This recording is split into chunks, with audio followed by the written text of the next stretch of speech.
Only after his longtime best friend returned through rebirth did Mu Yang learn that, as a transmigrator, he, of all people, hadn't he even survived the first episode in his friend's previous script. Luckily, this time, with his friend's help, he successfully escaped that death calamity. Only when he stepped into his friend's second loop and his own first loop together with that reborn friend did Mu Yang finally understand why. In his friend's first loop, he had been killed off by the script. After all, what kind of normal person walks out the door with 6 god-tier talents right from the start? I'm not talking about 6-piece godly gear. And not Lucian floral water either. I mean 6 divine-grade talents. The story begins. Daxiao Wuan City. On the roadside in Xiang University Town, at the entrance of the Heo Zilai breakfast shop, Mu Yang, who was sitting with his back to the street, raised a hand and waved it in front of Chu Ming's eyes. Hey, don't zone out, Chu Ming. But Chu Ming didn't respond. At the same time, the sounds of a shop owner and his wife having their usual argument drifted over from inside the store. Left with no choice, Mu Yang raised his voice by a few decibels. If you don't hurry up and eat, the noodles are going to get soggy. Seriously, what were you doing last night? How are you spacing out over a bowl of noodles this early in the morning? The Chu Ming sitting across from Mu Yang suddenly jerked his head up, like someone waking from a nightmare. At that moment, there was none of his usual warmth left in Chu Ming's eyes. The whites of his eyes instantly filled with bloodshot veins the second he looked up. Even his forehead was covered in a dense layer of cold sweat. His expression was grim, his gaze vicious, and his aura was so fierce it was like he wanted to devour Mu Yang alive. Seeing the savage look in Chu Ming's eyes, Mu Yang leaned back slightly and asked with a frown, worried, Chu Ming, are you okay? Why did your eyes suddenly get so red? But it was as if Chu Ming hadn't heard him at all. He raised a hand and slapped himself hard across the face. Smack!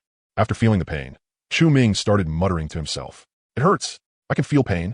This isn't a dream. Seeing his childhood bro acting so strangely, Mu Yang's heart sank, but he still forced himself to joke like nothing was wrong. Hey, buddy, of course this isn't a dream. What? Did you suddenly get reborn or something? But if you don't eat those noodles now, they're really going to get soggy.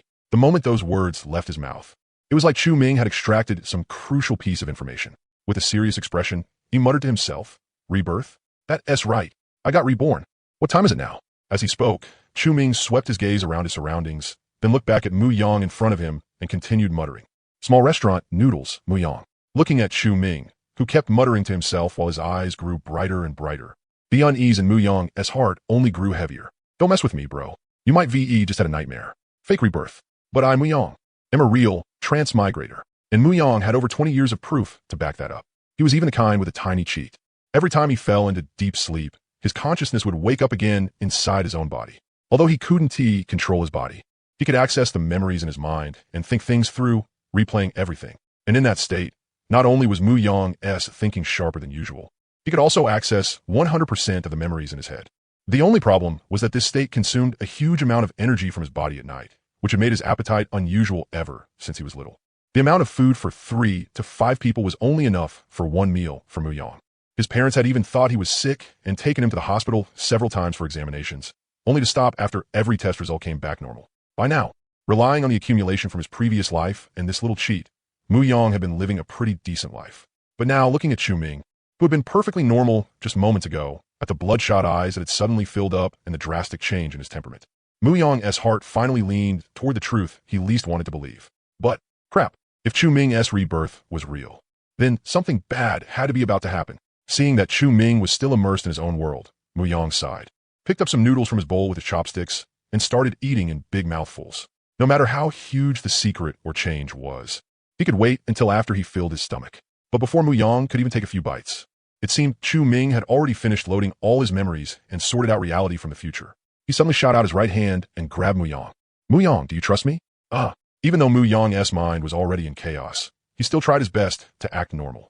Trust you about what? But before Mu Yang could continue, Chu Ming used his free left hand to grab the shop owner's child, who had snuck out from a back kitchen and was just about to slip out into the street.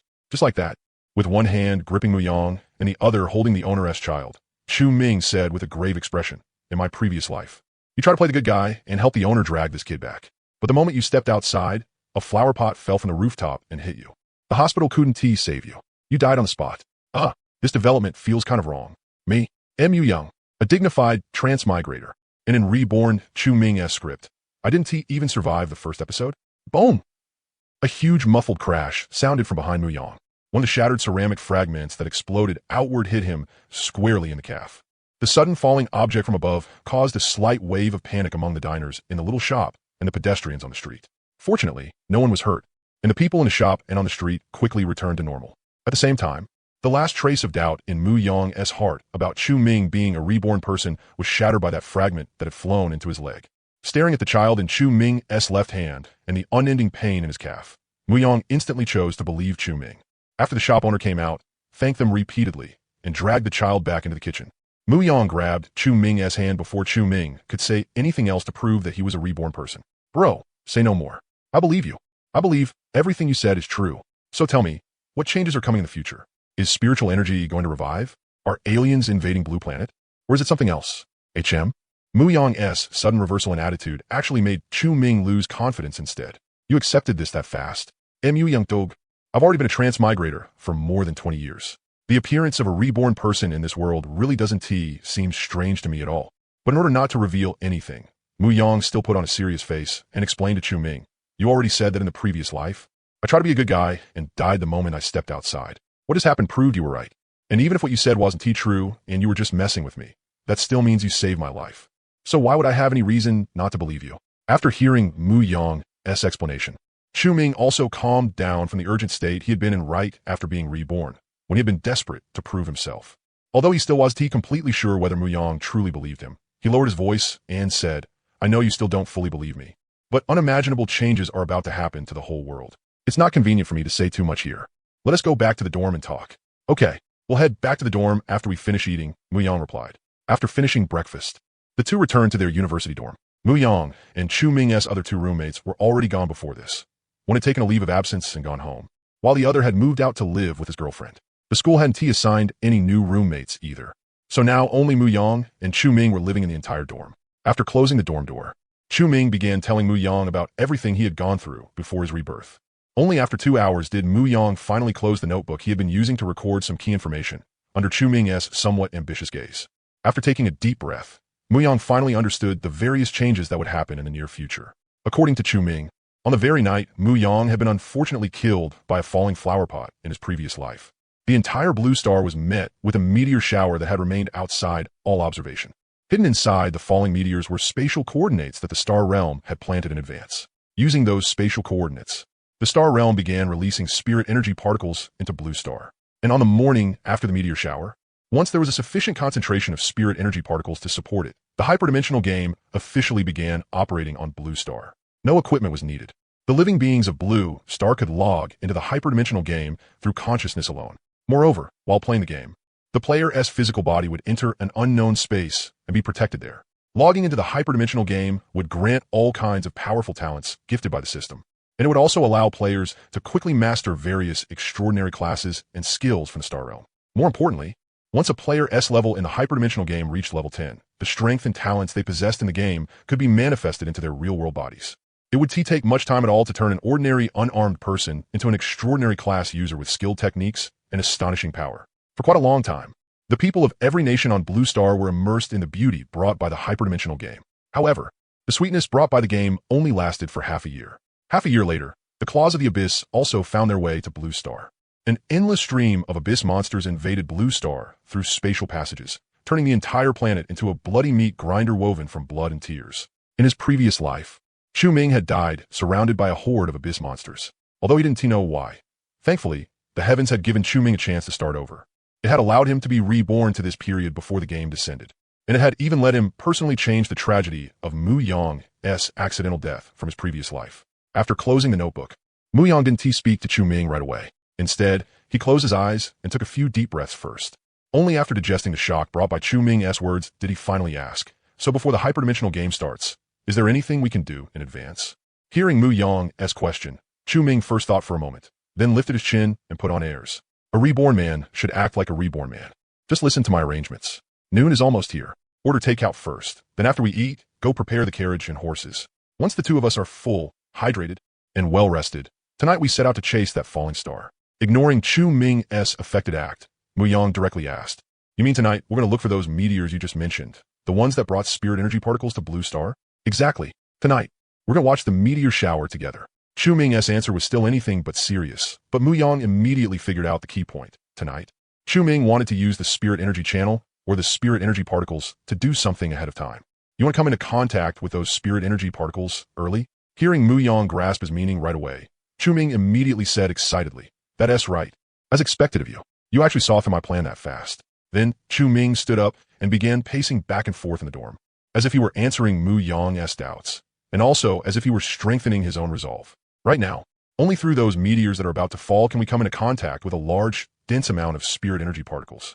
With the stimulation of those spirit energy particles, we might be able to awaken a soul talent ahead of time. Either way, it's a slash whether you stretch your neck out or pull it back. Besides, one step ahead means every step ahead. If I've already been reborn and still don't dare to risk it, then I might as well have just died for good back then. Rather than waiting until level 10, when syncing our game, strength stimulates us with a huge amount of spirit energy particles before awakening a soul talent. We might as well seize the time and go all in tonight. So, do you dare bet everything on this with me? After hearing Chu Ming's explanation, Mu Yang was uneasy at first, but that quickly turned into unwavering support for Chu Ming. The big shot reborn guy had already started the charge. If he still couldn't instantly follow, then wouldn't that disgrace his title as a transmigrator? Besides, Chu Ming was wrong. One step ahead meant every step ahead. If someone still didn't dare do something this good, then that would really mean there was something wrong with their brain. Then it's settled. Let us do it. You order the takeout. I'll go rent a car first. Mu Yang directly turned the arrangement back on Chu Ming. After all, they were going out to chase stars tonight. How could they do that without a car? Chu Ming's driver's license still hadn't come through. So Mu Yang had no choice but to handle the driving himself. But one thing was one thing. Renting a car was fine, but trying to mooch a free meal off him? No way. So after saying that, Mu Yang got up and walked straight out of the dorm. At the side, Chu Ming saw that after all that build-up, he still hadn't managed to mooch that meal from Mu Yang. He could only smile helplessly, then took out his phone and started browsing takeout. Meanwhile, Mu Yang first scanned a shared e-bike downstairs, then opened his navigation app and rode toward the nearest car rental shop, considering that those meteors from the star realm would most likely land out in some desolate wilderness. Mu Yang deliberately chose an off-road vehicle. After negotiating the price with the owner, Mu Yang left his ID card as collateral and, after paying 2 days' rent, drove the car out of the rental shop. After leaving the shop, Mu Yang first drove to a gas station and filled the tank, then found a supermarket and bought some snacks and drinks to prepare before finally driving back and parking near the school. By the time Mu Yang returned to the dorm, Chu Ming had already finished a share of the takeout and was lying on the bed playing on his phone. Mu Yang didn't stand on ceremony either. He directly picked up his own portion and wolfed it down. After eating, he cleaned up the trash and climbed straight onto the bed to rest. That afternoon, the two of them also ate takeout and rested. Only after 10 o'clock at night did they get up, clean up the takeout trash, and head out. By the time Mu Yang and Chu Ming got into the car they had rented during the day, it was already a little past 10:40 at night. But the two weren't in a hurry to leave. According to the information Chu Ming had brought back, the meteor shower would probably happen after midnight. They had come out at this hour purely because the school's curfew was at 11. If they left any later, they wouldn't be able to get out.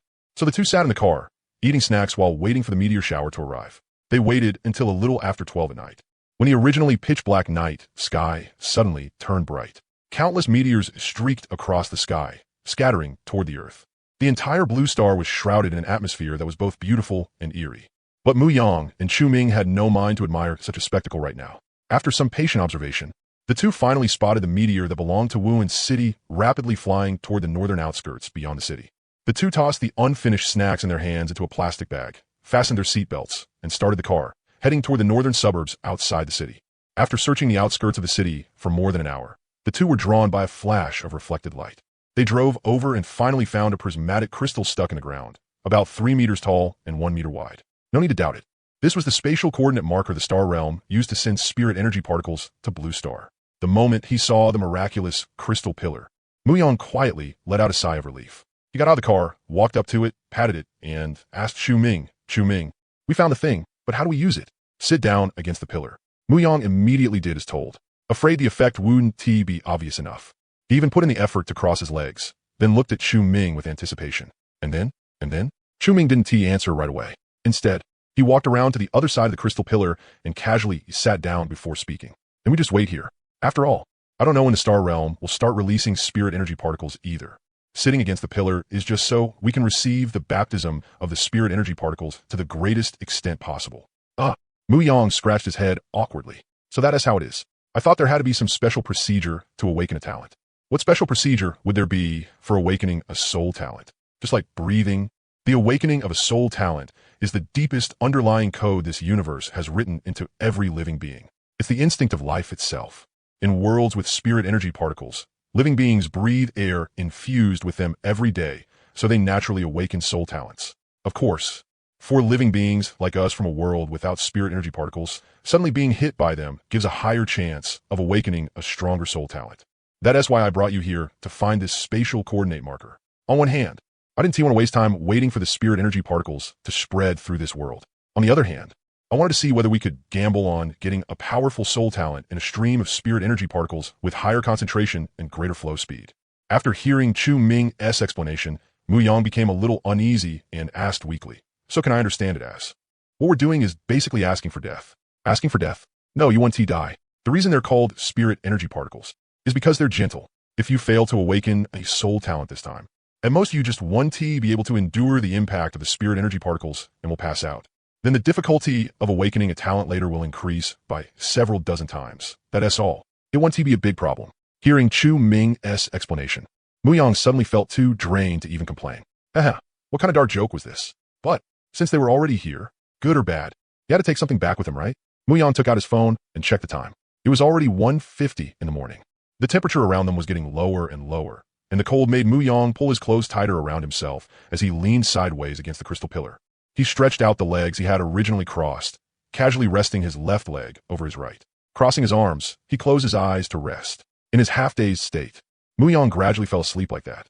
No one knew how much time had passed when Mu Yang, who had been sleeping against the crystal pillar, was suddenly jolted awake by a sense of weightlessness. What happened? Mu Yang asked in confusion. After that brief moment of blankness, he felt a dizzying sensation crashing over him from all sides. Don't worry. The star realm has started injecting spirit energy particles into our blue star. This discomfort is caused by your body and soul suddenly being impacted by spirit energy particles. It'll get better soon. When your soul talent awakens, you'll fall unconscious.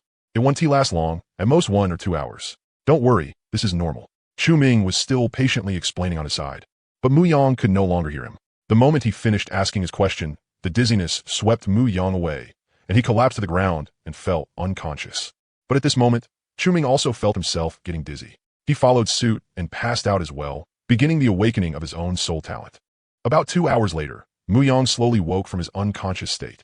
The moment he opened his eyes, he saw Chu Ming not far away, continuously swinging a long sword in his hand. At first glance, it looked completely without form or pattern, yet for some reason, it gave off a sharp and fierce feeling. But thinking back, when the two of them had arrived, Chu Ming had not been carrying this sword. Mu Yang felt that this should be what Chu Ming had obtained after awakening his soul talent, but he did not quite dare to be certain. After all, in Mu Yang's view, so-called soul talents should have been something much more abstract. So, with the attitude of asking when he did not understand, Mu Yang Chao spoke up. A soul talent can also be a sword? Hearing Mu Yang's question, Chu Ming, who had been swinging his sword nearby, stopped. After catching his breath a little and calming down his somewhat excited emotions, Chu Ming finally answered, "Of course it can be a sword. And this is even a peerless divine sword." As he spoke, Chu Ming held the sword in his right hand and raised it diagonally, while the index and middle fingers of his left hand came together and slowly slid upward across the blade. "I've named the soul talent, I just awakened my natal spirit sword. To explain it to you in gaming terms, every time this sword kills an enemy, its attack power increases a little, and it's the kind of increase with no upper limit." At this point, Chu Ming could no longer suppress the excitement in his heart. His face was filled with the thrill of a massive success. "Mu Yang, I knew it. I bet right this time. With this natal spirit sword and the opportunities I'll get next in the hyperdimensional game, I absolutely want to go through that kind of despair from my previous life again." Seeing Chu Ming's face full of the look of someone who had completely hit the jackpot, Mu Yang instead began to look forward to what kind of soul talent he himself might awaken. "So, how should I tell whether I successfully awakened a soul talent or not?" Then you really asked the right person. Chu Ming let out a weird laugh, imitating the way Mu Yang used to act. "This thing is a little abstract. Just feel it with your heart. Your soul talent will respond to you. If you can feel a response, that means you awakened successfully. If you can't feel anything at all, then it means you didn't awaken successfully. But even if the soul talent you awaken now isn't ideal, or you just failed to awaken one at all, don't worry. With me here, bro has got plenty of ways and means to make you take off. In a bit, I'll even teach you a method that let you directly freeload a god-tier talent." Hearing this, Mu Yang was a little shaken. Were all people who came back from rebirth this overpowered? Why did it feel like Chu Ming could get his hands on every benefit out there?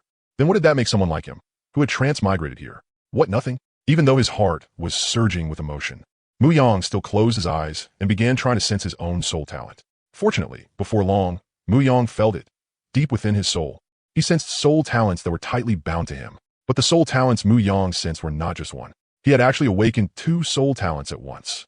After directing his consciousness toward the two soul talents, Mu Yang perceived their exact effects. Soul talent, life origin world. Effect, possesses a small world with an initial radius of 5 meters, capable of autonomously absorbing void chaos to grow. The limit of the small world's growth is tied to the world lord's own strength. After the small world reaches its current growth limit, the spiritual energy it converts will be used to strengthen the world lord in all aspects. Soul talent, 3 treasures body cultivation furnace. Effect 1. Make up for weaknesses with strengths. The 3 treasures body cultivation furnace will automatically adjust the furnace master's own attributes, allowing the 3 treasures of Jing, Qi, and Shen to advance side by side in unified harmony. Effect 2. Pill formation into Han Yuan. By placing materials into the furnace, the 3 treasures body cultivation furnace can automatically refine 2 kinds of pills, 3 treasures body cultivation pill and 3 treasures pill. Effect 3. The strength of the 3 treasures body cultivation furnace rises along with the furnace master's improvement. 3 treasures body cultivation pill, after consumption, grants one effect of making up for weaknesses with strengths, balancing the consumer's 3 treasures of Jing, Qi, and Shen. Limited to 1 use per person. 3 treasures pill. Refine all things, form the 3 treasures into a pill. After consuming a 3 treasures pill, one can synchronously increase Jing, Qi, and Shen by a small amount. No usage limit. After sensing the effects of the 2 talents, Mu Yang felt both excited and somewhat solemn. Good news.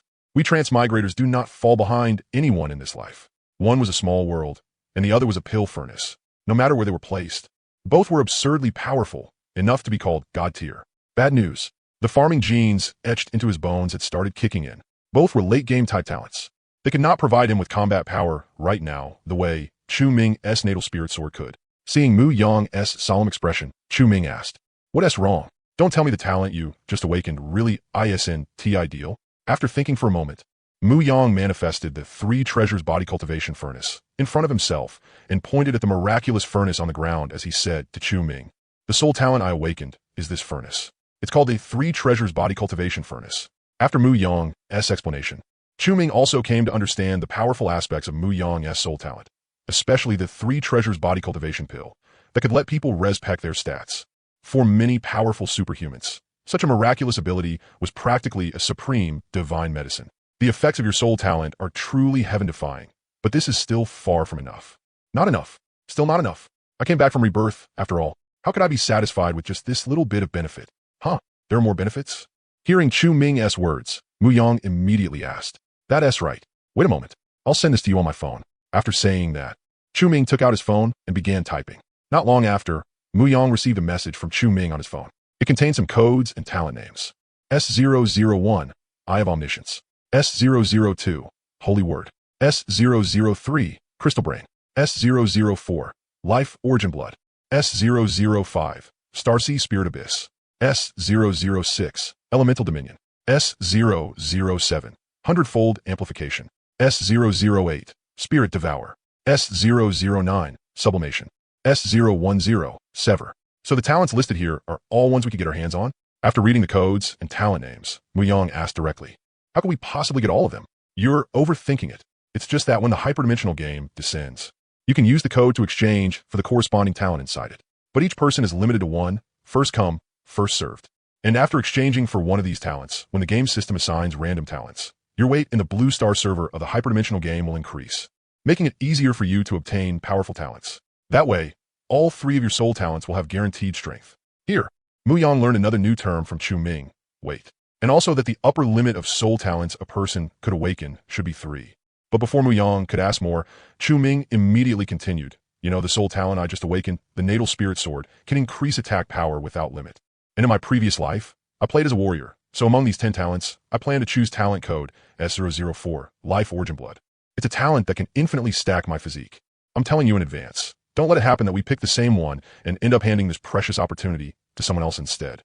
Then Chu Ming emphasized to Mu Yang again. Also, after entering the game, try not to waste time on unimportant parts. Once you enter the game space, you'll get a message saying the beginner's guide has been issued. Don't rush to read it. You'll have plenty of time later, because the codes to redeem those few God tier talents are on it. If you aren't fast enough, you might miss out on this benefit. Haven't you always said hesitation leads to defeat?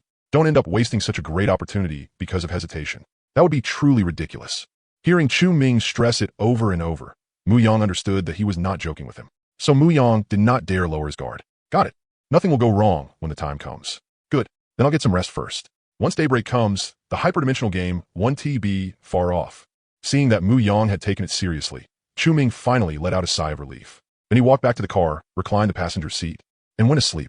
Seeing Chu Ming return to the car to rest, Mu Yang also stopped staying outside and went back into the car to sleep. They had basically pulled an all-nighter last night.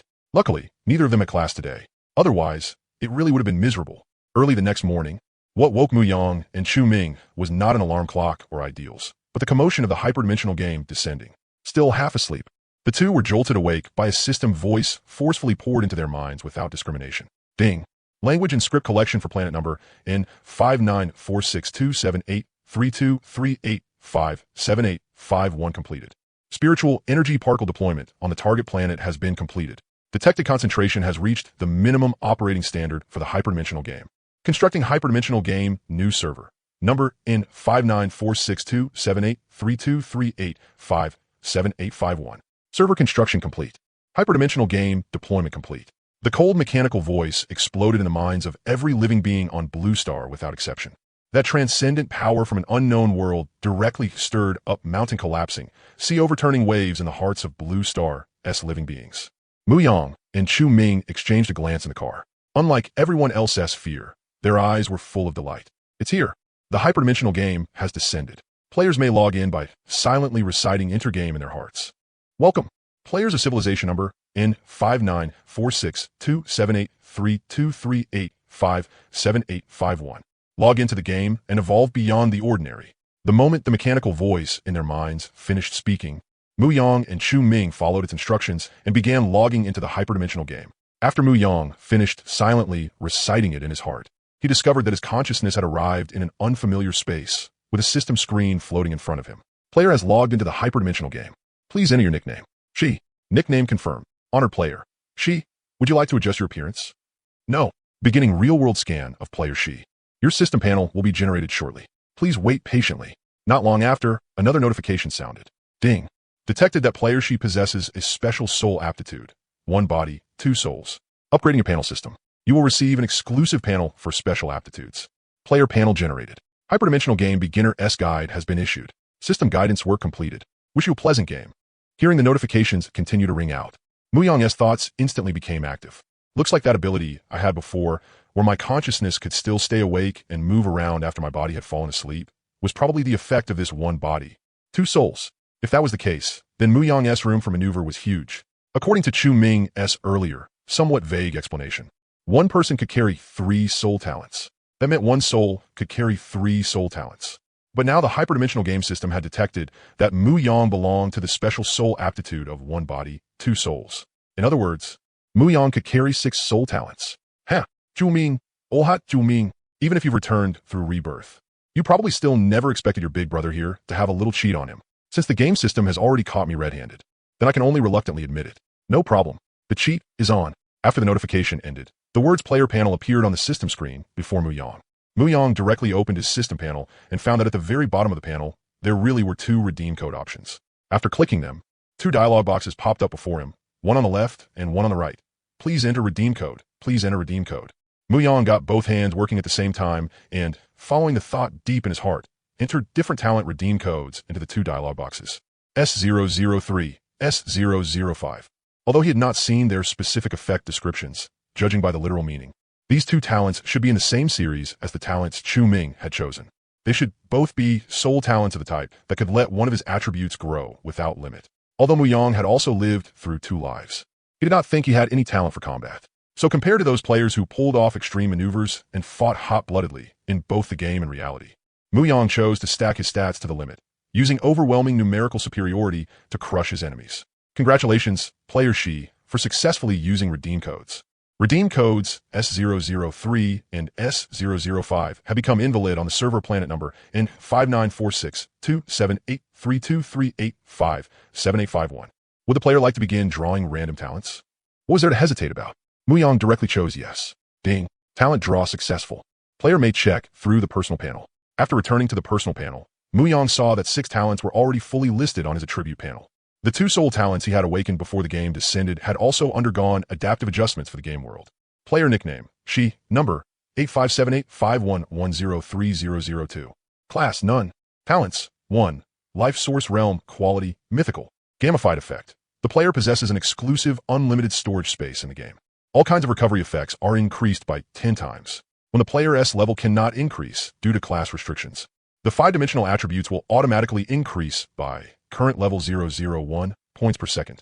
2. 3 treasures body tempering furnace, quality, mythical. Gamified effect. The player's constitution, spirit, and spiritual energy attributes will be automatically distributed evenly. Any remainder of fewer than 3 points after distribution will automatically convert into free attribute points. If the player puts game equipment into the furnace, different amounts of 3 treasures pills will be generated based on the equipment's strength. Each time 1 3 treasures pill is consumed, constitution, spiritual energy, and spirit each increase by 1 attribute point. 3. Crystal brain, quality, mythical. Effect. Each time the player levels up, the growth value of the spirit attribute becomes 5 times its current growth value.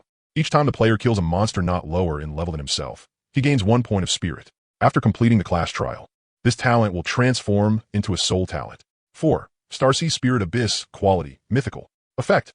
Each time the player levels up, the growth value of the spiritual energy attribute becomes 5 times its current growth value. Each time the player kills a monster not lower in level than himself, he gains 1 point of spiritual energy. After completing the class trial, this talent will transform into a soul talent. 5. Fantasy Creation, quality, mythical. Effect 1. Generate a temporary weapon or piece of armor at the same level as your current level. Its attributes inherit your own base attributes, equipment bonuses not included. For every 10 points of health and mana, it gains 1 point of durability. Temporary weapons can only be used by yourself. Each attack launched or defense made consumes 1 point of durability. When durability reaches 0, the temporary weapon or armor disappears. It can also be cancelled manually, but the consumed health and mana will not be refunded. Effect 2. Every 50 levels, in reality, every major realm, you get 1 chance to permanently sacrifice your own base attribute points to create a growable exclusive item. The stronger the exclusive item, the more base attribute points must be sacrificed. Current remaining creation attempts. 1. After completing the class trial, this talent will transform into a soul talent. 6. Turn iron into steel, quality, mythic. Effect. Your defense stat is no longer divided into physical defense and magic defense. Its value becomes the sum of both. And any defense bonuses from game equipment become the sum of their physical defense and magic defense bonuses. For every 100 health lost, your defense increases by 1 point.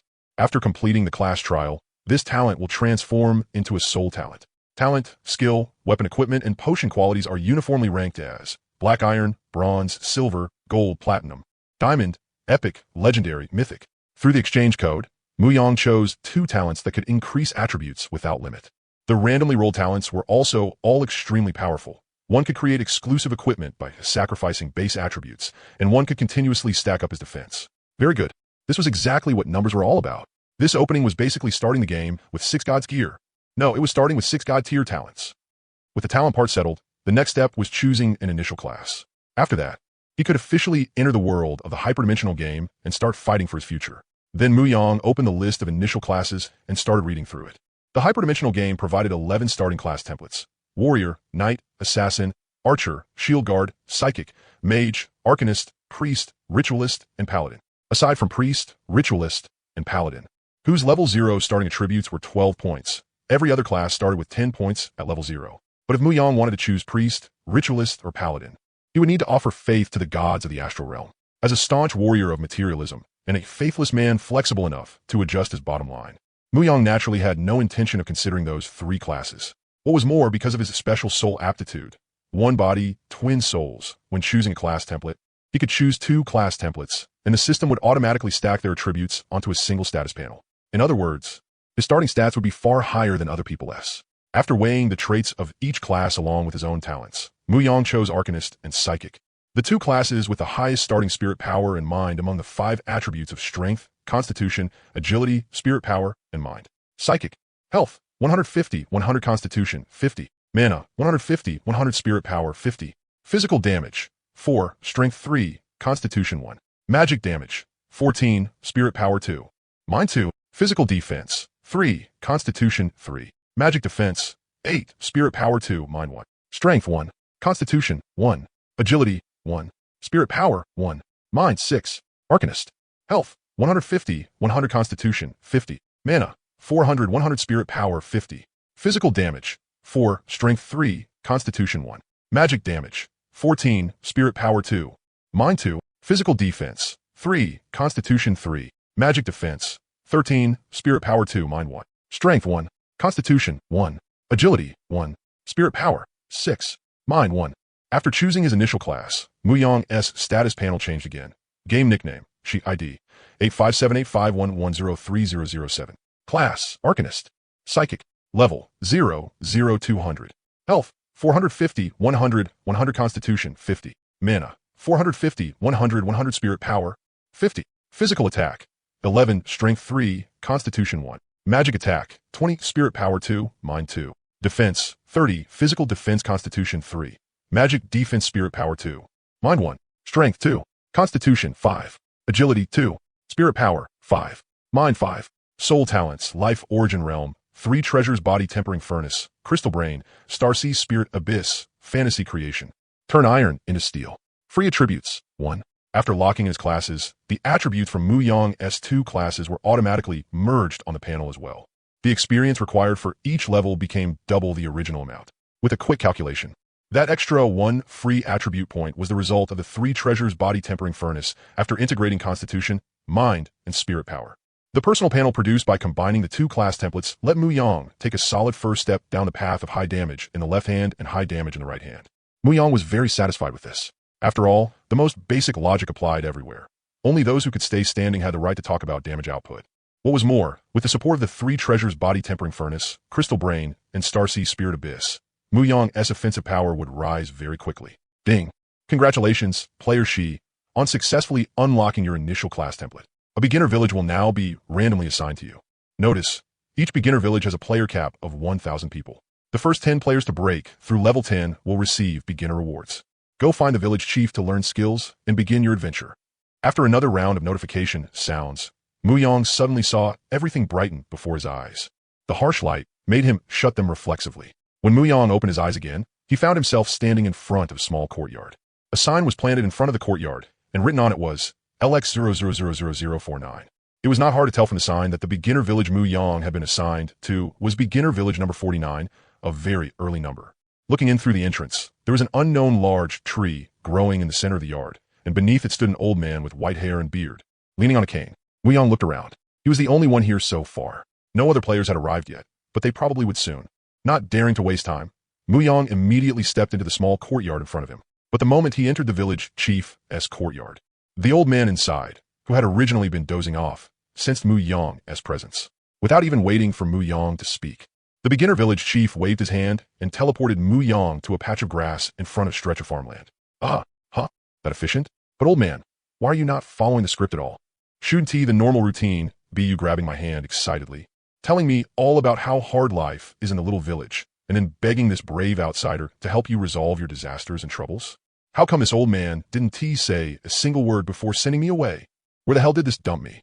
Standing in front of the farmland, Muyong was completely baffled, not knowing what he was supposed to do for a moment. Chuming hadn't mentioned this ahead of time either. The village chief of this newbie village was actually this efficient?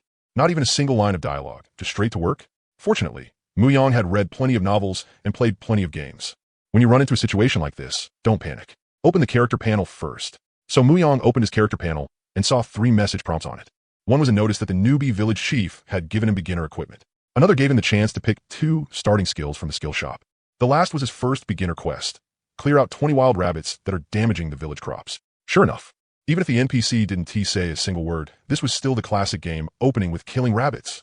But seriously, after completely calming down, Muyong actually liked this style of newbie village in superdimensional game. If Muyong really had to cooperate with the newbie village chief like in regular games and sit through a long, boring cutscene, that would honestly have been pretty awkward. Muyong didn't rush to equip his beginner weapon. Instead, he decided to first see what starting skills were available in the skill shop. Looking at the grass beneath his feet, Muyong simply sat down on the spot and opened the skill shop through his character panel. To his surprise, superdimensional game wasn't like other games, where you could only pick starting skills from your own class. As long as the conditions for casting a skill were met, a player could learn skills from any class. In superdimensional game, starting classes seemed to only provide an initial attribute template and didn't restrict what kinds of skills players could learn later. In other words, As long as Mu Yang was willing to spend money, he could learn every skill offered in the skill shop. The only slight regret was that in the skill shop, the only skills purchasable with copper coins were of black iron and bronze quality. If you wanted higher quality skills, you could only get them from killing wild monsters or boss drops. And because Mu Yang had 2 starting classes, the number of free skill claims he could mooch also went up to 2. That gave Mu Yang a lot more room to work with. Mu Yang quickly opened the starting skill list for Mage, Arcanist, and Spiritual Psion, and began picking his initial skills.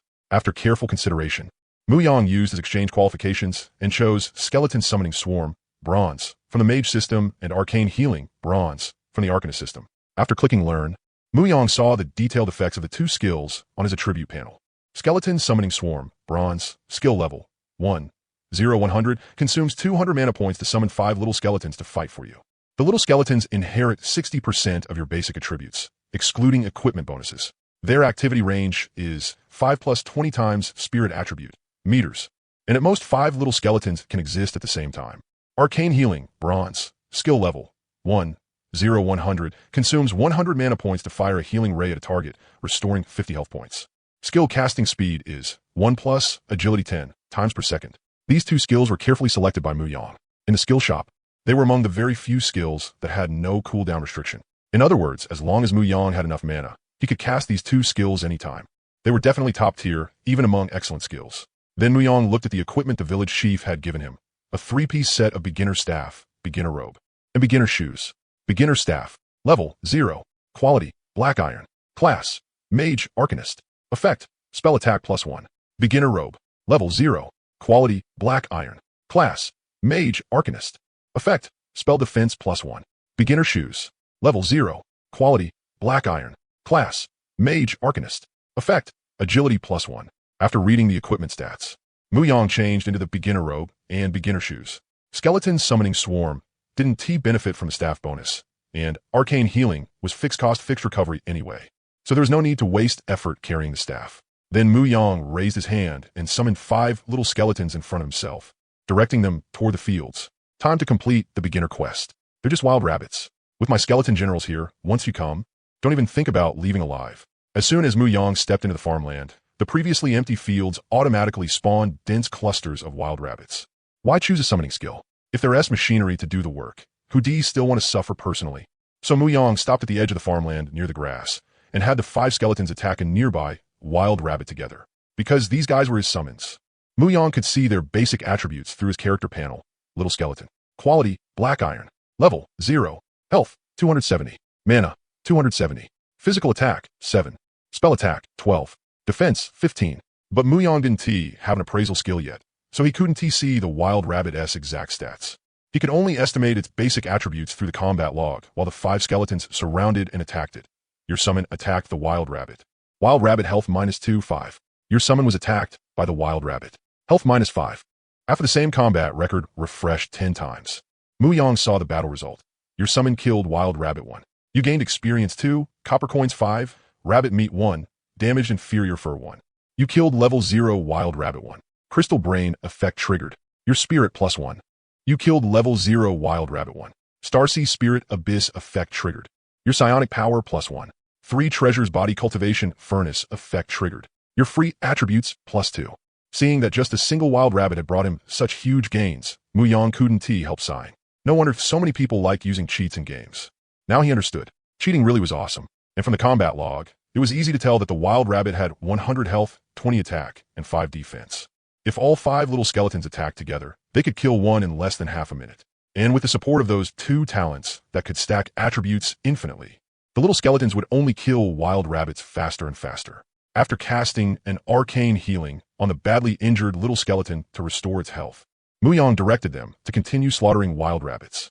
By the time Mu Yang had farmed his 16th wild rabbit, other players had started appearing one after another by the edge of the farmland, especially the first player who appeared after Mu Yang, Wenliki Mu Yang, who had also just been teleported here by the newbie village chief and had been confused for a while. This player started yelling the instant he landed. Fuck, what kind of trash-ass game is this?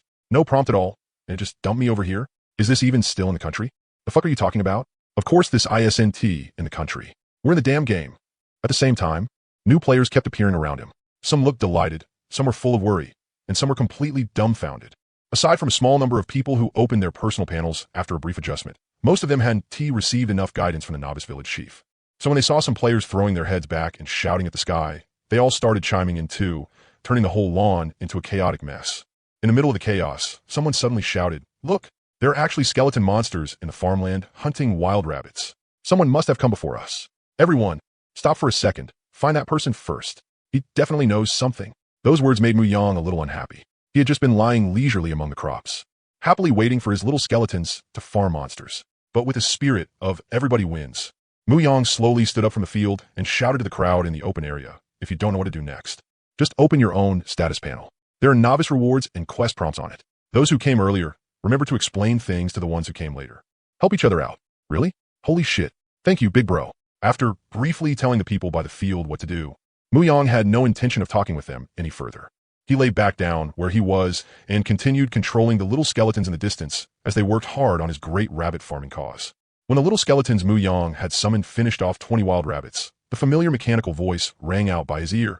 "Dear player Shi, you have completed the novice quest, cleared 20 wild rabbits harming the village's crops. Do you wish to return now and submit the quest to the village chief? Yes or no?" But Muyang didn't choose to go back and turn in the novice quest right away. Since he was already here, Muyang planned to farm a full 100 wild rabbits first and raise his level to level 1 before anything else. After all, improving his own hard power was never the wrong choice anywhere. While the little skeletons were still diligently killing wild rabbits, Muyang lay leisurely in the field and took out the novice guide to study it. Just a quick look let him discover a lot of important information. Unlike ordinary games, Super Dimensional Game didn't have any so-called hidden classes. The initial class template really was just a template. Before level 10, the basic attribute growth was, every time you gained 1 level, all attributes increased by 1, plus 5 free attribute points. When your level reached 10, you would hit the level cap of the novice village. You had to pass a class trial to unlock the later level cap. There were 11 stages in the class trial in total. For each of the first 10 stages you cleared, 10% of your basic in-game attributes will be synchronized to your real body, and you would gain 1 golden attribute point. Every time you used 1 golden attribute point, it would increase the growth value of a basic attribute by 1, and also increase the number of free attribute points gained by 1. Using the current template as an example, an ordinary player would gain 1 point to all attributes and 5 free attribute points every time he leveled up. But after using a golden attribute point, an ordinary player's attribute growth would become, for every level gained, any attribute that had received a golden attribute point would increase by 2, the other attributes would increase by 1, and the player would gain 6 free attribute points. And with an effect as shocking as that, golden attribute points would become even more brutal in Muyang's hands. Because under the effect of his special soul aptitude, the superdimensional game system had merged Muyang's 2 class templates, doubling his attribute growth. Right now, every time Muyang gained 1 level, all attributes increased by 2, and he gained 10 free attribute points. And under the effects of the talents Crystal Brain and Starsea Spirit Abyss, the attribute increases to Muyang's Spirit and Psyche became 5 times the original amount. In other words, every time he leveled up now, Muyang's Spirit and Psyche would each gain 10 attribute points. If Muyang got 1 golden attribute point and added it to Spirit, then from then on his attribute growth template would become, for every level gained, base Spirit would increase by 3, the other attributes would increase by 2, and he would gain 11 free attribute points. Then Crystal Brain would kick in and multiply the per level increase of 3 Spirit by 5, turning it into an increase of 15 attribute points every level. If he wanted to obtain more golden attribute points, there was only one way. Participate in the 11th stage of the class trial, the Endless Trial. In the Endless Trial, players were forbidden from using potions, but they could team up with other players, with a maximum of 5 people per team. There are 2 ways to obtain golden attribute points in the 11th stage of the class trial: kill enough, or survive long enough. In the Endless Trial, every 10 monsters killed, or every 30 minutes survived would grant 1 golden attribute point. And in the Endless Trial, there was no upper limit on the number of golden attribute points you could obtain. As long as you could withstand the monster tide growing ever more numerous and ever stronger, you could obtain far more golden potential points than ordinary people. So for players of superdimensional game, every class trial was a precious chance for ultimate sublimation. As long as you could obtain enough golden attribute points during the class trial, you could open up a sufficient gap between yourself and ordinary players. While Muyang was studying the novice guide, players gradually began choosing their initial skills and stepping into the fields to begin their own great rabbit farming cause. Of course, some players also kept walking over to talk to Muyang. Some wanted to get to know him, some wanted to invite him to team up, and some were sharp enough to realize that if superdimensional game really could synchronize power into reality, then the game's arrival would be a chance to reshuffle real Blue Star, and they wanted to invite Muyang to accomplish great things together. But Muyang didn't want to split his focus on other matters right now, so he just gave them a few simple responses. After leaving things on good terms, he refocused on the novice guide. Most players, seeing Muyang act like this, tactfully left and started completing their own novice quests. A small number of players got upset because of it and showed an unfriendly side. Muyang didn't indulge them either. He directly recalled the little skeletons that were fighting monsters and sent them back to cool off through a righteous group beating. About a little over 1 hour later, the level up notification sounded in Muyang's ear. Congratulations, your level has risen to level 1. You have gained all attributes +1. Free attribute points +5. After putting all his free attribute points into Constitution, Muyang opened his personal panel. Compared to when he had first entered the game, Muyang's attributes had already undergone a qualitative leap as a whole under the bonuses of his 2 super talents. Game nickname, Sheik ID, 857851103002. Class, Arcanist. Mind Reader. Level, 10400. HP, 43300, 100 Constitution 50. MP, 43300, 100 Psyche 50. Physical attack, 94, Strength 3, Constitution 1. Magic attack, 328, Psyche 2, Spirit 2. Defense, 493, Physical defense, Constitution 3. Magic defense, Psyche 2, Spirit 1, Novice Robe 1. Strength 4, Constitution 82. Agility 5, Novice Shoes 1. Psyche 82, Spirit 82. Soul talents, Life Origin Realm. 3 treasures, Body Tempering Furnace, Crystal Brain, Starsea Spirit Abyss, Fantasy Creation, Forge Iron into Steel. Free attributes 2. The advantage of having 2 souls in 1 body directly doubled the attribute gains Muyang got every time he leveled up. And with the boost from the Crystal Brain and Starsea Spirit Abyss, the growth values of Muyang's Spirit and Psionic Energy had each become 5 times what they were now. With the stacking of his 2 classes, every time Muyang leveled up now, he could gain 10 points of Psionic Energy and 10 points of Spirit. Looking at his obviously overpowered status panel, Muyang couldn't help but suck in a cold breath for himself. Sure enough, studying technique was the wrong path.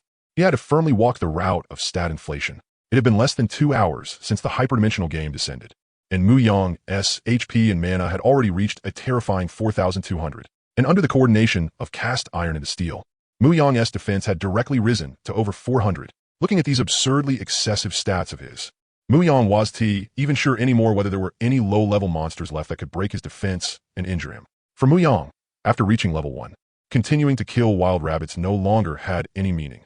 Other than illegally occupying his precious EXP bar, they served no purpose at all. So Muyang opened his status panel, found the prompt saying the beginner quest was complete, clicked yes, and submitted the beginner quest. Then he stood up and, under everyone's gaze, vanished from where he stood and returned to the beginner village. After returning to the beginner village, Muyang appeared once more in front of that beginner village number plate. 2 more steps forward, and it was exactly where the village chief had sent him off from earlier. Muyang felt that this time, it would most likely be just like before, and this beginner village chief would directly send him to the new quest location. But Muyang still had no choice but to take those 2 steps. Sensing Muyang's appearance, the village chief in front of him also raised his head at the right moment, glanced at Muyang, and nodded at him. Then Muyang vanished from where he stood and appeared in front of a blacksmith shop. Still didn't say a single word.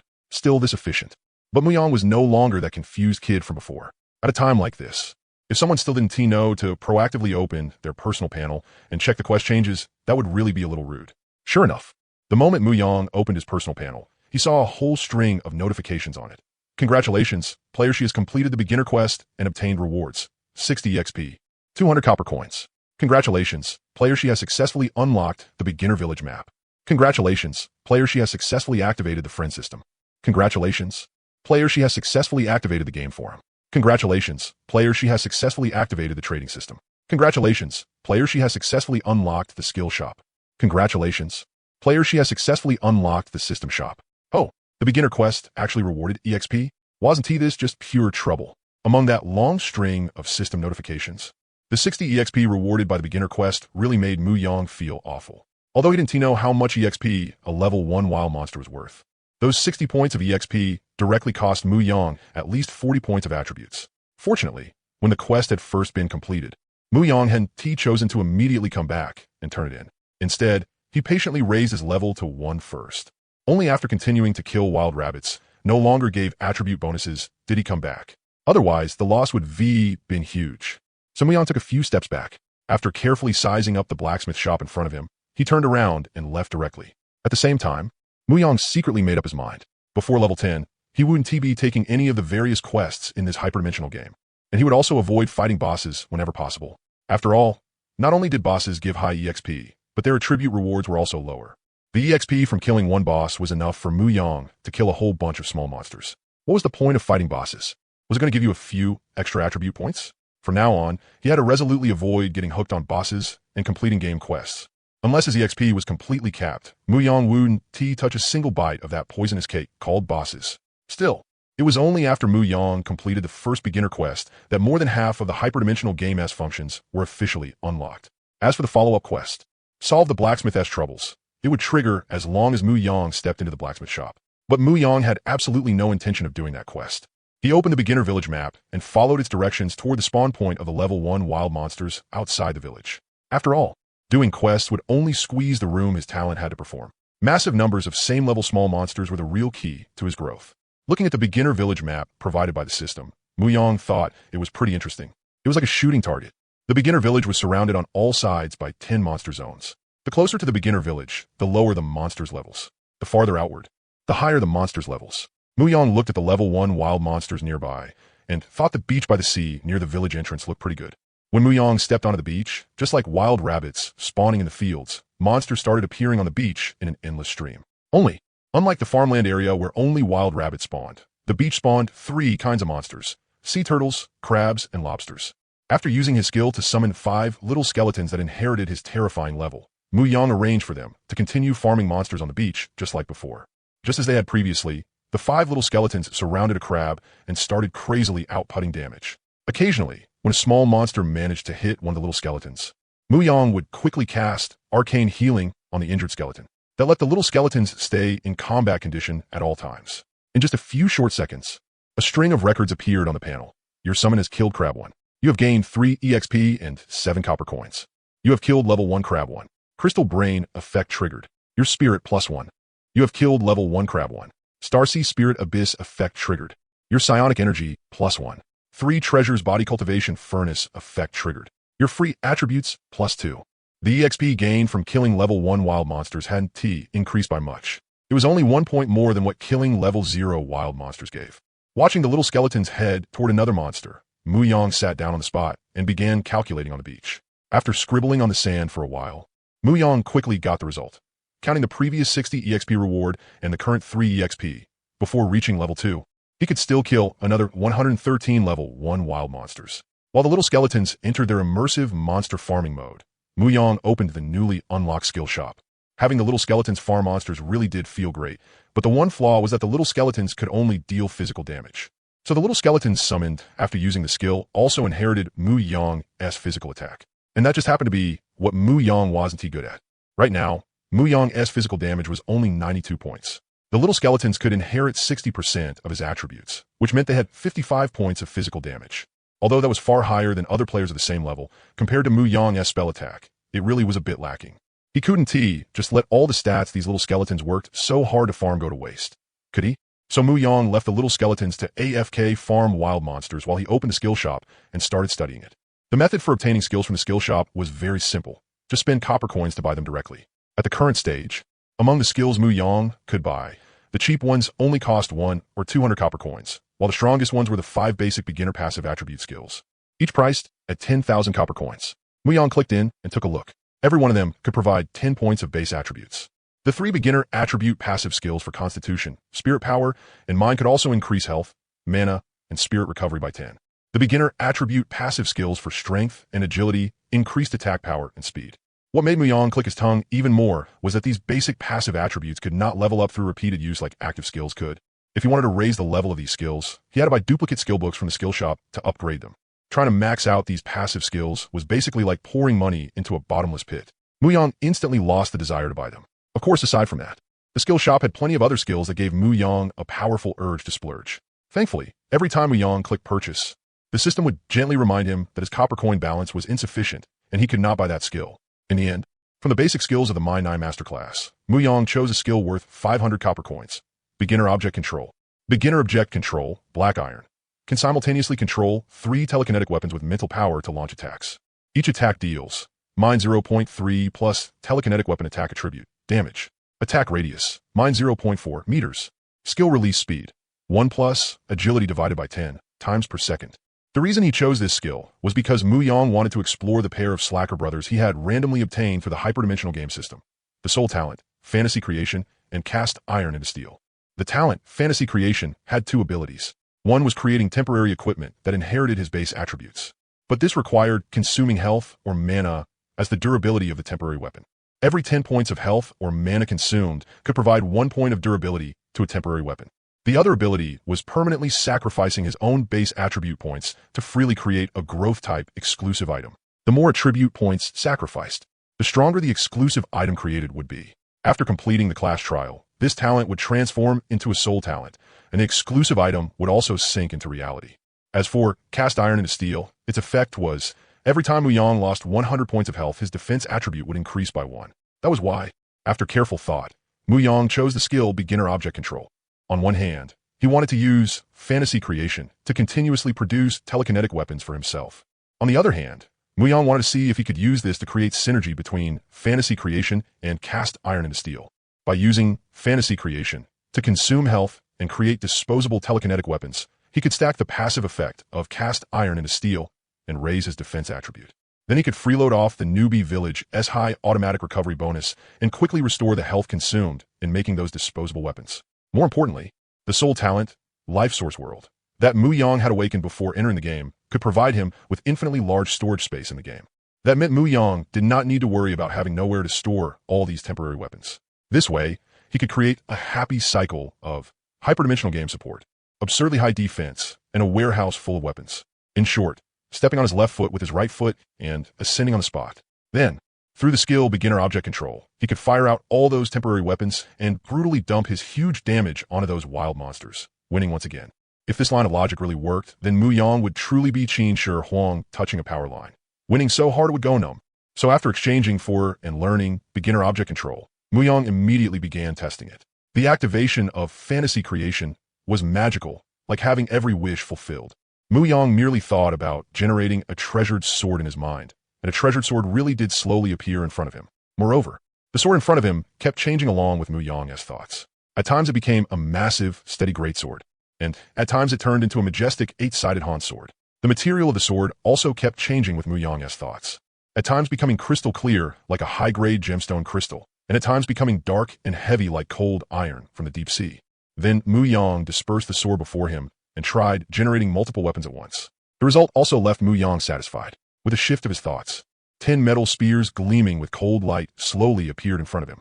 Then Mu Yang chose to have each spear consume 10 points of health and fully materialize them all. After 100 points of health vanished from Mu Yang's status panel out of thin air, the somewhat illusory spears began to gain an increasing sense of reality, until they were finally floating neatly in front of him. There was no notification sound by his ears, nor did any detailed weapon stats appear before his eyes. So Mu Yang chose to consult his personal panel. Refined Iron Spear. Attack power, 422. Durability, 1. When he saw the weapon he had materialized through his talent on the panel, Mu Yang was once again caught off guard by its high attack power.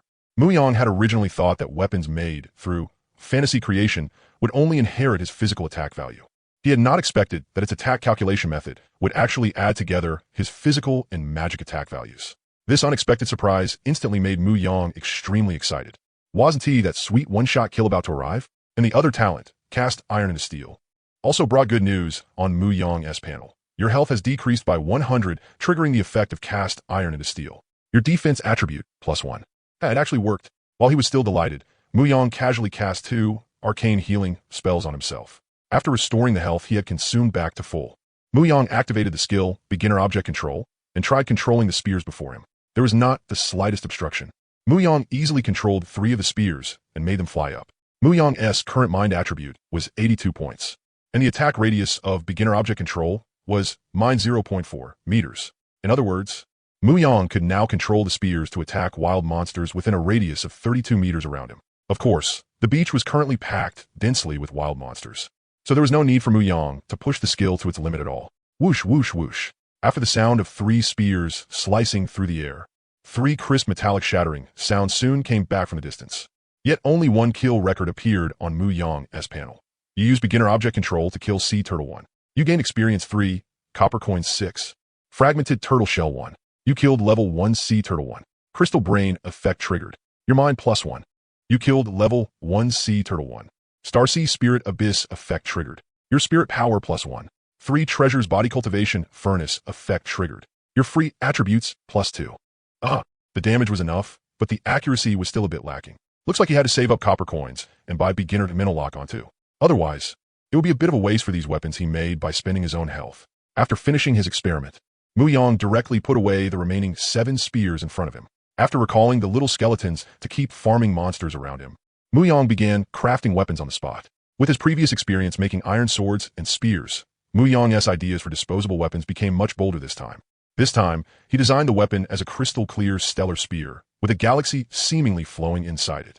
Originally, making transparent needle tips or darts would have brought the greatest benefit, making it hard for others to notice his attacks. But sneak attack was just a sneak attack. Looking cool was forever if he was already using cheats. Then if he didn't show off, what was the point of cheating?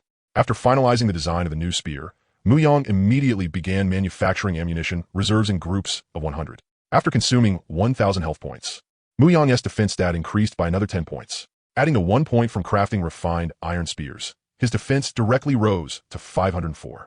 At the same time, the underlying mechanics of the hyperdimensional game also began to show their power. In the hyperdimensional game, an ordinary player's health and mana recovery speed was 1% per second in combat and 10% per second out of combat.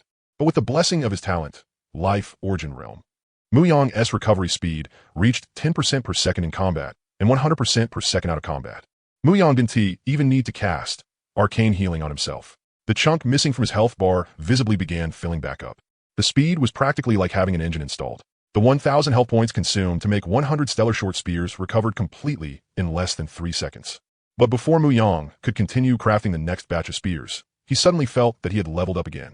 After assigning all of the newly gained stat points, Muyang's panel stats doubled once more. His health and mana reached a terrifying 8,550. His physical attack reached 185, while his spell attack directly surged to 668, combined with his current 1,014 defense. Although his strength and agility were only a mere 6 and 7, weren't turrets supposed to stand still and output damage anyway? In order not to waste his experience bar, the moment Muyang realized he had reached level 2, he immediately canceled the skeleton summoning group skill.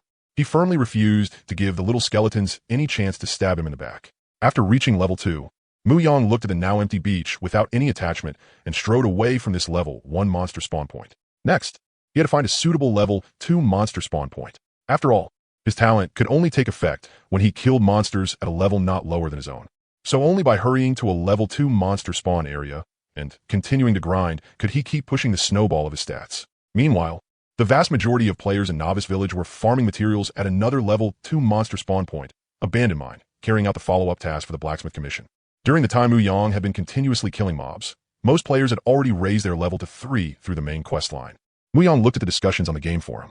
The highest level had already rushed up to level 4, and the mainstream players were generally level 3. Then he looked again at the word displayed on his own panel. Level 2, 2,600.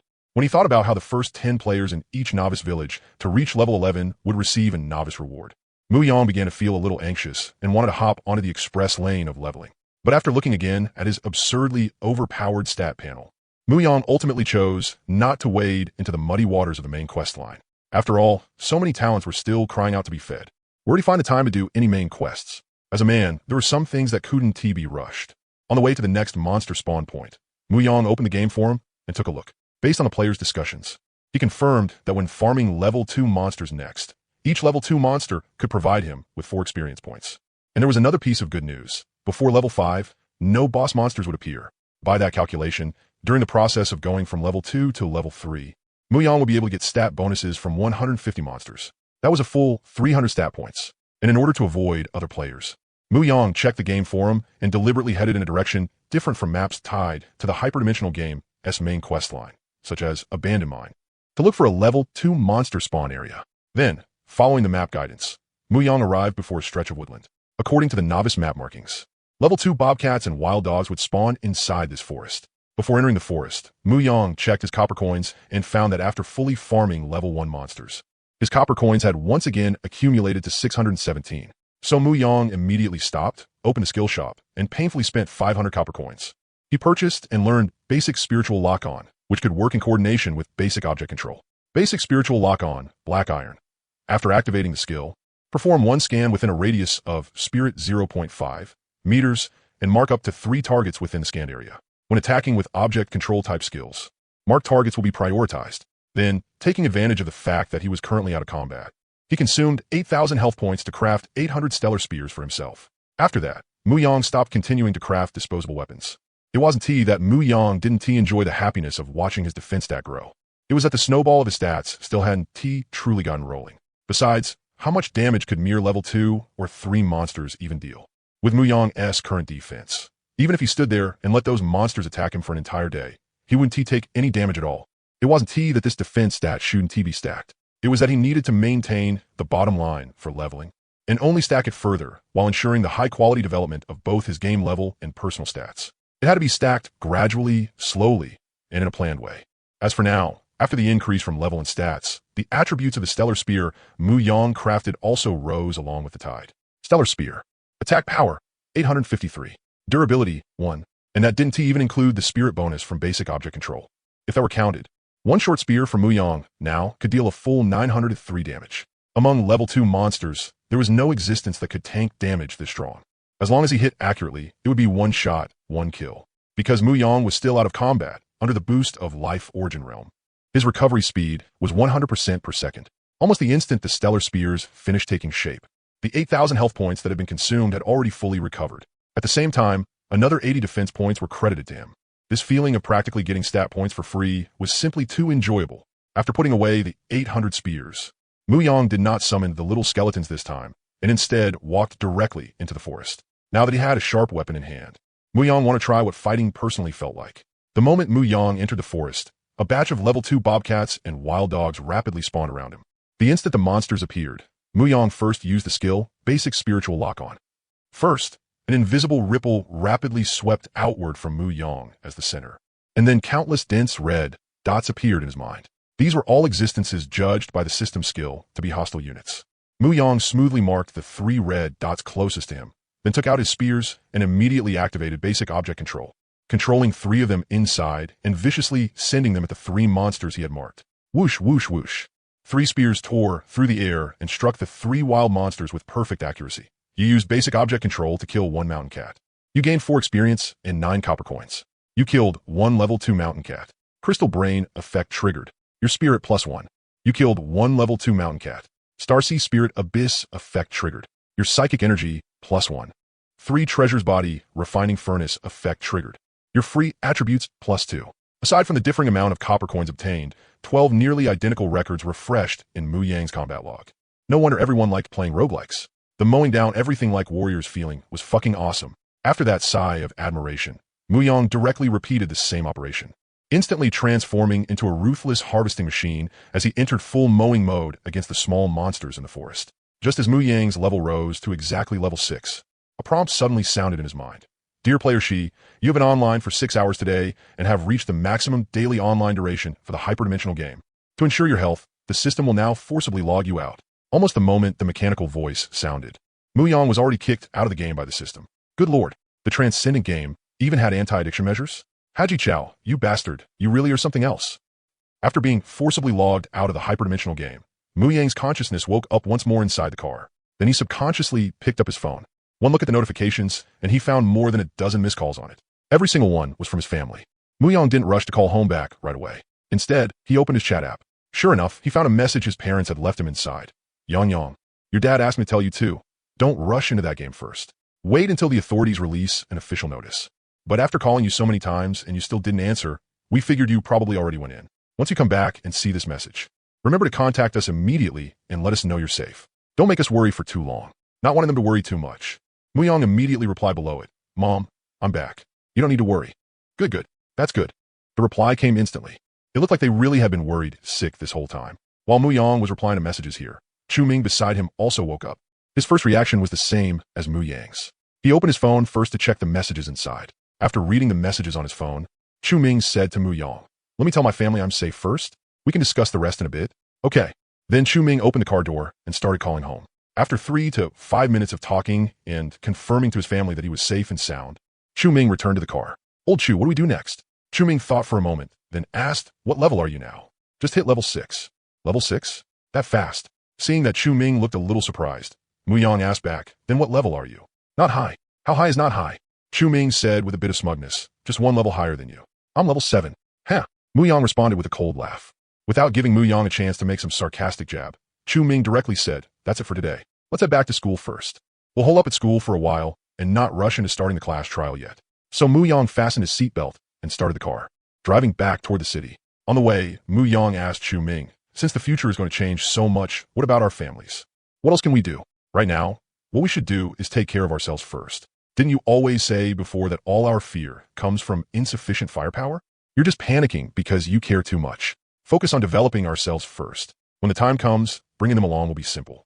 At the very least, before those abyss monsters invade, things on our Xia Nation side will remain relatively stable the whole time. Even if you don't believe me on this, you should at least believe in our officials, right? After hearing Chu Ming's explanation, Mu Yang also came back to his senses.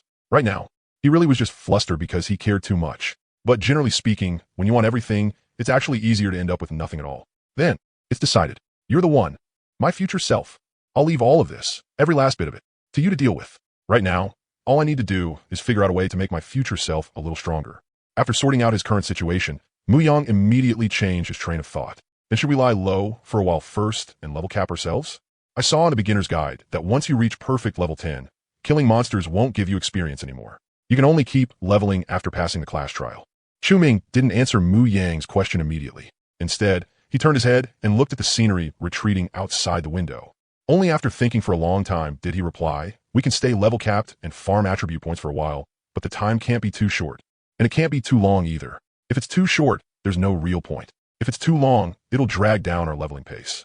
After all, no matter how overpowered we are in the game, if it can't be brought into reality, then it's all just flowers in a mirror and the moon in the water. Empty talk. Hearing that, Mu Yang suddenly realized that Chu Ming seemed to know what talent he had chosen. Huh? Wait, you can see what talent I picked? What? That's surprising. In every game we play, aren't you always shouting stats? Only stats can crush everything, and then charging straight in to throw your life away? Hey, why bring that up? How are those two things the same? Hearing that, Mu Yang laughed it off and quickly brushed past the topic of talents. He began thinking about the later leveling grind instead. Mu Yang had seen in the beginner's guide that in the hyperdimensional game, the experience needed to level up increased by a whole step every 10 levels. Before level 10, the experience needed for each level increase was measured in the hundreds. From level 10 to level 20, it was measured in the thousands. From level 20 to level 30, it was measured in the 10,000s. And so on. The further you went, the more experience leveling required. And in the hyperdimensional game, the max level was a full 500. According to the beginner's guide, level 500 in the game corresponded to the 9 stages of the transcendent path in the real world. The 0 to 50 level range corresponded in reality to the stretch before advancing to the first rank in the transcendent world. As for them before level 10, at most they were just a bunch of rookie recruits using the hyperdimensional game to experience transcendent abilities. And Mu Yang was still using a dual class template. The experience he needed for each level was double that of ordinary players. At this stage, there were only a measly 6 hours of game time per day. This damned leveling pressure really made it impossible for Mu Yang not to worry. While he was thinking, Chu Ming added to the earlier topic. Since we're going to lie low and farm attributes for a while, then no matter what, we need at least 1 full week. But it's best not to go over 2 weeks. After all, from the first class trial at level 10 to the second class trial between level 11 and level 50 to advance to first order, there really would be quite a long gap in between. If they didn't T-farm themselves a few more attribute points during that time, they really wouldn't T-feel safe. Then Chu Ming suddenly seemed to think of something. Oh, right. Since we're going to lay low for a while first, when we go into newbie dungeons to farm attributes, we could bring along a few support-type class holders too. HM, is there something special about that? Mu Yang Asket, what's special about it? There is nothing like that at all. Anyway, we want TB eating the monster's EXP by then. We D just be giving them a hand while we're at it. No matter where you are, getting to know and befriending a few strong supports is never a bad move. And right now, support-type class holders are having a pretty rough time in the game. ISNT this the perfect chance to offer help in snow? What Chu Ming said really did sound like a reincarnator. From yesterday until now, he had already gotten so many benefits by exploiting time gaps and information gaps, and he was still thinking about how to maximize his own gains even further. So Mu Yang replied, all right, once I hit level 10 in the next couple of days, I'll go check my newbie village too, and see if there are any support players worth bringing along. Then on the way back, Chu Ming added a lot more key information. For example, when the first level 10 class holder appeared in each newbie village, the Transcendent Dimension game would update that village's dungeon content. When a number of level 10 players on Blue Star in the Transcendent Dimension game reached 1 billion, The game would add information about Abyss Invasion to the beginner guide. When a player passed the level 10 class trial in the Transcendent Dimension game, the game would send the player 2 basic transcendent cultivation methods, meditation method and body tempering art.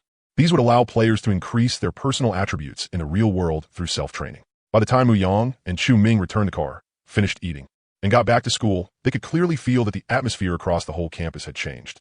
With the return of the first batch of players who had entered the Transcendent Dimension game, the entire school was filled with an indescribable excitement. Unlike the panic the Transcendent Dimension game had stirred up across all sectors of society, students at Muyang's age were exactly the kind most curious about new things, and the most able to accept them. When Muyang and Chu Ming returned to the dorm building, they saw their classmates gathered in the walkway by the entrance, huddled together and discussing the Transcendent Dimension game. Using their shared classmate relationship as a link, Muyang easily blended into their discussion. Fuck, still one step too slow. I didn't get to use a single one of those redemption codes. Like I use any either. No joke though, this game is seriously insane. Right after it launched, more than half the people suddenly fell asleep on the spot. The moment that happened, I knew something was off. Damn it, good thing I jumped in right away. Otherwise, wouldn't that class have been for nothing? You really know how to attend class. Alright, the friend function unlocks after level 1. What are your game nicknames? Add each other tomorrow after logging in. Damn, you bastard, trying to trick me into revealing it? I'll never tell you I'm Pink Fierce Man. Amid the noisy laughter, Muyang and Chu Ming said goodbye to everyone and returned to the dorm. The next time they log into the game would have to be tomorrow. There wasn't really anything else to do now. Back to the dorm, onto the bed, rest. After lying down, Muyang unusually didn't play on his phone. Instead, he opened the beginner guide through his personal panel and started reading. This was something everyone who had logged into the Transcendent Dimension game could do. If a game that could send people straight into another world couldn't even let them open their personal panel in reality, that would be the real joke. To be fair, the Transcendent Dimension game was pretty smart too. Based on each person's awakened talent, it would specially update talent development templates in the beginner guide to help players quickly master and improve their soul talents. Of course, the Transcendent Dimension game could only record talents that had already been included in its database. As for Muyang's self-awakened, 3 treasures self-cultivation furnace and life origin world, it only gave him a rating. Even the names of those 2 talents on the game panel had been filled in by Muyang himself. For the entire afternoon, Muyang didn't study anything else. He didn't even look at his phone. He spent the whole time using the beginner guide to research the talent he had randomly rolled, fantasy creation. According to the beginner guide, this was a talent with extremely great restrictions, but one that almost didn't have an upper limit. Casually shaping weapons in the game was only the most ordinary use of this talent. The truly terrifying part of this talent was its ability to create exclusive artifacts by sacrificing the upper limit of one's basic attributes. Basic attribute values, put another way, that was a person's life origin. From that perspective, the talent, fantasy creation, was forcibly converting part of one's life origin into tangible items in the real world. Sacrifice part of your life origin, and in exchange, obtain a divine artifact that could grow without limit and was 100% compatible with you. No matter who it was, that kind of deal would be pure profit. If you really had to make a comparison, then it would be Muyang's own 3 treasures self-cultivation furnace and Chu Ming's natal spirit sword. But there was only one furnace and only one spirit sword. As long as Muyang had enough basic attributes, he could make himself 9 things like that. 9 of them. That was the true value of fantasy creation. Among the recorded development cases for this talent, Muyang saw a lot of operations that could only be called wildly imaginative. For example, one former holder of this talent had sacrificed 100,000 points of spirit energy attribute cap to manifest a well of spirit energy. This well of spirit energy could automatically absorb and store spirit energy particles without limit. And because it had been created using the owner's life origin, it was innately bound to the owner. When casting spells, the owner could directly use the spirit energy particles stored inside the well. So, in other words, they had used 100,000 basic attribute points to exchange for a mana bar with no upper limit. And after the owner died in battle, that well of spirit energy even returned to the owner's race and became a stellar wonder that strengthened the race as foundation. There were quite a few similar wonders listed in the beginner guide as well. The soul guarding shield that could protect the soul, the eternal furnace that could strengthen the physique, the sword of ruin that could ignore defense. All kinds of creations listed in the beginner guide left Muyang marveling in amazement. But after looking at the price required to create those wonders, Muyang's burning excitement quickly cooled back down. Compared to the sacrifices of tens of thousands, or even more than 100,000 attribute points mentioned in the guide, the amount of attribute points Muyang currently possessed was still far too low. What's more, the previous holders of this talent had generally only created their exclusive artifacts in the middle or late stages of their time in the Transcendent Dimension game. They all waited until they had enough power to protect themselves before starting to make their exclusive artifacts. Otherwise, If they developed this talent too early, while their basic attributes were still insufficient, then instead of increasing their strength, they would only be seeking death. And many holders of fantasy creation, throughout their entire lives, never even used up all their chances to create exclusive artifacts. They only made 1 or 2 powerful creations for themselves, and never used the remaining chances again. After all, every time they made an exclusive item, they had to personally smash their own base attributes into it. Relying on level growth and personal cultivation alone simply couldn't withstand too many rounds of that. If they wanted their creation to have heaven-defying stats, they had to invest more than 10,000 points of base attributes. For people like them, saving up over 10,000 attribute points while still making sure they could protect themselves at their current level after the sacrifice was no easy task. After all, they had walked all the way here through mountains of corpses and seas of blood. Couldn't he have a few enemies? Attribute point, attribute point. Where the hell am I supposed to find you? Casually closing the personal panel in front of him, Muyang rested both hands behind his head and asked, Chu Ming, do you think there's south any place at level 10 when you're stuck at the cap, where you can keep farming monsters nonstop? What? Thinking of farming attribute points? Tilting his head and seeing the look on Chu Ming's face, like he'd already seen straight through him, Muyang simply turned away and stopped looking at him. I'm not thinking of farming attribute points. I'm desperately short on attribute points. So short it's basically like pouring water into a bottomless pit. Hearing Muyang's sigh, which sounded more like bragging, Chu Ming immediately couldn't sit still anymore. The hell you are. Your 3 treasures body refining furnace can probably refine stuff in the transdimensional game and turn it into attribute points. And you probably picked some talent that stacks attributes from killing monsters too. If not Crystal Brain, then Starsea Spirit Abyss. And at the very least, it has to be Devour Spirit.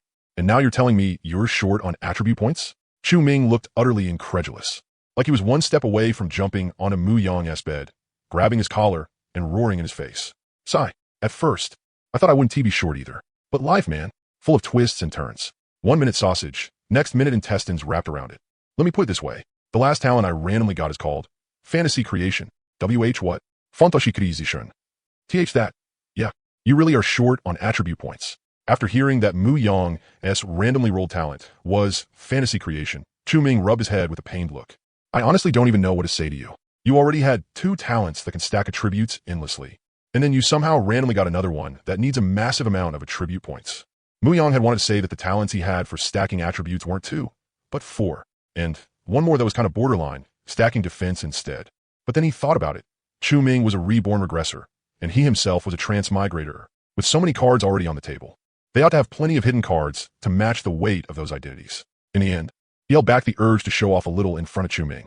Still, seeing the way Chu Ming looked so full of complicated sighs after learning that his 3rd talent was Fantasy Creation, Muyang ultimately couldn't hold it in. So he forcefully shifted his line of thinking and explained with fake confidence. Isn't that even better? How is that better? Chu Ming shot back.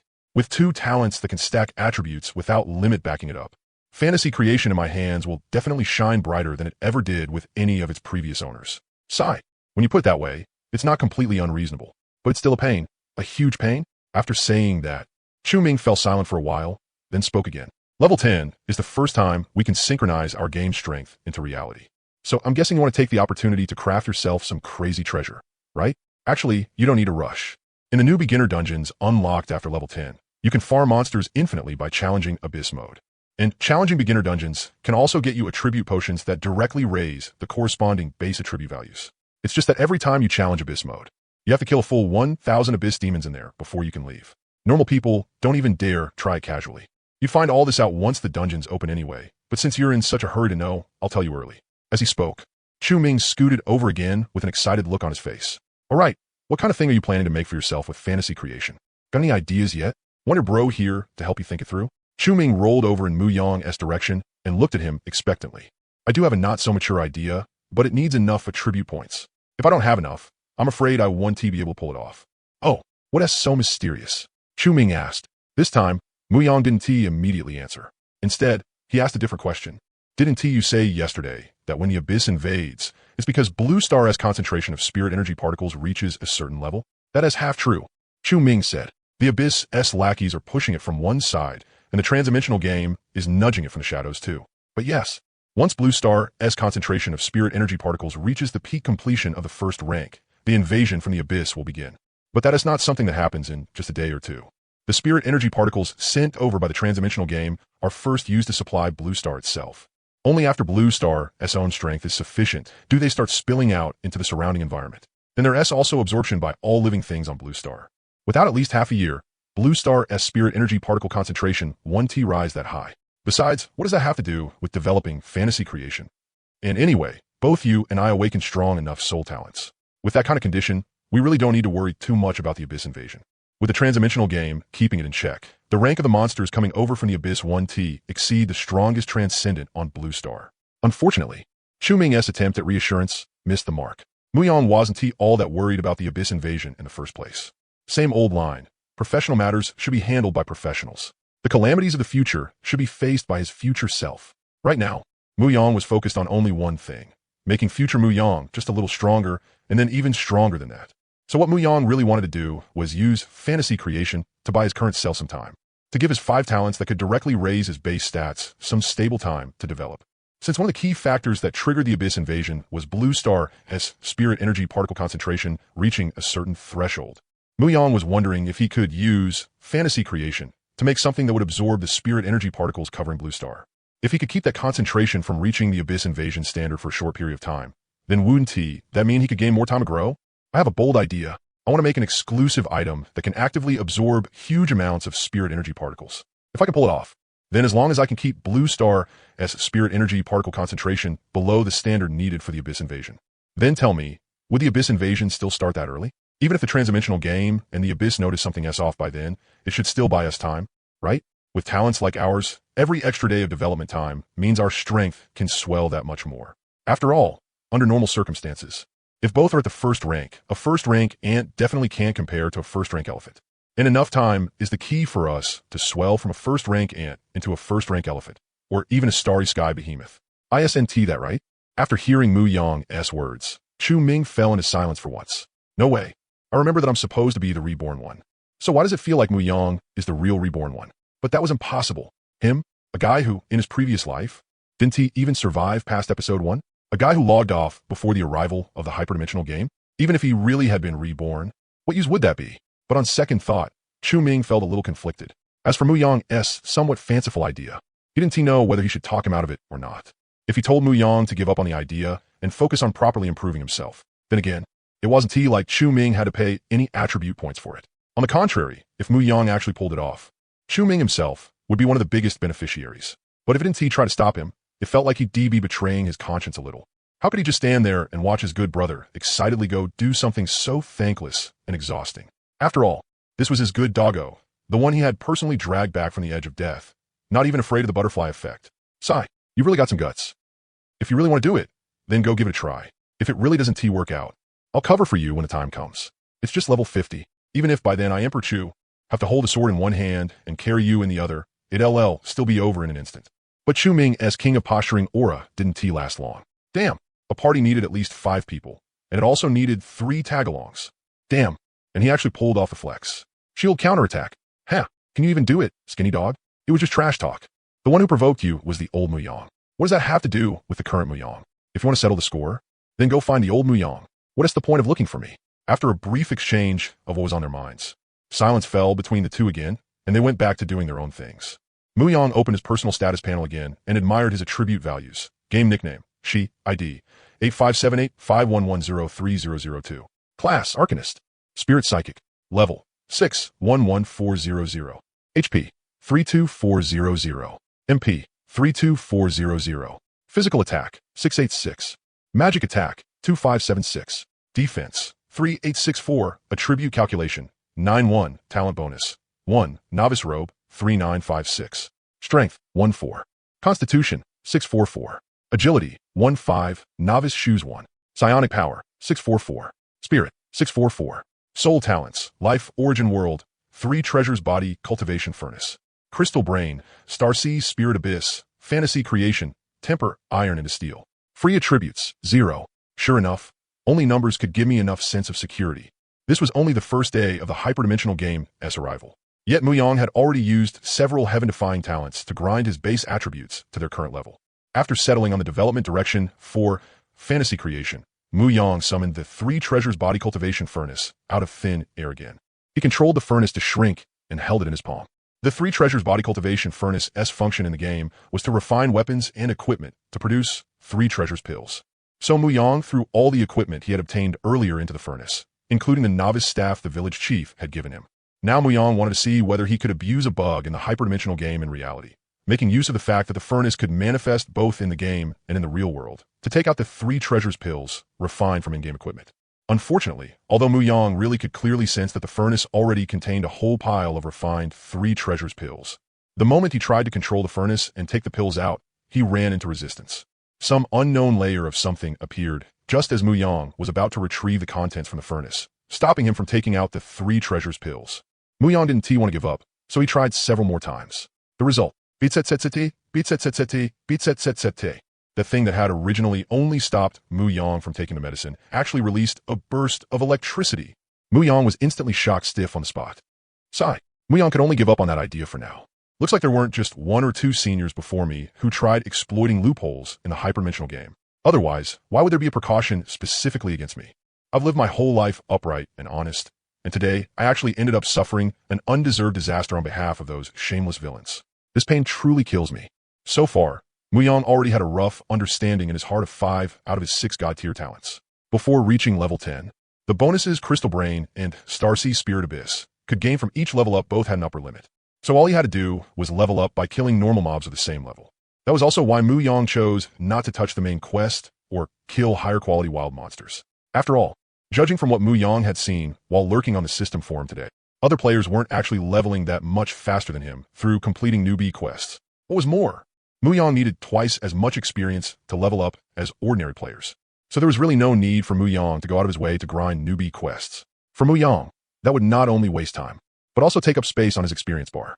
After all, one ordinary quality mob meant a full 2 attribute points for Muyang. As for Life Origin World, Muyang still hadn't explored that talent. It wasn't that he didn't want to explore this talent that formed a world of its own right now. It was that Chu Ming was right beside him, which made Muyang suppress his desire to explore it. No matter what, Chu Ming was someone who had returned from rebirth. If Muyang suddenly disappeared, he would definitely notice something was wrong. Chu Ming wasn't stupid either, even if, out of years of brotherly friendship, he had given Muyang a lift at the start. His familiarity with all kinds of opportunities in the hyperdimensional game couldn't possibly be limited to just this much. Chu Ming hadn't said more, and Muyang tactfully hadn't asked. Just the fact that, after coming back, Chu Ming still chose to pull him up even while knowing that saving him would drastically change the future S-course. Muyang already didn't even know how he could repay that favor. Not to mention that when Chu Ming was taking advantage of a wool-gathering opportunity, he even brought Muyang along with him. Otherwise, there was no way Muyang could have started with 6 divine talents. This favor, Muyang had to acknowledge. In the future, he had to repay it. But Muyang wasn't stupid either. He still had to keep a few trump cards for himself, didn't he? And besides, what he should reveal, he had already revealed almost enough of it. After dinner at 8 o'clock that evening, Xia Nation's first wave of official response to the hyperdimensional game began to roll out. Because Muyang saw this in the class group chat, a notice to collect students' basic information related to the hyperdimensional game. After quickly filling in his basic information, Muyang truthfully entered his game nickname and ID, and listed his class as Spirit Psychic. As far as Muyang was concerned, there was nothing worth hiding about his hyperdimensional game nickname and ID. If he tried to act smart and write down random nonsense, then he'd most likely just be making things difficult for others and asking for trouble himself. When it came time to fill in his talent, Muyang paused for a moment, then made one up for himself. Full of spirit. Full of spirit. Your spirit power recovery speed becomes 12 times that of other people. When your class is Spirit Psychic, your spirit power recovery speed gains an additional 30% increase. After filling it in, Muyang casually glanced at Chu Ming's information, only to find that this kid hadn't told the truth either. He had also made up a fake talent that boosted combat power and reported it. The two looked at each other, and knowing smiles appeared on their faces. He checked the levels of the classmates who were also filling out their forms online at the same time. The highest among them had reached level 4, while the slowest was still at level 0. So Muyang picked a level that wasn't too high or too low and filled in level 3 for himself. What? You're saying this level doesn't match what you saw in the game? Then let me ask you this. Time is passing, and the game is progressing. Am I not allowed to level up a bit? Answer me. Wasn't this kind of half-true, half-false reporting for your good, my good, and everyone's good? So nobody had to make trouble for each other? The time that followed was pretty dull. Muyang and Chu Ming both waited for the next day to arrive so they could enter the game at the first possible moment. Before the in-game time refreshed, Muyang finally picked up his phone and started scrolling through videos. Because of the appearance of the hyperdimensional game, The entire Blue Star was now immersed in both desire for transcendent power and fear, and discussions related to it had spread everywhere. The Xia Kingdom, where Muyang lived, was doing fairly well. All discussion related to the hyperdimensional game was being kept by the authorities within a relatively stable range. And the Xia Kingdom's official response was also very fast. In just the 6 hours since the hyperdimensional game descended on the first day, the Xia Kingdom officials had already trained a batch of teams that had fully reached level 10 in the beginner village. But because future class development required enough gold potential points, the officials did not immediately send these teams into class trials. Instead, they directly announced to the whole society that these teams would enter the class trials 3 days later.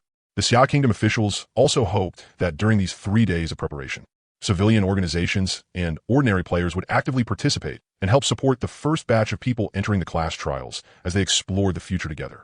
And through the daily news, they publicly released a batch of official accounts responsible for coordinating with civilians inside the hyperdimensional game.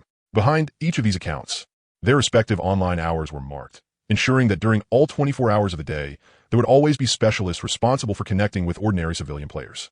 Then Muyang kept scrolling and saw a lot more news about the hyperdimensional game. For example, across the ocean, in that place that had already been chaotic to begin with, even greater chaos had erupted after the hyperdimensional game descended. That beginner village chief who acted so decisively was directly posted all over the internet. Of course, there were also many players who were already skilled in strategy, and they had organized guides and analyses online about how to play the hyperdimensional game. Unfortunately, all of those taught people how to quickly gain experience and level up while clearing the beginner chain quests, which went against Muyang's firm strategic route of letting stats crush everything. After scrolling through his phone for a while, Muyang found that video again announcing cooperation between the Xia Kingdom officials and civilians. Looking at the messages released by the highest levels of the Daxia authorities on his phone, Muyang's mind instantly became active. It really was a bit difficult for Muyang alone to satisfy the appetite of the 3 treasures body cultivation furnace. But just because one person couldn't do it, didn't mean an organization couldn't. So Muyang raised his phone in front of Chuming. What do you think?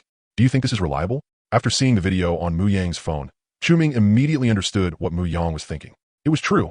If Muyang wanted to do this by relying only on himself, it would be far too difficult. But if he could cooperate with the official forces, it would be different. With Daxia's official support, Muyang would no longer have to painfully farm monsters like he was doing now just to save up attribute points. He could just pop furnace after furnace of pills and rapidly raise his attributes, couldn't he? In the end, Chuming said with a serious expression, "It is reliable. But if you do that, you'll expose yourself completely. Not everyone in the Xia Kingdom's official circles is a good person. If you really want to cooperate with them, you'd better prepare in advance for all kinds of trouble later." Muyang thought about it, and in the end, he still made up his mind and said to Chuming, "Forget it. Future trouble can be left to my future self. Right now, all I need to do is find every possible way to stack my attributes, so my future self will have enough confidence to deal with whatever comes." Then among the Xia Kingdom official accounts that would be online at midnight, Muyang picked one directly under the military and memorized it. He planned to try making contact after logging in later. After a long, agonizing wait, the time finally reached midnight of the next day. The 2 people in the dorm entered the game the very instant the restrictions were lifted. A flash of flowing light passed before his eyes, and he found himself once again at the place where he had been forcibly logged out yesterday. Now that he had a new idea, today's original power leveling plan naturally had to change. So, without paying any attention to the wild monsters around him, Muyang directly followed the panel's guidance and headed toward the beginner village. On the way, Muyang first used the friend system to add the official civilian coordination account from memory. After Muyang sent the friend request, the other side quickly accepted it and sent him a greeting. "Daxia Citizen Shi, hello. I am Central Military District Liaison Officer Number 7, Zhuo Xia. Thank you for your support of the Central Military District. May the Xia Kingdom prosper forever." After his request to the officials was approved, Muyang also returned to the beginner village. Muyang did not reply to the other side's message immediately. Instead, following the guides posted by top players on the game forums, he went to an old granny at the east end of the beginner village and spent 100 copper coins to rent a room from her. Then he opened the in-game shop and spent every last copper coin he had earned yesterday to buy every black iron weapon from level 1 to level 10. Because yesterday Muyang had thrown all the equipment, he got straight into the 3 treasures body cultivation furnace in one go. Even though he had obtained 169 3 treasures pills when tallying up the harvest, he still had no way to determine the exact output and production efficiency of his 3 treasures body cultivation furnace. So he still needed to carry out a detailed round of testing first. The effects of the 3 treasures pills were the same as in reality. In the game, each 3 treasures pill could provide 1 point each of constitution, spirit, and spiritual energy. In other words, every 3 treasures pill increased attributes by 3 points total. So before officially cooperating with the Xia Kingdom, Muyang first had to figure out how many 3 treasures pills equipment of each level could produce. After all, patriotism was patriotism, but he couldn't let himself take a loss. That was why Muyang had spent all his savings buying so much ordinary equipment for testing. Half an hour later, Muyang got the final result. 3 pieces of level 1 black iron equipment could be refined into 1 attribute pill. 2 pieces of level 2 equipment made 1, and for level 3 equipment, a single piece could already be refined into 1.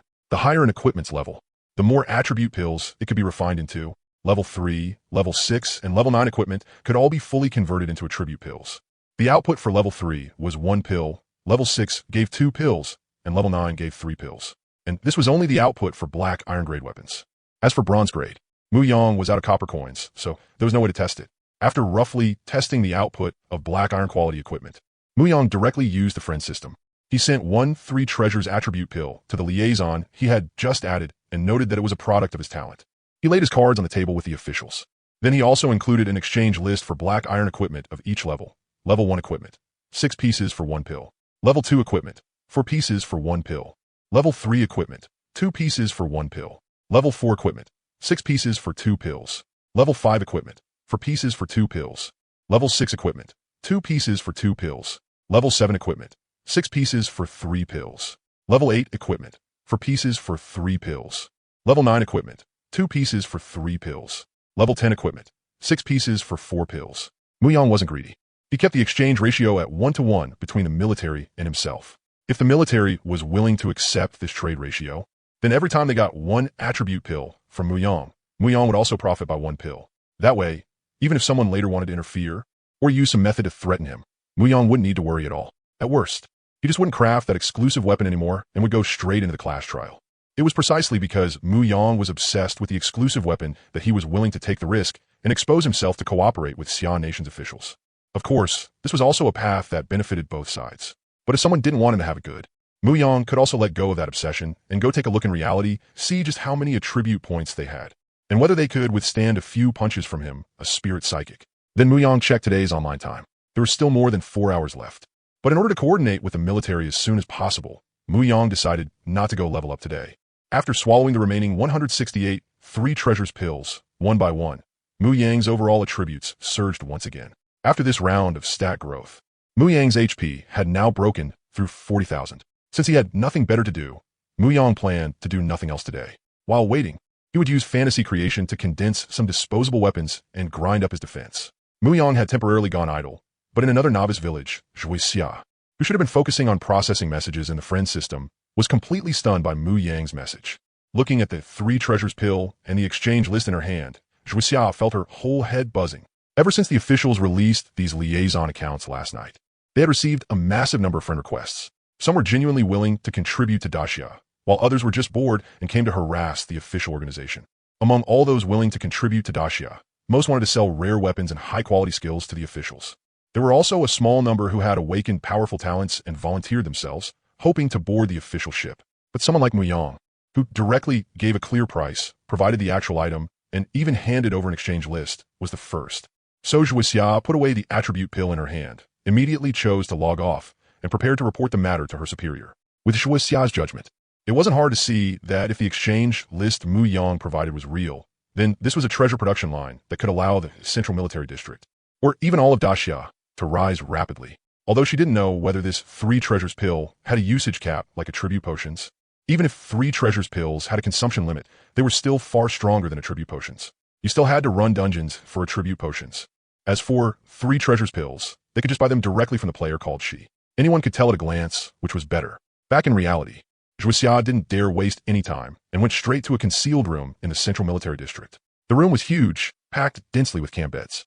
Lying on them were the 7 Shilin squads that the central military district of Daxia had concentrated its resources to support. Each squad had 7 people, covering many classes such as shield guard, warrior, assassin, archer, mage, and more. To be safe, none of the military special squads had chosen the knight template. After all, for the knight class to be effective, it needed a mount to cooperate with it, and the military didn't dare confirm whether when strength synchronized. The hyperdimensional game would also synchronize the knight's mount. So in organizing the early pathfinding squads, they had deliberately avoided the knight class. Of course, the other 4 military regions had also built their own vanguard exploration squads, named respectively after Azure Dragon, white tiger, vermilion bird, and black tortoise. 3 days later, these squads would represent the officials in exploring the class trials. Knock, knock, knock. Enter. After entering the room, Zhuxia walked to the desk in the corner. Facing the stern-looking middle-aged general in front of her, whose hands were spread flat on the desk, she first gave a salute, then said, "Reporting, Chief. The process of contacting civilian support has yielded major gains." Hearing Zhuxia say there had been major gains, the originally stern military commander also became interested. "Oh, major gains?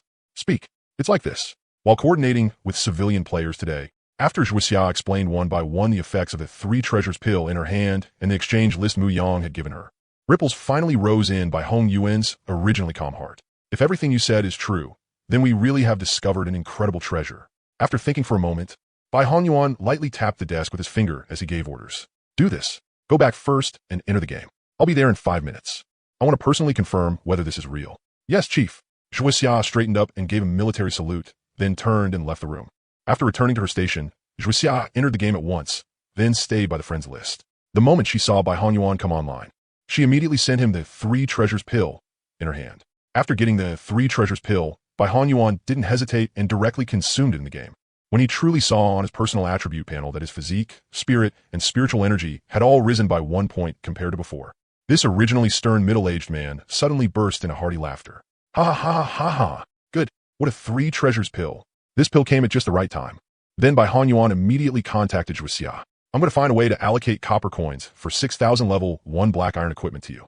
Take it and test the waters with him first. Then send me his in-game nickname and ID number. I'll immediately arrange for someone to verify his real identity." After receiving Bai Hongyuan's instructions, Zhuxia first sent Mu Yang's information to him. Then she began contacting Mu Yang. "Dear Daxia citizen Shi, hello. I am Zhuxia, liaison officer number 7 of the Central Military District stationed in the hyperdimensional game. We have confirmed receipt of the item you provided, 3 treasures pill. Would you be interested in establishing a long-term cooperation with us?" When Mu Yang received the military's message, he was in the middle of crafting his 3rd-generation disposable weapons for himself. To make sure this generation of consumables looked good enough, Mu Yang had even looked up all kinds of throwing weapons on his phone before entering the game. But the results were far from ideal. Most of the weapons Mu Yang found on his phone were real weapons that existed in the real world.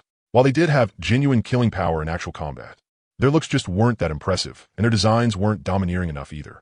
They couldn't satisfy Mu Yang's need to show off, to appear holy before others. But as a transmigrator, Mu Yang wasn't limited to drawing inspiration from this world alone. He could also dig for treasure in the memories of his previous life, couldn't he? After a long bout of hard thinking, Mu Yang finally chose the weapon of Zeus, the 3rd-generation king of gods from the Greek mythology of his previous life, Thunderbolt. He would use it as his 3rd-generation disposable weapon. And while waiting for that reply, Mu Yang had already made more than 3,000 Thunderbolt divine weapons for himself, Z-shaped, bent in sharp angles, entirely crystal purple, with bright golden lightning wrapping around them. Thunderbolt. Attack power, 4,102. Durability, 1. Because of Mu Yang's own extremely high stats, these Thunderbolt weapons possessed massive damage the moment they appeared. And under the effect of cast iron into steel, they also brought Mu Yang 327 points of defense. This pushed his survival ability up another level from what it had been before. Although the defense stat Mu Yang had farmed through the cast iron into steel, talent was still, for now, far below the defense naturally provided by his absurdly high base attributes. This was only the beginning. The further things went, the more terrifying these talents that could infinitely stack a certain attribute would become. Once Mu Yang sacrificed a large amount of attributes later on, the defense granted by this talent would become one of the key pillars of his survival. After putting away the pile of thunderbolts around him into his personal storage space, Mu Yang sent Zhuxia a reply. "As a citizen of Xi'an Nation, I am of course willing to establish a long-term partnership with your side and contribute my share for my country." At the same time, Zhuxia received Mu Yang's reply. She also received enough copper coins allocated by her superiors to buy 6,000 level 1 weapons from the system shop. Looking at the full 300,000 copper coins, Zhuxia did not mail them to Mu Yang immediately. Instead, she first bought 600 level 1 weapons from the system shop. After mailing those weapons to Mu Yang, Zhuxia sent him a message. "Honor Daxia citizen Shi, thank you for your contribution to Xi'an Nation. However, in order to confirm that you truly can convert game equipment into precious attribute pills before we formally begin our cooperation, we hope to first establish preliminary trust between both sides through this cooperation involving 600 weapons. If this offends you in any way, please forgive us." Mu Yang did not take the probing from the Central Military District to heart. If he were in their place, he would have done the same. Besides, they had spoken sincerely, and for the initial cooperation of 600 level 1 weapons, they hadn't dragged their feet at all and had sent them over directly. so there was nothing worth dwelling on. He put the 600 weapons into the 3 treasures body cultivation furnace and began refining them. About 5 minutes later, 203 treasures attribute pills appeared in Mu Yang's hand. After sending 100 of them to Zhuixia, the other party quickly sent Mu Yang 270,000 copper coins and left a message. This is all the copper coins we can mobilize right now. More funds are currently being gathered. Will you be online at the same time tomorrow? Yes. From now on, I'll be online every day from midnight to 6 o'clock. Looking at the 270,000 copper coins attached to the mail, Mu Yang inwardly sighed that there really was strength in numbers. This choice had not been a mistake. The Xian Nation military really was the military. Then Mu Yang used those copper coins to buy 5,400 level 1 weapons from the system shop. He threw all of them into the 3 treasures body cultivation furnace for refinement. This round of refining took much longer than before. While waiting, Mu Yang heard a rare system announcement by his ear.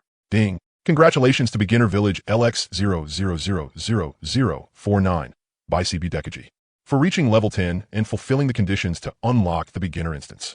The beginner instance for beginner village LX00000049 is now open. All players may head to the beginner instance for a challenge after reaching level 10.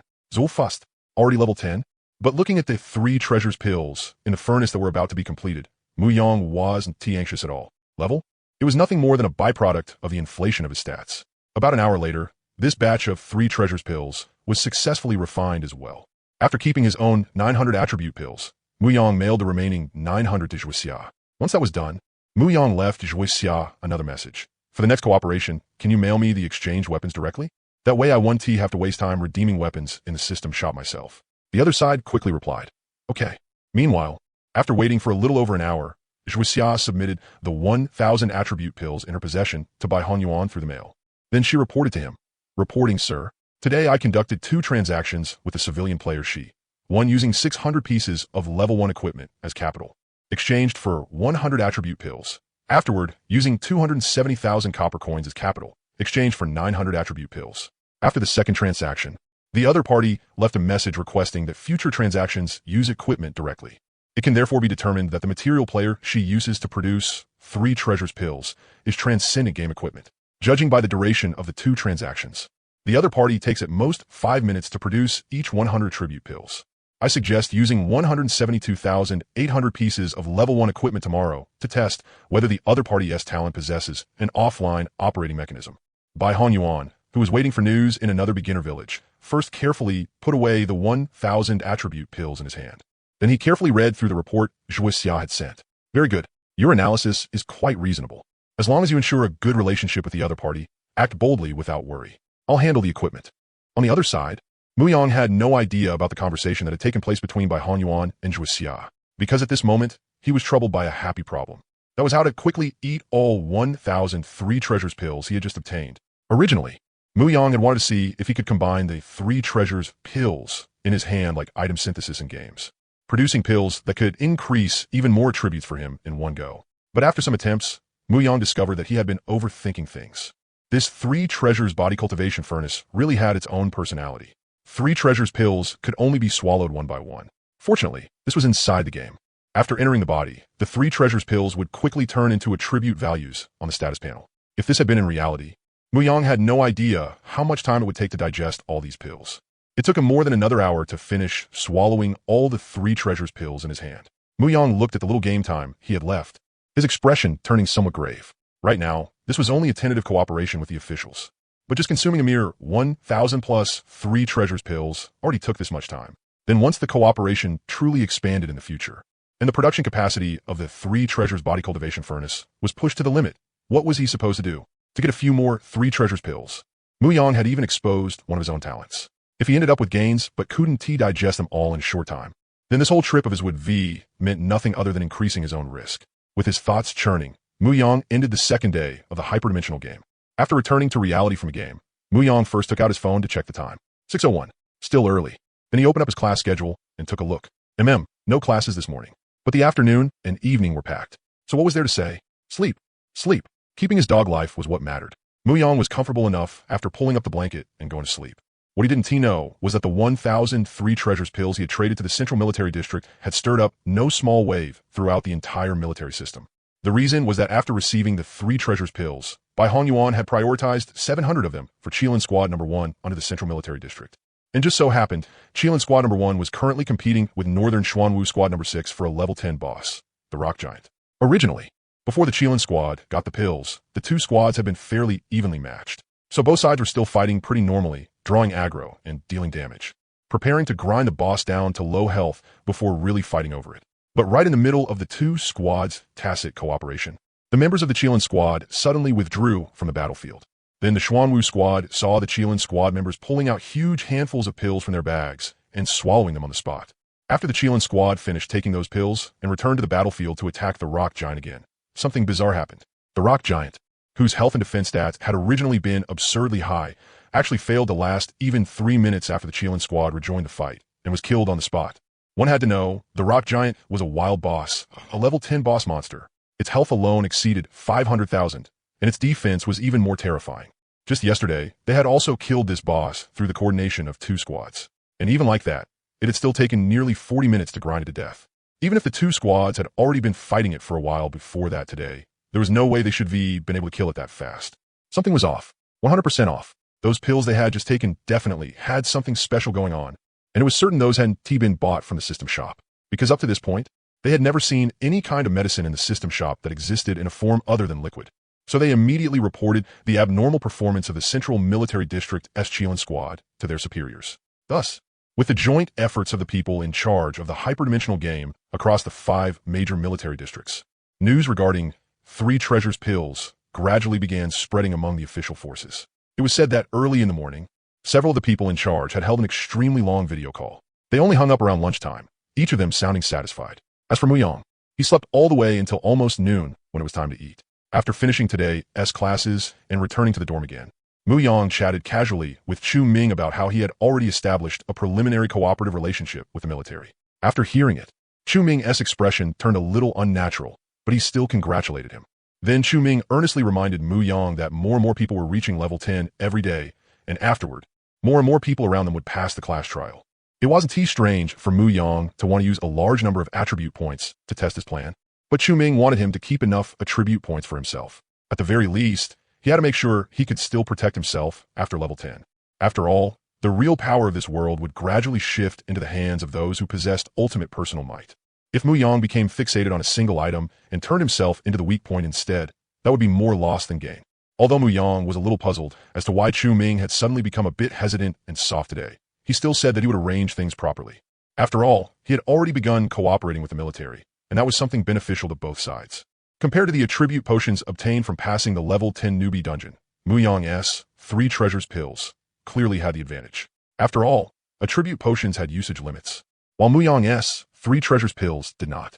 So Muyang felt that until Xian Nation's officials found a more cost-effective and efficient replacement, he was their best choice for cooperation. Before getting into bed to sleep, Muyang habitually started scrolling through his phone again, but before long, he put it away out of boredom. Now, when he opened his phone, information about the hyperdimensional game had completely taken over the headlines and front pages of every app. Everything related to the hyperdimensional game was gradually merging into and changing the lives of Blue Star's people. Even if people on Blue Star had still been half believing and half doubting the hyperdimensional game yesterday, during today's game, beings all across Blue Star had successfully challenged the class trial. Although the number of golden potential points those people obtained after being exposed wasn't too high, and some of them hadn't even fully passed all 10 stages of the trial to get the guaranteed minimum, when transcendence who had once existed only in novels and film truly appeared before people's eyes. All of Blue Star fell into fanatical worship of the hyperdimensional game, when the numbers in the game became real-world enhancements to one's body, when the talents randomly granted by the game truly became the player's soul talents, when the world of technology and philosophy began to shine with the light of the supernatural. Even the most steadfast materialist couldn't help but sigh that this really was a gift from the gods. Another point that exploded across Blue Star today was that a small portion of those who chose to challenge the class trial, while their real bodies were being strengthened by the game, awakened a second soul talent under the impact of spiritual energy. When news began to spread that the number of soul talents one could possess was not limited to just one, those whose random talents had originally been mediocre once again ignited wild ambition for the future, and it drove the people of Blue Star completely mad. The orderly structure of daily life was beginning to gradually collapse. For now, Muyang still hadn't seen that happening on Xian Nation's side. But as for the news from that so-called free nation across the ocean, Muyang saw it all very clearly. Bankrupt people wandering the streets, homeless drifters, and addicts had suddenly gained transcendent power after passing the class trial. That gave their originally dark lives a different kind of color. And so, storms of street warfare, vendettas, revenge, and abuse began rising from the streets, gradually spiraling out of control. It was said that the country that always boasted it had no death penalty had, in order to guarantee the safety of certain people, urgently executed a batch of prisoners by gunfire, and that the next batch of names on the execution list was already on the way. The purpose was to wipe out possible future trouble in the cradle. By comparison, Xia Nation's side appeared much more stable, but Chu Ming said that undercurrents were already surging among all sides, and a massive storm was quietly brewing in the dark. When Mu Yang pressed further, Chu Ming shut his mouth and said nothing more. He only said that words harmful to unity couldn't be spoken carelessly. Mu Yang didn't ask any more questions. Thinking about it, that made sense. No matter what, the future Xia Nation couldn't possibly remain as stable as it was now forever. Now that things had come to this, saying more was useless. At this stage, the most important thing was to raise his own stats first. That way, no matter what kind of upheaval happened in the future, it would affect him too much.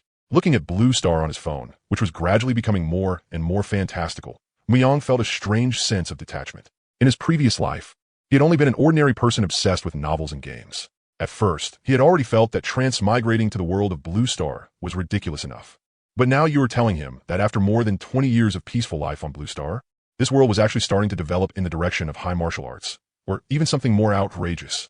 What had been shattered wasn't just Blue Star's peace, but also Mu Yang, who had always hidden his identity as a transmigrator. Sigh. After letting out several deep sighs, Mu Yang shook off the distracting thoughts in his mind. Then he went to take a shower. After coming back, he lay down on the bed, ready to enter the hyperdimensional game once it reached 12 o'clock. During yesterday's game time, Mu Yang hadn't raised his level because he had been dealing with matters related to cooperating with the authorities. Today's task was to first accept the military's commission, and then ruthlessly push his level up. Time passed second by second. After a long stretch of torment, the clock finally reached midnight of a new day. The moment the game restriction was lifted, Mu Yang directly entered the world of the hyperdimensional game. Not long after logging in, Mu Yang received a message from Xia. Clearly, for the sake of their cooperation, she had also chosen to log in at this time. After gathering the resources, the moment she saw Mu Yang's icon light up, she immediately sent the materials over. While walking toward the wild monster spawn area, Mu Yang casually opened the mail Xia had sent. When he opened it, there were actually a full 172,800 pieces of level 1 equipment lying inside. Good lord, with this much equipment, how long would it take to refine all of it? As expected of the military, the moment they made a move, it was an order this huge. From his previous experience of trying to take out medicine in advance and getting directly forced into stiffness, Mu Yang already knew that his 3 treasures body cultivation furnace could still operate normally after he logged off. It was just that the stat pills it produced couldn't be taken out in reality. With this many pieces of equipment sent over at once, there was no way he could refine them all within today's 6 hours of game time. So, to keep the military from worrying because they wouldn't get the pills today, Mu Yang planned to send them a reply to steady morale. Otherwise, after taking the equipment, if he stayed silent the whole time, it would be hard not to make the other side suspicious. Cooperation, after all, required a bit more honesty from both sides for the project to move forward more smoothly. So Mu Yang prepared to do a quick calculation and see how much time it would take to refine these 172,800 pieces of level 1 equipment. Then Mu Yang opened the system log. He found yesterday's record of the 3 treasures body cultivation furnace, refining game equipment. Written there was, you put 600 pieces of level 1 equipment into the 3 treasures body cultivation furnace. Refining time, 5 minutes. Mu Yang, who had been walking, simply squatted down on the spot and started calculating with his fingers. 172,800 divided by 600. That is 288 sets of 5 minutes. 288 sets of 5 minutes is 1,440 minutes. The clock turns 1,440 times a day in my heart. Every day, there are more than 1,440 longings. HM? No. Wait. Crap. The moment that familiar melody from his previous life suddenly rang out in his heart, Mu Yang abruptly realized something was wrong. Hadn't he triggered a keyword? But was his exposure really that obvious? Mu Yang scratched his head, his face saying, I don't understand. But I'm deeply shocked. The authorities really were the authorities. Just from 2 simple transactions, they had actually managed to figure out some details about his talent. But if they figured it out, then so be it. In a way, that was good too. He could directly ramp production to the maximum. That way, both sides could maximize their gains. The military would get a stable, large-scale production line for powerful items. And Mu Yang would use the official tailwind to squeeze resources out of the 3 treasures body cultivation furnace that were far beyond what his current strength should be able to obtain. After calculating that it would take a full day to completely refine this batch of equipment, Mu Yang directly sent Xia a message. There's a large amount of equipment. So it'll need 24 hours to refine. However, my talent still works while I'm offline, so I can give you the 3 treasures pills tomorrow. Thinking that the authorities might also be sounding him out, Muyang simply laid his cards on the table. After receiving Muyang's message, Zhuixia quickly replied, "Understood. Then tomorrow at the same time. From now on, we will provide you with 172,800 pieces of level 1 equipment every day. Happy cooperation." After receiving the message, Muyang sent back, "Okay, happy cooperation." Then Muyang got up and walked toward one of the level 6 wild monster areas, Wild Boar Forest. After entering the forest, Muyang first took out a pile of disposable thunderbolts and let them float around him. He activated basic mental locked onto his target, and then used basic object control to send 3 of the thunderbolts flying over. Your summon killed 1 wild boar. You gained 8 EXP, 13 copper coins, and 1 fawn dagger. You killed 1 level 6 wild boar. Crystal brain effect triggered. Your spirit +1. You killed 1 level 6 wild boar. Starsea spirit abyss effect triggered. Your psionic energy +1. 3 treasures body cultivation furnace effect triggered. Your free attributes +2. The harvest notifications refreshed across the battle log in triplicate, and more importantly, a level 6 weapon had dropped. After refining, a level 6 weapon could produce 3 treasures pills. That was a full 6 attribute points. Driven by the enormous gains, Muyang quickly mobilized another 3 thunderbolts. He put all his strength into it and viciously smashed them toward the next wave of targets. Because his extremely high base stats gave Muyang an enormous attack range. The area he could hit with basic object control now wasn't too much smaller than the entire monster zone, so there was no need for him to move at all. He just had to quietly serve as a humanoid turret, 3 monsters at a time, and the mentalist skills Muyang had learned so far had no cooldowns. So the moment one cast ended, he could immediately launch the next attack. In theory, as long as Muyang's mental state could keep up, he should be able to grind like this endlessly. Moreover, Muyang could clearly feel that after his base attributes had increased, whether it was the flying speed of the weapon or the activation speed of the skill, attacks launched through basic object control had improved tremendously compared to before. So amid the line after line of kill and loot notifications on the panel, Muyang gradually became addicted to the feeling of manually grinding monsters. But just as Muyang was immersed in slaughtering small mobs, not too far from the edge of Wild Boar Forest, 4 burly men over 2 meters tall were slowly making their way toward the woods. Their faces were square, resolute, and stern, as if they had all been carved from the same mold, and each of them held a giant shield in hand. The 4 people walking slowly toward the Wild Boar Forest with shields in hand were the Shinta family's quadruplet brothers. Not some ancient aristocratic clan, just an ordinary family whose father's surname happened to be the double surname Shinto. As they moved forward, Shinta Hai, walking at the very back, called out past his second and third brothers to Shinushan in front. "Big brother, do you think all 4 of us picking shield guard in this game is kind of waste?" Hearing that, before Shinushan could react, Shinichuan, who was second in line, turned around, raised his big hand, and smacked Shinta Hai hard on the head from a distance. "You idiot who never learns his lesson. What is wrong with shield guard? At a time like this, don't you know that only if you can hold the line can you deal damage?" Huh? Feeling the sharp pain from the top of his head, Shinta Hai slammed his giant shield into the ground, held his head, and started firing back on the spot. "Second brother, can you fix that rotten temper of yours already? You better watch it. Or one day my shield of thorns won't be going on you anymore. Then I'd like to see how you're supposed to stand there and deal damage without my shield of thorns." Smack, another slap landed on Shinta Hai's head. "Third brother, you hit me too." Shinta Zhe rolled his eyes at him. "That's enough. You Haven T, stopped yapping this whole way. Can't you settle down for a bit? Haven T, you noticed big brother stopped wanting to deal with you a long time ago. We only get 6 hours a day to grind levels. Can't you cherish it a little?" Seeing all 3 of his brothers turn back and stare at him with dangerous looks in their eyes, Shinta Hai could only awkwardly scratch his head and force out a dry laugh as he found himself an excuse. "Hee, look at what you're saying. I was just worried everyone might get bored, so I was trying to bring up a topic and lighten the mood, right? You know us 4 brothers, apart. We each rule our own corner. Together, we're invincible under heaven. On the road of brotherly unity, Little Hai here supports everyone 10,000%. As the saying goes." Just as Shinta Hai was trying to come up with another topic to distract them, whoosh, a sharp sound tearing through the air suddenly rang out. Then Shinta Hai saw a wild boar not far away get directly killed by a streak of lightning flying in from afar. A level 6 wild boar with fairly high defense and around 2,000 HP was no easy mob for most players at this stage. That explosive scene left Shinta Hai frozen on the spot. Eyes wide, he pointed at the scene and shouted, "Holy shit, a cheater! Big brother, second brother, third brother, someone's cheating." As he shouted, Shinta Hai spread his hands wide to gesture dramatically. That huge boar, whoosh slash, and then it was just gone. Though they weren't very willing to believe him, the 3 others still had their attention drawn away by Shinta Hai's exaggerated performance. with an attitude of better safe than sorry. Shinta turned around and took a look.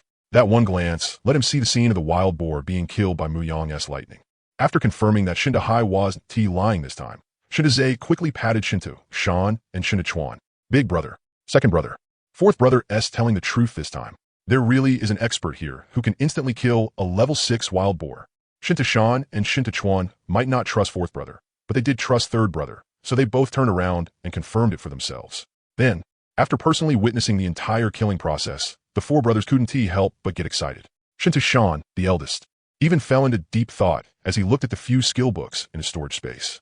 He wondered whether those things might be enough to exchange for a chance to have this mysterious player carry the four of them to level 10 and through their class trial. These skill books had dropped by accident when the brothers killed wild monsters.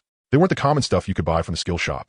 Unfortunately, all four brothers were shield guards, so they had no use for these powerful skills at all.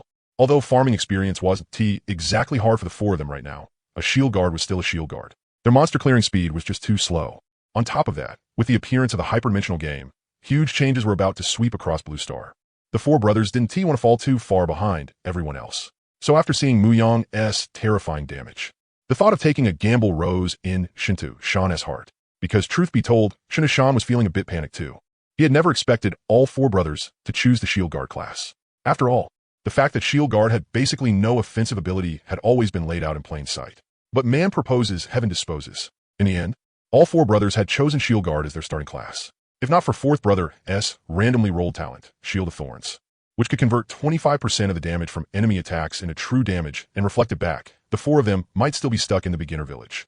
For a pitiful bit of leveling experience, they would probably be waiting around like day laborers in the market for damage dealers who needed them to come knocking. But then again, considering the talents the four brothers had rolled, it was really hard not to choose Shield Guard. Take him for example. As the eldest among the four, the talent he had rolled was Shield of Fortitude, which increased defense by 50%.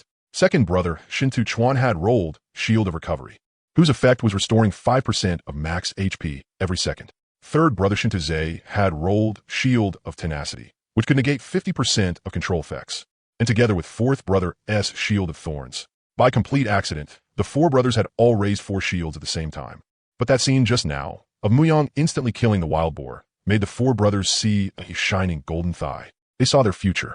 They saw hope for their rise. So instead of waiting painfully for the next opportunity, they might as well go all in right now. Especially since in the past few days, people had already begun passing their class trials and obtaining supernatural power in reality. Time no longer allowed them to keep leveling up this slowly. After thinking for a long time, Shinta Shan finally made up his mind. No matter how powerful the skills were, if they couldn't use them, then they were just a pile of waste paper. That person has to be nearby. Move. Follow the direction the lightning came from. If we can really get acquainted with such a powerful damage dealer, then our class trial will truly be secured. So the four brothers put away their heavy shields and sprinted toward Muyang's location. Fortunately, monsters in the wild area wouldn't attack on their own. So the four brothers smoothly found Muyang, who was focused on killing wild boars for experience. Who are you people? Not long after the four entered this part of the forest, their movements had already been scanned by Muyang's basic mental lock-on. But because of the hyperdimensional game system, the four of them had not been marked as enemies. So Muyang hadn't been too worried and had continued killing wild boars to gain experience and level up. Only when the four got close did he finally speak and ask, "Who are you people? What do you want coming over to me?" As the eldest brother, Shinta Shan naturally stepped forward to speak with Muyang. "Little brother, don't misunderstand. The four of us brothers mean no harm. We came over so abruptly because we want to make a deal with you." "Oh, you want to make a deal with me? What kind of deal?" While killing wild boars, Muyang chatted with Shinta Shan. "It's like this. The four of us brothers are all shield guards. We've been looking for a strong damage dealer to carry us a bit, but we haven't found anyone suitable. It was only just now, when we saw you showing off your might and instantly killing wild boars, that we rashly came over to ask. I wonder if you'd be willing to do us the honor of helping the four of us level up a little." Shinta Shan didn't hide anything and directly told Muyang the purpose of their visit. After saying that, he took out several skill books they had gotten earlier from his storage space and held them out in front of Muyang. "If you're willing to help carry us a bit, then all of these skill books will be yours." Muyang looked at the 3 skill books in Shinta Shan's hand. 2 of them were active skills. All of them were high quality. The 2 active skills were both gold grade. That passive skill was even platinum grade. The 2 gold grade skills were both mage skills, Deathstorm and Frozen 10 Miles. Both were high-end goods that couldn't be bought in the skill shop. The platinum passive skill was called Like a Shadow, and it was an extremely rare passive damage boosting skill. So compared to the 2 active mage skills, what Muyang cared about more was this higher quality passive skill. Like a Shadow, Muyang had always been very clear about one thing: right now. He simply didn't need to spend huge amounts of effort studying combat techniques like everyone else. His talent was right there. The most important thing for him was to simply and brutally kill monsters and pocket the attribute points. Massive base stats would help him make up the gap between himself and other people in combat technique. Other people improved their combat skills because there were limits to their stat growth. But Muyang didn't have that kind of limitation. Among his 6 soul talents, 5 could directly raise his stats. And when it came to learning skills, Muyang also didn't need to think like everyone else about how different skills should be matched together. How should they be cast? In what order should skills be used to maximize damage? As long as a skill could be used, Muyang could just learn it brainlessly. After all, he had plenty of mana and spirit power. His style was pure saturation bombardment. Whatever lit up, he clicked it. So when Muyang saw the skill books in Shinshan's hand, he was genuinely deeply tempted.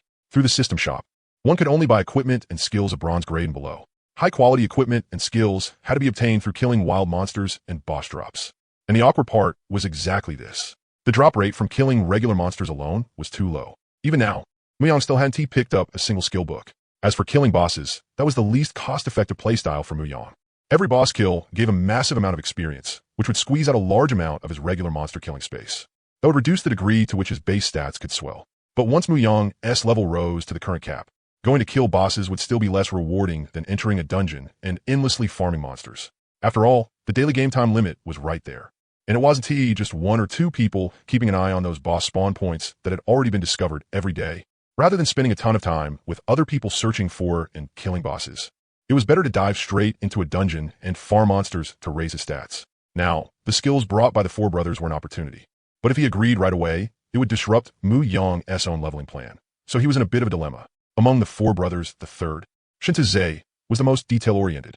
At a glance, he could tell Muyang was conflicted. Do you have some kind of difficulty, little brother? Is it inconvenient for you to bring us along? Not that, Muyang said. It's just that I need to grind my level to 10 first today. If I bring you guys along today, I want to be able to finish that. Hearing that, Shinshan asked somewhat regretfully, You're in a hurry to reach level 10 because you plan to challenge the newbie dungeon and get attribute potions? Muyang did not continue answering their question. He didn't think much of attribute potions, really. Better to have them than not, but not having them didn't matter much either. But after thinking it over, he still didn't want to miss out on those 3 high-level skills. So with a troubled look on his face, Muyang handed the choice back to them. If I help you level, then today won't work. I need to level by myself. But if you're not in a hurry, I can help you level tomorrow. Muyang's words brought a sliver of light to the otherwise dark sky hanging over the Shinta brothers. Not in a hurry, not in a hurry. As long as you're willing to help us, that's enough. Though the 4 of them were anxious as hell inside, they waved their hands again and again. Faced with this final bit of hope, they showed astonishing unity. After that, Muyang and the 4 brothers added each other as friends, temporarily settling the matter. As for the 3 skill books the brothers were using to trade with Muyang, they agreed to hand them over tomorrow when they met him. Looking at the 4 new names in his friend system, Shan, Chuan, Zhe, and Hai, Muyang finally let out a small sigh of relief. In the end, he had still managed to reserve those skill books. He didn't really care that much about the other active skills. What mattered most was the passive skill like a shadow. The effect of this skill matched Muyang far too well. If he missed this one, Muyang had no idea how long he would have to wait before running into another skill with the same or a similar effect.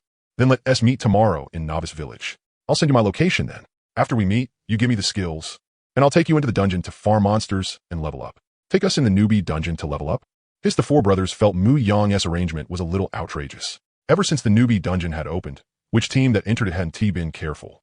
Then even more careful, wishing they could arm themselves to the teeth before going in. They had never heard of anyone being able to carry people in the newbie dungeon. After all, it was only called a newbie dungeon by name. There was nothing newbie about what was inside. Rumor had it that the monsters in there were nothing like the monsters and NPCs in the current game, who had no intelligence and only knew how to attack or issue quests according to their settings. Those were a group of highly intelligent monsters that could fight, run, and cooperate, paired with base stats equal to an ordinary level 10 player with no equipment. The monsters in the newbie dungeon had practically become the nightmare of Blue Star players. Why was the competition over the novice village bosses so fierce? Wasn't it all for the sake of farming a few stronger skills and a few pieces of better equipment? Only with stronger skills and better gear could they have an easier time in the newbie dungeon. After all, the attribute potions dropped in the newbie dungeon were, so far, the only thing ordinary players could use to gain base attribute points aside from leveling up. But looking at Muyang's overbearing manner as he casually strolled around killing wild monsters while talking to the 4 of them, the brothers suddenly felt that maybe what Muyang said wasn't all that hard to do. So Shintu Hai, who was originally the most restless of the 4, spoke before the others could. It's possible, but there is something we need to tell you in advance. That is, once we enter the dungeon, attribute potions will only drop from killed monsters after everyone in the team has reached max level. We're not sure whether you mind that, big brother. Hearing that, Muyang waved his hand. What a joke. With the 3 treasures body cultivation furnace in hand, would he, Muyang, care about a few bottles of attribute potions? As long as I can get in, that's enough. Tomorrow, just wait for me at the beginner village. We'll head straight into the instance then. Alright, let us leave it at that for now. I'm already level 7, so I need to switch places to grind. After exchanging a few simple words with the 4 of them, Muyang left directly. Once he had reached level 7, continuing to farm level 6 monsters would just be wasting his talents. So, under the still somewhat bewildered gazes of the 4 brothers, Muyang quickly left the area. Thanks to his ridiculously powerful attributes, Muyang's leveling journey after that was both smooth and fast. With a little over 40 minutes left before today's game time ran out, Muyang had already filled up his experience for level 10. When he looked at his status panel, all the exhaustion from earlier vanished at once. Game nickname, She, ID, 8578511030002. Class, Arcanist, Spirit Esper. Level, 10, 4000. Health, 128,400. Mana, 128,400. Physical attack, 2,630. Magic attack, 10,256. Defense, 15,384. Attribute calculation, plus 418. Talent bonus, plus 1. Beginner robe, 15,803. Strength, 22. Constitution, 2,564. Agility, 23. Psionic power, 2,564. Spirit, 2,564. Soul talents, life origin realm.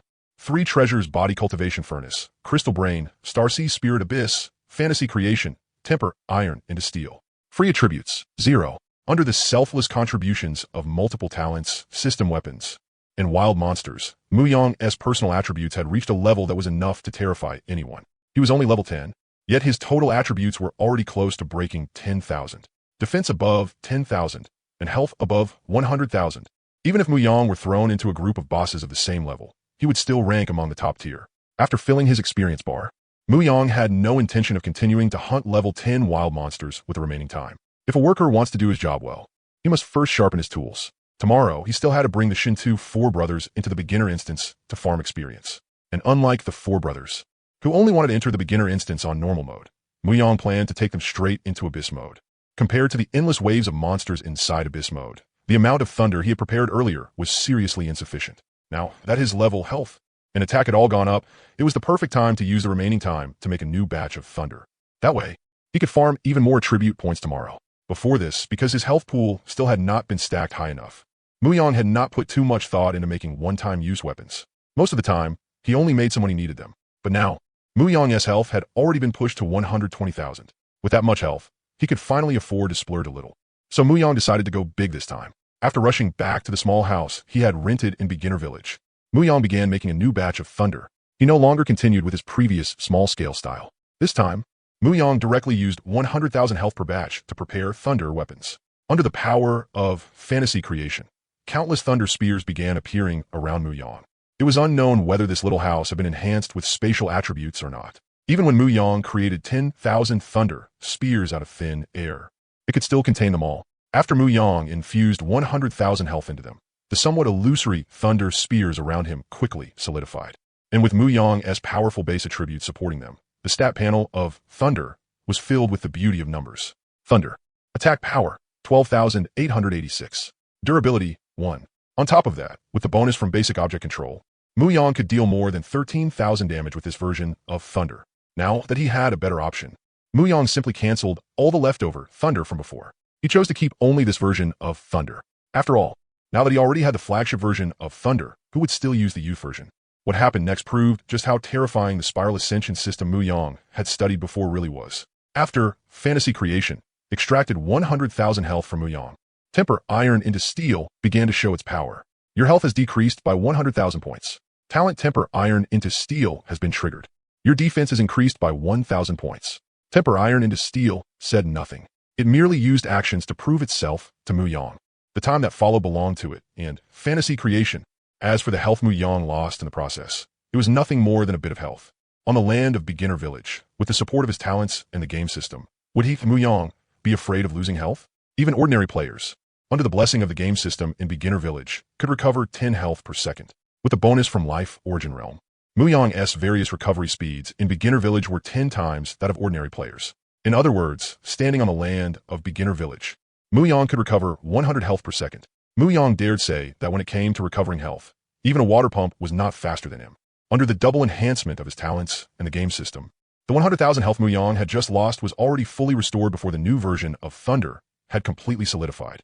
Then, factoring in the time needed to store Thunder into his storage space, Muyang could harvest 10,000 Thunder Spears and 1,000 defense every roughly 2 minutes.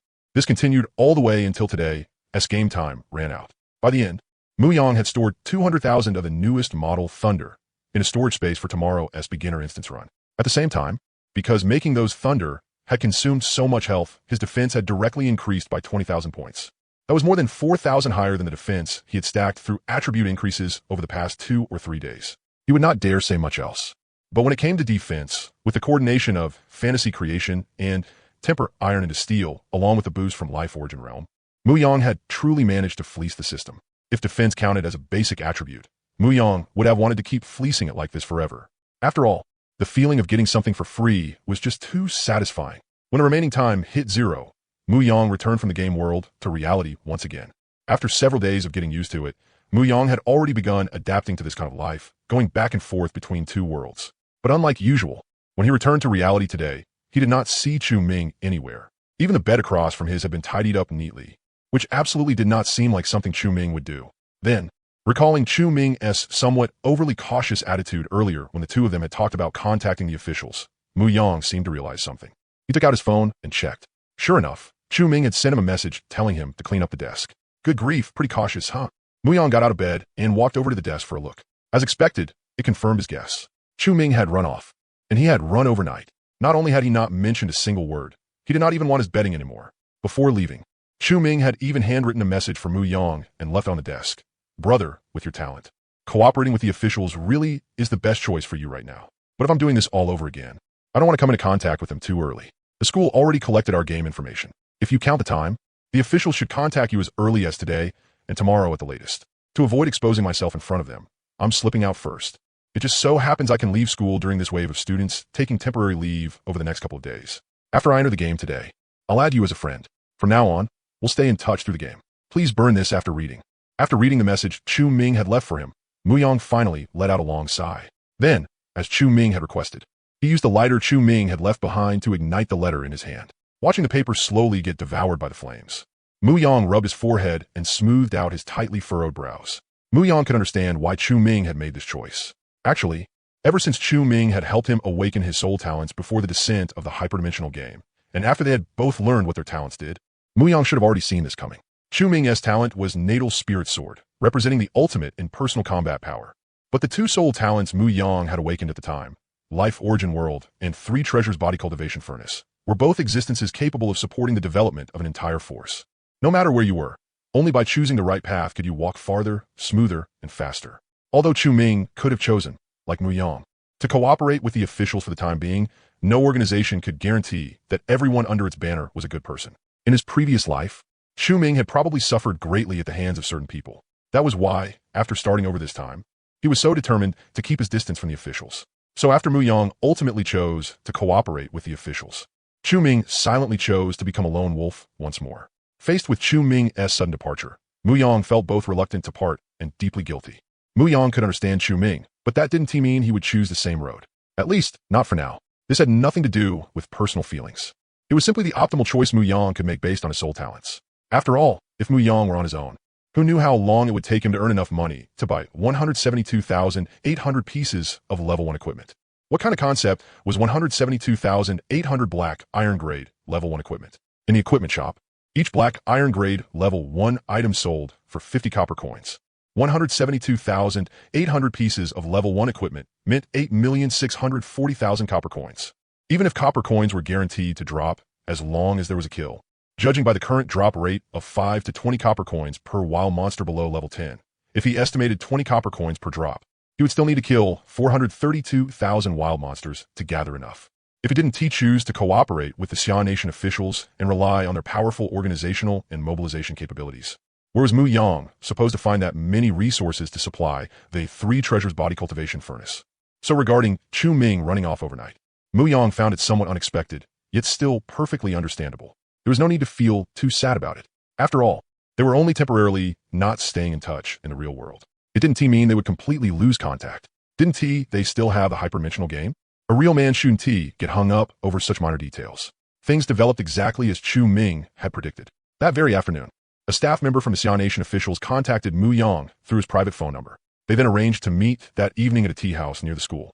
That night, Mu Yang arrived on time at a tastefully decorated tea house. As soon as he stepped into the tea house, which was called Chiyun Pavilion, a beautiful married woman in a qipao came forward to greet him. Her temperament was gentle and serene. With her graceful steps, she somehow eased some of Mu Yang's original nervousness. "Hello, do you have a reservation?" Mu Yang raised his phone and showed her the message on it. "Someone already arrived before me. He said it's in the Weniksha room. I was told you would bring me there." After confirming the reservation, the woman raised her hand and pointed out the way for him. "Of course, a gentleman did arrive earlier and reserve a private room. Please follow me." She walked half a step ahead of Mu Yang, slightly turning her body to guide him. "This way." After leading Mu Yang to the door, she said, "That gentleman is inside. If you need anything, just let me know." After speaking, the woman gave Mu Yang a slight nod to indicate that her task was complete, then turned and left. Standing before the private room door, Mu Yang first took several deep breaths to steady his emotions. Then he raised his hand, pushed the door open directly, and stepped into the private room named Wenikshu. The first thing that entered Mu Yang's sight after he walked in was a massive solid wood tea table, along with a middle-aged man who had already been seated there waiting for him. The huge solid wood tea table needed no flashy decorations. Its simple and dignified appearance naturally carried a sense of weight and steadiness. It was the kind Mu Yang liked, simple, yet substantial. A ceramic tea set was placed in the center of the table, and beside it was a kettle of water currently boiling. Seeing Mu Yang push the door open and enter, the man who had been sitting and waiting immediately stood up. He walked over to Mu Yang and extended his right hand, shaking hand with him. "Hello, student Mu Yang. My name is Chi Huaqing.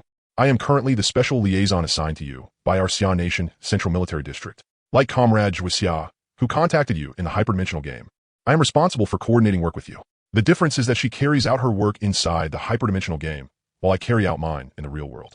I hope that in the time ahead, we can cooperate and come to understand each other." Mu Yang said nothing extra, only calmly shook hands with the man in front of him. "Hello, Mu Yang." After speaking, the man raised his hand and gestured to the side, guiding Mu Yang to an empty stool, then turned back and closed the door. "Sit, have a seat first. I'll close the door." Then, on his way back to his original seat, Chi Huaqing spoke gently. "No need to be nervous, student Mu Yang. Sit for a bit first. The water is about to boil." After returning to his seat, Chi Huaqing first took 2 documents out of the briefcase set beside him and handed them to Mu Yang. "Oh right, student Mu Yang. Take a look at these first. We can talk in detail after you finish reading." Mu Yang took the 2 documents from Chi Huaqing, separated them, and held one in each hand before him. In his left hand was draft measures of Xia Nation regarding the management of individuals and organizations of extraordinary professionals related to the hyperdimensional game. And in his right hand was draft organizational plan of Xia Nation regarding the establishment of Jinyuan Pavilion. Mu Yang looked at the 2 documents in his hands. Then he set down the one in his left hand first. He didn't care much about how the Xia Nation officials planned to manage those civilians who had become extraordinary professionals through the hyperdimensional game, along with their organizations. The reason he had come today, in the first place, was to establish a long-term cooperative relationship with the Xia Nation officials.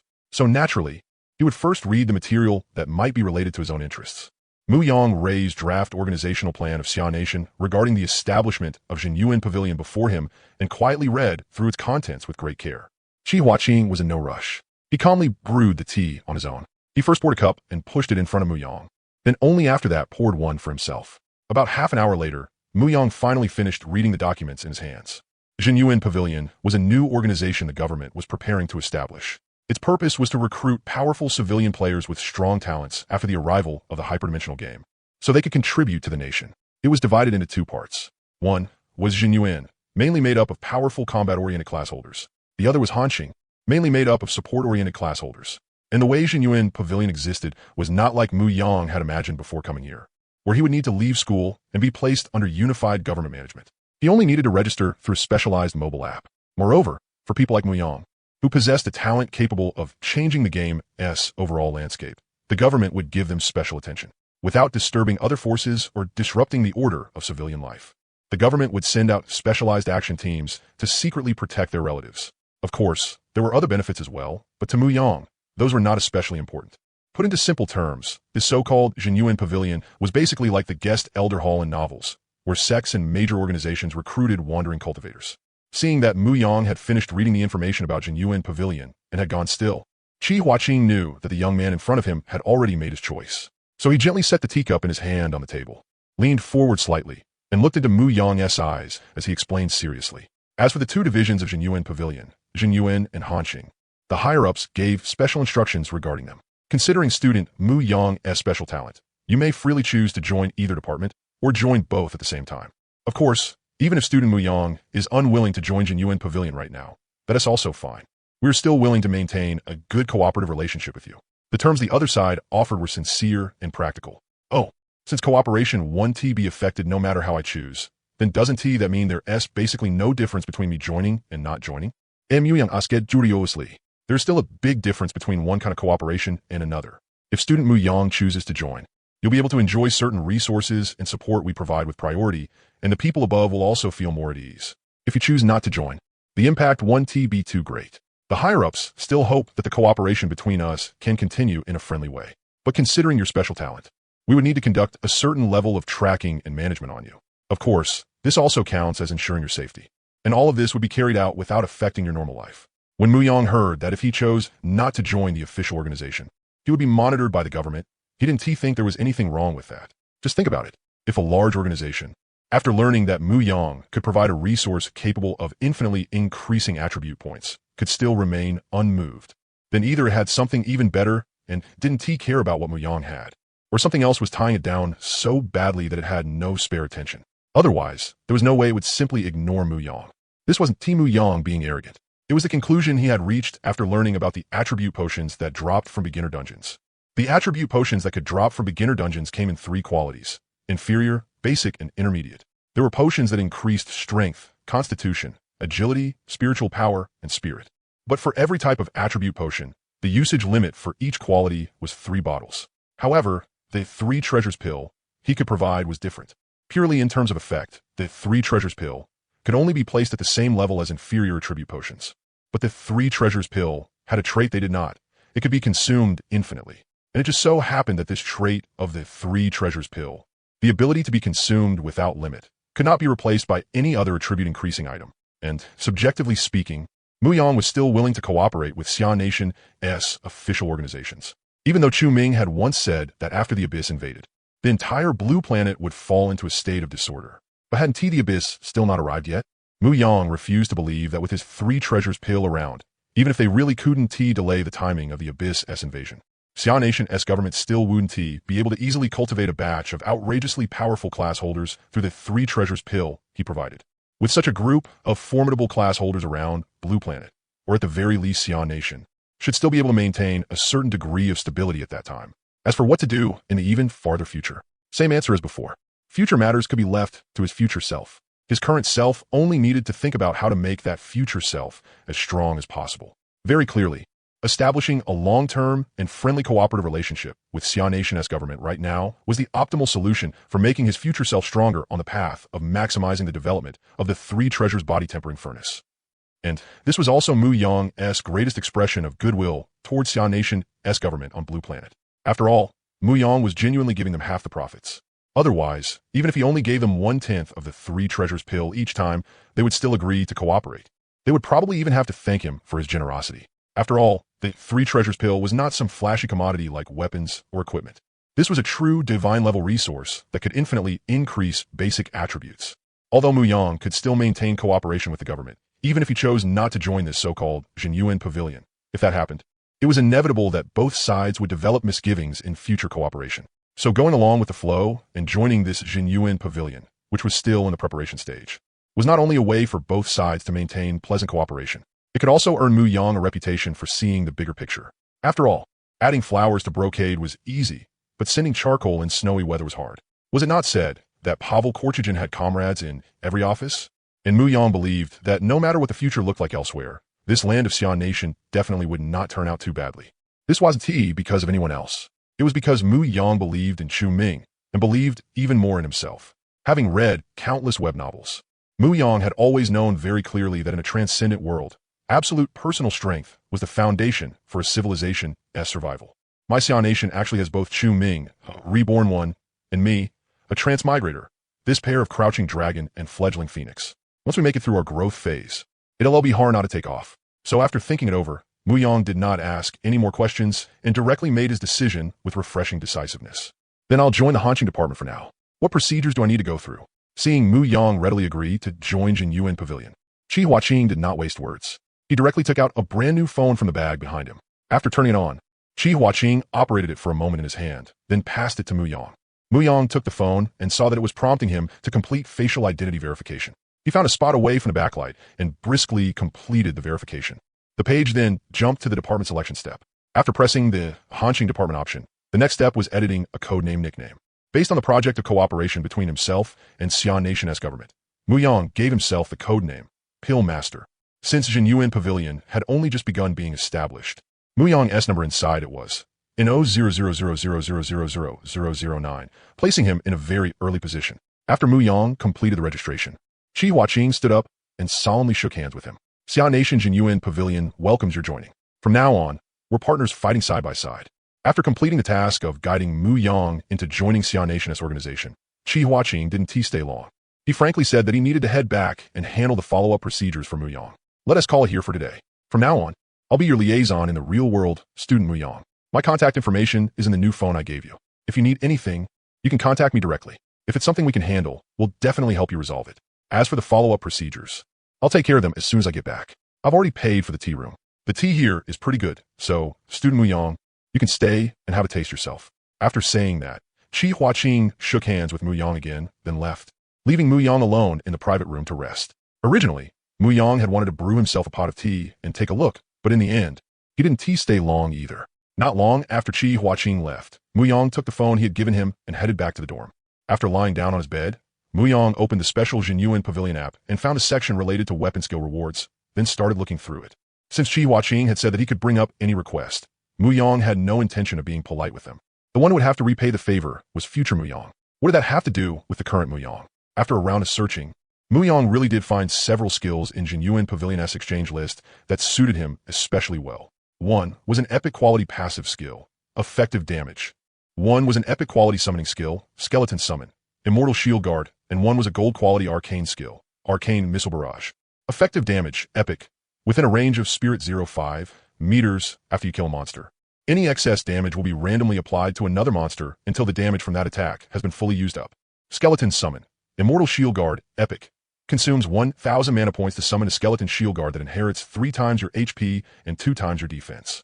Skill cooldown, none. Skeleton summon limit, none. Arcane missile barrage, gold.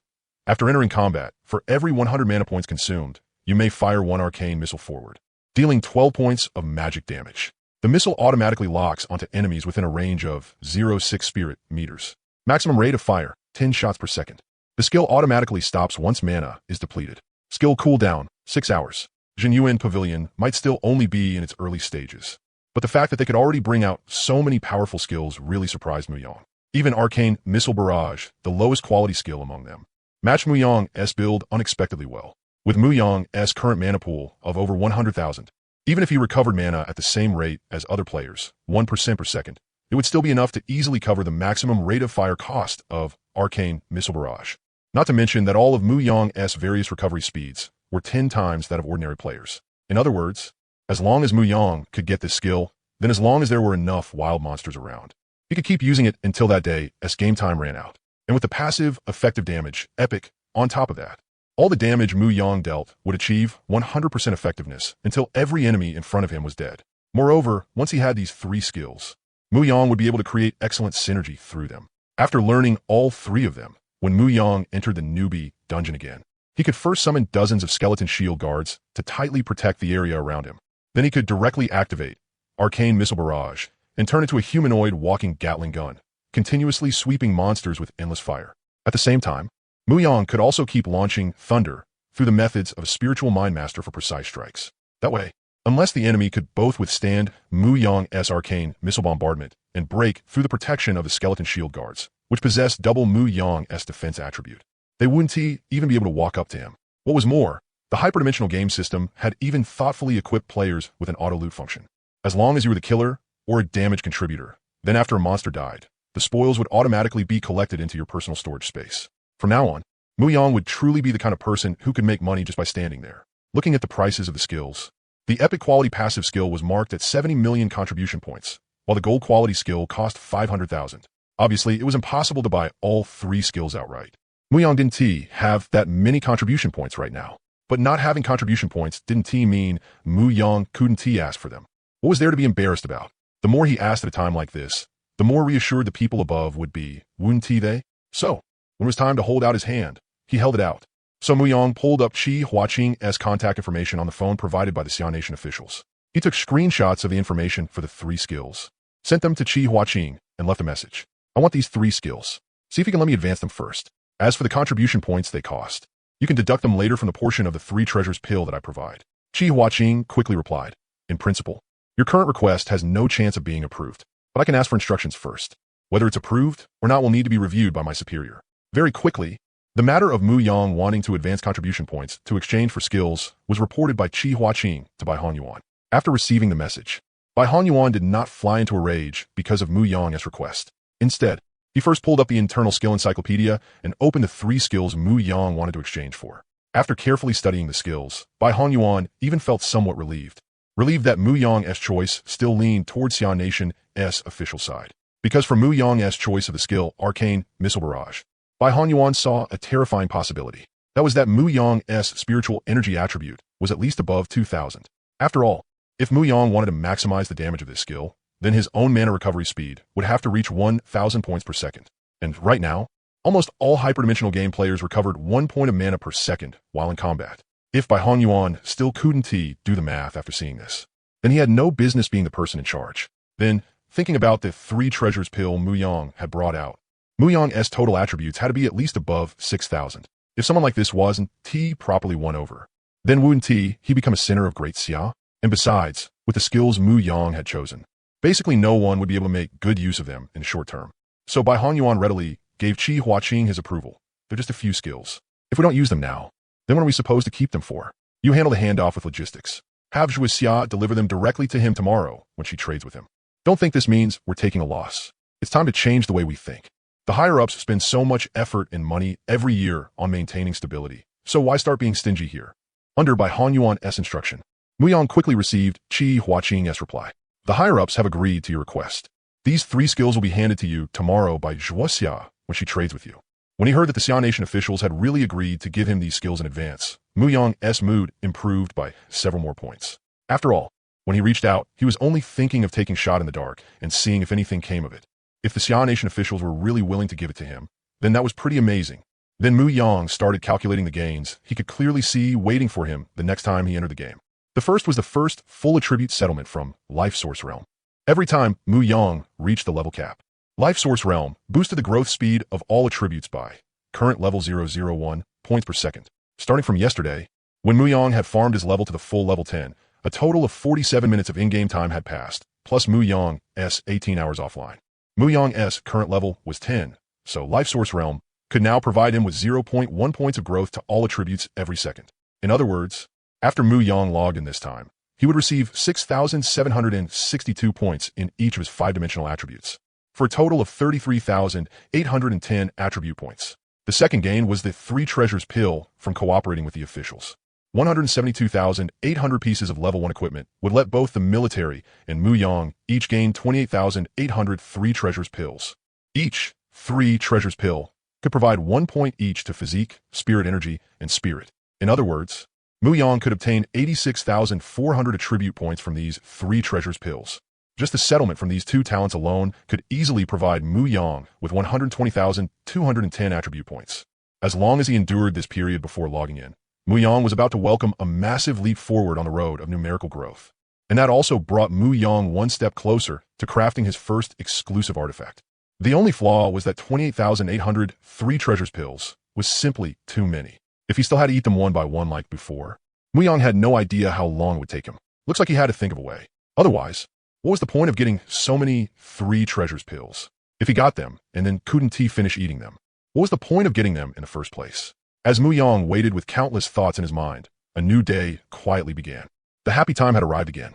Hyperdimensional game. Start. After entering the hyperdimensional game again, Mu Yang first skillfully summoned the 3 treasures body refining furnace and took out the freshly refined 3 treasures pills inside. Following the military's 1-to-1 split with himself, he divided the pills into 2 piles. After putting his own share away into storage space, Mu Yang selected the military's pile. Through the system mail, he sent the pills to Zhuixia. Zhuixia on the other end responded quickly as well. Almost the instant she received this batch of 3 treasures pills, she sent Mu Yang the next batch of 172,800 level 1 equipment for refining, along with the 3 skills they had agreed on yesterday. After receiving the skills, Mu Yang learned them right on the spot. Then Mu Yang opened the friend list and took a look. The 4 brothers he met yesterday still had not logged on, so he could only send his location to the 4 brothers Shan, Chuan, Zhe, and Hai first, telling them to come directly to him and meet up after they logged in. After doing all that, Mu Yang activated his talent. He began settling the base attribute points life source realm had increased for him over the past 16 hours and 47 minutes. Since it was his own talent, after choosing settlement, Mu Yang only felt an indescribable wave of comfort, and then his 5-dimensional base attributes increased by 6,762 points. As a powerful god-tier talent, life source realm, which had previously kept a low profile, displayed its sharp edge to Mu Yang for the first time. In one go, it provided Mu Yang with 33,810 attribute points. Its efficiency was so high it was like these attribute points were free. More importantly, because he had wasted some time leveling yesterday, the effect of life source realm had not been fully brought out. From this moment on, as long as Mu Yang stayed at level 10 for one more day, life source realm could provide him with 8,640 points across his 5-dimensional attributes, which added up to 43,200 points in total. Then came the issue that gave Mu Yang the biggest headache: how to quickly consume 3 treasures pills. Unlike life source realm, which could save up attribute points first and then settle them all at once, 3 treasures pills could only be eaten one by one. If the quantity wasn't too large, that would be fine. But now, the daily output of 3 treasures pills for Mu Yang's own use had already reached 28,800 pills a day. If he couldn't think of a suitable method, then even all 6 hours of daily game time might not be enough if he spent it all popping pills. And if he couldn't digest these 3 treasures pills quickly, then no matter how many he stockpiled, it would all be meaningless. While waiting for today's game session to begin earlier, Mu Yang had come across a discussion video about whether modern hot weapons or transcendent skills dealt greater damage. That gave Mu Yang a vague idea, though he hadn't tested it yet and didn't know if it would work. Even he himself felt that if he really did it that way, it would be pretty crazy. But if you don't pick up what's lying on the ground, that's the same as throwing it away. The feeling of entering a treasure mountain only to return empty-handed was just too unbearable.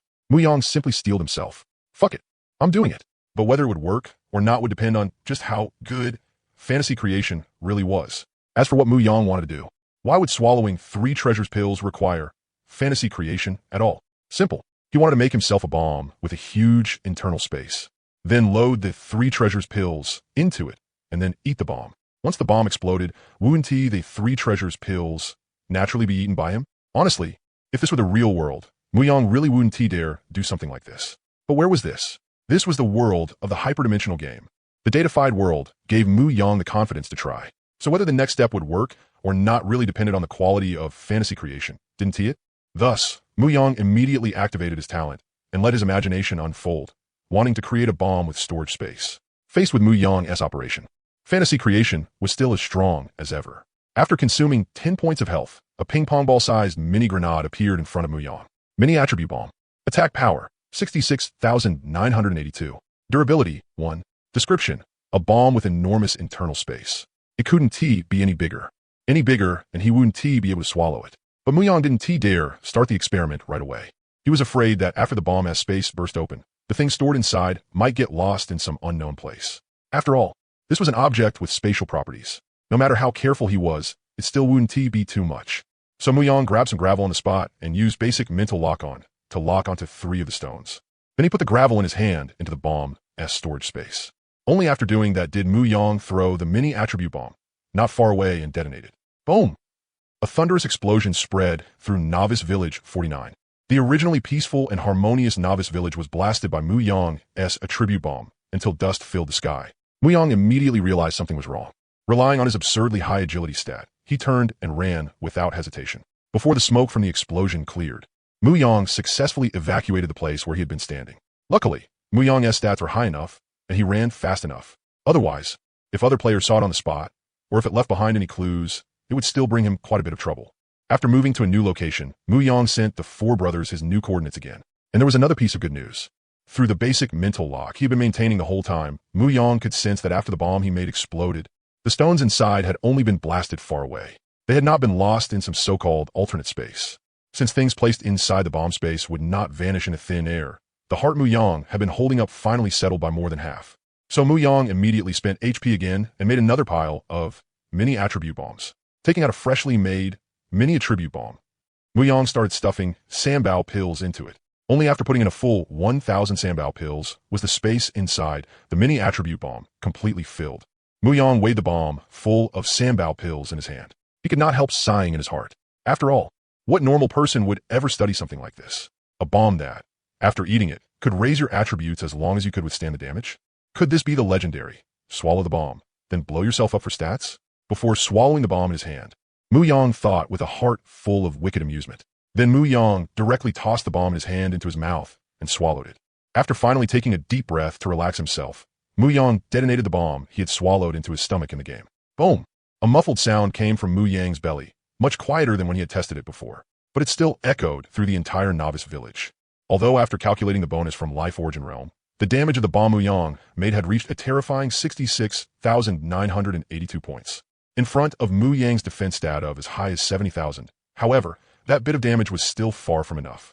Under the judgment of the hyperdimensional game system, damage that could not break his defense could not affect Mu Yang at all, and the full 1,000 Sambao pills, successfully transported by the bomb, appeared inside Mu Yang's stomach. In an instant, they were converted into attribute points and added to Mu Yang's personal panel. Good lord. From now on, this move will be called smashing my attribute panel. Mu Yang did not know whether this counted as exploiting a bug in the game. He still felt this was somewhat unreasonable no matter what. But from an angle of data processing and system condition checks, it was weirdly reasonable. However, forget it. As long as it worked, that was enough. So after the test succeeded, Mu Yang directly followed the standard of 1 bomb per 1,000 Sambao pills. He stuffed the remaining Sambao pills into 28 mini attribute bombs. Then while waiting for the 4 brothers Shan, Chuan, Zhe, and Hai to arrive, Mu Yang began taking those bombs one after another. By the time Mu Yang got to the last one, the 4 brothers had already arrived in front of him. Among the 4, Shinta Hai saw from afar that Mu Yang had swallowed something, and then heard an enormous muffled boom. Be big, brother. I think I know where that huge noise echoing through the novice village came from. Shinta Shan shot him an annoyed look. Like you need to say it. I saw it too. Looks like this little brother we happen to meet really isn't simple. As he spoke, Shinta Shan directly took out several skill books from his personal storage space, the ones they had agreed to give Mu Yang when they met. But after thinking about Mu Yang's explosive performance, Shinta Shan felt that this seemed a bit lacking, so he took out a few more. Then, carrying a stack of skill books, he jogged over with his 3 brothers all the way to Mu Yang. Sorry about that, little brother. We came late. Can't help it. We all chose the shield guard class. Our agility stat just won't go up, so we really can't move fast. As Shinta Shan explained, he handed the skill books in his hands to Mu Yang. Looking at the skill books Shinta Shan handed over, Mu Yang did not decline and directly accepted them. This had already been agreed on yesterday. But after taking them, Mu Yang found that there were not just the 3 skills they had talked about yesterday. There were 2 extra books as well. Those 2 extra skills, however, were night class skills. To Mu Yang, it made little difference whether he had them or not. After putting away the 2 extra books the Shinta brothers had given him, Mu Yang learned the 3 skills they had agreed on yesterday. After seeing Mu Yang finish learning the skills, the Shinta brothers took out the team token they had bought from the system shop and handed it to Mu Yang.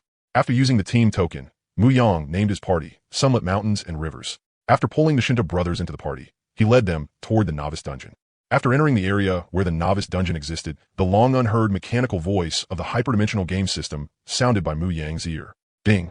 You have entered the novice dungeon zone. You may choose to enter the dungeon and begin a challenge through your personal panel. Mu Yang obediently opened his personal panel, and sure enough, he saw the novice dungeon option on it.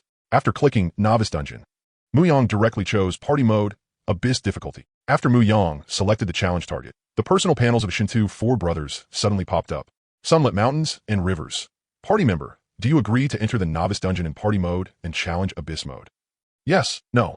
The 4 brothers were directly startled by this sudden prompt. What? Abyss mode? Was that something trash like them? Not even level 10 yet could touch. But before the 4 could speak, Mu Yang opened his mouth to reassure them. No need to worry. Just pick yes. Leave the rest to me. Originally, big brother Shinta Shan still wanted to persuade Mu Yang not to be so aggressive. But when he thought of Mu Yang's unfathomable terrifying strength, Shinta Shan ultimately held back the urge to speak. He thought to himself that at worst, they would just die once in the game. It wasn't real life, so it was no big deal. Shinta Shan turned to exchange a look with his 3 brothers, then tapped the yes option with his finger. After clicking to show that he agreed to enter abyss mode for the challenge, Shin and Shan made no further move. When the others saw that their eldest brother had chosen, they immediately followed suit and quickly clicked the yes option in front of them. Ding! All members of the Sunlit Mountains and Rivers party have agreed to challenge the Novice Dungeon's Abyss mode. Party members, please prepare yourselves. Teleportation will begin shortly. Then Mu Yang and the others felt a familiar wave of teleportation dizziness. It was the same feeling as when a novice village chief had teleported them around at the beginning. When the five of them came back to their senses, they found themselves standing atop a pass, looking down from the sky opposite Mu Yang. This pass had been built between two giant stone mountain ranges. This pass, spanning across the two mountain ranges, connected the originally broken ranges into one whole, like a crouching tiger and coiling dragon occupying this perilous ground. It guarded the peace behind the giant stone mountains with absolute firmness. Standing atop this majestic pass and looking outward, Mu Yang saw a long and narrow valley path about 20 meters wide before him. Ding! Rizhao Shanhai Squad, you have entered the newbie instance, Abyss mode. After the challenge officially begins, Abyss monsters will continuously assault the pass. Kill 1,000 Abyss monsters to complete reward settlement. Challenge rewards will be distributed according to contribution value. At most, one person can exclusively claim 99% of the instance rewards. Before the challenge officially begins, you have 5 minutes to prepare. 5 minutes later, the challenge will officially begin. After the system notification sound of the hyperdimensional game ended, a 5-minute countdown light screen appeared in the air above the five of them. The time on the light screen ticked down bit by bit, constantly reminding Mu Yang and the others that the Abyss challenge was about to begin. But looking at the empty pass around them, Mu Yang felt a little confused. This didn't look like they were here to take part in some challenge. It looked more like they had been brought here to directly fight a city defense battle. There, Rizhao Shanhai Squad were the soldiers defending the city, while the Abyss monsters about to launch their attack were the siege force. Mu Yang didn't know how the solo challenge version of Abyss mode worked. But this team challenge version of Abyss mode clearly wasn't something 5 ordinary people could handle. But Xu Ming had also said before that, after entering Abyss mode, they had to successfully kill 1,000 Abyss monsters before they could leave. So either Xu Ming or himself had made a mistake. But Xu Ming was his friend. So when a problem came up, Mu Yang wasn't going to blame him first. So Mu Yang pulled up the information on the team token from his personal panel. Team token, quality, none. Using a team token allows you to form a squad with other players.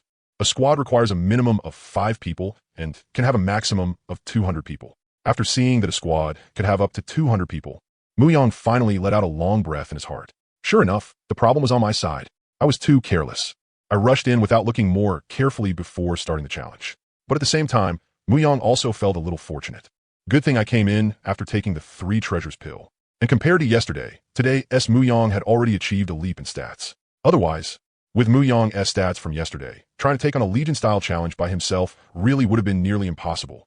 Mu Yang looked at his ridiculously over-the-top attributes on his personal panel. Game nickname, sheet ID, 8578511030002. Class, Arcanist. Spiritual Esper. Level, 10, 4000, 4000. HP, 1,906,500. MP, 1,906,500. Physical attack, 58,478. Magic attack, 152,504. Defense, 228,756. Attribute settlement, 21,419. Talent bonus, 250,175. Strength, 6,784. Constitution, 38,126. Agility, 6,785. Psionic power, 38,126. Spirit, 38,126. Soul talents, life, origin world. 3 treasures body refining furnace, crystal brain, Starsea spirit abyss, fantasy creation, forged iron into steel. Free attributes, 0. 1,900,000. Close to 2 million HP. An attack power breaking past 100,000 gave Mu Yang an intense sense of security. At the same time, it was also the confidence Mu Yang needed to clear this battlefield alone. Big bro, I think this doesn't look like a challenge at all. It looks more like a war. At that moment, Shun Tu Hai walked to one end of the pass, touched the massive stones on the wall, and spoke. Shin Tu Shan was also shocked by the situation. He first let out a sigh. Alas. Then he said to Mu Yang, this Abyss mode needs at least 100 people to really work. Later, little brother, just kill as many as you can. The 4 of us brothers will surround you in the middle and do our best to create a safe output environment for you. Seeing the tragic resolve on the faces of the Shun Tu 4 brothers, Mu Yang silently raised his opinion of them a little. Although they hadn't known each other for long, and this was only the data world of the hyperdimensional game, the fact that even after feeling like Mu Yang had dragged them into a pit, they still maintained the last bit of dignity expected of collaborators was enough for Mu Yang to think more highly of them. It was true. If this situation was put on an ordinary 5-man squad, there would be absolutely no hope of clearing it. But if there was one person in the squad who was Mu Yang, then it was possible. Old bros, don't be so pessimistic. I already said to leave the rest to me, so I won't make you guys waste extra effort. Relax. Little bro S got this win in the bag. Then Mu Yang began using the skill he had just learned. Summon Skeleton Immortal Shield Guard, Epic. Consumes 1000 MP to summon one Immortal Skeleton Shield Guard that inherits 3 times your HP and 2 times your defense. Skill cooldown, none. Skeleton Summon Limit, none. A mere 1000 MP cost was only a tiny portion in front of Mu Yang's current MP pool of 1,900,000. It wasn't even a fraction of his current per second MP recovery. So Mu Yang directly summoned 100 Immortal Skeleton Shield Guards in one breath. When 100 Immortal Skeleton Shield Guards appeared in front of Mu Yang, with huge frames, over 5 meters tall, every bone giving off a dark gold metallic texture, and each holding a giant tower shield 8 meters tall and 3.5 meters wide. The Shinto four brothers stared at these terrifying beings that had appeared out of nowhere with their eyes wide open, as if they had seen a ghost. The moment these terrifying shield guards appeared, the unease in the four brothers' hearts instantly settled down. Only shield guards truly understood the overwhelming sense of security other shield guards could bring. Even Mu Yang couldn't help opening his personal panel to check the attributes of these Immortal Skeleton Shield Guards. Immortal Skeleton Shield Guard. Quality, Epic. Level, 10. HP, 5,719,500. Defense, 500,350. Traits. Immortal Skeleton Shield Guards cannot attack, cannot receive healing, and cannot benefit from enhancement skills. While present, they will forcibly attract monster aggro. Before the Immortal Skeleton Shield Guards fall, the summoner will not be disturbed by any monsters. I shall stand here until eternity itself perishes. Good lord. Direct. Simple. Brutal. After arranging for 10 of the Skeleton Shield Guards to protect the Shinto four brothers, Mu Yang sent the remaining 90 shield guards into the canyon ahead and had them form a U-shaped formation, creating 9 layers of human walls. Mu Yang felt that with these Immortal Skeleton Shield Guards here, those abyss monsters that were about to attack might disappear under his tidal wave of damage before they could even catch sight of him. After all, behind the Immortal Skeleton Shield Guards stood a level 10 Archmage ready to unleash indiscriminate bombardment at any moment. After Mu Yang finished arranging the Immortal Skeleton Shield Guards around the Shinto four brothers and in front of the pass, he finally began studying the skills he had learned earlier. Death Storm, Gold. Consumes 3,000 MP to generate a storm with a diameter of 30 meters. All monsters within the storm take damage equal to 0.5 times magic attack per second. The storm lasts for 5 seconds. During the storm's duration, every additional 1,000 MP invested increases its duration by 1 second. Cooldown, 2 hours. Icebound 10 Li Gold.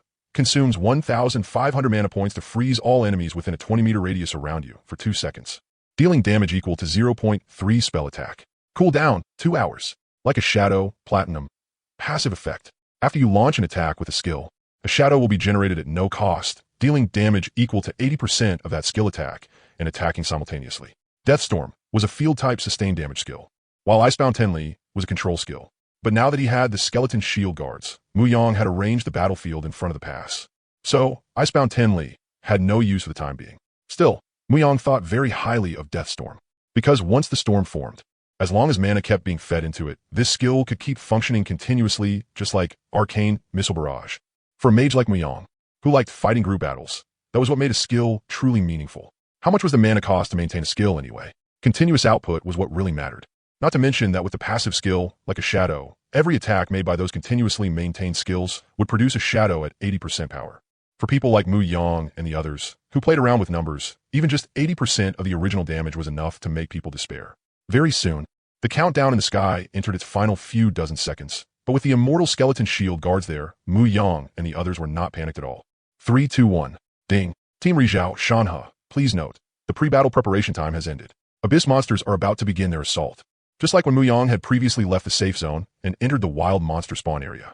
The moment the countdown in the sky hit 0, dense masses of monsters appeared right in front of the gate Mu Yang was defending. Fortunately, when Mu Yang arranged the Skeleton Shield Guards into a human wall, he had placed them from near the gate outward.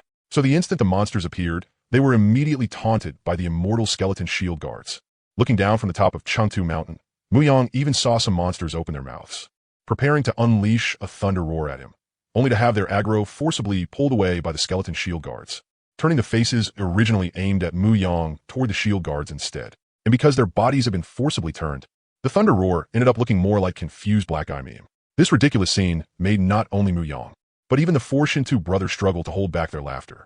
The most lively of them, Shinto, directly pointed at the abyss monsters below the wall and burst out laughing. Ha ha, are you trying to kill me with laughter? Your mouths were only halfway open, and your aggro still got yanked away by force.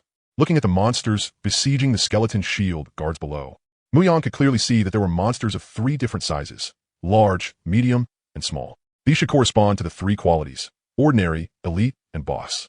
Monster quality: ordinary 1, elite 10, boss 100, lord 1000, king beast 10,000, star sea behemoth 100,000, unlimited. According to the beginner's guide, every time a monster's quality rose by 1 tier in the game, its strength increased by 10 times. Under normal circumstances, before level 50, players in the wild would only come into contact with monsters of the 3 qualities: ordinary, elite, and boss. Watching the ever-increasing number of abyss monsters below, Muyang realized that the monsters in this dungeon were being deployed continuously. As new monsters kept pouring in, Muyang knew he could not wait any longer. So, it's my turn to perform. Muyang first cast the skill Deathstorm in the valley, in front of the first row of skeleton shield guards nearest the city gate. Because Muyang's current stats were simply too high, he barely felt anything from the process of Deathstorm drawing mana from him. And under the dungeon mechanics, the way this skill took shape was also quite interesting. According to the skill description, Deathstorm originally had a formation range with a diameter of 30 meters. But because the beginner dungeon was located in a valley between 2 giant stone mountain ranges, and the widest part was only a little over 20 meters, under the influence of the Deathstorm and the dungeon terrain, it actually began extending forward along both sides of the valley, between the 2 mountain ranges, or rather, under the automatic correction of the Transcendent Dimension game. The originally circular skill was forcefully transformed into a long, narrow strip. It even enveloped part of the skeleton shield guards within it. After the pitch-black Deathstorm formed, Muyang could faintly feel a kind of connection between himself and the storm before him. Only after Deathstorm had fully taken shape for 5 seconds did the skill begin to reveal the fangs that had grown under the support of Muyang's overwhelming stats. With Deathstorm now completely spread out, Muyang actively sustained it, and it began drawing mana from his body at a rate of 1,000 points per second to maintain its existence. Muyang's spell damage was now as high as 152,504 points. Even though Deathstorm's damage coefficient was only 0.5, still, 152,504 multiplied by 0.5 equaled 76,252. In other words, every monster covered by Deathstorm would take 76,252 points of damage per second. And with Like a Shadow, on top of that, this damage value had to be increased by another 76,252 multiplied by 0.8 equaled 61,001.6. Combined together, even against only a single monster, Deathstorm could deal nearly 140,000 damage. Not to mention that with effective damage, none of this damage would be wasted. Every bit of it would be ruthlessly poured into the bodies of the surrounding monsters. In the beginner dungeon's abyss mode, monster growth values were the same as players. So now everyone was level 10, with +1 to all attributes per level and 5 free attribute points per level. Even if they followed Muyang's growth rate, that would still be only +2 to all attributes per level and 10 free attribute points per level. Even calculating to the extreme, an ordinary monster's HP would not exceed 10,000. Elite monsters were 10 times stronger than ordinary monsters, so they would not exceed 100,000 either. Even strongest bosses would only have HP somewhere below 1 million, and it was basically impossible for such an extreme stat distribution to actually appear. So within the Deathstorm below, the abyss monsters of ordinary quality had already been completely wiped out in the very first damage tick. As for the elite monsters, aside from a small number that focused specifically on constitution growth, they died on the spot along with the ordinary monsters. As for the final group, and also the fewest in number, the boss monsters, although they could hold on for a while, more than half of them still died within Deathstorm's damage duration. As for the rest, they were already visibly tottering, clearly on the verge of death. Watching the monsters on the battlefield below being continuously deployed by the Transcendent Dimension game, only to be blown apart by the storm, Muyang did not feel the excitement he had imagined. If anything, it felt a little bland. That Esset, I prepared so much, and in the end you can't even withstand a single skill from me? Meanwhile, under the heavy protection of the skeleton shield guards, the Forshenda brothers watched Muyang's terrifying monster clearing scene, along with the constant notifications of +1 experience popping up on their personal panels, and all fell silent. Your teammate, she has killed Abyss Demon 1. Your contribution rate is 0. According to the team loot distribution rules, you have gained 1 experience point. Your teammate, she killed 1 Abyss Demon. Your contribution, 0. According to the party loot distribution rules, you gained 1 experience point. N. Kill notifications flashed across the personal panels of the Shun 4 brothers one after another like they were free. Very soon, a notification sounded in the newbie instance. Beep. Congratulations to the Ryeo Shana team for reaching the minimum kill target for the newbie instance S Abyss mode. The team captain may leave the instance at any time. Continuing to kill Abyss demons will grant high rewards. Muyang ignored the notification and kept maintaining Deathstorm, working with the skeleton shield guards to slaughter the Abyss monsters. But for the Shun2 brothers, all of this was developing a little too magically. In just a few seconds, 1,000 experience points had arrived. The four brothers' levels jumped straight from level 7 to level 8. And it looked like it wouldn't be long before Muyang could take them all the way to level 9. Watching Muyang, who was killing with great enthusiasm in the distance, the four brothers fell silent together. When they all reached level 9, Shun2 Zhe could no longer maintain his usual composure. No. Big brother, is this right? Is the game he-s playing the same game we're playing? Shun2 Chuan echoed, that's right. This guy is strong like he-s got a cheat modifier on. I even suspect this instance still isn't enough for him to kill. Hearing that, the most lively Shun2 Hai couldn't sit still and immediately objected. Don't say that, second brother, third brother. We have to learn gratitude. Whether this is the same game we're playing or not doesn't matter. This is clearly our luck kicking in. Otherwise, why would a big shot like him specially carry us along? You F King. Sigh. That can't be said. My mom is your mom too. You. Muyang heard the Shun2 brother sighs over there, but he ignored them, because while Deathstorm was slaughtering the Abyss monsters under the city, Muyang himself was still checking the gains on his personal panel.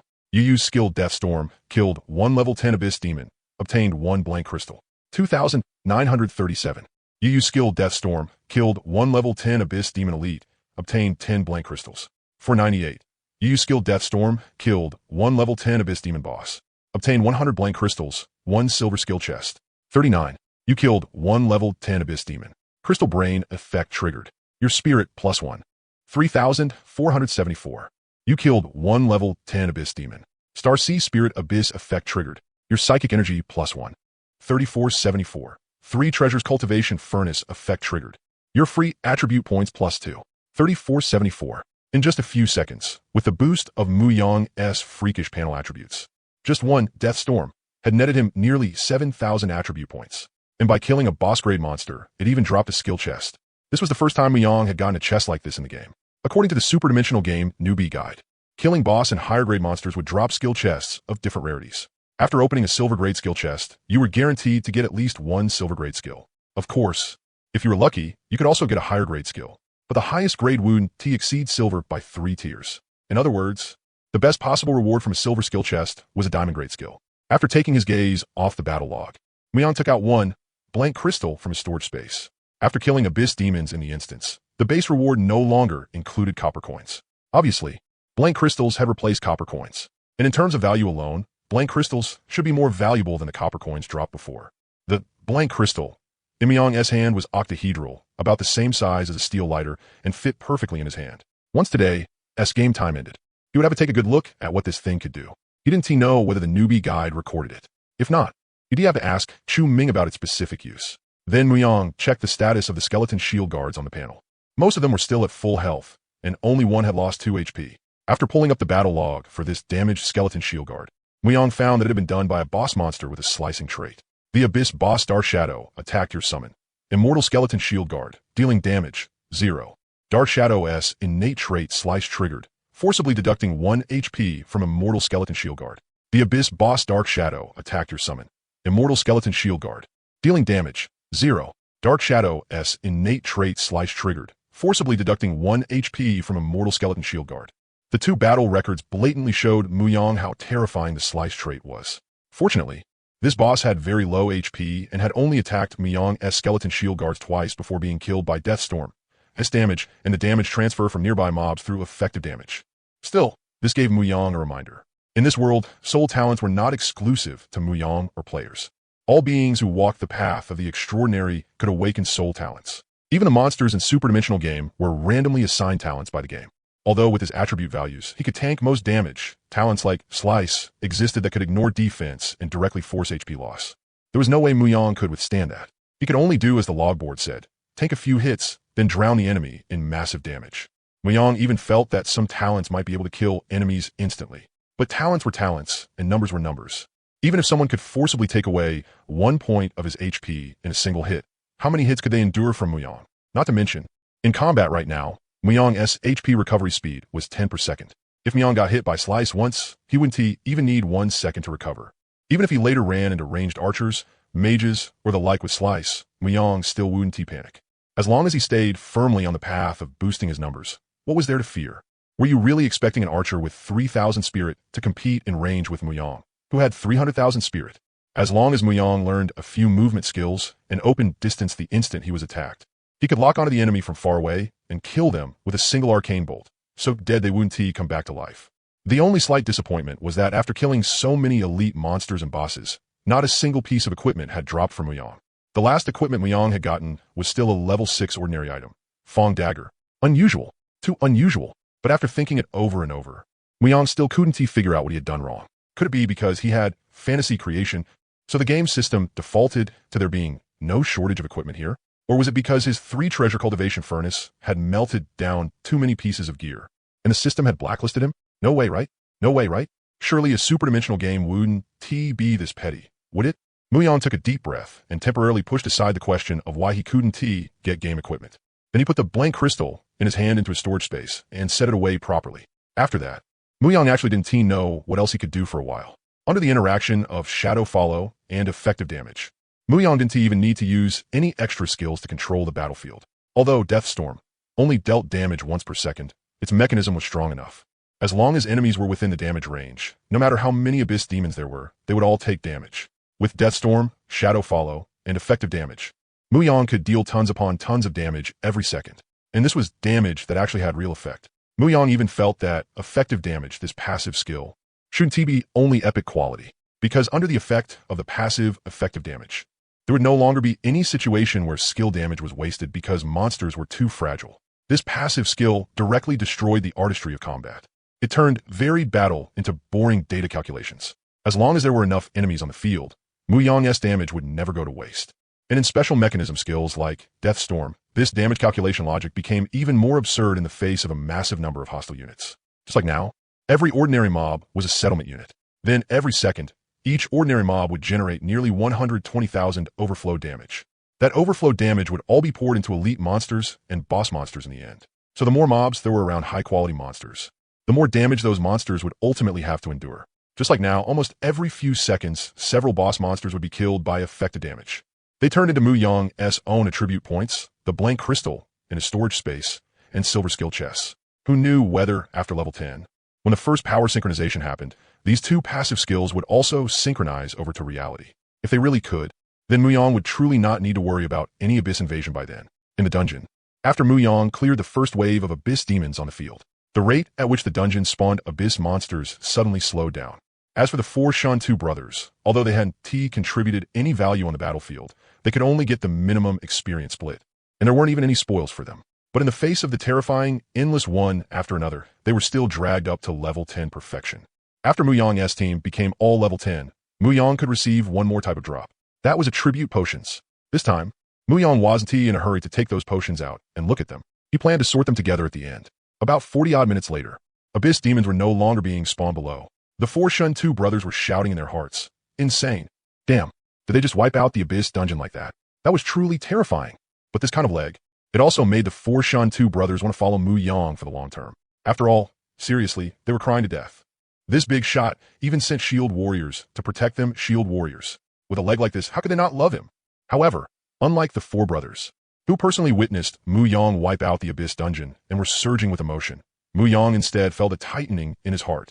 Wazti had said that the Abyss mode of the newbie dungeon would keep refreshing monsters. Why had it suddenly stopped? Just as Muyang was about to cancel Deathstorm, a prompt from the superdimensional game system suddenly rang in his ear. Muyang immediately stopped the motion of canceling the skill and kept Deathstorm active even though there were no monsters on the field. Beep. Congratulations to the Sunlit Mountains and Rivers team. You have successfully killed 10,000 Abyss demons in the Abyss mode of the newbie dungeon, 2,000 Abyss demon bosses, 3,000 Abyss demon elites, and 5,000 Abyss demons. You have completed the first stage of the challenge. After the entire team agrees, you may unlock the next stage of the Abyss challenge. The next stage, as Abyss demons, will be comprehensively strengthened. Team members, please choose carefully. Then the personal panels of all 5 members automatically appeared in front of them. Do you, as a team, agree to continue with the next stage of the challenge? Agree. Refuse, boss. How do you want us to choose? Before Muyang could speak, Shen Tu Hai directly asked. Yeah, little brother. If you want to continue the challenge, just say so. The four of us will listen to you. Boss Shun Tushan also stated his position directly. To this, Muyang did not dawdle either and said directly, then let us continue the challenge. Then the five of them all pressed agree. Beep. Congratulations to the Sunlit Mountains and Rivers team for successfully unlocking the next stage of the challenge. You will be granted 30 minutes to rest and recover. After the prompt ended, a familiar countdown prompt appeared in the sky above their heads. Only this time, the countdown had become 30 minutes.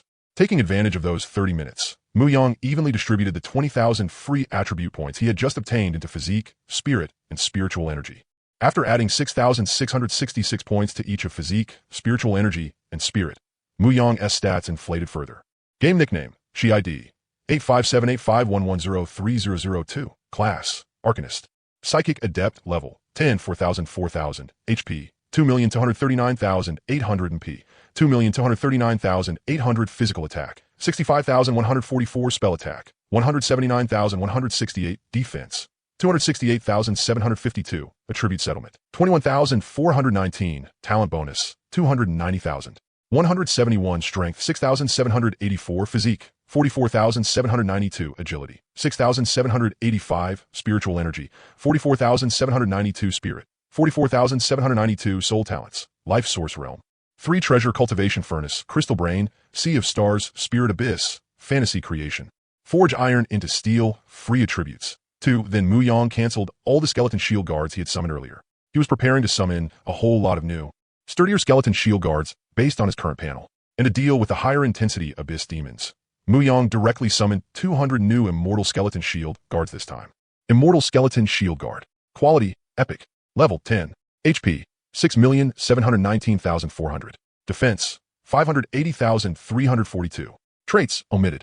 After still leaving 10 skeleton shield guards behind to protect the Shinto four brothers, Muyang sent the remaining 190 shield guards down into the Death Storm in the valley below. When he had just cast Death Storm, Muyang hadn't realized that this skill could also combo with the skeleton shield guard's force taunt. As a result, the skill's damage output hadn't been used to its fullest. Now Muyang directly had those skeleton shield guards stand inside the Death Storm, preparing to forcibly pull the monsters together. That way, he could fully bring out Death Storm's tendency to go crazy when more people were involved. And on top of that, he had gotten that much stronger again. He really didn't know whether the monsters in the second phase could withstand it.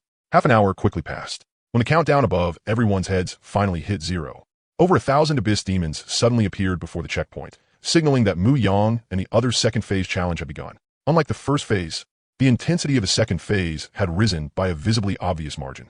The main force was still made up of abyss monsters of 3 different grades. But this time, the boss grade abyss monsters had lost their former status and fallen to the same level as the elite monsters from the previous phase. They had become the mid-tier monsters of this challenge phase. The elite monsters had it even worse. They had directly been reduced to the normal mobs of this challenge phase.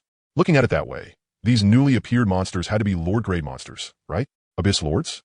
No wonder the Transcendent Dimension game had given Muyang and the others half an hour to prepare. So every time the Abyss challenge entered the next phase, the quality of the monsters would increase dramatically, although their levels didn't change, and they were all still level 10 monsters in the Transcendent Dimension game. Every time a monster's grade rose by 1 tier, its strength was at least 10 times that of the previous tier. In other words, if the strength of a normal monster was set at 1, then the strength of an elite monster was at minimum 10. The strength of a boss monster was at minimum 100. Then the Lord monsters Muyang and the others were facing now had strength starting at least 1,000. If Muyang's guess was right, then the total number of monsters they would face in this phase would still be 10,000. The quantity distribution for each grade should also be the same as the previous phase. 2,000 Abyss Demon Lords, 3,000 Abyss Demon Bosses, and 5,000 Abyss Demon Elites. Faced with this sudden rise in difficulty, Muyang didn't dare act overconfident this time. Trying to clear the challenge in front of him with just one skill again was a bit too unrealistic. When faced with an enemy with a suddenly much deeper health pool, the only choice was to meet it with even higher damage. So while continuing to maintain Death Storm, Muyang also used the skill Arcane Missile Barrage. Arcane Missile Barrage, Gold. After entering combat, for every 100 mana consumed, 1 arcane missile can be launched forward, dealing 12 points of magic damage. The missile automatically locks onto an enemy within 0.6 spirit meters. Maximum firing speed, 10 shots per second. The skill automatically stops when mana is exhausted. Skill cooldown time, 6 hours. Muyang's current magic attack had reached as high as 179,168 points. Calculated out, this skill could deal 3,870,028 points of damage per second. 179,000, 168, 12, 179,000, 168, 208, 10, 3,870,028. With the mutual support of active skills and passive skills, the DPS of this skill of Mu Yang's had not only broken past 1 million, it had reached the terrifying figure of 3.87 million, maintaining both Deathstorm and Arcane Missile Barrage. Mu Yang was taking on a mana consumption of 2,000 points per second, but for him, that consumption still wasn't as fast as his recovery. The cost-performance ratio was directly maxed out. Then Mu Yang didn't dare stay idle either.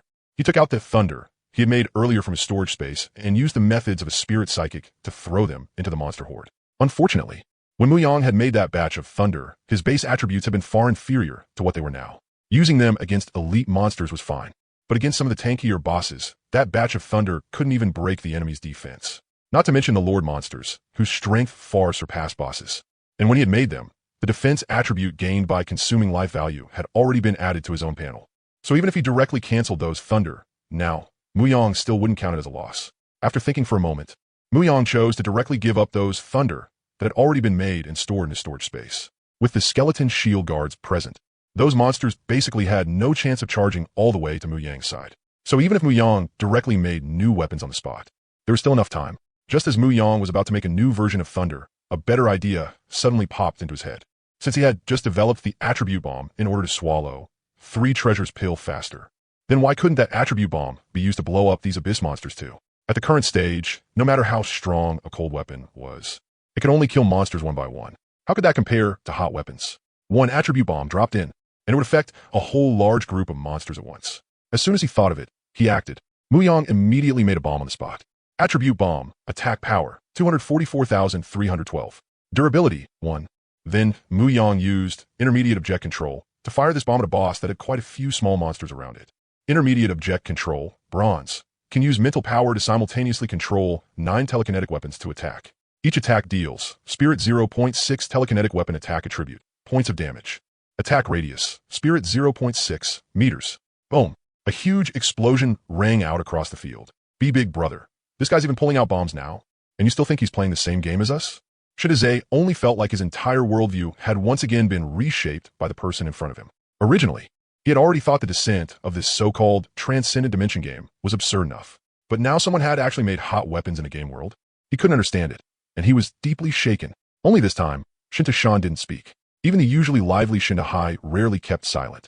They could still force an explanation for everything else and fill in the gaps for themselves. Before entering the dungeon, they had heard that terrifying explosion. At the time, they had all thought Mu Yang had encountered some hidden quest and gotten hot weapons from an NPC in the Transcendent Dimension game world. But who could have imagined that he had handcrafted it himself? Mu Yang had actually, right here in this game, right in front of them, handcrafted a bomb that sounded powerful just from the blast alone. Shinta Hai scratched his head in confusion. That kind of operation, so unlike anything a normal person would do, was something Little Hai truly couldn't understand. And the massive commotion caused by the attribute bomb. This explosion not only deeply shocked the Shinta Four brothers, it also intimidated the monsters on the field. Their furious assault on the skeleton shield guards actually paused for a brief instant. And the mastermind behind all of this, the first man to swallow a bomb raw, a player of the Transcendent Game S stat build, Mu Yang, stared at the combat log and fell silent. You used an attribute bomb through intermediate object manipulation to injure Abyss Demon Boss 1, dealing 221,384 damage. 1. Just 1. No wait, something's wrong. Because he was afraid the messages about the attribute bomb, injuring or killing other monsters have been buried under the flood of information. Mu Yang even used keyword search.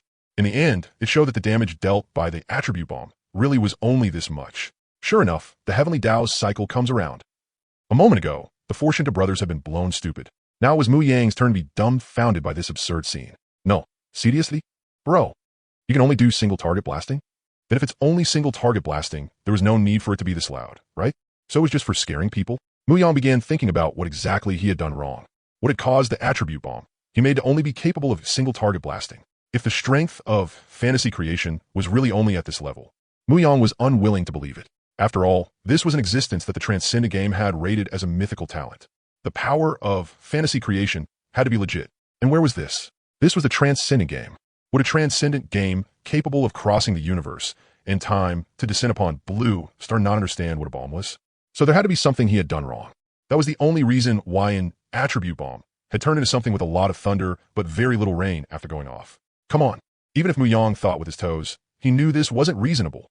But even though Mu Yang knew this situation was unreasonable, he couldn't come up with a reasonable explanation for it right away. Looking at the battlefield below the checkpoint, all the abyss monsters deployed by the system had been taunted by the skeleton shield guards. They could only gradually die under the sustained output of Mu Yang's two skills. Even if Mu Yang didn't add any more damage now, he could still get through the current challenge. The only difference was whether it happened sooner or later. Mu Yang first stared at the combat log in front of him and pondered for a while. But then he figured that sitting idle was still sitting idle.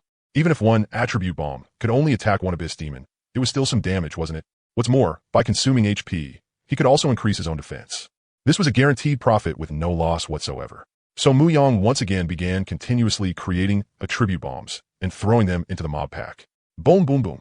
A string of huge explosions began to echo endlessly through the valley. The terrifying commotion stunned the abyss demons, and it also stunned the four Shinda brothers. But it made Mu Yang's heart sink bit by bit. What exactly was wrong that had made the attribute bomb, which should have been slaughtering everything in its path, turn this bizarre? Mu Yang had done quite a bit of research on how to use fantasy creation before, but at the time, he had been completely focused on making an exclusive item for himself.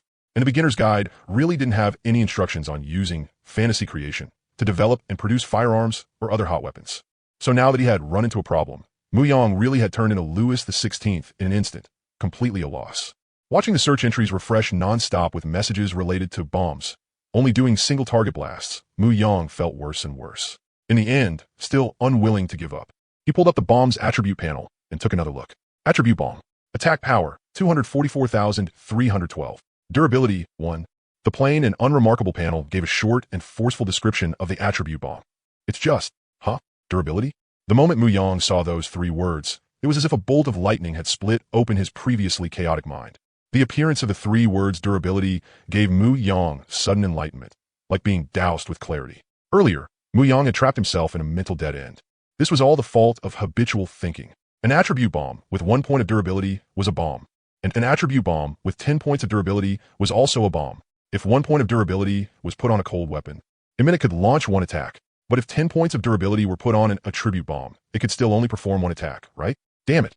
So I blinded myself with my own assumptions. Durability. A crucial piece of information Mu Yang himself had been ignoring all this time. That was because over the past few days, when it came to these temporary weapons that could be created through fantasy creation, Mu Yang had never once thought about using them repeatedly.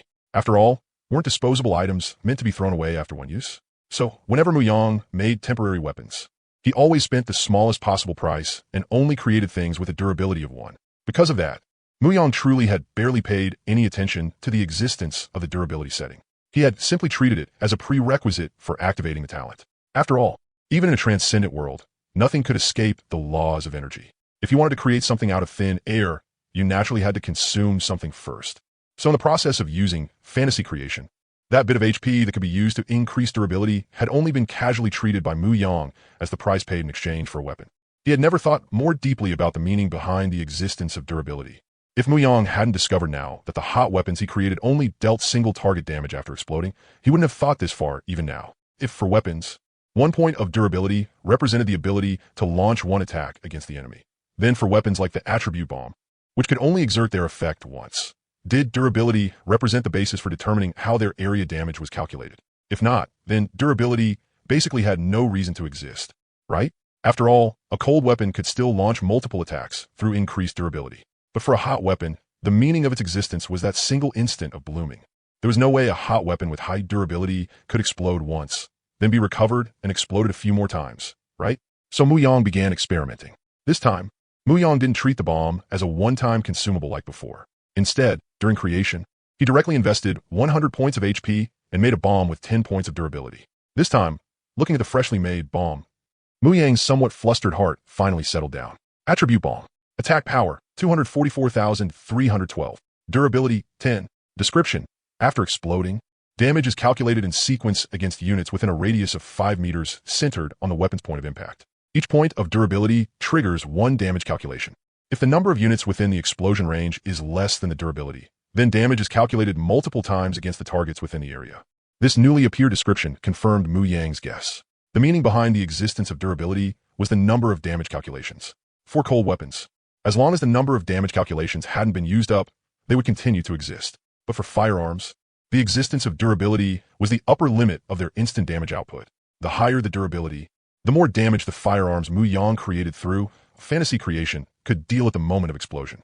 Mu Yang had been wondering before why he couldn't find any tutorial in the beginner guide about developing firearms with fantasy creation. Now that he had seen the significance of durability for firearms, he understood. The reason it wasn't recorded there wasn't because the firearms developed through fantasy creation weren't strong enough. It was because this ability was simply too terrifying.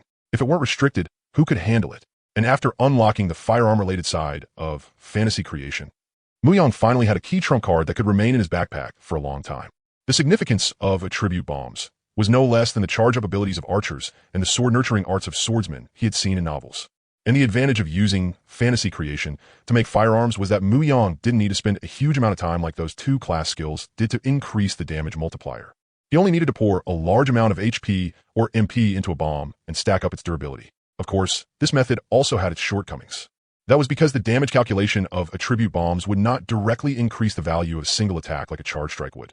Instead, at the instant of explosion, it would calculate Mu Yang's current attack damage multiple times within an area. Each calculation would separately compare the difference between the enemy's offense and defense stats and his own. That also counted as a huge restriction on this skill. If Mu Yang's own attack power couldn't break the enemy's defense, then the attribute bombs he put so much effort into making in the future wouldn't be able to display their proper effect. If he couldn't even break the enemy's defense, then no matter how many damage calculations his attribute bombs had waiting, it would all be wasted. But no matter what, through this research into attribute bombs, Mu Yang had unexpectedly unlocked a powerful trump card. After figuring out the true way to use attribute bombs, Mu Yang casually tossed the bomb in his hand into the battlefield. Fortunately, the skeleton shield guards had inherited Mu Yang's double defense stat values. So even if Mu Yang threw the attribute bomb in his hand directly into the battlefield, when the attribute bomb performed its damage calculations, those skeleton shield guards would not be harmed by it. After all, when these attribute bombs performed damage calculations, they couldn't even hurt Mu Yang himself, much less these tanky, high-defense, immortal skeleton shield guards. As for the possibility that detonating an attribute bomb beside the skeleton shield guards would waste some of Mu Yang's damage, there was even less need to think about that. After figuring out the true way to use attribute bombs, Mu Yang really wasn't worried about that. It was only a bit of damage. If it was wasted, then it was wasted. They were just attribute bombs. With fantasy creation around, Mu Yang could casually make a whole pile of them. If the temporary weapons created through fantasy creation weren't limited to being used only by Mu Yang, the owner of this talent, he would have made a huge batch of attribute bombs and let the Shindo brothers, who had been watching from the sidelines the whole time, have some fun with them too. One attribute bomb after another was continuously thrown by Mu Yang into the battlefield below. He could be said to have moonlighted as a happy bomberman in the Transcendent Dimension game. Boom, boom, boom. The explosions of the attribute bombs were like thunder splitting through a storm, constantly echoing through the valley below. With the two working together, Death Storm became even more worthy of its name. But just like an addiction, once the door to pursuing yield was opened, it could never be closed again. In only a few minutes, attribute bombs, with a mere 10 points of durability, could no longer satisfy Mu Yang's explosive heart. So Mu Yang paused the bombardment of the battlefield below and began making attribute bombs with even higher durability. After pouring 1,000 points of HP into an attribute bomb, Mu Yang obtained an attribute bomb with 100 durability. Attribute bomb. Attack power, 244,312. Durability, 100. Description. After exploding, it performs damage calculations in sequence against units within a 10-meter radius centered on the weapon's landing point. One damage calculation is performed for each point of durability. If the number of units within the blast radius is less than the durability, then targets within the area will undergo multiple damage calculations.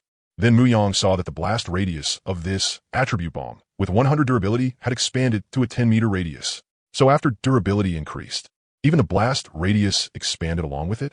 To thoroughly investigate the relationship between the changes in the two, Mu Yang immediately made another attribute bomb with even higher durability. Attribute bomb. Attack power, 244,312. Durability, 1,000. Description. After exploding, it performs damage calculations in sequence against units within a 20-meter radius centered on the weapon's landing point. One damage calculation is performed for each point of durability. If the number of units within the blast radius is less than the durability, then targets within the area will undergo multiple damage calculations. So, every time the durability of an attribute bomb increased tenfold, its blast radius increased fourfold. An attribute bomb with a durability as high as 1,000 had instantly reached a terrifying damage output of over 200 million. More importantly, this staggering 244,312,000 damage was still far from Mu Yang's limit. Before figuring out the true way to use attribute bombs, Mu Yang had been worried that as the stages of the beginner dungeon's Abyss mode progressed one after another, his damage would no longer keep up. But now Mu Yang was completely calm. Unless an Abyss demon spawned with a defense value beyond the upper limit of Mu Yang's damage, then no matter how much HP the other side had, no matter how long its health bar was, Mu Yang could still use massive, instantaneous DPS to kill it on the spot. After throwing the attribute bomb in his hand with a durability as high as 1,000 into the battlefield, the lively death storm was blasted into silence. It would still be a while before the next batch of Abyss demons spawned. Originally, Mu Yang had been thinking of making a supersized attribute bomb and throwing it down to clear the field. But after taking a look at the Abyss demons below, aside from a few Lord-level monsters still making their last stand, the other Abyss demons had already been almost completely wiped out. Even the skeleton shield guards Mu Yang had summoned far outnumbered the dungeon monsters. At a glance, it even made people feel that it wasn't the Abyss demons attacking Mu Yang's defensive stage at all. It was more like Mu Yang was leading a bunch of skeleton underlings in bullying those Abyss demons. Watching the beginner dungeon refresh Abyss demons in small waves.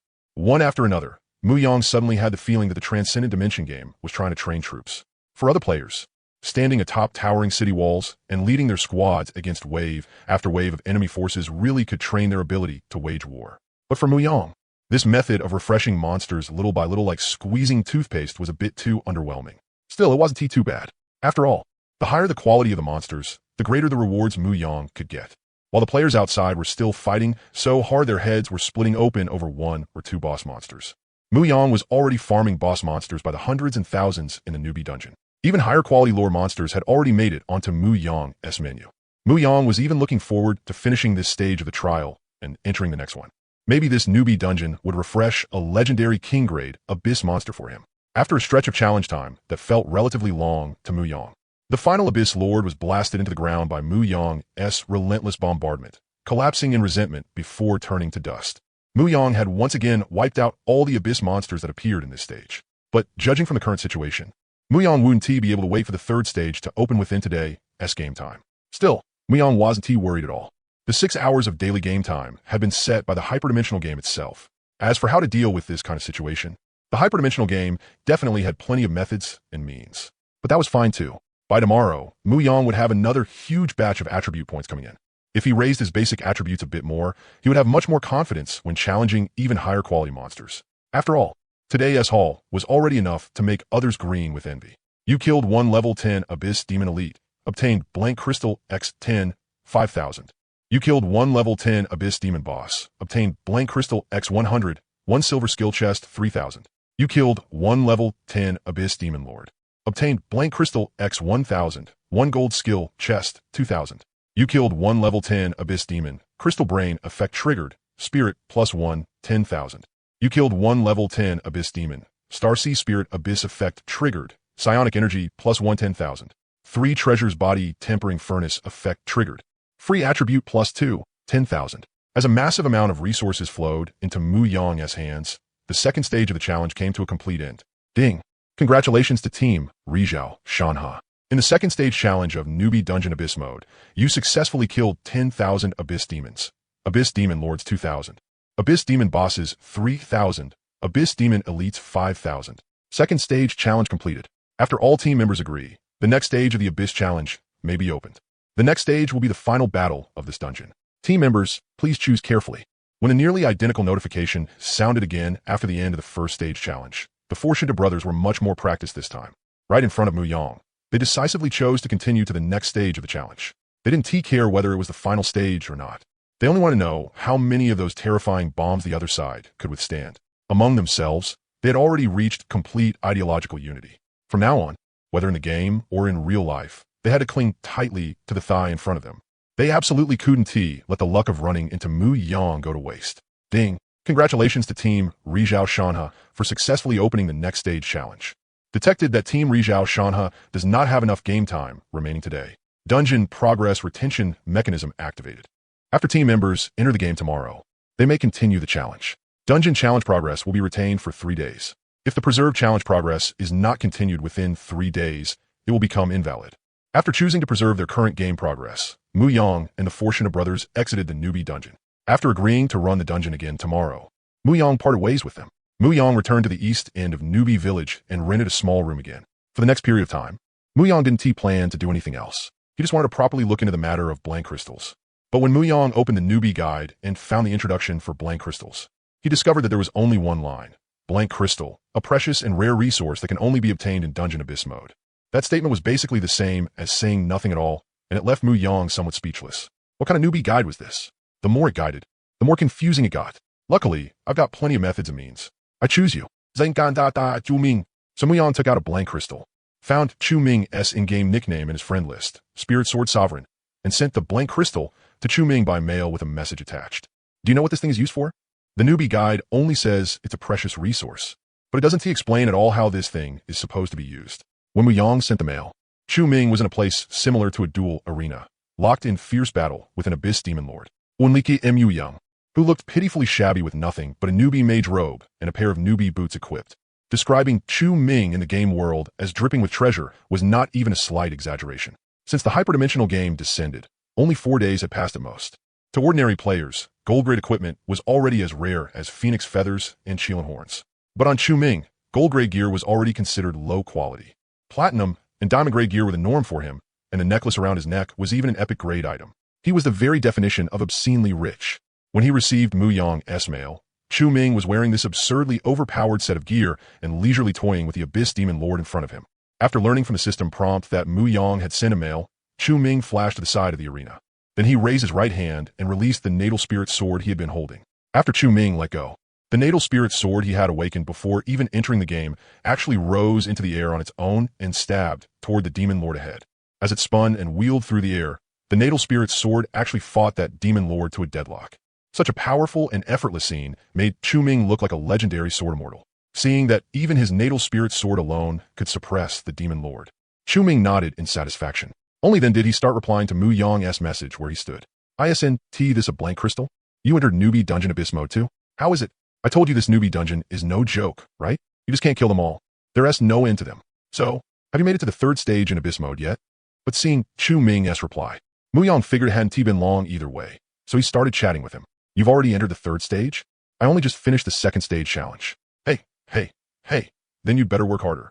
The first one to clear newbie dungeon Abyss mode might get a special reward, you know? Looking at Chu Ming's vague tone, Muyang was wondering what was up with him. Either there was one, or there wasn't T. How was it suddenly a maybe? But the next moment, he couldn't help but sigh in admiration. Elegant. Too elegant. His question just now really had been a bit rash. So this was the caution of a reincarnator? Understood. So Muyang replied according to Chu Ming's meaning. I thought you knew. How about this? Today at 12 noon. At Jiwei Xiaochu, I'll treat you to a meal. Use some common sense yourself. I'm not calling you. Rarely. Chu Ming did not reply to Muyang's message right away. Instead, his gaze turned deep as he looked into the distance at his natal spirit sword, which was striking the Demon Lord again and again. Originally, Chu Ming had thought he would need to hint a few more times before Muyang understood that some things were inconvenient to talk about in the game. But the other side had instantly caught his meaning. So Chu Ming organized his words a little, then sent Muyang a message. All right, 12 noon at Jiwei Xiaochu. See you there. Not long after ending the chat with Chu Ming, Muyang's game time for the day ran out. After returning to reality, Muyang became that unnoticed alchemist at school once more. At 11 o'clock, Muyang left on time and went to Jiwei Xiaochu to book a private room. When it was almost 12, Chu Ming arrived as well. After the two met, Muyang had the owner serve the dishes. Once all the dishes were on the table and the door was shut, the two finally began talking about the blank crystal while eating. Back in the game world, it was convenient for me to tell you. That is because the specific use of the blank crystal won't be revealed by the hyperdimensional game until after Blue Star establishes its civilization main city at level 50. The moment he started, Chu Ming got straight to the point and explained to Muyang why he had not spoken directly in the game before. Muyang understood this, because the existence of the hyperdimensional game system clearly had a certain level of intelligence. If Chu Ming had said too much in the game back then, things beyond the current version, that would have been no different from asking for trouble. When a number of level 50 players on Blue Star reaches a certain amount, the Blue Star Civilization main city construction function will be unlocked. At that time, we can be said to have truly walked out of Blue Star Civilization's newbie village in the hyperdimensional game. And only then will the hyperdimensional game send real NPCs to station themselves in Blue Star's main city. Not like the NPCs in the newbie village right now, who are just automatically running programs. And the blank crystal is like a civilization main city's potential points. When a civilization constructs its main city, the more blank crystals invested, the higher that civilization's potential in the hyperdimensional game system. And during the construction of the civilization main city, the more blank crystals a person puts in, the greater that person's say in that main city. The greater your say in the civilization main city, the easier it is to influence the direction of that main city's development. Hearing this, Muyang noticed something was off. If you put it that way, then wouldn't the ones controlling the civilization main city still be the officials of those major countries in the end? After all, didn't I already send one blank crystal to you by mail? At that, Chu Ming smiled. And that is the hyperdimensional game's real trap. What the hyperdimensional game wants are mighty beings with great power who can conquer and fight, not ordinary lives huddling together for warmth. As for those involved in politics, the hyperdimensional game has other choices for them. The blank crystal carries the name blank, but the moment it enters your storage space, it is already firmly stamped with your mark. Once you send it away, that blank crystal becomes useless. No one else can use it, and even if you get it back, it still can't be used again. At this point, Chu Ming finished the last bit of rice in his bowl. He casually pulled out a napkin, stood up, and while wiping his mouth, reminded Muyang, "Oh, right. The top 3 to clear the newbie dungeon on Abyss difficulty all get rewards. The reward for first place is a myth quality item, while the next 2 get legend quality items. The 2 of us count as competitors now, so when the time comes, don't blame your big brother here for not showing mercy." After saying that, Chu Ming waffed at Muyang. I'm off. No need to see me out. Wait. Before Chu Ming could open the private room door and walk out, Muyang stopped him. I'll only say one thing. What you said was great. I think very highly of you. Tomorrow when I log in, your daddy here will sponsor you with 800 Sambao pills first. Seeing Muyang with his arms crossed, leaning back against the chair with a disdainful expression as he looked at him. Oomph. Chu Ming let out a cold snort and strode out of the private room. After closing the door, Chu Ming raised his hand and smacked his own head several times. Stupid head. Think, damn it. What other hidden items are there in the newbie village that can still be taken? Damn it, I forgot this bastard is a crowdfunding-type pill-chugging player. After a long and ordinary day came to an end, Muyang once again waited for the time to enter the hyperdimensional game. Today was the 5th day since the hyperdimensional game descended upon Blue Star. And it was also the day the Xia Nation officials would officially organize an exploration team to carry out class trials. During the previous few days, people among the public had continuously challenged the class trials, letting the radiance of the supernatural gradually shine in reality. But among those willing to post their trial results online, there were often people whose results were utterly mediocre. The overwhelming majority could only circle around within the first 10 stages of the class trial. After passing the class trial, the potential evaluations these people obtained were mostly black iron, with bronze level evaluations being rare. Muyang did not believe that people today could only reach this level. Heroes under heaven were as numerous as crucian carp crossing the river. But how could true hidden dragons take the initiative to expose themselves? Those with powerful talent or skilled technique. Those who had obtained higher level potential evaluations in the class trials would not so easily jump out before the public and expose their identities. And when Muyang saw those online discussions about potential evaluations, he thought of something interesting. In the hyperdimensional game, the quality ranks of items started from black iron and went all the way up to myth quality. There were a full 9 levels. If someone could obtain a black iron evaluation, then someone would also obtain evaluations of even higher quality. Black iron was only the starting point.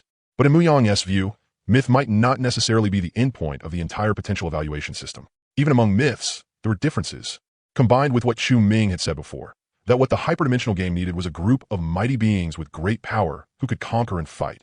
Muyang instantly realized that a continuous, silent selection had already begun the moment the hyperdimensional game descended.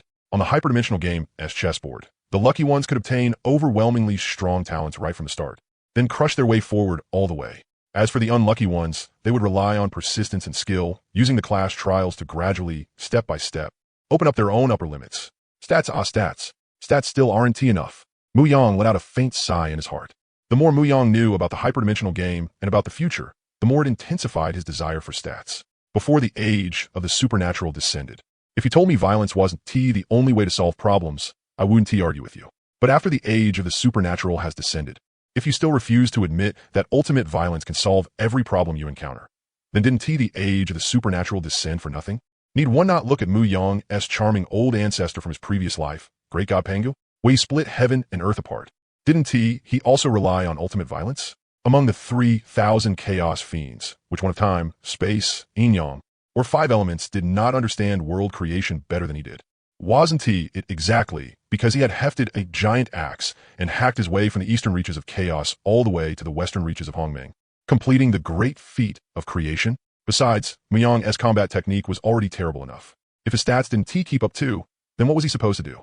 After entering the game, Muyang first claimed the attribute points that Source Realm of Life had accumulated over the past day, a total of 43,200 points. averaging out to 8,640 points for each of the 5 attributes. Then he took out the 3 treasures pill he had refined yesterday. He sent 28,800 of them to Joycia, completing the previous transaction. After the other side, once again, sent over 172,800. Muyang put all that equipment into the 3 treasures body tempering furnace, continuing to build up reserve for the future. Then, from his own share, he took out 800 3 treasures pill and sent them to Chuming. After all, he was his good eldest son. No matter how pained Muyang felt as the father, he still had to show some support, right? Only then did he take out the mini attribute bomb he had prepared yesterday and begin fiercely attacking his own attribute cap. By the time Muyang had swallowed all the 3 treasures pills, his stats had once again undergone a world-shaking transformation. Game nickname, Sheet ID, 857851103002. Class, Arcanist, Spiritual Psychic. Level, 10, 4000. HP, 4,405,150. MP, 4,405,150. Physical attack, 134,371.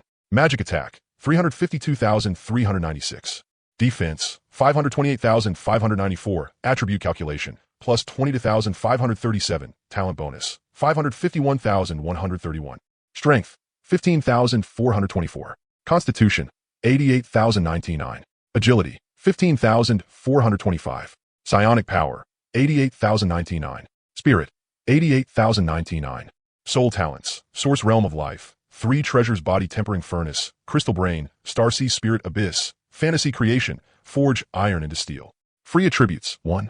After a full day, all of Muyang's attributes had achieved a qualitative leap on top of their previous foundation.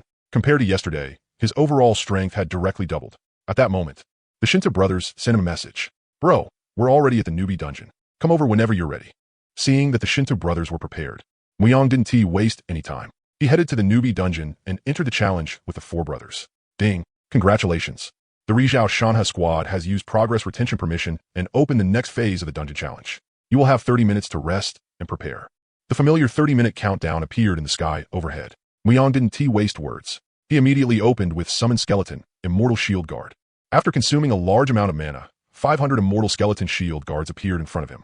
Immortal Skeleton Shield Guard, Quality, Epic, Level 10, HP, 13,215,450. Defense, 1,102,262. Traits omitted, but very soon, Muyang canceled the summoning of those skeleton shield guards. After all, with 30 minutes available, he planned to spend a dozen or maybe 20 minutes first raising his own defense. Because the abyss demons they would face next would be much stronger yet again. And Muyang always felt that the attribute bombs he had made before were a bit too small time. Today, Muyang planned to go big. After activating his talent, a missile-shaped attribute bomb slowly appeared in front of him. Watching this outrageous scene, the 4 Shinto brothers were already used to it, so they all tacitly kept silent. Then Muyang began pouring HP into the attribute bomb to raise its durability. With an HP cap of 4 million, Muyang directly infused 1 million HP into it this time. He made an attribute bomb with a full 100,000 durability. Attribute bomb, attack power, 486,767. Durability, 100,000. Description, after exploding, it will deal damage calculations in sequence to units within a radius of 80 meters centered on the weapon's point of impact. Each point of durability triggers 1 damage calculation. If the number of units within the blast range is less than the durability value, then targets within the area will undergo multiple damage calculations. A single attribute bomb like this could directly provide Muyang with 10,000 defense. The moment this attribute bomb took shape, Muyang's partially emptied HP bar instantly recovered to full. Looks like during the preparation period, HP recovery was also calculated according to out-of-combat status. Since that was the case, what more was there to say? Get to work, get to work. Over the next 20 minutes, Muyang made a total of 100 such attribute bombs. In other words, under the effect of the talent, Forge Iron into Steel, Muyang had increased his defense by a full 1 million in just 20 minutes. Normally speaking, this talent was best suited for shield guards and melee combat classes, allowing its holder to improve while fighting. But ever since this talent ended up in Muyang's hands, the whole style of the talent had undergone a massive change. As a ranged class, Muyang had so far maintained a record of never being injured in direct frontal combat. All the HP Muyang had ever lost came from developing fantasy creation. Even Muyang felt a little sorry toward Forge Iron into Steel, a talent so completely loaded for combat stats. Only after increasing his defense by a full 1 million did Muyang once again summon 500 Immortal Skeleton Shield Guards on the spot. Looking at those shield guards now, Muyang felt even more secure. Immortal Skeleton Shield Guard, Quality, Epic, Level 10, HP, 13,215,450. Defense, 3,102,262. Traits omitted. Considering that the blast radius of the attribute bombs he had made this time was a bit excessive, Myong deliberately moved the skeleton shield guards formation a little farther forward. Then he cast Death Storm around them. Looking at the dark cloud mass gradually taking shape before the boss gate, Myong was finally done with his last bit of pre-battle preparation. Then Myong turned around, planning to tell the Shinta brothers not to be too nervous before the dungeon challenge officially began. But the moment he turned, he saw that these four idiots had actually propped up a crude table using several shields. And around that table, they were playing mahjong with tiles from who knew where. They looked completely like they were here on vacation. Fools have fool less luck. After seeing them like that, Myong shut his mouth and swallowed back the words he had been about to say. Then he turned back and patiently waited for the third phase of the challenge to begin.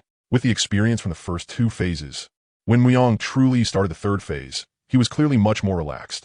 Although the abyss monsters appearing in this phase had once again risen to a whole new level of strength, the skeleton shield guards Myong had summoned were no pushovers either. The moment Force Taunt activated, the abyss demons that had originally been charging straight toward Myong's gate defense position suddenly turned around on the spot. One after another, they charged toward the defensive line formed by the skeleton shield units. After entering Death Storm, whether melee or ranged, the abyss demons all began using every method they had. All kinds of skill attacks poured non-stop toward the skeleton shield guards holding the line behind their shields. But in front of the skeleton shield guards' defense stat of up to 3 million, very few of these monsters' attacks could break through their defense at all. They could only remain locked down by the skeleton shield guards' taunts, trapped inside the Death Storm and unable to move. It was just that once the abyss demons below rose another tier in quality, the damage Death Storm could deal was already starting to look a little underwhelming. Against boss monsters, it could still scrape off some damage. But against the mini-lord and king-grade abyss demon kings below, who were even stronger than yesterday, this skill, which was only gold grade, had a hard time dealing effective damage. Seeing this, Myong promptly activated the skill, Arcane Missile Barrage, and added another wave of damage to the monsters below first. Only then came today's main event. Myong activated Intermediate Object Manipulation and lifted an Attribute Bomb with a durability value of 100,000. Controlling the distance carefully, he threw the Attribute Bomb to a point 80 meters outside the gate entrance. He aimed the landing point at an area where there were fewer skeleton shield guards and the abyss demons were packed the most densely. Attribute Bomb. Attack Power, 486,767. Durability, 100,000. Description, omitted. These attribute bombs, capable of exploding with 48,676,700,000 points of damage in an instant, were Myong's real main force for clearing this challenge. Under Myong's control, through intermediate object manipulation, the attribute bomb was like a real long-range missile. It shot straight up from where it was at incredible speed, then made a 90-degree sudden stop and turn, and fired directly toward the center of the monster horde. Boom! The deafening explosion spread across the field in an instant. What followed was a powerful surging shockwave. The rolling air blast blew the Shinta brothers all over the place, and even the mahjong tiles on their shields scattered in every direction. It even made Myong lose his footing a little, forcing him to stumble back with 2 thuds. Under the aftermath of such a savage attack, Myong could even hear a metallic ringing by his ears. Feeling the impact of that powerful blast, Myong's lips finally couldn't stay down anymore. Even though this was inside a game world, the giant wave rushing at him still gave him the thrill of his adrenaline spiking to the max. Even though it wasn't his real-world body, Myong could still feel that sensation of his heart pounding wildly. At that moment, Myong couldn't even be bothered that the Shinta brothers were still beside him. He strode forward 2 steps to the wall, with one hand slapping the city wall and the other waving wildly at the sky. He stared at the battlefield below that had just been completely wiped clean in a single wave and shouted excitedly, "Damn. Awesome. Dadar was right. Art really is an explosion." That long-range strike from the attribute bomb directly awakened the battle-loving instincts buried in Myong's heart. Unfortunately, this wave of abyss monsters had already been wiped out. If he wanted to set off another giant firecracker, he would have to wait for the next wave of monsters to be deployed. As for the challenge time afterward, it became downright ugly. The transcendent game kept dropping waves after waves of abyss demons of various qualities into the dungeon. But the moment these abyss demons landed, they walked straight down the same path as the predecessors from the first wave, who had been bombed so thoroughly not even ashes remained. They were taunted by the skeleton shield guards and trapped inside the encirclement of Death Storm. Then Myong would activate his skill and carry out precise strikes on the monsters inside the storm. The whole process was far smoother than the first and second stages of the challenge. Unlike the relaxed ease on Myong's side, Shu Ming's challenge in the newbie dungeon was much harder. Unlike Myong, who had ridden the momentum of Xian Nation's official support, Chu Ming's absurdly overpowered equipment and stats had all been hacked out by his own sword, strike by strike. Having lived a second life, Chu Ming's talent was no longer as mediocre as it had been in his previous life. In this life, these three god-tier talents of his could basically be called the dream setup and ceiling for all Lone Wolf players. 1. Natal Spirit Sword Quality Mythic Gamified Effect.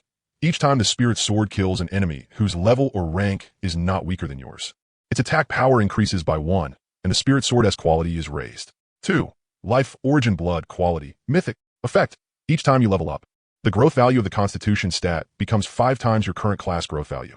Each time you kill a monster not lower than your own level, you gain 1 point of Constitution. After completing the class trial, this talent will transform into a soul talent. 3. Soul Devouring Mark Quality Mythic Effect. Only one soul devouring mark can exist at the same time. After placing a soul devouring mark on a target, the mark cannot be removed. You obtain the real-time location of the marked target. When attacking a target bearing the mark, damage is calculated as true damage. After killing a target with the soul devouring mark, the mark is reclaimed, and you randomly gain current level +1 points of a random stat. After completing the class trial, this talent will transform into a soul talent. Compared with Muyang's talents, Chu Ming's talents were far more straightforward. Although Chu Ming's stat inflation speed wasn't as convenient as Muyang's, the advantage was that it gave comprehensive and stable boosts to melee combat. After all, every single point of Chu Ming's stats had to be fought for battle by battle with his own hands. As for why Chu Ming was fighting so desperately and miserably today, that was entirely because yesterday he had already bragged too much. If that brat Muyang really snatched the reward for being the first to clear the newbie dungeon from him, then he really wouldn't be able to save face. Chu Ming was, after all, someone who had lived a second life. And he also knew so many top-tier pieces of equipment and skills that could only be obtained in the newbie village. He hadn't even told Muyang any of that information. If he still ended up losing to Muyang even with all that, then that would be pretty painful. But all that worry vanished into thin air when Chu Ming, panting heavily, killed the last Abyss Demon King in front of him. Ding! Congratulations to player Ling Jianzun of Newbie Village LX000033, the first on Blue Star to clear the Newbie Dungeon S Solo Challenge Abyss Mode. Congratulations to Blue Star player Ling Jianzun for obtaining the Transcendent Game Newbie Dungeon Clear Rewards. 1 Mythic Chest, 3 Legendary Random Scrolls, 1 Abyss Token, 100,000 Blank Crystals. The Transcendent Game System notification echoed throughout every Newbie Village on all of Blue Star a full 3 times. After the system announcement ended, almost everyone still fighting in the Newbie Dungeon S Abyss Mode subconsciously slowed the skills in their hands. Even Muyang was no exception. He too was startled by the commotion Chu Ming had caused. Good lord, was this guy really that hardcore? How long had the game even been open today? And he'd already made this much noise. Looking at the battlefield below, filled with smoke and gunpowder, Muyang had to admit he was a little impressed. It was all this game Dungeon's fault. The monster deployment speed was too slow. It had gotten to the point where Muyang was practically about to start using nukes. Yet he still hadn't killed faster than that guy. But, bro, when you were bragging before, did it never occur to you that the Abyss mode we entered might not have been the same one? We got in the wrong lane. I clearly remember entering team mode. Then Muyang wiped out the last wave of Abyss demons attacking the city. Not long after the broadcast about Chu Ming ended, the hyperdimensional game system rang out with another broadcast about Muyang. Ding! Congratulations to the player squad of Novice Village LX000049. Rizhao Shanha, for becoming the first player team on Blue Star to clear the Abyss mode of the Novice Dungeon Team Challenge. Congratulations to the members of the Blue Star player squad Rizhao Shanha for obtaining the hyperdimensional game Novice Dungeon clearance rewards. 1 Mythic Treasure Chest, 3 Legendary Random Scrolls, 1 Abyss Token, 100,000 Blank Crystals. An almost identical announcement once again echoed through every Novice Village on Blue Star. Before, only the players grinding the solo mode had been hit hard. But now, even the players fighting through the team dungeons completely broke down. Bro, are you here to mess with us? Did you two plan this together just to wreck our mentality? The aftermath of Chu Ming and Muyang both clearing the Abyss mode of the Novice Dungeon quickly spread across Blue Star. Almost every Nation S officials on Blue Star had people immediately log off the moment they heard the system announcement, for no other reason than to bring the news back for analysis as quickly as possible. After all, one was Ling Jianzun, and the other was the Rizhao Shanha squad. Yet both sides received exactly the same rewards. 1 Mythic Treasure Chest, 3 Legendary Random Scrolls, 100,000 Blank Crystals, and 1 Abyss Token. No one knew how Blank Crystals or Abyss Tokens were supposed to be used yet, so for now, they could only raise their level of attention. And as for Blank Crystals, some official organizations had already stepped in and started collecting them. But Mythic Treasure Chests and Legendary Random Scrolls were different. Just from the names alone, anyone could tell these were no ordinary items. Legendary and Mythic were both at the very top of the hyperdimensional game's item rating system. One solo clear, one team clear. That meant at the very least 6 mythic treasure chests and 18 legendary random scrolls. Such a valuable batch of resources. What kind of people had they ended up in the hands of? That alone was more than enough to warrant careful analysis. What was more, both Ling Jinzuan and Rizhao Shanhe were nicknames with a very strong daxia flavor. That point alone was already enough for the officials of other nations to discuss in detail. As for the officials of Xia Nation, they were panicking too. They knew their own situation best. Among their official game players, there were people called Ling Jinzuan, yes, but none of them had the strength to challenge Abyss Mode. And among the teams, organized by the officials, there was not a single one called Rizhao Shanhe. More importantly, the countries surrounding Xia Nation had all been influenced by Xia Nation's culture to one degree or another. They were also worried that the existences behind those 2 clearance announcements might ultimately be confirmed to not belong to Xia Nation. But while nearly all official forces on Blue Star were probing one another and conducting internal verification, Muyang had already brought the Shinto brothers out of the dungeon and rented a small courtyard in the novice village. Quite happily, he began sorting through the rewards from this dungeon clear. First were the rewards from killing the 10,000 high-quality monsters in the dungeon themselves. You killed 1 level 10 Abyss Demon boss and obtained 100 blank crystals, 1 silver skill treasure chest, 5,000. You killed 1 level 10 Abyss Demon Lord and obtained 1,000 blank crystals, 1 gold skill treasure chest, 3,000. You killed 1 level 10 Abyss Demon King and obtained 10,000 blank crystals, 1 platinum skill treasure chest, 2,000. You killed 1 level 10 Abyss Demon. Crystal Brain effect triggered. Your spirit +1, 10,000. You killed 1 level 10 Abyss Demon. Starsea Spirit Abyss effect triggered. Your spiritual energy +1, 10,000. 3 treasures body tempering furnace effect triggered. Your free attributes +2, 10,000. He first evenly distributed the 20,000 points of free attributes he had just obtained among constitution, spirit, and spiritual energy.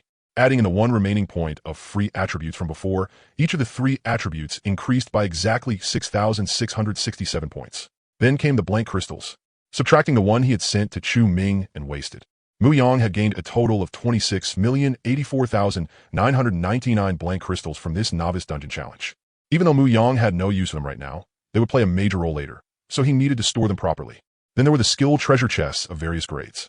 After the challenges across all 3 stages, Muyang had already accumulated 10,000 silver skill treasure chests, 5,000 gold skill treasure chests, and 2,000 platinum skill treasure chests in his storage space. There were too many treasure chests, so there was no rush to open them. For one thing, Muyang wanted to ask Chu Ming first whether he knew which player in his previous life had possessed the talent Ascension. If Chu Ming knew, Muyang wanted to see whether he could get in contact with that person. When the time came, if he could first use Ascension on these skill treasure chests before opening them, the harvest might become even greater.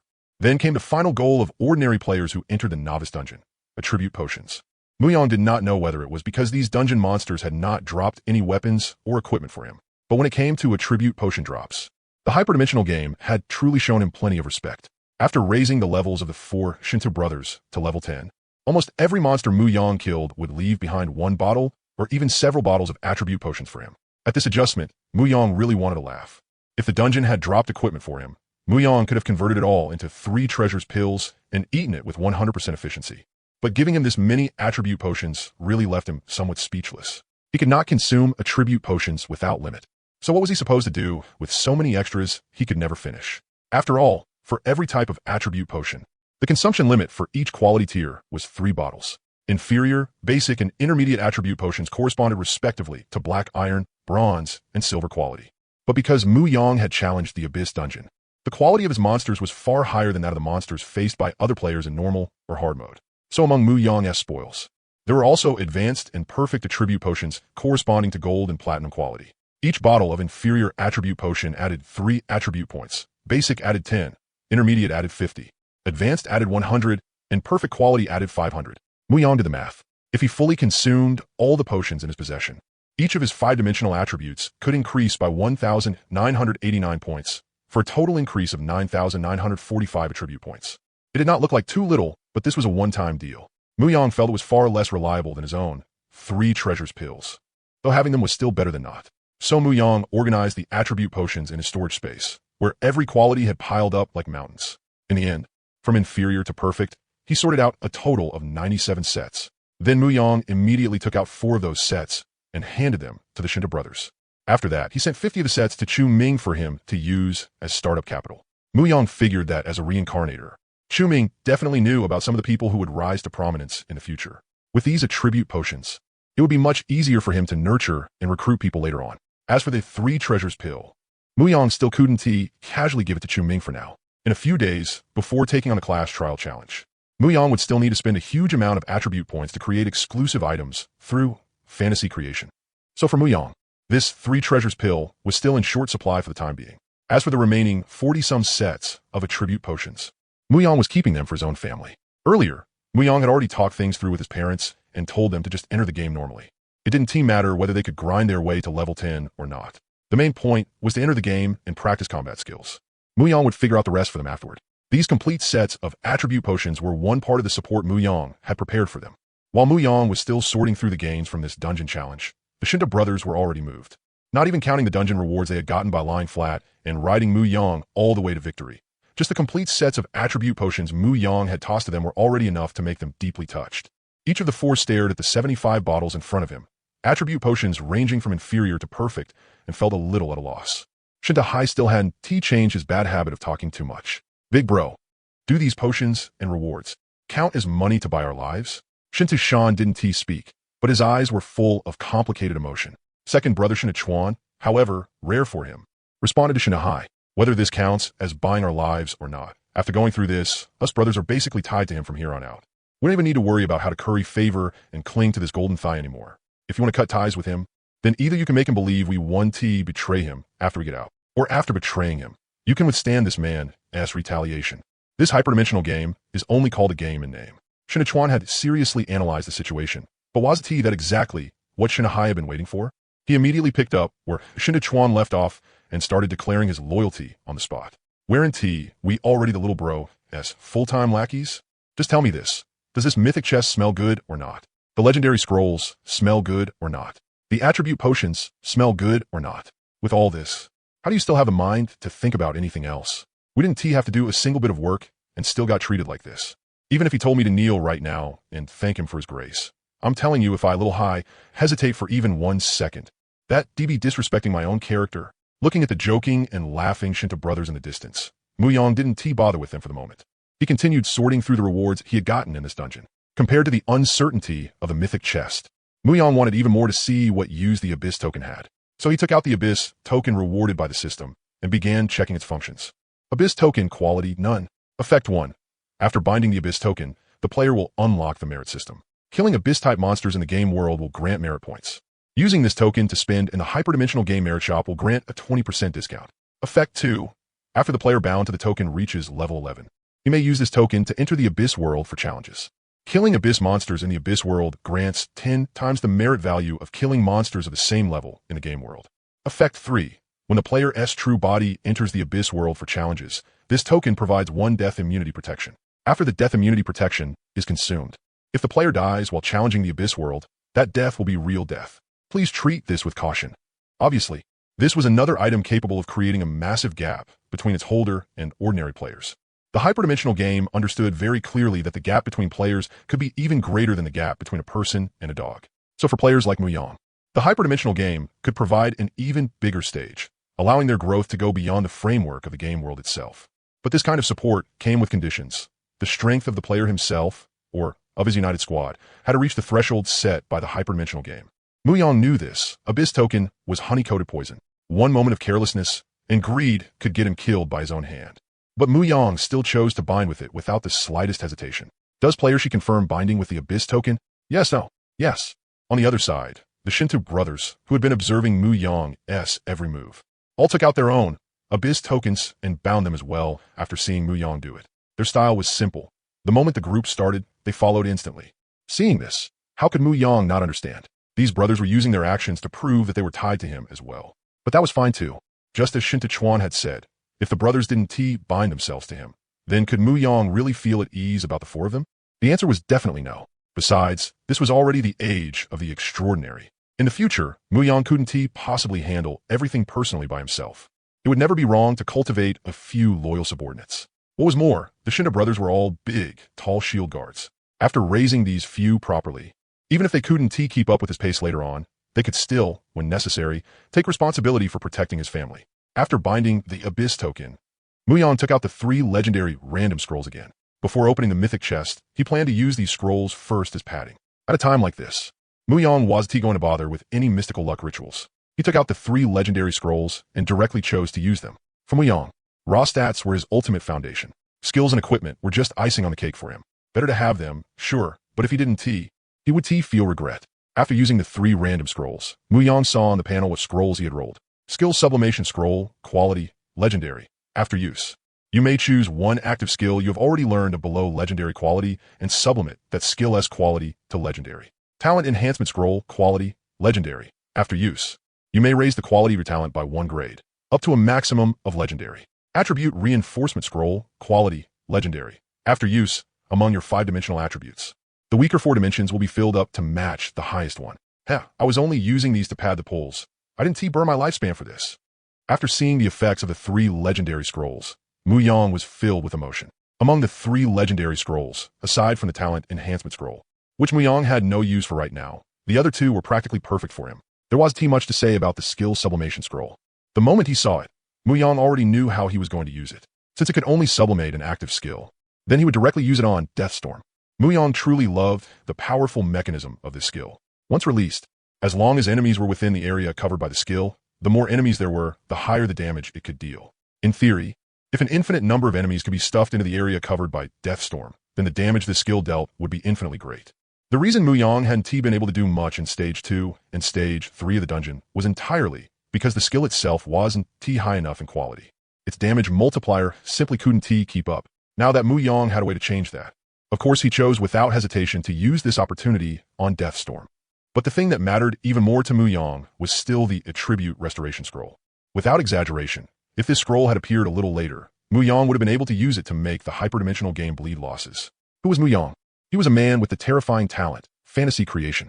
As long as, when using fantasy creation, he left himself a single point in his 5-dimensional attributes while sacrificing them. Then with this scroll, he could instantly restore all the sacrificed attribute points in one go. He could even turn around and profit off the hyperdimensional game. With this attribute restoration scroll in hand, even if there were no other rewards, Muyang would already be fully satisfied. Then Muyang took out the mythic treasure chest and opened it directly. As for what the mythic treasure chest would give him, it could give whatever it wanted. After all, in Muyang's eyes, attribute enhancement scroll quality, legendary, was far more important than a mythic item. After Muyang opened the mythic treasure chest, the only thing that appeared before him was a ring. Its appearance was low-key, glowing with a silvery metallic sheen, its entire body wrapped in mysterious runes. Empowerment Ring Level, None Quality, Mythic Effect 1, Soul Binding. After soul binding with its owner, it cannot be dropped and can be manifested into the real world. Effect 2, Growth. After soul binding with the ring, every time the owner kills an enemy, the ring's spell attack +1.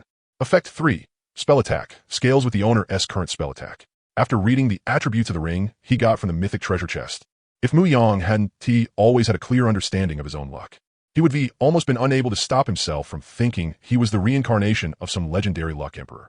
A legendary grade scroll and equipment perfectly suited for him came exactly when he needed them. This luck was so good it was like he was the goddess of luck's biological son. When something is too abnormal, there must be something behind it. This scene, perfect to an absurd degree, suddenly reminded Muyang of something Chu Ming had mentioned when the game had just descended. That thing was weight. Back when Chu Ming first brought it up, Muyang hadn't felt much about it. But now Muyang was starting to understand what this so-called weight really meant. At this point, things were already very clear. The meaning behind the hyperdimensional game's existence was to fight the abyss. The civilizations chosen by the hyperdimensional game were like training grounds created by the beings behind it. And for the standout individuals in those training grounds, the game system would give them special attention. It gave them resources, gave them skills, gave them equipment, and gradually guided them into becoming warriors for an even grander battlefield. This was what weight meant. So in the hyperdimensional game's operating logic, there was no such thing as absurdly heaven-defying luck or lucky emperors. As long as you showed the system your growth, whether in attributes or in skill, the hyperdimensional game system would reward you with what that growth deserved. And to prevent you from just taking things without doing the work, the hyperdimensional game introduced a certain level of abyss invasion into chosen civilizations like Blue Star. It forcibly tied you to this great ship of resisting the abyss. This was an open scheme, an opportunity, the favor of fate, and also a poison that killed. But for the current Blue Star, no one could break free of it. They could only follow the tide and struggle to survive, suppressing the countless thoughts in his heart. Muyang soul-bound empowerment ring to himself. After the binding was complete, Muyang saw the ring's current attributes. Empowerment Ring, Level 10 Quality, Mythic Effect 1, Soul Binding. After soul binding with its owner, it cannot be dropped and can be manifested into the real world. Effect 2, Growth. After soul binding with the ring, every time the owner kills an enemy, the ring's spell attack +1. Effect 3, Spell Attack 3,790,640. Mythic Great Equipment really wasn't just hype. Its growth effect hadn't even started showing its power yet, and under the effect of this unremarkable ring, Muyang's spell attack had already become twice what it used to be. What is more, the growth trait said that every time Muyang killed an enemy, spell attack +1. Nowhere in that did it say the enemy's level had to match Muyang's. In other words, no matter what level the enemy was, as long as Muyang killed it, Empowerment Ring would gain 1 point of spell attack. Nice. I love killing mobs the most. Then Muyang picked up the skill sublimation scroll. After choosing Death Storm as the target of sublimation, he used the scroll directly. You use skill sublimation scroll quality, legendary, on the skill Death Storm. The quality of your skill Death Storm has increased from gold to legendary. Death Storm, quality, legendary. Consumes 3,000 to 1,000 times X mana to generate a storm with a diameter of 30 times X meters. Monsters within the storm take damage equal to 2.5 times spell attack per second. The storm lasts 5 seconds. During the storm's duration, for every additional 1,000 to 800 times X mana invested, the storm's duration increases by 1 second. After being raised to legendary quality, Death Storm underwent a direct qualitative leap in power. Its damage multiplier had gone from the previous 0.5 to 2.5, and its range had also changed from a fixed 30 meters into something Muyang could freely decide by spending more mana. This round of strengthening Death Storm was absolutely insane. Only now could Muyang be said to have roughly sorted through the rewards he got as the first person on all of Blue Star to clear the Novice Dungeon S-Party Abyss level challenge. Then Muyang looked over at the Shinta brothers. At that moment, they had just finished opening their mythic treasure chests. The items they got from their chests were shockingly consistent, just like when they had randomly drawn their soul talents. The four brothers had all gotten a set of heavy armor with shields. Muyang didn't ask about the exact attributes, but seeing that treatment made him shut down a little on the spot. Sure enough, at least when it came to game equipment, the hyperdimensional game still held a lot of prejudice against him. Even the Shinta brothers could pull a complete mythic quality set. As for Muyang, all he got was a single ring. Although the ring's attributes were indeed powerful, comparison was the thief of joy. Compared to the full set the Shinta brothers got from their mythic treasure chests, the ring Muyang opened really did look a bit lacking. Still, Muyang wasn't truly jealous or anything. He just grumbled a little in his heart. Then Muyang took out a set of attribute potions and started drinking them one bottle after another. He used that to pass the last bit of time left in the game on the 5th day since the hyperdimensional game descended. Right before logging off, Muyang sent Chu Ming a message. Lunch at the usual place? Sure, see you in a bit. Before logging off, Muyang also made plans with the Shinta brothers to keep farming dungeons tomorrow. When Shintu brothers learned that Muyang still wanted to keep farming dungeons, they were a little confused, but they still agreed without hesitation. After logging off, Muyang skillfully switched identities. From the captain of the Rizhao Shana squad stirring up storms in the hyperdimensional game, he turned back into a well-behaved student who followed the rules. After finishing the morning classes, Muyang came once again to Jiawei Xiaochu, where he had met Chu Ming yesterday. It was still the same private room. After ordering the dishes, he quietly waited for Chu Ming to arrive. Business at Jiawei Xiaochu didn't seem too good today. Not long after Muyang finished ordering, the owner had already finished making his portion. Before long, Chu Ming arrived as well. After the two of them told the owner not to come over, they shut the private room door and started eating first. But Muyang felt that Chu Ming seemed a little unhappy today. Chu Ming was indeed unhappy. In fact, all the way here, he had been holding down a fire in his chest. He truly treated Muyang like a brother. But now Muyang seemed to want to draw a line between them, to sort out who was closer and who was farther. That made him very unhappy. So after coming in, he kept his head down and focused only on eating, without speaking to Muyang. Seeing this, Muyang also didn't speak first. Only after both of them had eaten their fill did Chu Ming pull out a napkin and wipe his mouth, then lift the teacup in front of him and take a sip. Leaning back against the chair, Chu Ming finally asked with some dissatisfaction, "What's the meaning of sending me 50 sets of attribute potions? Are you giving me charity? Or do you think that since you got some benefits from following me around, now you want to repay me?" The moment Chu Ming opened his mouth, Muyang was caught off guard. He had just wanted to explain, "That's not," but Chu Ming cut him off directly. "Not what? Let me put it this way. If we'd only met in college, then with all the benefits you got from following me around, even if I directly asked for half of everything you gain in the hyperdimensional game from now on, I still wouldn't think that was too much. But we grew up together since we were still in diapers. My mom raised you like half a son, and your mom raised me like half a son. And now you're pulling this repayment crap with me? I think you're insulting us, insulting the bond between our two families." Chu Ming's words completely blocked off the explanation Mu Yang had wanted to give. After letting out a long sigh, Mu Yang could only lower his head and fiddle with the teacup in his hands, letting Chu Ming continue. And another thing, sending me resources. What kind of person are you treating me as? Am I, Chu Ming, some useless nobody? If I want attribute potions, can I get them myself? Yeah, you were Blue Star S first to clear the team Abyss mode. But I was also Blue Star S first to clear the solo Abyss mode. Wasn't I? As he spoke, Chu Ming kept tapping the dining table with his finger and began counting things out. As for attribute points, in my previous life, I wouldn't dare say it, but in this life, would I still be lacking attribute points? In this life, I started with 3 mythical talents. After I place a mark, 1 sword strike for me increases my natal spirit sword S attack by 1 point. Then source blood of life triggers and my physique goes up by 1 point. After reclaiming the mark, I can also gain attribute values equal to my current level. Add all that up, and the gains you get from killing 1 monster of the same level might not even be higher than mine. Sure, I admit it. Your 3 treasure pill really is outrageous. I'm definitely jealous looking at it. But when I actually need it, I'll prepare my own gear and trade with you in the game. After saying that, Chu Ming waved his hand and added, "Oh, of course. No need for any discount. Just give it to me at cost price." Then Chu Ming curled his lip, leaned forward, and stared sharply at Mu Yang. "The reason I haven't come looking for you yet is because I'm waiting for you to reach level 11. Earlier you said you had a bold idea, and then you started going all out on stacking attribute values. I can't drag you down at a time like this. But yesterday, you suddenly sent me 50 sets of attribute potions. That made me feel like I had to come ask you clearly today. So even if you hadn't invited me to this meal, I would still have found you today. I want to ask you clearly, right now, in your heart, do you really treat me like a brother? Or am I just some pathetic existence who can only cling to you, some parasite, some vampire, some bootlicker for you? There to satisfy your need to stand on high and hand out a few resources under the name of repaying a debt. I've said my piece. If you're still hung up on this repayment nonsense, then there's no need for us to talk anymore. From this day on, we can cut ties completely and never contact each other again." At this point, Chu Ming also seemed to realize that his words had been a little too harsh. So after taking a deep breath and letting it out, he adjusted his emotions a little. "If you still treat me like a brother, then don't do this kind of one-sided giving again in the future. Besides, all I did was help you catch the first wave of starting benefits and let you get ahead of others a little faster. I never told you a single thing about the hidden quests, equipment, or skills that could be obtained in the beginner village. I was still feeling guilty about not telling you those things, worried you'd resent me. And before that could even happen, you pulled this repayment act on me first." Then Chu Ming paused, turned his head to the side, and looked at the restaurant advertisements posted inside the private room. "How about this? If you still treat me like a brother, then I'll find us both a way out. I'll accept those 50 sets of attribute potions. We'll count it as you've already repaid your debt. In a bit, you go pay the bill here. After you get back, think it over properly.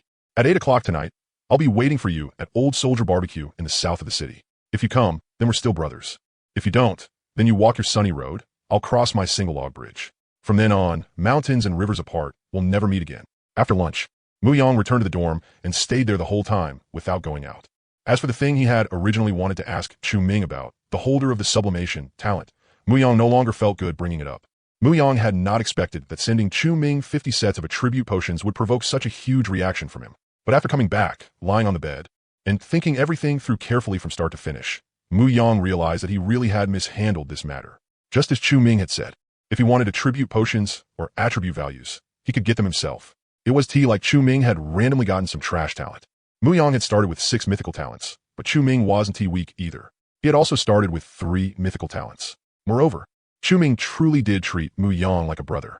Otherwise, with something as absurd as reincarnation, how could he possibly have come back and confessed it to Mu Yang right away? Looking at it from another angle, if Mu Yang and Chu Ming had switched places, Mu Yang really might not have been able to do what Chu Ming did, directly confessing that he was a reincarnator.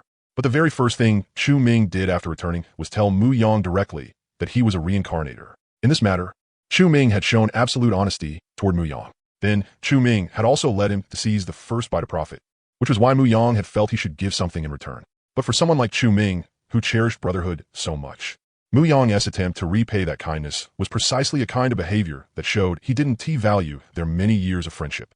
Chu Ming had also said that if they hadn't known each other for long, so even if he entered the Transcendent Dimension game himself later, taking half of all the gains wouldn't be excessive at all. After all, the reason he had been able to awaken his talent ahead of time was because Chu Ming had taken him there to test it out. The reason he had been able to snatch the God-tier talent distributed by the Transcendent Dimension game was because Chu Ming had told him the redemption code in advance. Without the slightest exaggeration, the foundation of Mu Yang's rise right now, 80% of it was thanks to Chu Ming. but they were brothers who had grown up together since they were little, running around bare-assed. It wasn't some situation where they had only just met not long ago. Muyang's mistake was that when he did all this, he hadn't seriously discussed it with Chu Ming beforehand. To put it bluntly in this matter, Muyang had acted a bit too self-righteously. It might sound a little unreasonable, but this kind of pure bond between brothers really couldn't be measured with material things. Maybe it was because his stats had inflated so rapidly in the game these past few days that Muyang had gotten a little carried away himself. Muyang figured that tonight, he really had to properly apologize to Chu Ming. When you're out in the world, if you're wrong, you admit it. If you get hit, you stand straight. Not to mention, the other guy had already given him an out. If he still couldn't take the hint this time, that would really be too much. It wasn't until 7 in the evening that Xian Nation officially announced on the evening news the results of their exploration into class trials today.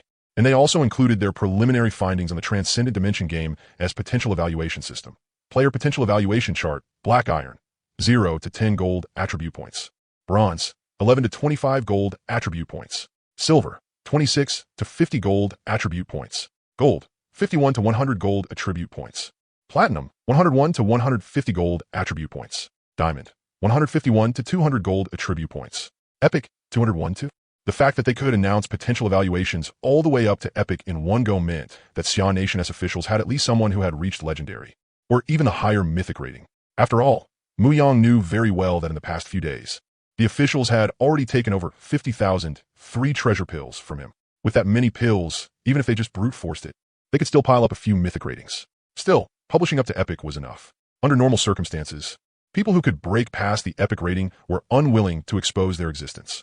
And for the general public, reaching a high-tier rating at this stage was also very difficult. But for now, none of that had anything to do with Muyang. Today was only the 5th day since the Transcendent Dimension game descended.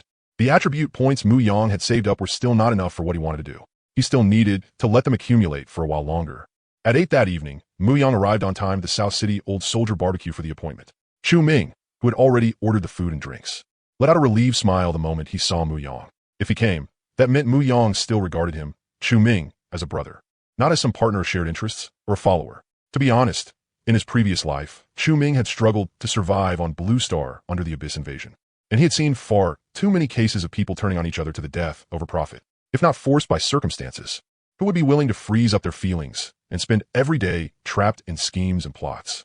At the very least, Chu Ming, having lived a second life, didn't he want to become like that again? That was why from the very start, he had shown Muyang his utmost sincerity. As for Muyang wanting to repay favors and all that, Chu Ming truly did not care about it in the slightest. He would even feel a bit uncomfortable because of Muyang's behavior. Chu Ming had had more than enough of that kind of life in his previous life, repaying this, settling that, calculating this after calculating that. He only hoped that the way they got along could stay a little purer. In the past, they were brothers who had grown up together. In the future, they would be comrades who could entrust their backs to each other. After sitting down at the table Chu Ming had reserved, Muyang didn't speak, and Chu Ming didn't open his mouth first either. Then Muyang picked up a bottle of beer and pressed it against the corner of the table with his hand, popping the cap off. He raised the beer to his mouth and chugged down half the bottle in one go. After letting out a long beer burp, he finally spoke. What happened this morning? I didn't handle it well. Hearing that, Chu Ming tilted his head, brought his ear closer to Muyang, and shouted, What did you say happened to you this morning? Muyang shot him a helpless glance and raised his voice a few notches. I said I was wrong this morning. Chu Ming lifted his chin high and dragged out his tone. Oh, so you were wrong. Then tell me, exactly what were you wrong about? Muyang helplessly covered his forehead and squeezed the words out through clenched teeth. Cut the crap already. Me lowering my head to you at all is already plenty sincere. Chu Ming didn't care in the slightest and mocked him with fake magnanimity. Oh, so this is our Mr. Repaying favors. You can't take even this much? Ah, can't be helped. Who told us we're doing so badly? In just a few days, our Mr. Repaying favors has already left us behind, to the point he doesn't even plan on taking us along anymore. Helpless. Muyang could only soften his tone another few degrees. Don't do this, bro. I was wrong. I really know I was wrong. At that point, Chu Ming stopped with the sarcasm. Wouldn't it have been better if you were like this from the start? Repaying favors? Do we really need that between us? Come on, eat. Eat. The two of them ate barbecue until very late that night. During that time, Muyang also asked Chu Ming about the holder of the Ascension talent. He told him about his plan to ascend a skill chest. Chu Ming said he didn't know about it, but the specific operation would have to wait until Muyang reached level 11 and left the novice village. Since his current skills were still enough for now, Muyang said he could wait and wasn't in a hurry. After parting with Chu Ming this time, Muyang spent 5 repetitive and boring days farming monsters with the Shinta brothers. On the 11th day after the Transcendent Dimension game descended, Muyang felt that he had already saved up enough attribute points. Once he entered the game, he planned to use fantasy creation, the only creation chance before level 50. He was going to materialize the thing he had been thinking about for a long time. Muyang looked at the time displayed on his phone. There was less than half an hour left before he would begin his game on the 11th day. On the 7th day after the Transcendent Dimension game descended, the number of Blue Star players who had reached level 10 met the requirement. The news about the Abyss invasion was then placed before every player on Blue Star through the Transcendent Dimension game system's beginner guide. The announcement of this news was like suddenly throwing a stone onto a calm water surface. Blue Star's people had only just managed to accept that the age of the extraordinary was about to arrive, and now they were caught off guard once again. The Transcendent Dimension game beginner guide directly stated that when Blue Star's spiritual energy particle concentration reached 10, that would be when Blue Star's spatial passageways opened and the Abyss invasion began. Along with that came a newly added Blue Star spiritual energy particle concentration display on everyone's status panel. Ever since this display had appeared, the number on it had been steadily increasing by 0.05 every day. In another dozen or so minutes, that number would rise by another 0.05 and become 0.25. By that calculation, the timing of the Abyss invasion was roughly the same as what Chu Ming had said, about half a year after the Transcendent Dimension game descended. When this spiritual energy particle concentration display, like a countdown to death, appeared, the wave of heat on Blue Star that had originally been stirred up by the arrival of the supernatural was gradually developing in a disorderly, unknowable direction. But on the surface, the Xia Nation authorities did not seem to be taking the abyssal invasion too seriously. They only emphasized that everyone should actively prepare for the major upheaval that might come in the future. Then, they shifted the focus of the news propaganda over the past few days to the major achievements made by official members in exploring the hyperdimensional game. But the rice, flour, grain, and cooking oil that had long since sold out in supermarkets were silently speaking of the worries ordinary people of Daxia had about the future. Muyang and Chu Ming's parents were just as panicked, because after receiving the attribute potions the two had sent back, they instead took the initiative to call and comfort Muyang and Chu Ming, telling them not to worry about the situation at home. They told them not to waste too much energy on old folks like them. Since their current strength was already pretty good, they should focus on raising it even further. Even if Blue Star could not hold out by then, with their strength, the hyperdimensional game would not easily abandon them. Otherwise, what meaning would there be in the game's arrival? Both of them had lived through 2 lives. Although Muyang and Chu Ming's mental ages far exceeded those of their peers, when they encountered this kind of pure parental devotion, parents planning only for their children, their hearts still could not help but grow heavier. Yesterday, Chu Ming had even specifically come to find him and asked how much longer his plan would take. Muyang told him frankly that it would be today. Once he came out of the game, whether it succeeded or failed, there would be a result. As soon as midnight arrived, Muyang entered the hyperdimensional game on time. After adding today's 8,640 points of 5-dimensional attributes and 28,803 treasures pills, Muyang's attribute values finally reached what he had been aiming for. Game nickname, Shi, number 8578511030002. Class, Arcanist. Spiritual Esper. Level, 10 4000 4000. HP, 18,477,950. MP, 18,477,950. Physical Attack, 577,314. Magic Attack, 1,248,220,147,822,060 quadrillion, 3,016,440. Defense, 2,217,330. Attribute Calculation, 1,020,537. Talent Bonus, 3,239,867. Strength, 69,253. Constitution, 369,555. Agility, 69,254. Psionic Energy, 369,555. Spirit, 369,555.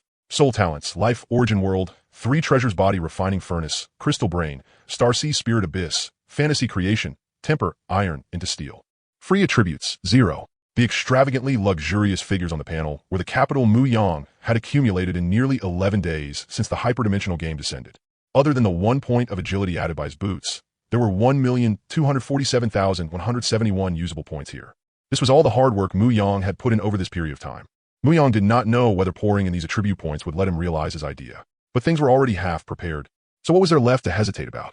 Compared to weighing the pros and cons, Muyang wanted more to let his thoughts flow freely. Just do it.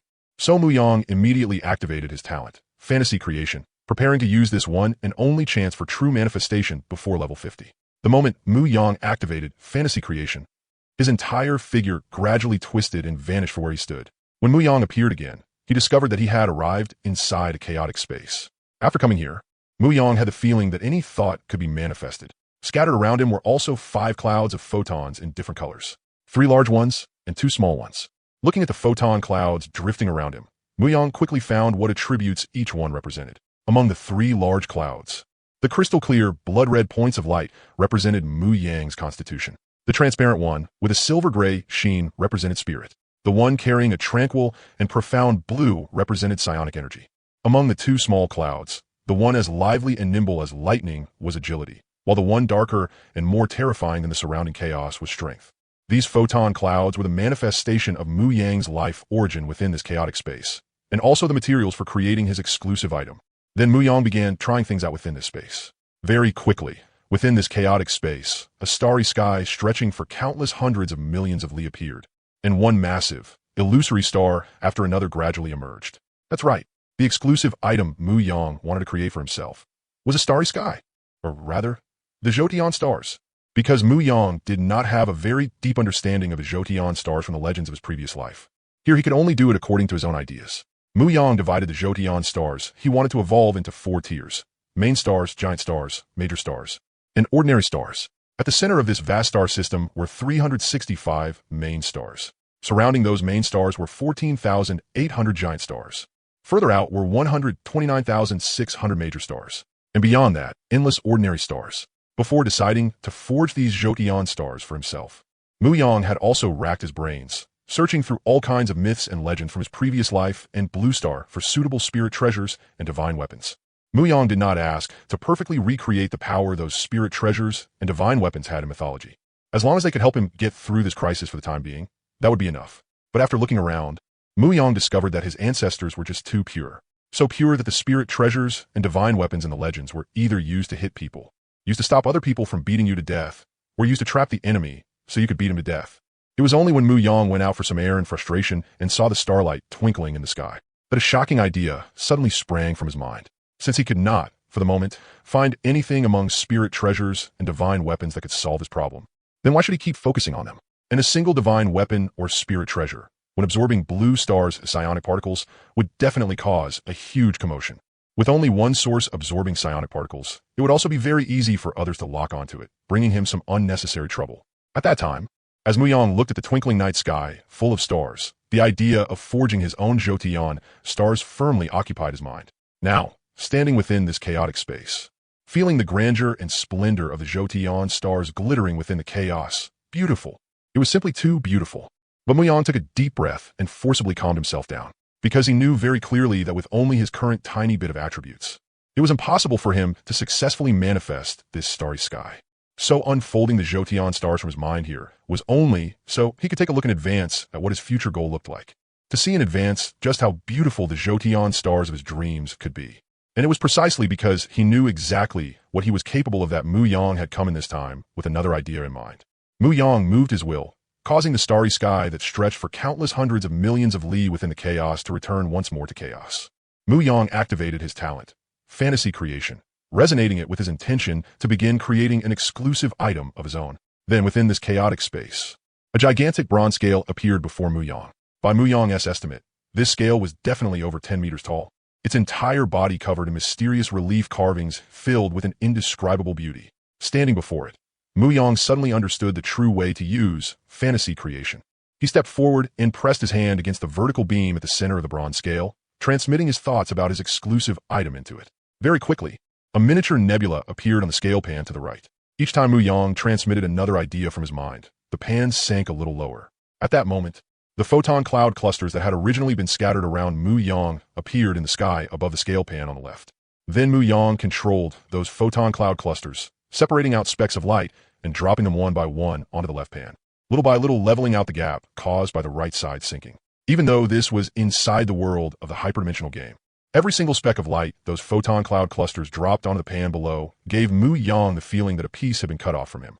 It felt a bit like having a tooth pulled. After anesthesia, you can clearly sense the dentist's movements, even the feeling of the tooth being pulled out, but it just doesn't hurt. Only after paying a full 1 million attribute points did the difference between the left and right sides of the scale finally disappear. Then Muyang lowered his hand, After the scale vanished, the miniature nebula that had been on the right pan turned into a streak of light and flew into Mu Yang's body. After that, Mu Yang also returned from that chaotic space to the place where he had just been in the hyperdimensional game world. The moment he came out of the chaotic space of fantasy creation, Mu Yang received a prompt from his personal panel. Your physique, spirit, and spiritual power were unbalanced. The effect of the 3 treasures body cultivation furnace has been triggered. Your attribute panel has been corrected. Game nickname, Sheet ID, 857851103002. Class, Arcanist, Mind Yin Master. Level, 10, 4000. HP, 411965 0. MP, 411965 0. Physical attack, 82,392. Spell attack, 329,556, 329,556, 600,071,912. Defense, 494,334. Attribute calculation, 1,022,537. Talent bonus, 1,516,871. Strength, 1. Physique, 82,389. Agility, 2. Spiritual power, 82,389. Spirit, 82,389. Soul talents, life origin realm. 3 treasures body cultivation furnace, crystal brain, starseed spirit abyss, fantasy creation, temper iron into steel. Free attributes, 0. After looking at his current attribute panel, Mu Yang felt there was no need to use the attribute reinforcement scroll he had prepared earlier. His current stats were still enough for the time being. And compared to the hundreds of thousands of attributes he had just had, using such a precious attribute reinforcement scroll now really wasn't he worth it. Then Mu Yang checked the time on the panel again. This trip had cost him less than 2 hours of in-game time, along with 1 million attribute points. But when he looked at the description of his first exclusive item on the panel, Mu Yang only felt that it had been more than worth it.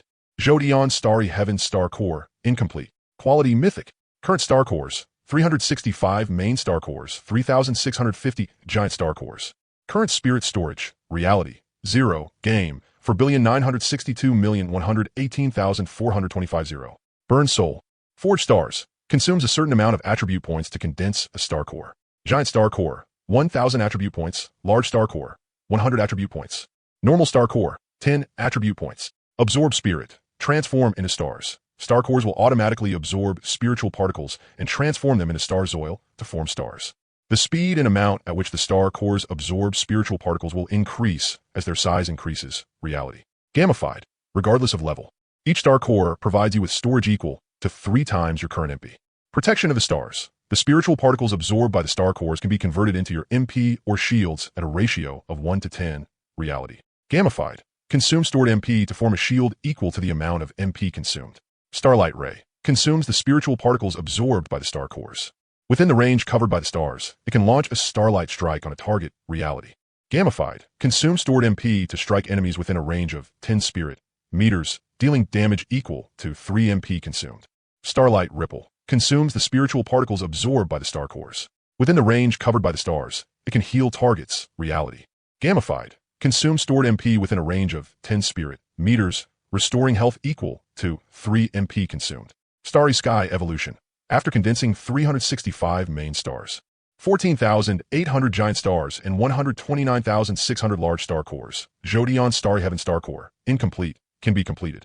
After completion, as the star cores condense star's oil, it can gradually be elevated into Zhodion Starry Heavens. Mu Yang summoned the nebula from within his body. Looking at the fist-sized star cores floating around him, he felt an indescribable sense of satisfaction. He looked forward to the day when these tiny star cores would be completed and grow into something as grand and magnificent as what he had seen in that chaotic space. He also looked forward to becoming the true master of Zhodion Starry Heavens. Looking at the more than 4,000 star cores floating around him without needing him to hold them up, Mu Yang could tell that this was an inherent ability of the star cores themselves. Then Mu Yang tried controlling the star cores to fly up and down around him. It felt as smooth and natural as lifting his own hands and feet. As expected of fantasy creation, something created through his own life origin was indeed far easier for him to use than anything else. Then Mu Yang stared again and again at Burn Soul. Forge stars. Under Zhodion Starry Heaven Star Core, incomplete. In the end, he could only rub his brow helplessly to ease the dull frustration it brought him. Inside the chaotic space, condensing a single star core had only cost 1/10 of the attribute points listed here. But back then, Mu Yang simply hadn't had enough attribute points, and there was no way he could complete a full set of Zhodion Starry Heaven Star Core.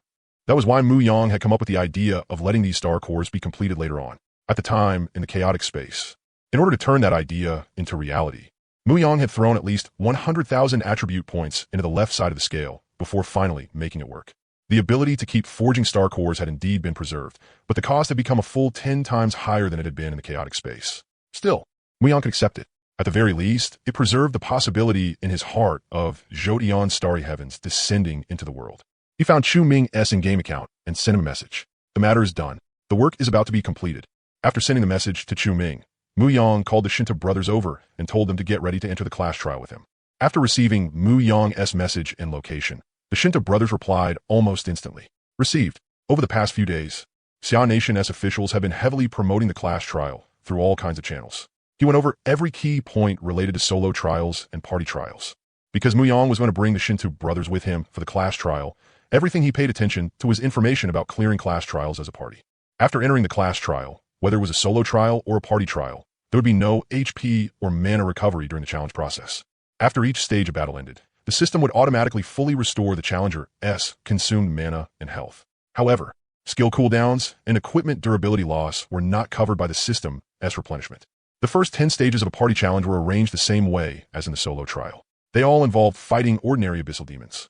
But before a party challenge began, the team had to submit each member's role tendency to the game system, dividing the team into main combatants and supporters. Also, in the first 10 stages, the number of abyssal demons encountered in each stage would increase along with the number of party members. In a solo challenge, stage 1 through 10 meant fighting 1 through 10 ordinary abyssal demons. In a party challenge, stage 1 through 10 meant fighting the number of party members multiplied by 10, then multiplied by the stage number, ordinary abyssal demons. The rewards for the first 10 stages of a party challenge were the same as in a solo challenge. Each cleared stage rewarded 1 golden attribute point and 10% strength synchronization. And regardless of contribution, after clearing the stage, every member of the party would receive the reward. The biggest difference between solo challenge and party challenge appeared in the challenge of the 11th stage. After entering the 11th stage, the system would automatically generate a shared golden attribute point pool for the team challenging as a party. Main combatants could allocate the number of abyssal demons they killed in this stage into the team's attribute point pool according to a certain ratio. As for what that ratio would be exactly, it was decided by the main combatant himself. This portion of golden attribute points could be distributed to the team's supporters after the challenge ended.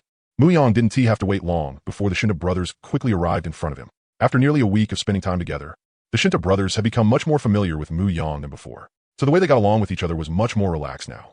Little boss Mu, Xiao Haizi brought the brothers over. Before seeing the man, he heard the voice first. From far away, Mu Yang could already hear Shinta Hai's exaggerated voice. Originally, Shinta Hai had planned to call Mu Yang Brother Yang, but every time he opened his mouth like that, it made Mu Yang think of a certain old acquaintance from his previous life.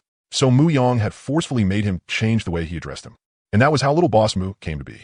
Although that title still sounded kind of weird to Mu Yang, it was still better than constantly getting attacked by memories of the dead. To be honest, among the Shinta brothers, Shinta Hai was his biggest hardcore fan. Sometimes this guy's enthusiasm was so intense that even Mu Yang found it hard to handle. No wonder the emperors of ancient times both loved and hated flattering officials. Of course, during the past few days of getting along, these brothers had also shown Mu Yang a level of care and caution that didn't match their appearance at all. It often made Mu Yang sigh inwardly that what Zhang Wuji's mother said wasn't entirely right. It wasn't just beautiful women who could deceive people. Men like the Shinta brothers, with their honest-looking faces and huge builds, had plenty of scheming in them too. Not to mention the way they dealt with outsiders. Being tough when they should be tough and low-key when they should be low-key, smooth, and adaptable to the extreme. Even the equipment on their bodies had already become part of these big guys' disguise. When other people got high-end gear in the game, they wanted to show off every special effect they had. They practically wished everyone would know they were decked out in top-tier equipment. But these brothers were different. Ever since they had followed Mu Yang and gotten a set of mythic-quality heavy armor and shields, unless they were entering a dungeon, they only wore the most ordinary equipment. Just like Mu Yang. Don't ask. If you ask, the answer is that they have to keep formation with the boss. Ask again, and the answer is, why dress so flamboyantly? Looking to cause trouble? Their group's bizarre equipment setup had even led one of the overthinking weirdos in their novice village to come up with a title for them. The extreme technique style. Then that theory gradually spread to other novice villages through the player forums. What was outrageous was that this actually got a huge amount of recognition. People even declared that they were preparing to learn from Mu Yang and the others, to cast off their dependence on weapons and equipment, and use the most primitive basic attributes to temper their own techniques. Mu Yang really wanted to jump out and refute that. It wasn't that he was the kind of person who didn't like showing off, making himself look awesome in front of others. He absolutely wanted to show off in front of others. Did he not want to wear flashy equipment? Wasn't at all, because the hyperdimensional game was singling him out and not letting him get equipment. And also, with that huge mythic ring on his hand, could nobody else see it? What extreme technique style. Don't say that. I'm afraid my stats might misunderstand. I, Muyong, have never relied on anything like technique. All this time, what I've relied on has been raw stats, okay. But Muyong also had to admit that the whole extreme technique style thing had indeed made him look cool without him even realizing it. But that feeling of wanting to explain but not being able to bring himself to say it, clearly knowing it was all just a misunderstanding, yet still feeling a little secretly pleased. It was really a bit addictive and a bit uncomfortable at the same time. With the Shinto brothers in tow, Muyong and his group quickly arrived at the entrance to the class trial, under the hyperdimensional game system's overall coordination. The moment Muyong and the others walked into the challenge hall, a prompt automatically popped up on their panels. Detected that the Rizhao Shana team has entered the class trial hall. Enter the class trial as a party? Yes. Please have the team leader select each team member's role tendency. Then, Muyong's panel displayed the game nicknames of himself and the others. Behind each game nickname were the options main combatant and supporter. Muyong selected main combatant after his own nickname, then selected supporter for all of the Shinto brothers. After submitting, another prompt popped up in front of Muyong. Please have the team's main combatant set the allocation ratio to the attribute pool.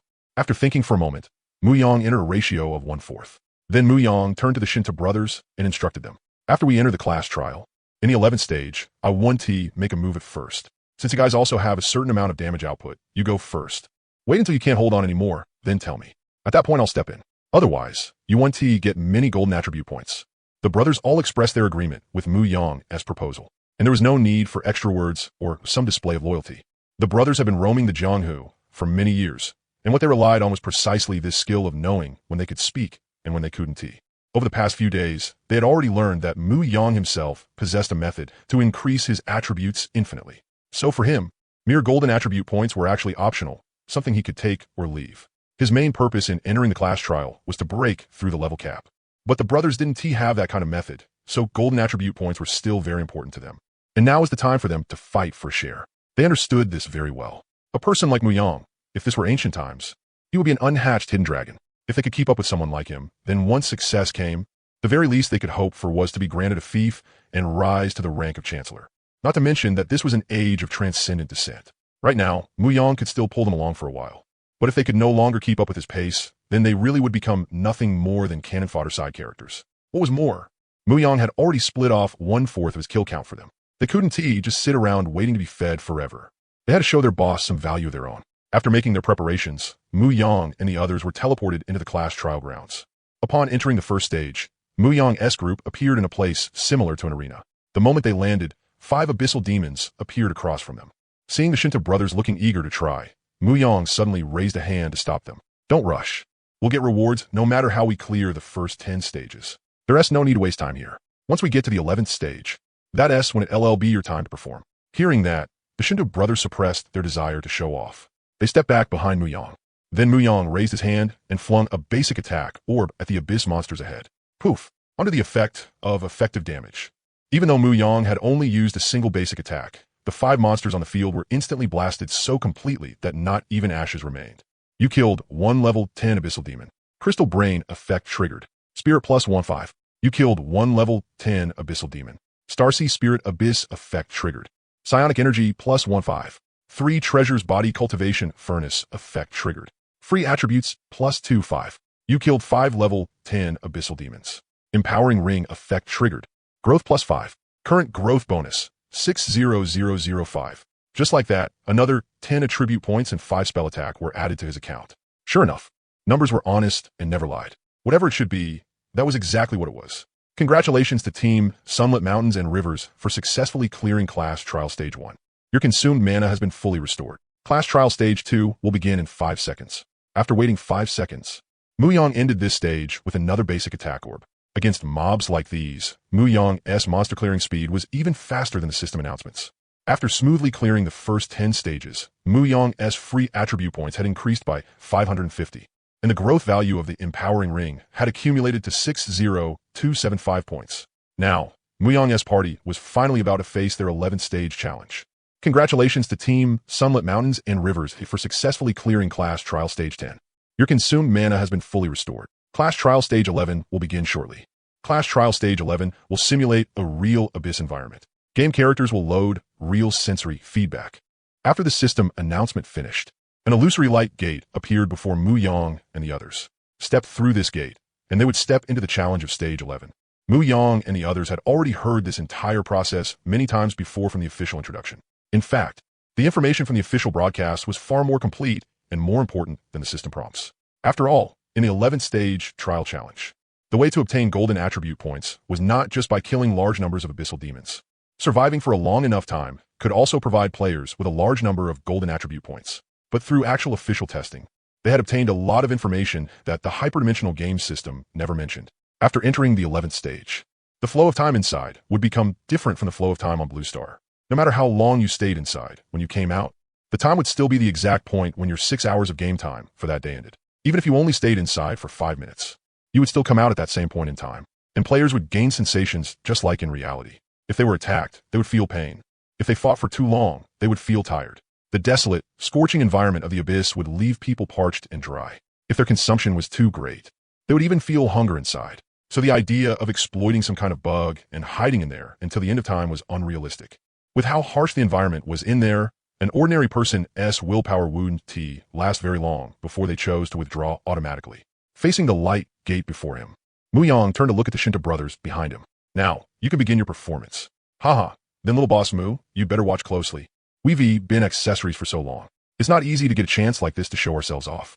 After Shinta Hai said that, the four brothers silently split into two groups and stepped out from the left and right behind Mu Yang. As they brushed past him, the eldest, Shinta Shan, gave his command in a heavy and steady voice, armor up. As they strode forward, four identical sets of black gold heavy armor quietly appeared on the Shinta brothers, wrapping them from head to toe in airtight protection. Combined with their height of over 2 meters, even though their attribute values were far lower than Mu Yang's, they still gave Mu Yang a feeling of immediate reliability. Shields. Just after walking in front of Mu Yang, the eldest, Shinta Shan, continued commanding his brothers. Dong. The four brothers all reached out and took up their shields at the same time. Their coordination was so perfect that the collision between arm guards and shields produced only a single sound. Advance. With shields in hand, the four of them moved forward shoulder to shoulder and slowly entered the light gate ahead. Watching from behind, Mu Yang looked at these four shield guards who, compared to him, were complete glass cannons. Yet these four men, like iron towers, actually filled his heart with a strong sense of security. No wonder Chancellor Chao was so fond of Dianwei and Su Chu. With subordinates like these, who could resist that? Then Mu Yang followed behind the Shinta brothers and also stepped into the light gate. As the five of them passed through it, space and time shifted, and they arrived on a charred wasteland covered in ash. Here, the sense of detachment Mu Yang usually felt toward this body in the game disappeared. Then Mu Yang and the others felt an unbearable wave of heat crashing against them again and again. Less than 10 meters from the light gate, groups of abyssal demons of all sizes, some densely packed, some sparse, wandered aimlessly across the scorched land. Unlike the orderly, patterned monster waves in the beginner dungeon, Mu Yang only had to glance a little farther out to realize that all the abyssal demons here were mixed together, from ordinary quality to king-tier quality. Level 10 abyssal demons were beyond counting. Mu Yang even suspected that farther away, there should also be abyssal demons of Star Sea behemoth quality. Little boss Mu, then we're starting. When the time comes, please don't stay too far from us. If we can't hold on, please support us immediately, before beginning the challenge. Shinta Shan specifically sought Mu Yang's opinion together with his brothers. Go ahead. When you can't hold on anymore, I'll make my move. Then Shinta Shan first swept his gaze around the area. After locking onto a place to the front right where there were more ordinary abyssal demons, he formally began directing the battle to come. Third brother goes first. Front right. Charge, then knockback. Crash straight in and clear out an open space for us. Second brother. Xiao Hai, we charge and follow. Hearing the order, Shinta Zhe raised his giant shield and first cast his talent, Shield of Tenacity, on himself. Then charged straight into the monster horde. Boom. The instant he crashed into the pack, Shinta Ze's own massive momentum directly sent 6 or 7 abyss demons flying. Right after that, the knockback effect of his skill kicked in. The demons still standing in front of him were forcibly pushed back another stretch by an invisible force. Shinta Ze planted his feet, then viciously drove the giant shield in his hand into the ground, standing before the monsters like a giant god as he received the first wave of counterattacks. At the same moment Shinta Ze steadied himself, Shinta Shan, Shinta Chuan, and Shinta Hai rushed to his side. The four brothers each faced one direction, east, south, west, and north, and slammed their giant shields into the ground, forming an iron bucket in the middle of the monsters. Shield layering. Facing the abyss demons surging at them, Shan continued his calm and orderly command. The four brothers began activating their talents. For light shields appeared in front of Shan, Chuan, Zhe, and Hai respectively, then quickly flew before themselves and the other three brothers, merging with the giant shields in front of them. The eldest S was the black iron-colored Shield of Fortitude. The second brother S was the blue-green Shield of Restoration. The third brother S was the indigo Shield of Tenacity, and the youngest S was the thorn-wrapped Shield of Thorns. With the enhancement of all four talents, the bucket formed by the four brothers not only became even sturdier, but also transformed into a spiked bucket. From the distance, Muyang looked at the Shinto brothers surrounded on all sides by monsters, and it felt like he was looking at a tough reef in the sea. No matter how many waves crashed against it, it remained unyielding, growing only tougher with time. The quality of these brothers' talents might not be very high, but the effect they could produce together was anything but small. There was defense boosting, healing, crowd control immunity, damage reflection, and on top of that, a level of tacit teamwork between brothers far beyond ordinary people. It turned a few people whose talents originally weren't particularly overpowered into the best meat shield lineup the moment they became a whole. Especially with the support of Shinta High S, Shield of Thorns. That true damage counterattack, as high as 25, made it impossible for the monsters besieging them to last more than a few hits before dying to their own attacks. And as Muyang looked at the iron bucket surrounded by abyss demons, he imagined himself from the perspective of those abyss demons attacking it. Just thinking about it a little was enough to make anyone feel despair. These guys not only had high defense, they couldn't be controlled, had damage reflection, and even had healing. If I unleashed a full combo on them, they probably wouldn't even move an inch. But I'd be the one suffering. The higher my burst, the more damage I'd take in return. Not to mention, they also had a full set of myth-quality heavy armor and giant shields backing them up. And before coming in, they had already taken a full set of attribute potions ranging from inferior to perfect quality, with the double enhancement of equipment and attributes. The Shinto brothers facing these mere ordinary quality abyss demons could be said to be under no pressure at all. No matter how many came, they could take them all with ease. As long as you dared attack, I could make you die by your own hand. Looking at the endless stream of abyss demons pouring toward them from behind, Muyang also wanted to see how long they could hold out without relying on him. So he simply stood to the side and quietly watched them perform. Gradually, the abyss demons besieging them shifted from ordinary quality ones to mostly elite quality ones. The brothers still looked relaxed. When boss monsters joined the siege, the iron bucket formed by the brothers finally warped a little. An abyss demon boss leaped high out of the mob of lesser monsters and smashed down hard onto Shinto Zeya's shield. The huge impact made him stagger, causing a change in the originally airtight iron bucket. Knockback. Shinto Shan shouted the instant he noticed the formation had changed. Then the brothers silently counted 3 beats together and all used the classic shield guard skill toward their own directions at the same time. Knockback. An invisible force burst out, pushing back the heaps of abyss demons in front of each of them by a certain distance. Then the brothers quickly adjusted their positions and set up the iron bucket formation once again. But still wasn't over. After adjusting their stances, Shinto Shan issued another command. Black armor. Combine. After the 4 brothers repositioned themselves, a thin wave of light spread out from the shields in their hands. Then it gradually expanded and merged, forming a circular barrier that wrapped around them. Holy shit. 3 parts returned to the origin chi? This was a skill they had never shown in front of Muyang before. And after this barrier of light rose up, Muyang could very directly see that their damage reflection ratio had increased. Because before this light barrier appeared, an elite monster had to attack more than a dozen times before reflecting itself to death. But after the brothers raised this barrier, they only had to take an average of 7 to 8 attacks for an abyss demon elite to beat itself to death. Still, activating this barrier seemed to consume a lot. Muyang could feel that after opening this barrier, the brothers' whole bodies were wound even tighter than when they had simply been defending with shields before. But Muyang also felt it shouldn't have come to this yet. Boss monsters had only just entered the battlefield, with the Shinto brothers' attributes and equipment. They shouldn't be unable to hold on already. So this was very likely because it was their first time using this skill.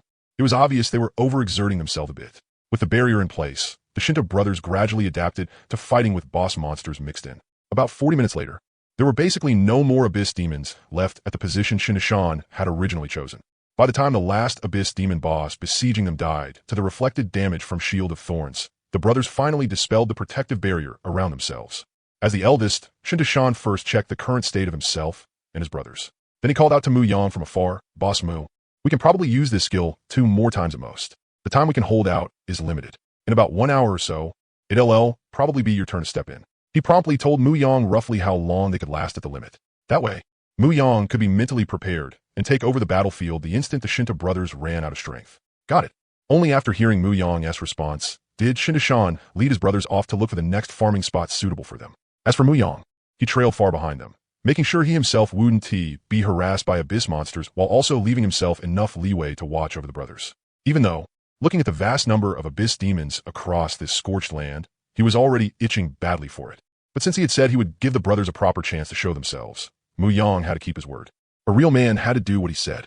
Otherwise, it wouldn't be showing off in front of others. It would turn into becoming an oil painting master instead. Finally, at around the 130th minute, the Shinto brothers sent Muyang a request for aid. At this moment, the four brothers were surrounded by a group of abyss demon lords and several abyss demon kings. Their damage reflection ratio was indeed not low, but against existences with high attack and thick health like these, they were ultimately a bit out of their depth. So they could only rely on the healing effect of Shield of Revival to barely hold on. Judging by the numbers alone, they had made it through. But the pain their bodies had to endure was not something they could simply tough out, especially with those abyss demon kings unleashing an endless barrage of skills, battering the barrier the Shinto brothers had raised until it was on the verge of collapse. The shockwaves from those fierce attacks passed straight through the barrier, shaking the Shinto brothers until their internal organs felt like they were splitting apart. Ripples shuddered across the barrier as if it would shatter on the spot the very next second. At that moment, Shan, the absolute core of the four brothers, finally could not hold back any longer and called out to Muyang for help. "Boss Mu, you can make your move now. We really can't hold on much longer." The slight tremor in his voice told the story from the side. These men trapped in the encirclement were suffering unimaginable pain. Muyang had already been holding himself back for a long time, seeing that the brothers had finally reached their limit. He excitedly rolled up his sleeves and pulled out an attribute bomb from his storage space. Hey, it's finally time for my dazzling entrance. Brother Shinto, watch carefully and see just how moving the strike of mine is. Don't do it. Boss Mu, wake up a little. Your most loyal Xiao Haizi is still here. I think we can still be saved.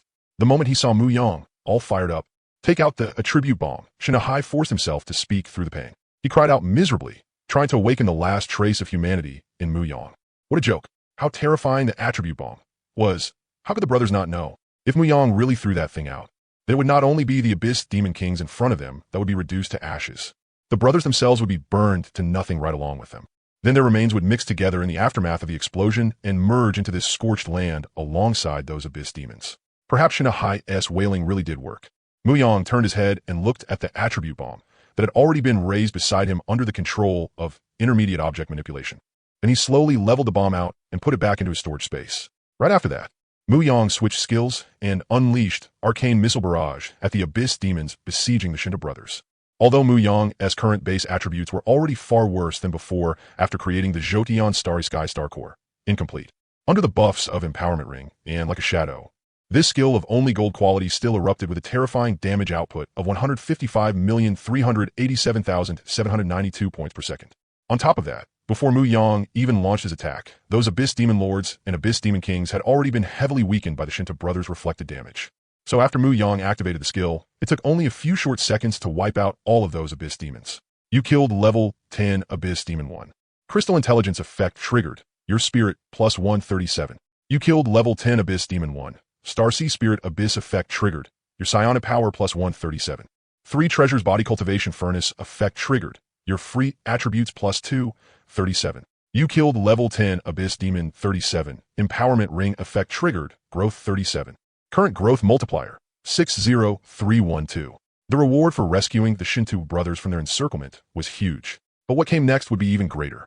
Because from this point on, the time ahead belonged to Muyang alone. On the way toward the Shinto brothers, Muyang kept Arcane or Barrage running at its absolute limit. Only after losing his usual automatic recovery did Muyang finally understand just how desperately mana-starved a caster could be. Even with his current total of 4,119,650 mana points, he could only maintain this skill for a little over 1 hour. Less than 2 hours in total. Not to mention that Muyang also had Deathstorm, a legendary quality skill that had just been reworked and had yet to make its debut. But just as Muyang was looking for a suitable place to cast Deathstorm, he suddenly realized something very important. The current environment was no longer the newbie dungeon where they had been grinding over the past few days. They were now standing on a wide-open scorched wasteland, and the area Deathstorm could cover was limited. If he rashly released the skill, then after clearing out all the remaining demons within one area, Muyang would have to do exactly what the Shinto brothers had been doing, constantly switch to different locations to match the strength of the Abyss demons they could handle. I need to think of a way to gather these Abyss demons together. While Muyang was racking his brain, the sustained high-efficiency output of Arcane or Barrage had already cleared out all abyss demons below Lord rank in the area around him. A little while longer, and Mu Yang would be left with no monsters to farm. Then Mu Yang saw the Shinta brothers sprawled all over the ground nearby, breathing heavily. Got it. Sure enough. No matter where I go, I can't do without you, my good brothers. Immortal skeleton shield guards. Then Mu Yang cast fantasy creation and got to work. First, right where he stood, he created 9 enormous transparent crystal coffins modeled after the size of the immortal skeleton shield guards. Consumed exactly 90 health points. Then he spent another 9,000 mana points to summon 9 immortal skeleton shield guards. Immortal skeleton shield guard. Quality epic. Level 10. Health 12,358,950. Defense 3,033,742. Traits omitted. After ordering these skeleton shield guards to lie down inside the 9 transparent crystal coffins specially tailored for them, Mu Yang did not put the lids on, because he was afraid that if he sealed the lids, it would weaken the taunting effect of those skeleton shield guards. Then Mu Yang controlled the 9 transparent crystal coffins carrying the skeleton shield guards and sent them flying off in different directions all around him. With Mu Yang as current spirit attribute, the farthest he could control those crystal coffins to was 494,358 meters away. To make sure they successfully attracted the abyss demons wandering across this scorched land, Mu Yang also carefully controlled the flight altitude of the crystal coffins. Then Mu Yang saw that after the crystal coffins passed by under his control, those abyss demons that had originally been wandering aimlessly seemed to have found the ultimate goal of their lives. They began sprinting after the moving crystal coffins.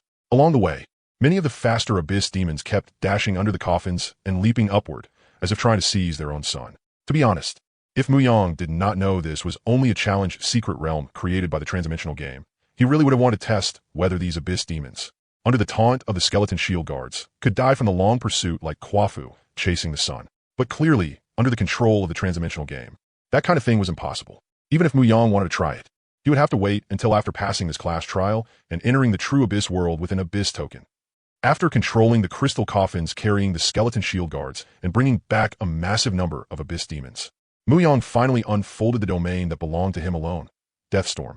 Since Mu Yang currently had no mana recovery, he only kept Deathstorm's range at the base 30 meters.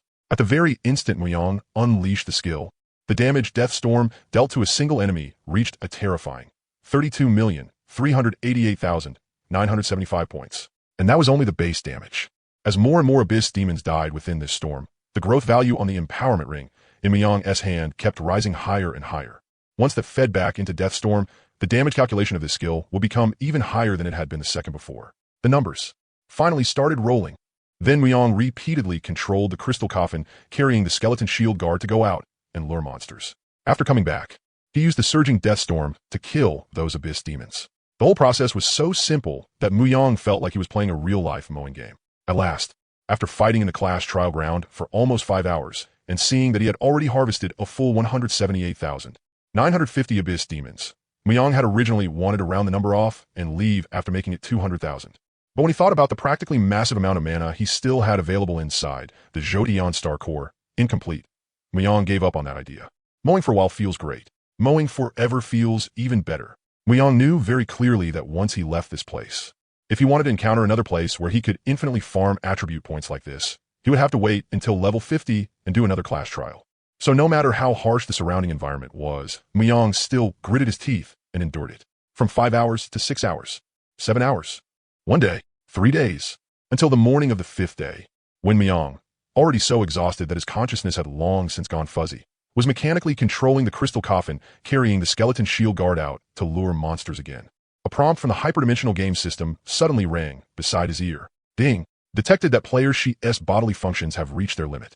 The system has determined that player Shi no longer has the strength to continue the challenge. Beginning class trial settlement for the Rizhao Shanha squad. Mu Yang, whose mind had already been somewhat hazy, struggled to respond after hearing the system prompt. WH. Who said I can't keep going? I just want to sleep. Help me up. I did the math. With this output, I can last 280 days. 280 days. Before collapsing, Mu Yang still tried to make one final struggle. Shinto, where are my brothers? Only when the Shinto brothers had stayed up with Mu Yang until the 3rd day, Mu Yang's attribute bombs, which he had been tossing around all over the place, had already sent them back to the fountain. There was no way they could respond to Mu Yang at a time like this. Before he fell, Muyang had truly never imagined that what limited his output wasn't the numbers at all, but the physical limits of this body's biological functions. Damn it. When Muyang woke up from his deep sleep, the first thing he saw was the Shinto brothers standing beside him. Before Muyang could even speak, Shinto Hi's aggrieved wail sounded by his ear. Boss Mu, promise me, next time you get carried away, can you at least give us brothers a heads up first? Back in the dungeon, it didn't feel that obvious, but in a place like the class trial, where real sensations are synced, getting blown up by your attribute bomb really hurts. Muyang's gaze swept toward the other three Shintos. When their eyes met his, they all tacitly shook their heads first, then nodded. Meaning what Shinto said was only half true. The feeling of getting blown up to death by a tribute bomb really was as exaggerated as Shinto made it sound. The process of being sent away by Muyang had actually been very smooth for the brothers. By the time the damage settled on them, they had been instantly sent to this settlement space. But they really did need to remind Muyang of something. The hyperdimensional game could truly affect reality. After they got out this time, Muyang's fantasy creation would truly become his sole talent. That meant that once Muyang returned to reality, he would also be able to hand-make bombs out of thin air in the real world. If by then, Boss Mu was still like he was in the dungeon, once he truly entered combat state, he'd go ruthless, forget everything else, and fill his mind with nothing but how to violently dump all the damage in his hands out. Then Shinto feared that when that time came, the ones suffering on Blue Star might not only be those abyss demons invading their world. It was possible that even all of Blue Star wouldn't be able to withstand the destructive power of a humanoid walking natural disaster like Muyang. Especially since Muyang's skill combination also looked like the kind that came with overwhelming oppression. This guy, even though his in-game nickname was Shi, and his real name was Muyang, just hearing it made people feel like he should be bright and sunny. But once he started showing off destructive power, there was nothing sunny about him at all. Seriously, if they hadn't been fairly familiar with Muyang, then the moment he pulled out that move of summoning immortal skeleton shield guards on Blue Star, who wouldn't have to respectfully salute him on sight. Everyone would be afraid that this undead archmage would hack them down and use them as consumable material. And with his signature, Deathstorm, on top of that, the villain aura was completely maxed out, especially the skill, Deathstorm. The Shinto brothers could be said to have personally watched it complete its transformation. After Muyang raised this skill as quality to legendary, when he used it again, Deathstorm had already lost its original appearance. The original Deathstorm had only been a dark gray storm cloud. It still looked somewhat similar to a natural storm, but after the skill quality was upgraded, was there any trace of nature left? The current Deathstorm was just a mass of black chi spewing out black smoke nonstop. To be honest, if Muyang hadn't craftily placed a few skeleton shield guards inside the skill range of Deathstorm, Shinto even suspected that not even the abyss demons generated by the game system would be willing to step inside. Sigh. Then first tell me how many golden attribute points you all got. Hearing Muyang change the subject so stiffly, the Shinto brothers looked at each other. In the end, Shinto glanced at Shinto, who was just about to speak up and show off a little, and temporarily suppressed his urge to perform. We brothers survived inside for 78 hours. The golden attribute points settled from that part were 156 points. When killing abyss demons, the system counted our combination as a single whole, and each of us got 372 golden attribute points. Added together, we brothers each now have 528 golden attribute points. Our system potential ratings have also all reached mythical. After saying that, Shinto, acting as the representative of the group, first paused for a moment. Then, after finally making up his mind and letting out a deep sigh, he said to Muyang, Boss Mu, us brothers talked it over. You should just allocate all the golden attribute points in the public pool back to yourself. Although we don't know how long you spent killing inside, just the golden attribute points allocated into the pool have already gone over 100,000. If we calculate it that way, in this battle alone, you killed at least more than 4 million abyss demons. When Shinto got to this point, he took a deep breath and said with unusual solemnity, this may sound a little fake, but I still have to say it. We can't take these golden attribute points. It'd be a lie to say we're not tempted, but if we really took these golden attribute points, we'd be letting down our own conscience. President Mu, we accept your goodwill, but we really can't take these golden attribute points. After Shinto finished speaking, Shinto scratched the back of his head and gave an honest, simple smile. President Mu, some things are too embarrassed to say, so let me, Xiao Haizi, say them. Even though you're younger than us brothers, you really are like the boss of all of us. You've truly treated us incredibly well. We brothers have been poor since we were little. Our parents were gone after only raising us for a few years, so they didn't leave us with many teachings. But my old man said it before, if you eat someone else's food for 1 meal or 2, that's their kindness. And as long as you've got some strength, you can pay it back. But if you eat too much of it, then you can only repay it with your life.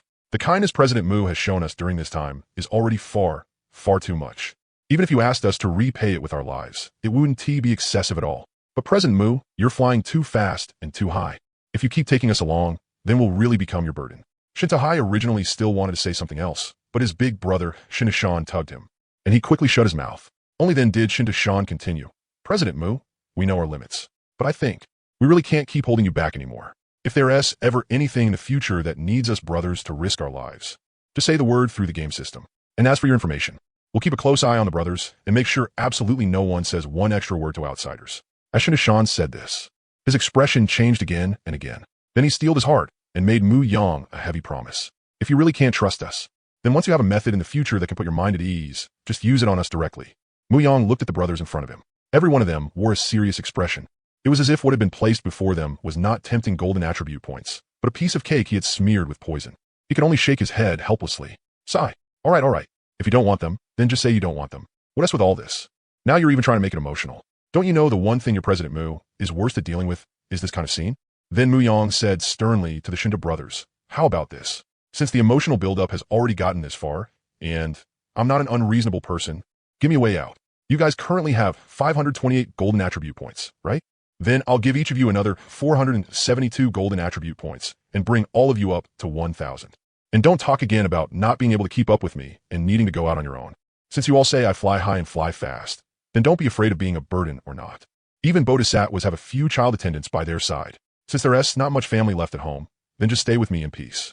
I've got more than enough methods and means to make you rise too. If that works for you, then come get your golden attribute points. And then get lost and go sink your strength. This. Faced with Mu Yang's arrangement, Shintashan hesitated a little. At this point, Mu Yang's face turned a little cold as well. What this and that? I've already found myself a way down. Don't tell me you still want to leave me hanging with no way off the stage. Hurry up and come get the attribute points. Then get back and sink your strength. Log in again tomorrow at this same time. If I don't contact you beforehand, then just go level on your own. Seeing that Mu Yang was faintly showing signs of anger, the four of them stopped being awkward. They quickly accepted the 472 golden attribute points Mu Yang allocated to each of them. Then they disappeared from before Mu Yang's eyes and went off to distribute their own attribute points. Only after the Shinta brothers had all left did Mu Yang begin sorting through his own gains. This time in the class trial, Mu Yang could be said to have made an absolute killing. A massive killing. Mu Yang even felt that the hyperdimensional game system had gotten fed up with the way he kept farming wool off it. That was why, the moment he nodded off a little, it had kicked him back out. Otherwise, not to brag, but with his one body, two souls talent. Forget really fighting for 280 days. Even holding on for a few more days would have been no pressure at all. Still, Mu Yang's harvest in this class trial truly wasn't small. In close to 5 days, after excluding the golden attribute points he had given to the Shinta brothers, Mu Yang still had a full 431,736 golden attribute points on hand. Take the current 431,736, add the 1,888 he gave to the Shinta brothers, then subtract the 204 he obtained from survival time. That meant the attribute points Mu Yang got from killing monsters came to 433,420. Every single golden attribute point represented 10 abyss demons. In other words, during this period of time, a full 4,334,200 abyss demons had died at his hands. What did that represent? It represented the growth value of his empowerment ring. After this wave, it directly increased by 4,334,200 points of spell attack bonus, and it represented 4,334,200 points of intelligence and spirit. But under the effect of the three treasures body tempering furnace, those attribute points that should have become intelligence and spirit instead turned into free attribute points. That was 8,668,400 free attribute points. Looking at that many free attributes, Mu Yang even started to wonder whether all the effort he had previously spent to create the Jotian Star Core, incomplete, had been unnecessary. But on second thought, if the Jotian Star Core, incomplete, hadn't existed, Mu Yang wouldn't have had that much mana in the first place. Without that much mana, Mu Yang wouldn't have fought for that many attribute points either. It could only be said that in the unseen workings of fate, everything was the best arrangement. As for the time that came next, it was Mu Yang's favorite moment of all, stat inflation. These more than 8 million free attribute points were the final power Mu Yang possessed before sinking his strength. And they were just enough to let him use the attribute reinforcement scroll that he had tucked away deep in his storage space, to push his attributes toward the direction of the absolute biggest and strongest. Expand. Expand. Mu Yang acted the moment he thought of it. By instinct. His first move was to dump the attribute points into Constitution, Intelligence, and Spirit. Then the hand Mu Yang had stretched out suddenly froze. Damn, force of habit. This damned muscle memory. Then Mu Yang switched targets and poured all 8 million, 668,400 free attribute points in his strength. Only after Mu Yang saw his strength stat become 8,668,401 did he take out the attribute reinforcement scroll and use this precious item on himself, one he had treasured for several days. You have used the attribute reinforcement scroll on yourself. Your 5-dimensional attributes have been reinforced according to your strongest stat, strength. Then Mu Yang impatiently opened his personal status panel. Game nickname, sheet ID, 857851103002. Class, Arcanist, Mind Reader. Level, 10 40004000. HP, 4334202250. MP, 4334202250. Physical attack, 34673604. Magic attack, 34673604, 34673604, 439, 44757, 374163. Defense, 52010-406. Attribute calculation, 1022537. Talent bonus, 530-32943. Strength, 8668401. Constitution, 8668401. Agility, 8668402. Psionic power, 8668401. Spirit, 8668401. Soul talents, life, origin realm, 3 treasures, body cultivation furnace, crystal brain, Starseed spirit abyss, fantasy creation, tempered iron into steel. Free attributes, 0. Then Mu Yang dumped all 43173 golden attribute points he had obtained from his trial into spirit. You have used 43173 golden attribute points. Your class growth coefficient has become 431736. Each time you level up, the free attribute points you gain will increase by 431736. Your class growth coefficient has changed. Crystal brain effect triggered. Each time you level up, your spirit attribute increase becomes 2158,690 points. Looking at the status panel, even Mu Yang himself felt fear. An indescribable excitement rose in his heart. Mu Yang felt that with his current attributes, once he returned to Blue Star, it would not be excessive at all to arrogantly declare that he was already fully capable of ruling the current Blue Star. Because Mu Yang truly could not think of anyone on Blue Star, other than Xu Ming, who could keep up with his explosively expanding stats. Only after making what he believed were foolproof preparations did Mu Yang choose to log out of the game. Ding. Detected Blue Star player, she has completed the level 10 class trial. The system is about to activate the life origin enhancement function and synchronize the basic attributes obtained by player she in the game world. Then Mu Yang returned to the real world. But the first thing Mu Yang noticed after returning to reality was that he did not sense any changes in his body at all. Huh? What was going on? While he was thinking, a spatial gate appeared in front of him. The tremendous suction coming from inside the gate directly pulled Mu Yang into an unknown land. After being teleported to this unknown land, Mu Yang did not panic in the slightest, because with the prompt from the hyperdimensional game, he already knew what this place was for. Dear hyperdimensional game Blue Star server player She, you have entered the hyperdimensional game life origin enhancement pool. You are about to be enhanced according to your current 5-dimensional attributes. Your talents in the hyperdimensional game world will also adapt along with your consciousness during this enhancement and become your soul talents. Then Mu Yang felt his entire body being surrounded by a warm liquid. Instinctively, he tried to open his mouth and breathe, but instead accidentally inhaled a large amount of the mysterious liquid. Right after that, 4 talent seeds glowing with dazzling light appeared, entwining and spinning around each other. They entered Mu Yang's body. At this point, Mu Yang completely lost consciousness. Then his whole body began unconsciously absorbing the mysterious liquid around him. The absorption speed was so fast and the quantity so enormous that it actually created a massive whirlpool inside the life origin enhancement pool. Then, in the unknown land, the system prompt to the hyperdimensional game rang out. Ding. Hyperdimensional game Blue Star server has discovered 2 Starsia level potential seeds. Do you wish to activate the Starsia level potential seed cultivation plan for the 2 Starsia level potential seeds of hyperdimensional game Blue Star server? After the system prompt ended, an aged yet majestic voice sounded. Oh, hyperdimensional game Blue Star server? What kind of place is that to actually produce new seeds? Since those are the rules. Then, activate it. Inside the life origin enhancement pool, Mu Yang unconsciously absorbed the mysterious liquid within it, undergoing all-around enhancement. The 4 talent seeds that had entered Mu Yang's body had finally completely bound with his soul, just as they were about to begin transforming in the direction most compatible with Mu Yang. One of Mu Yang's original soul talents, 3 treasures body cultivation furnace, suddenly appeared and took Mu Yang's entire body into the furnace. Then, while devouring a massive amount of life origin enhancement fluid from the life origin enhancement pool to sustain Mu Yang's need for all-around evolution, it gave a slight shake and knocked the 4 talent seeds out. Then, following the obsession buried deep in Mu Yang's subconscious. It guided the talents that had completed soul binding with Mu Yang into an even deeper fusion with him. First was the talent seed, representing Starseed Spirit Abyss. Under the guidance of Three Treasures Body Cultivation Furnace, Starseed Spirit Abyss fused with Mu Yang's physical body and transformed into his middle dantian.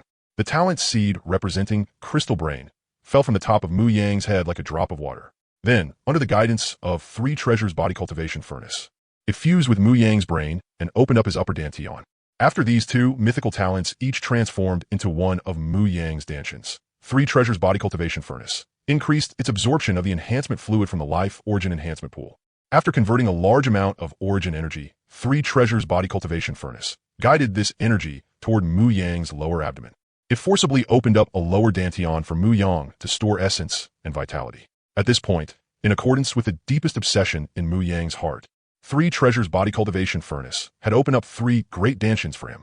Then, under the continuous nurturing of Three Treasures Body Cultivation Furnace, the three great dantians that had just been opened inside Mu Yang began to emit a faint glow. The lower dantian, representing the essence and vitality of Mu Yang's physical body, was the purest. The bright red blood-chi radiance it released was crystal clear and free of any impurities.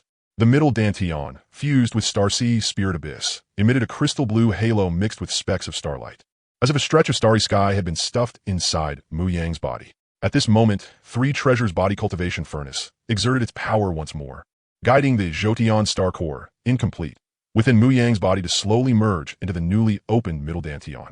It placed a true starry sky inside Mu Yang's middle dantian, and also made the name Starseed Spirit Abyss truly live up to itself. As for the upper dantian, because of the complete fusion of Crystal Brain with Mu Yang's brain, it radiated a brilliance like crystal, clear and sturdy. The third talent to completely transform into Mu Yang's form was tempered iron into steel. After completing its binding with Mu Yang, this talent had originally wanted to attach itself to Mu Yang's physical body and fuse with it. But Three Treasures Body Cultivation Furnace gave a slight shake and knocked tempered iron into steel, which was just about to merge with Mu Yang, onto the surface of his body. In the end, it transformed into a protective divine light that constantly moved across Mu Yang's body. As for the last one, fantasy creation, it was like a tsundere young lady. It first transformed into a mysterious wheel that kept shifting between reality and illusion, hanging behind Mu Yang.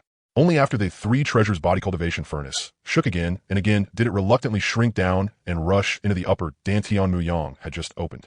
It gave the upper dantian, which had originally been shining like crystal and diamond, an added layer of spirit and reality, truth and illusion, wrapped in a mysterious haze. Only after arranging the few soul talents Mu Yang had obtained in the game world did the Three Treasures Body Cultivation Furnace slowly disappear from its original spot and reappear in Mu Yang's lower dantian.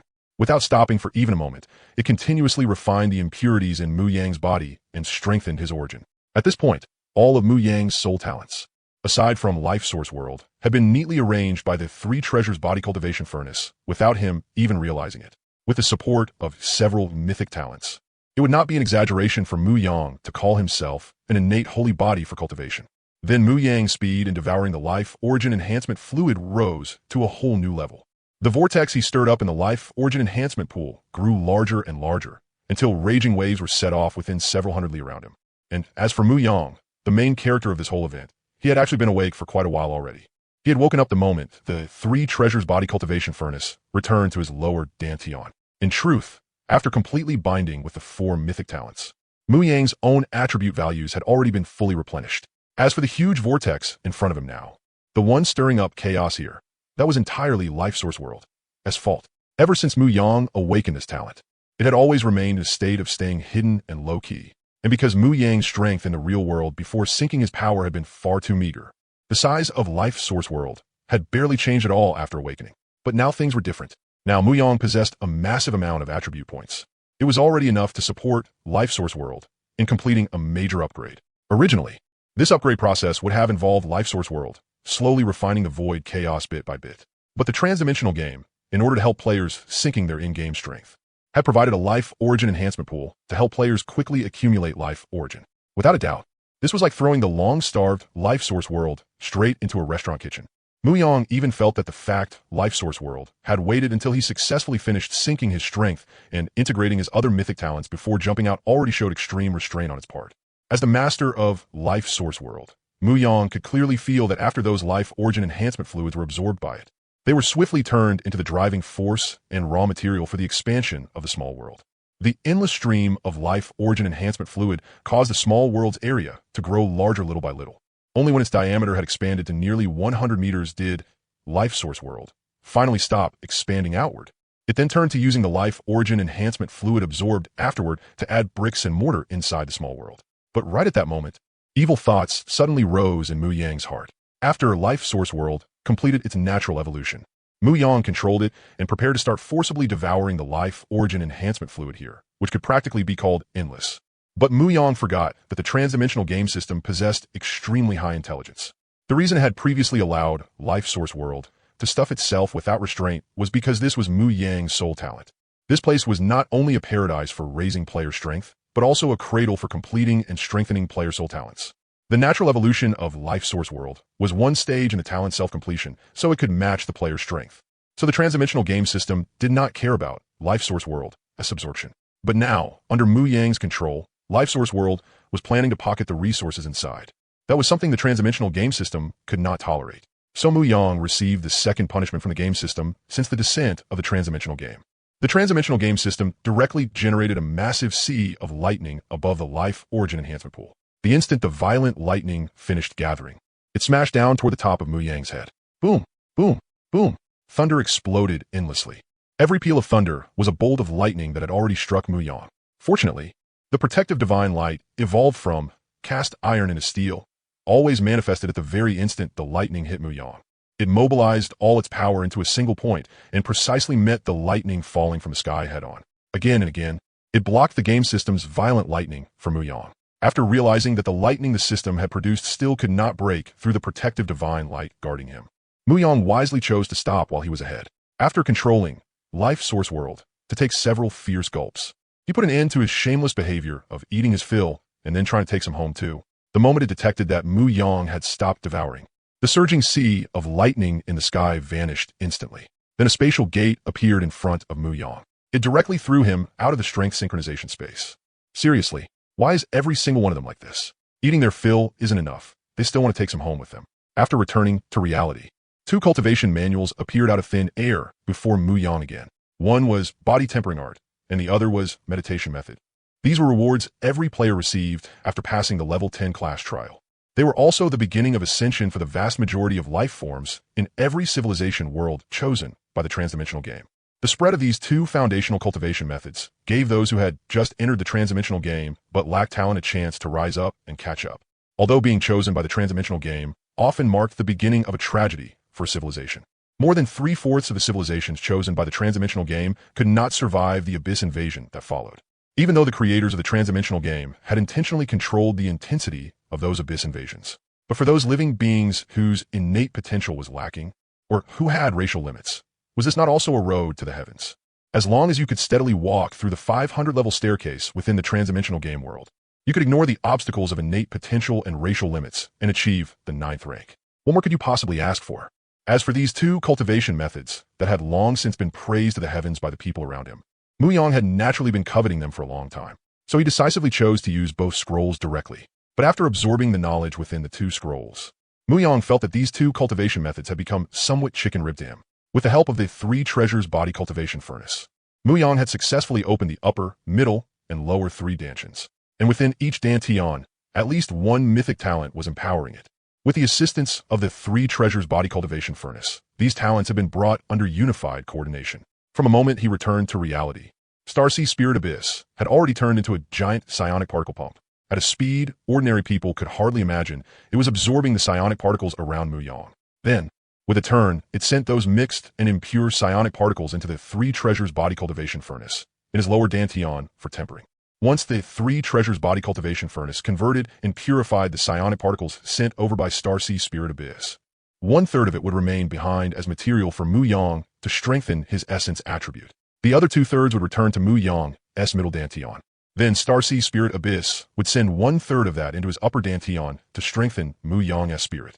The remaining 1/3 would be used to strengthen Starseed Spirit Abyss itself. With this fully automated strengthening system in operation, Mu Yang's growth speed was accelerated to the greatest extent possible. It turned Mu Yang's idea of getting stronger while lying down into reality.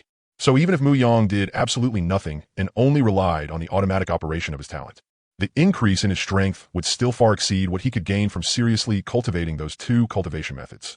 That was why those two cultivation methods could play only a very limited role for Mu Yang. For Mu Yang, rather than wasting time cultivating those two cultivation methods, it was better to do something meaningful. For example, while it was still early, with the night not yet fully gone, he could hang scattered stars across this lonely night sky and enjoy the romance that belonged solely to a star forger. Mu Yang wrapped himself in spiritual power and carefully flew out through the dorm window to an uninhabited area on the outskirts of the city. He was not doing this because he wanted to show off in front of others, but because after summarizing the experiences of many seniors over the past few days, this was a helpless choice. After all, the environment he was in now was the real world, not the world of the hyperdimensional game. If he failed to control the power that had suddenly surged within him, it could easily lead to extremely serious consequences. The news over the past few days had already reported many tragedies caused by people being unable to control their suddenly increased strength. Even ordinary players could end up like that, so Mu Yang was even less of an exception, after returning with attribute values in the several millions. The problem Mu Yang had to worry about now was no longer what he had worried about a few days ago. What if someone came looking for trouble with him in reality? Instead, it was this: if he failed to control his own power, what would happen to other people, or even to this planet? Only after standing alone in the outskirts did Mu Yang release the spiritual power that had been supporting him. He wanted to see whether he could control the rapidly increasing power in his body. But after Mu Yang stepped onto the ground and merely took 2 simple steps, he actually crushed 2 pits of different depths into the concrete beneath his feet. Even the shoes he had bought not long ago exploded apart in an instant. He lifted himself again with spiritual power, then tossed aside the shoes on his feet that had already split into pieces. Mu Yang let out a helpless sigh.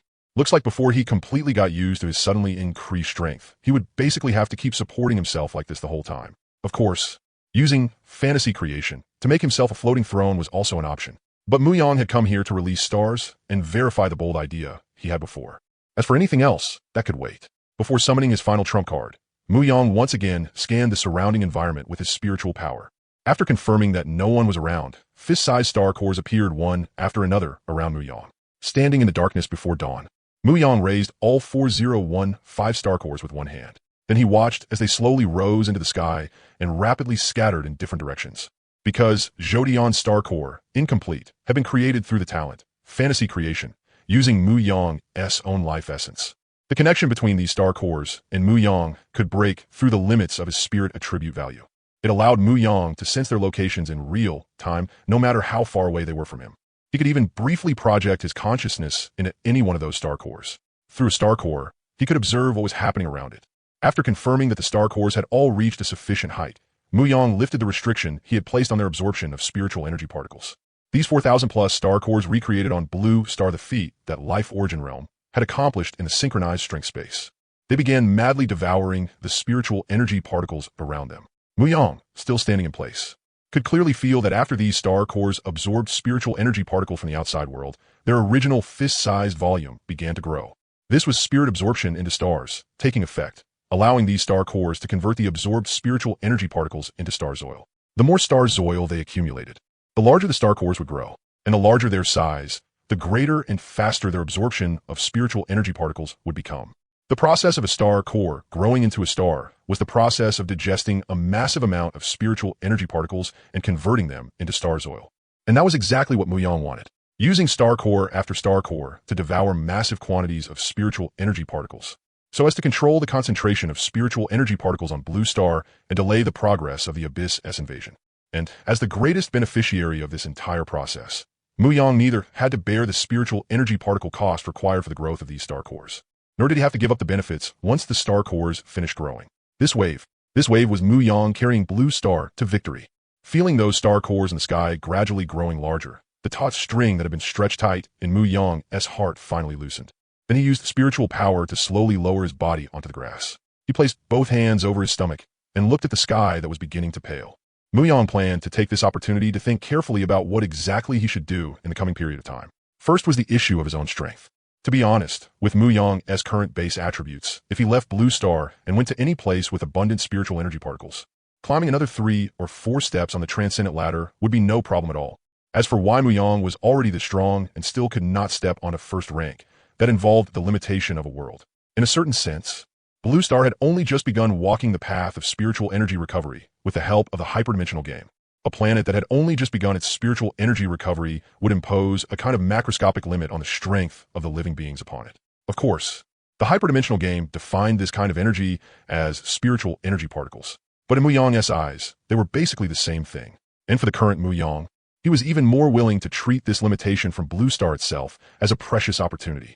As someone who had lived through 2 lives, Muyang naturally knew how important a good foundation was on the path of the transcendent. What was more, deep in his bones, he still carried an obsession with cultivating immortality. So he was even more willing to make his foundation deeper and broader. Sure enough, my name in this life wasn't chosen wrong. Muyang. Though I do not speak, my light shines upon Blue Star.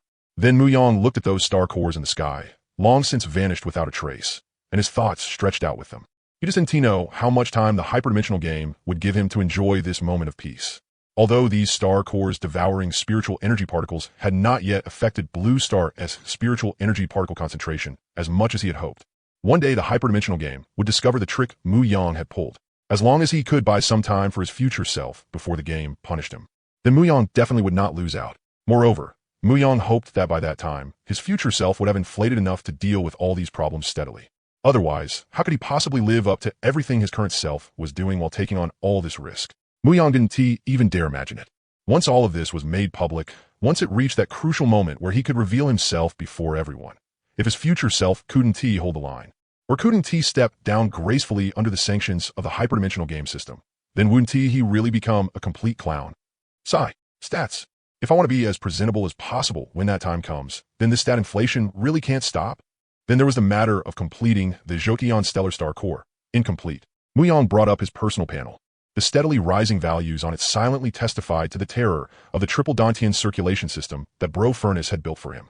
Under the mutual circulation of the 3 Dantians, while in the real world, Muyang's physique, spirit energy, and mental strength, the same old 3, were automatically increasing by 0.1 every second.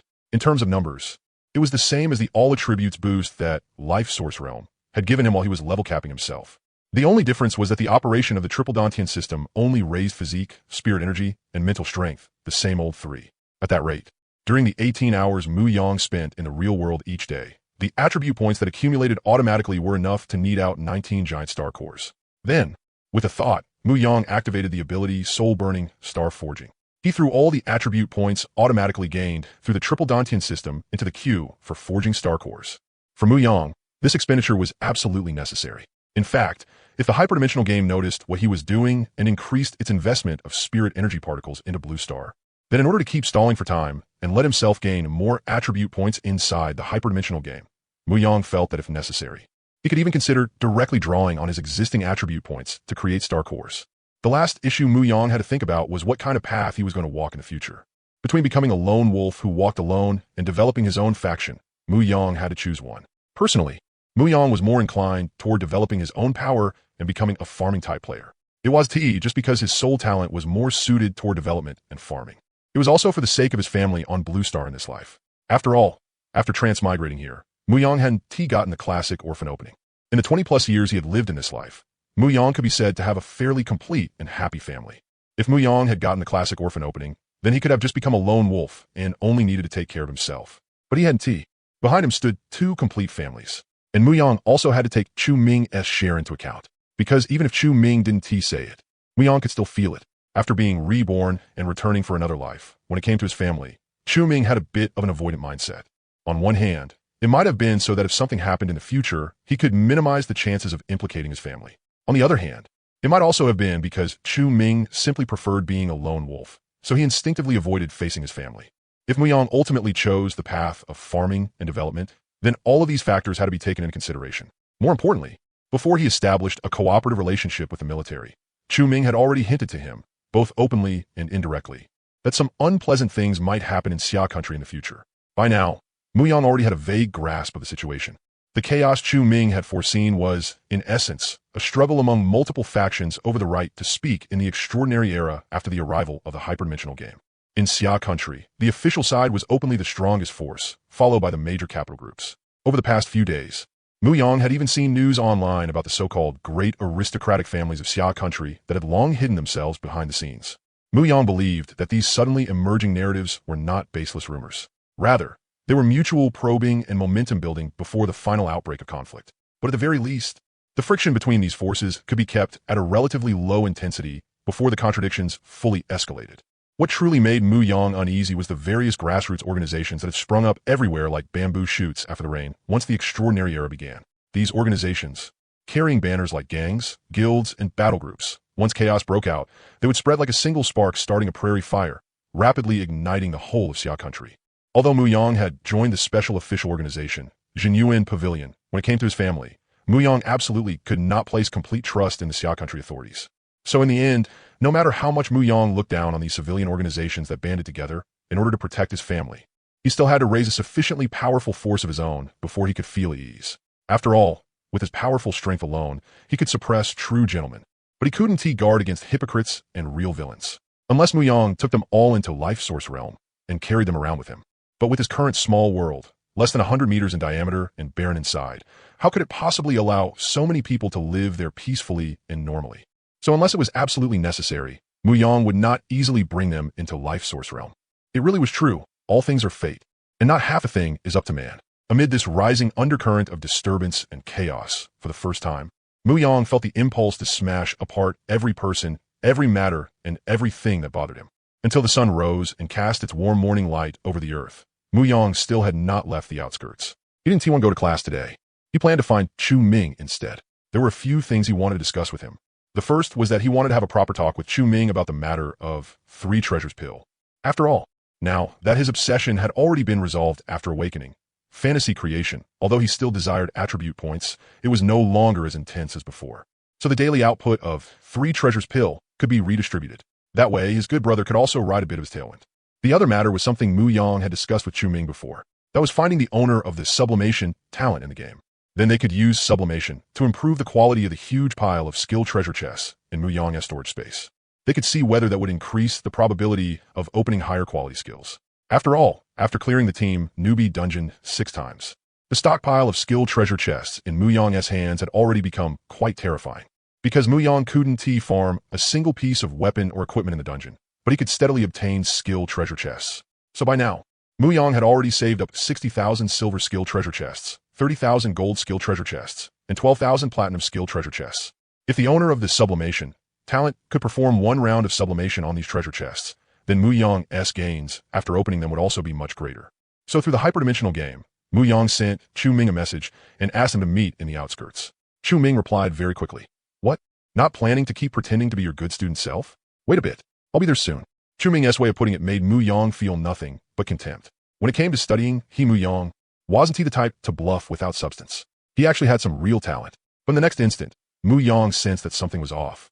He immediately switched from lying on the grass to standing in midair with his back to the sun, hands clasped behind him, as Chu Ming's longtime friend. The moment he saw the phrase, "I'll be there right away," Mu Yang knew this guy had definitely passed the class trial too. Most likely, he wanted to show off in front of him. If he didn't raise his own style a bit right now, then if Chu Ming really pulled it off later, that would be way too unbearable. Sure enough, not long after, Chu Ming's bright, hearty voice came from the distance. Well, brother repaying kindness? Pretty fast, right? I said I'd be there right away, so I'm here right away. In the blink of an eye, Chu Ming flew in front of Mu Yang. Seeing Chu Ming gliding through the air, flying swords circling around him, looking like an immortal descending into the mortal world, Mu Yang wiped away the cold sweat in his heart. Good thing I was prepared and guarded against this bastard. Otherwise, he really would show me up. Indeed, very fast. But let us talk down below. Hanging in midair like this isn't how a proper conversation should look. After saying that, Mu Yang controlled his body and descended onto the lawn. Seeing that Mu Yang hadn't given him a chance to show off, Chu Ming didn't get annoyed and followed him down to the grass. Well, what exactly is that bold idea of yours? Hurry and show me. The moment he landed, Chu Ming impatiently asked Mu Yang about it. Mu Yang didn't hide anything either. He directly told him the information on Zhodian Star Core incomplete. Damn. Sometimes I really want to split open your head and see how the hell your brain is built. To think of something this grand, and then actually make a prototype out of it too. After hearing Mu Yang's fantasy about the Zhodian stars and the results of his actual attempts, Chu Ming couldn't help exclaiming in amazement again and again. Then Mu Yang even deliberately recalled a star core from the air and showed Chu Ming how those star cores could devour spirit energy particles. Good. Truly worthy of being my brother, Chu Ming's brother, to actually pull off something as insane as delaying the Abyss invasion. Mu Yang could clearly feel that after confirming he really could delay the Abyss invasion, Chu Ming's entire aura seemed to become much lighter in an instant, as if he had cast off a great many heavy burdens. Only then did Mu Yang speak again. All right, there are two more things I want to discuss with you. One is about 3 treasures pill, and the other is about what I asked you before, the person with the sublimation talent. Now that I've settled my obsession, my desire for attribute points isn't as strong as before. If you need them, I can spare you some 3 treasures pill. After hearing Mu Yang's words, Chu Ming scratched his head and said with a somewhat relieved tone, to be honest, I really did covet your 3 treasures pill before. But after passing the class trial this time, I farmed over 100,000 golden attribute points from it. At this point, Chu Ming seemed to get excited. You know, for those 100,000 plus golden attribute points, I even specially developed a combo use for Soul Devouring Mark and Lifebound Spirit Sword. I condensed the mark onto the surface of the Spirit Sword. 1 slash, and it both stacked attack and recover the mark.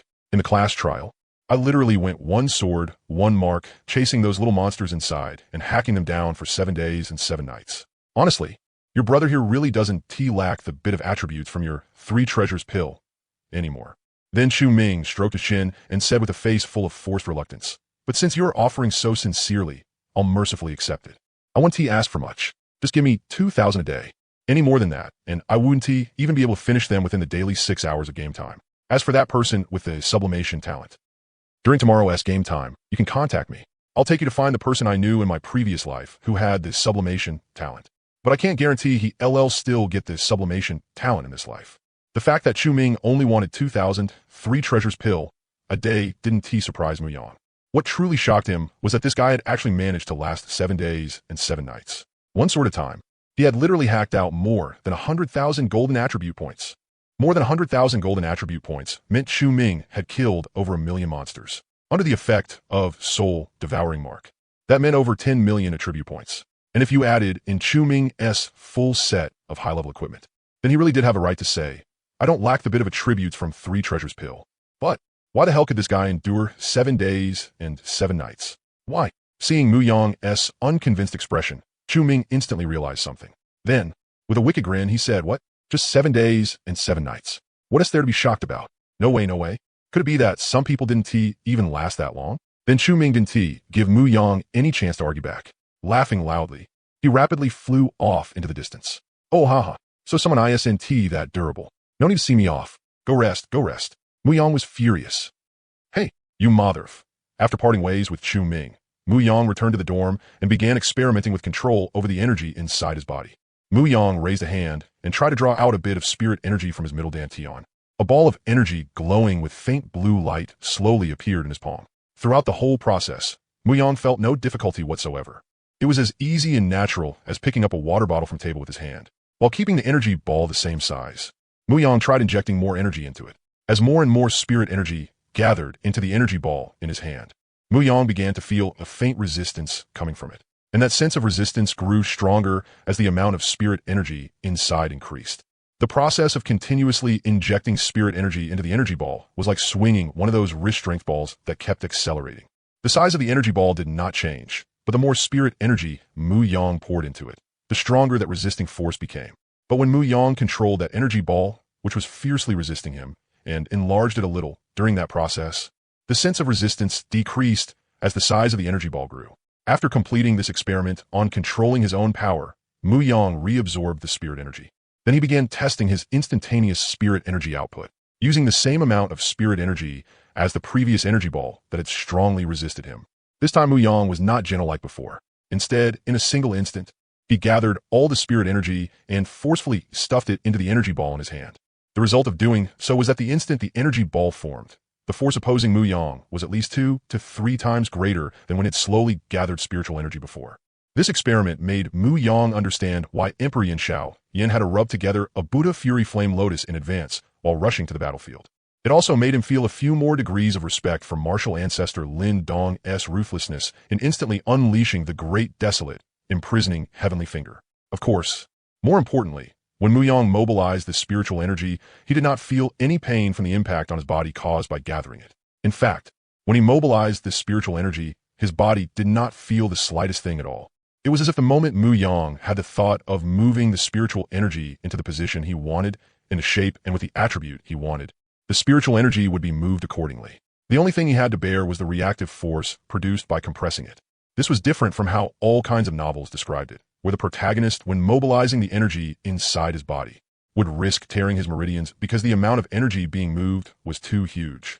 Mu Yang felt that even if he mobilized all the spiritual energy in his body in an instant, that still would not happen, because as long as he wanted to, this spiritual energy would be moved by him. This made him sigh once again. Furnace Bro was still just too ridiculously strong.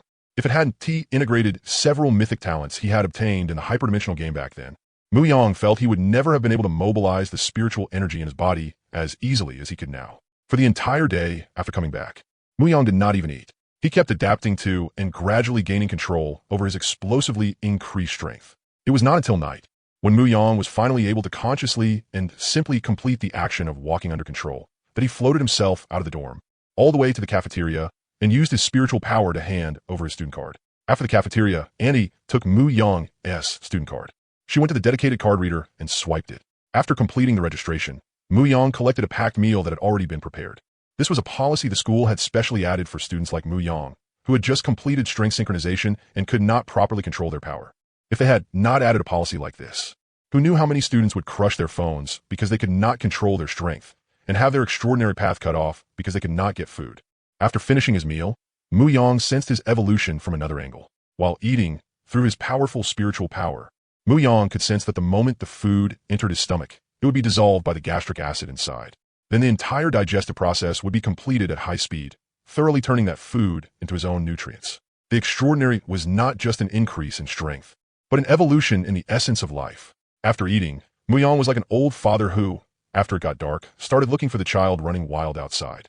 He began sensing those star cores of his that had already been floating above Blue Star for nearly a full day. Through the connection between himself and the star cores, Mu Yang could clearly sense that after drifting for more than 10 hours, these star cores were no longer limited to just the area above Xian Nation. Instead, they were gradually spreading toward a trend of surrounding the entire Blue Star. The few star cores that had flown the farthest had even crossed the ocean and reached the skies above that land that claimed democracy and freedom. Just as Mu Yang was about to withdraw his perception from those star cores, he suddenly felt as if he was being watched. Then Mu Yang descended his consciousness onto the star core that was being observed. He wanted to see who exactly could still discover his star core from that far away. Mu Yang looked downward through the star core, only to see a desolate gobi. In the night, a group of people had lit a bonfire in the gobi and were eating and resting. When Mu Yang's consciousness swept over the group, a blond, blue-eyed, handsome white young man wearing a white linen robe, with a face full of triumphant satisfaction and arrogance, raised his head and looked toward Mu Yang's star core. Like a hunter sizing up his prey, he looked through the star core in the sky and toward Mu Yang himself. Unfortunately, Mu Yang was too far away to see the details on his face. The instant that white young man raised his head, the feeling of being watched that Mu Yang had sensed earlier struck again. So Mu Yang focused his mind and met his gaze. Then Mu Yang felt that within his sea of consciousness, or rather, within his upper dantian, there appeared a pair of enormous, majestic, and profound eyes. All-knowing eye? The moment those eyes appeared in his upper dantian, how could Mu Yang possibly not know what it was? This was the #1 talent among the 10 redemption codes written in the hyperdimensional game Beginner's Guide. No wonder it could appear here across mountains and seas. It really did have some tricks to it. So Mu Yang also watched this pair of eyes in his upper dantian with some curiosity. At a glance, they looked extremely flashy. But in the very next moment, those eyes actually transmitted a will that wanted Mu Yang to submit to him. If Mu Yang's spiritual attribute had not been strong enough, he really might have fallen for this old bastard-esque trick. And was his all-knowing eye just for show? When it rashly barged into his upper dantian, could it not see his more than 8 million all attributes? And it still wanted to play mental control on him. That was arrogance to the extreme. Since this brat had already resorted to dirty tricks right onto his head, how could Mu Yang endure it? He directly mobilized his spiritual power and crushed the pair of eyes that had appeared in his upper dantian. Then Mu Yang used a portion of his spiritual power to wrap up the fragments they turned into. Along with that portion of spiritual power, he threw the whole thing into the 8 treasures body cultivation furnace. Then Furnace Bro only exerted a slight bit of force before refining those impurities away, completely eliminating any possible hidden danger in the bud. After Mu Yang finished purifying himself, he projected his consciousness onto the star core again and looked down. What he saw was that young man with the all-knowing eye collapsed on the ground unconscious, blood flowing from all 7 orifices. The moment the white young man fell, everyone around him rushed over. Prophet, Lord Prophet, what is wrong with you? Lord Prophet, wake up.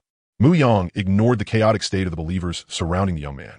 He understood the principle that when cutting grass, you had to pull out the roots too.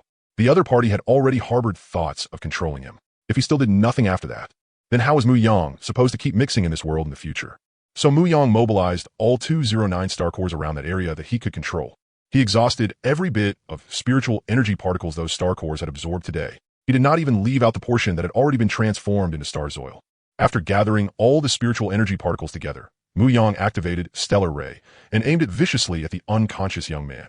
Whoosh! In a flash of lightning speed, the Stellar Ray Mu Yang had condensed across the enormous gulf between heaven and earth.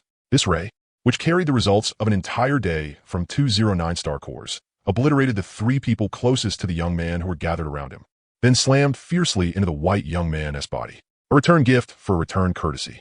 Mu Yang wanted to see whether this man could take his gift in return. Through the star cores hanging in the sky, Mu Yang carefully watched every move below. After Starlight Ray erased the 3 people closest to the young man, just as it was about to hit him, an invisible shield automatically appeared from the white linen robe he was wearing. It began clashing against Mu Yang's Starlight Ray, protecting the unconscious young man. After the robe's shield was triggered, the ring on the young man's hand, the necklace on his neck, and the belt at his waist all began manifesting shields as well. But the appearance of those shields could not change the final outcome. Mu Yang's Starlight Ray still struck that person hard. Unfortunately, that person seemed to possess some strange life-saving talent. He could automatically sacrifice his own flesh and organs to offset incoming damage. Under Mu Yang's slightly unwilling gaze, one of that man's arms slowly vanished and placed together with Mu Yang's Starlight Ray.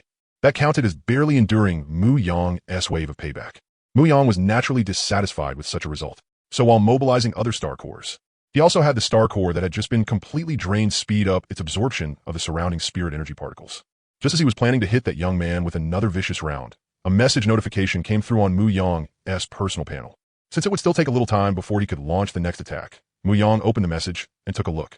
The system has detected that Adam, a high-weight player of the Blue Star server of the transdimensional game, is in mortal danger, triggering the high-weight player protection mechanism. This mechanism only triggers before high-weight players of each server reach level 51, and can only be triggered once. In view of player, she being a Starcia grade potential seed of the Blue Star server of the transdimensional game, the player compensation protocol has been triggered. If player she is willing to terminate this attack, he may choose one of the following 3 items as compensation. 1 random myth quality equipment, talent enhancement scroll quality myth, 1 random myth quality skill. Looking at the prompt sent by the game system, Mu Yang fell into thought. Judging from the literal meaning, this system prompt directly proved that the transdimensional game really did give preferential treatment to high-weight players. But the compensation protocol specially triggered for Mu Yang afterward showed that Mu Yang's current weight in the transdimensional game was even higher than that player called Adam. Although Mu Yang still did not know what a Starcia grade potential seed was, he understood the subtext behind this move from the transdimensional game. That was bound by the rules. I'm protecting this guy called Adam, but you're no ordinary player either, so I'll compensate you. Since even the transdimensional game system had personally stepped in to mediate, what was there left for Mu Yang to struggle over? He might as well just take the payout and leave. If he couldn't kill him this time, then next time would do. They had already clearly stated that this protocol had one and only one trigger opportunity before level 51. What did Mu Yang have to worry about? It just meant letting this young man with the in-game name Adam live a little longer. What was more, even if Mu Yang insisted on attacking right now, not only would he get nothing, the transdimensional game system would also trigger high-weight player protection for Adam. Of course, after 1 round of protection, Mu Yang would only need to land a 3rd strike in time. But Mu Yang was worried that after he launched the 2nd strike, the transdimensional game might teleport Adam somewhere else. After all, if there were no random teleportation step like that, then the game system's so-called protection for high-weight players would become a joke, wouldn't it? Since this man's life was not meant to end today, Mu Yang had nothing left to hesitate over. He might as well choose to take the payout and leave first. So among the 3 rewards offered by the transdimensional game system, Mu Yang chose Talent Enhancement Scroll Quality Myth. It was not that Mu Yang did not want a divine weapon or a divine skill. Rather, he wanted to gamble on the Talent Enhancement Scroll. If after using this Talent Enhancement Scroll Quality Myth to enhance 3 treasures body cultivation furnace, it could increase furnace bro's speed in refining 3 treasures pill, or raise the daily refining limit. Then Mu Yang's great momentum would truly be on the verge of taking shape. And if this gamble paid off, then Mu Yang really wanted to see whether, after stacking an ordinary player's attributes to the absolute limit, the transdimensional game would also treat them as high-weight players. If it would, then the room Mu Yang would have to operate in would be enormous. The Talent Enhancement Scroll Quality Myth has been distributed. Player she may claim it after entering the transdimensional game. After seeing the prompt on the system panel, Mu Yang tactfully dispersed the group of star cores above Adam's head for the time being. Then he stayed in the dorm at ease, waiting for the time to enter the 12th day of the transdimensional game. At 11:30 that night, Mu-Yang released the 18 giant star cores he had created today with Soulburn Starforge, increasing the number of star cores floating in Blue Star-S sky to 4,033. After releasing those star cores, the time reached midnight, and a new day began. So before entering the game again, Mu-Yang controlled the star cores around Blue Star and had a large number of them drift toward the sky above the Gobi where Adam was located, because Mu-Yang felt that he should make some preparations in advance for the next time he made a move against Adam. The next time Mu-Yang attacked him, it would not be like today. There were two reasons Adam had survived today. One was the intervention of the transdimensional game system. The other was that talent of his that could sacrifice his own body to offset damage. But next time, the transdimensional game system would no longer interfere. That meant the only real obstacle left to Mu-Yang killing Adam would be that strange talent of his. Mu-Yang refused to believe it. At worst, he would wait a few more days and let those star cores absorb more spirit energy particles before making his move. If nothing else, he would grind him to death. After all, if someone as crooked as him were allowed to live too long, who knew how many people would suffer because of it? Sigh, I'm just too kind. I can't bear to see good people cry. Only after feeling that he had made sufficient preparations did Mu-Yang choose to enter the transdimensional game and begin his 12th day of game time. Because Mu-Yang had passed the class trial yesterday, when he entered the game again today, he would no longer receive attribute points provided by Life Source Realm. If he wanted to receive attribute points from Life Source Realm, again, he would have to wait until level 50. Before that, 3 Treasures Body Cultivation Furnace and level growth would once again become the main forces behind Mu-Yang's stat inflation, especially level growth. After Mu-Yang had obtained a massive amount of gold attribute points, this part would account for the bulk of his stat inflation before level 50. After entering the game, Mu-Yang skillfully opened the system mail. He planned to first find Zhuixia and complete today as transaction between himself and the officials. However, one piece of mail from the transdimensional game system, which was only sent to Mu-Yang after he entered the game today, caught his attention. After Mu-Yang opened it, there was an attachment inside named Transdimensional Game Starcia Grade Potential Seed Cultivation Agreement. This was the second time Mu-Yang had seen this term in the game system, Starcia Grade Potential Seed. Suppressing his curiosity, Mu-Yang quickly completed today as transaction with Zhuixia. Only then did Mu-Yang begin to carefully read through this Starcia level Potential Seed Nurturing Agreement of the hyperdimensional game. It took Mu-Yang nearly half an hour to fully understand what this agreement meant. To put it as simply as possible, Mu-Yang's talent had reached the standard set by the Star Realm big shots behind the hyperdimensional game. As long as Mu-Yang was willing to sign this agreement with the hyperdimensional game system, he would become one of their key targets for cultivation.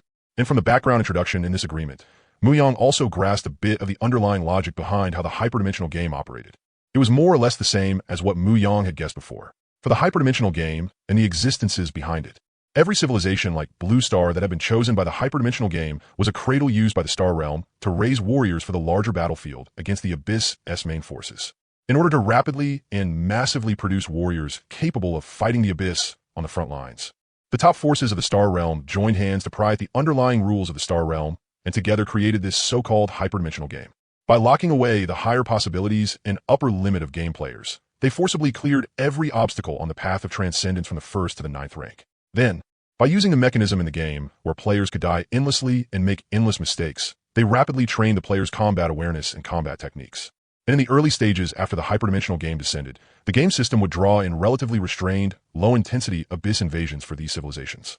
If a civilization could withstand that wave of Abyss invasion, then after being tempered by blood and fire in reality, it would naturally provide them with a steady stream of warriors filled with intense hatred toward the Abyss. But if those civilizations could not withstand that wave of Abyss invasion, that also made it easier for the hyperdimensional game to cut losses in time and reduce sunk costs. However, as the hyperdimensional game spread wider and wider, among the vast number of civilizations, some existences with boundless potential were bound to appear. For those Star Realm big shots, letting the hyperdimensional game lock the upper limit of these future rising stars, those certain to grow beyond the 9th rank, was a huge loss.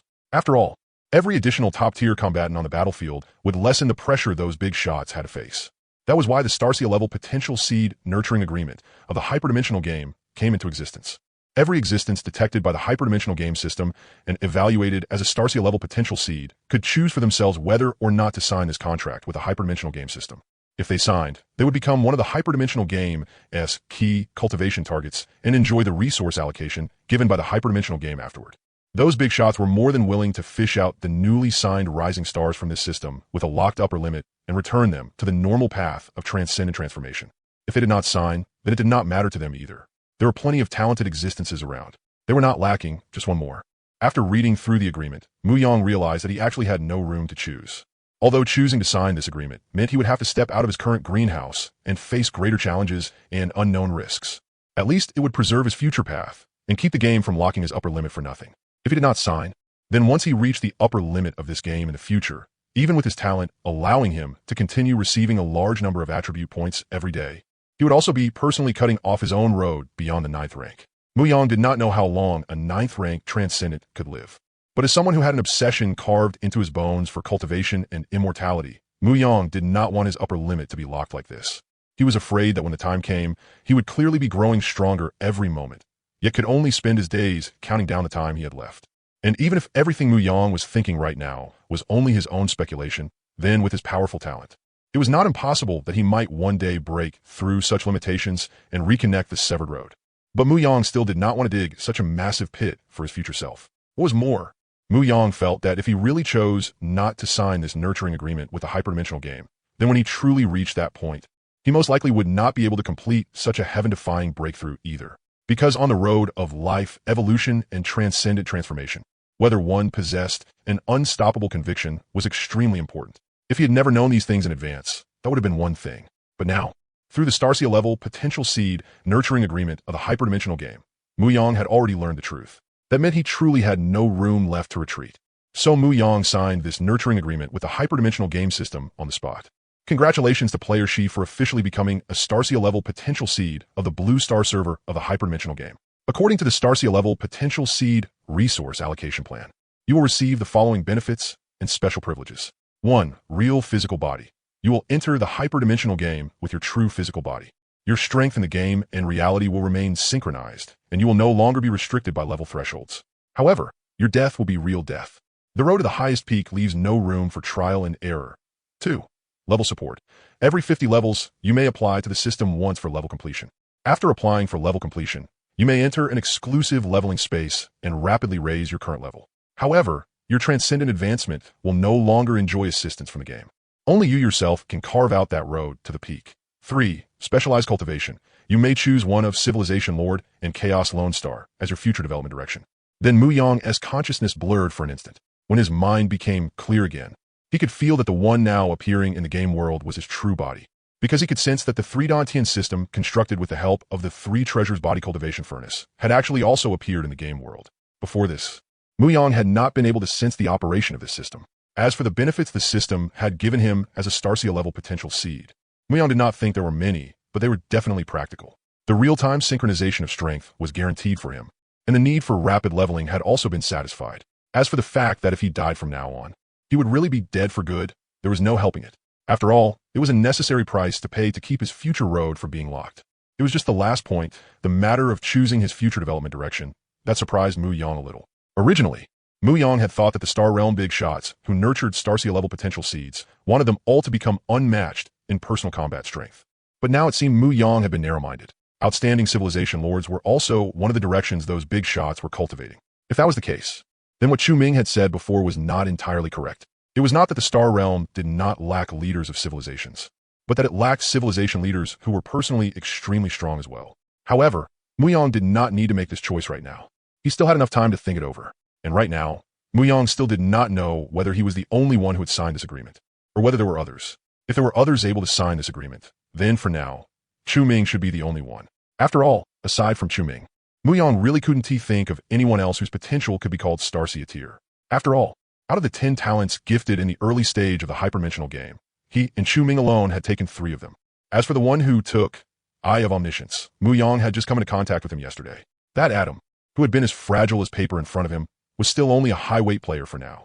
Of course, guessing was never the most reliable way to determine whether something was true. So Mu Yang chose to ask directly. But the moment Mu Yang opened the friend system, he saw the location Chu Ming had sent him. Get here now. Critical emergency. Now, this was rare. To be honest, ever since Chu Ming, that lone wolf, had packed up and run off in the real world, this was the first time he had ever contacted Mu Yang on his own. Before this, it had always been Mu Yang bothering him. So Mu Yang didn't send any reply. He opened navigation and quickly headed toward the location Chu Ming had sent him. When Mu Yang was almost there, he saw from afar that Chu Ming was pacing back and forth in place with a conflicted look on his face. From time to time, he would also open his system panel and glance at it. No one knew what he was looking at, but the more he looked, the more conflicted he seemed. So Mu Yang sped up a bit more and hurried toward Chu Ming's location.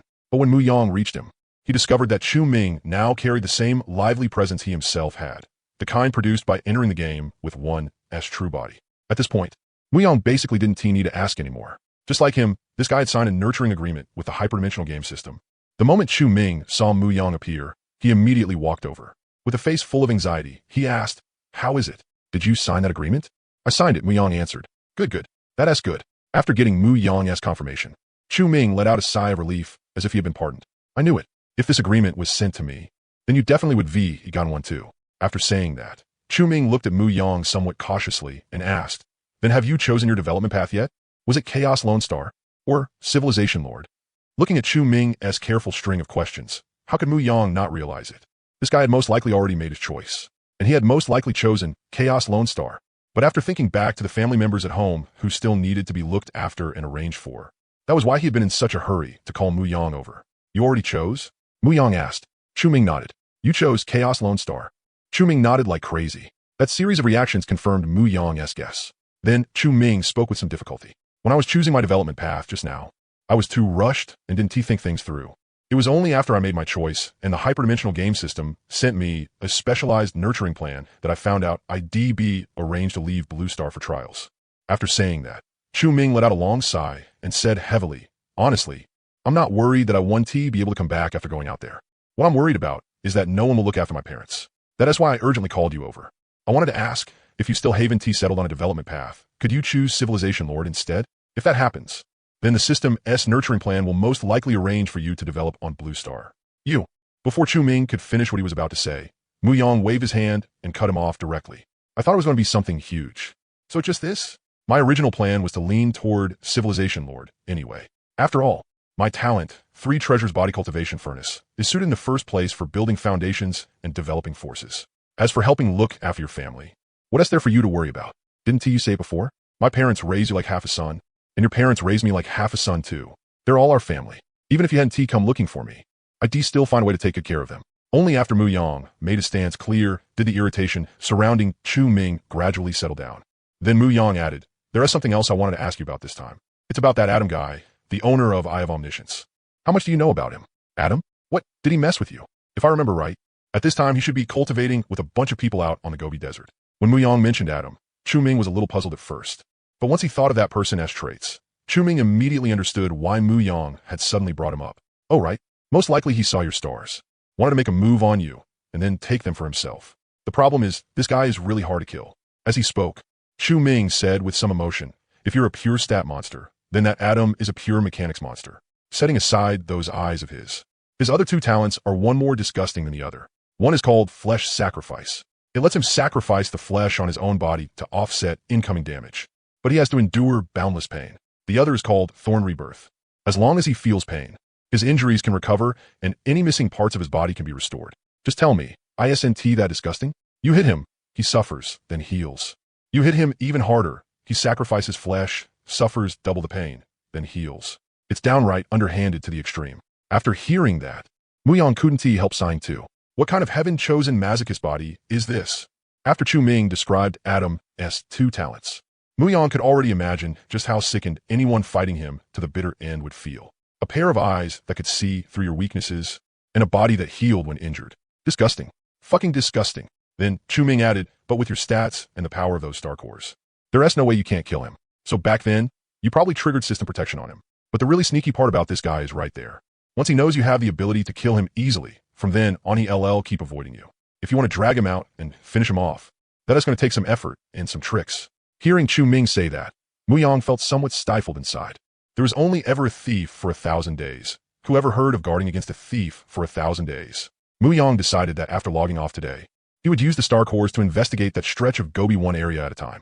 He would do his best to find that guy's whereabouts and get rid of him as soon as possible. After all, the grudge between them had already been formed, and Adam had been the one to provoke him first. So at a time like this, there was no such thing as being magnanimous or not. Even if Adam hid at the ends of the earth, Mu Yang would still drag him out and get rid of him. Otherwise, that would be an act of extreme irresponsibility toward his own family. Seeing Mu Yang fall silent and sink into thought, Chu Ming thought for a moment, then said to him, "But I know a little mute who goes around looking for meal tickets. He should be able to help you solve this problem." The moment Mu Yang heard there might be a way to solve his problem, his interest was instantly piqued. A mute looking for meal tickets? Yeah, but strictly speaking, he isn't mute anymore. After all, the talent he fused with is called Holy Word.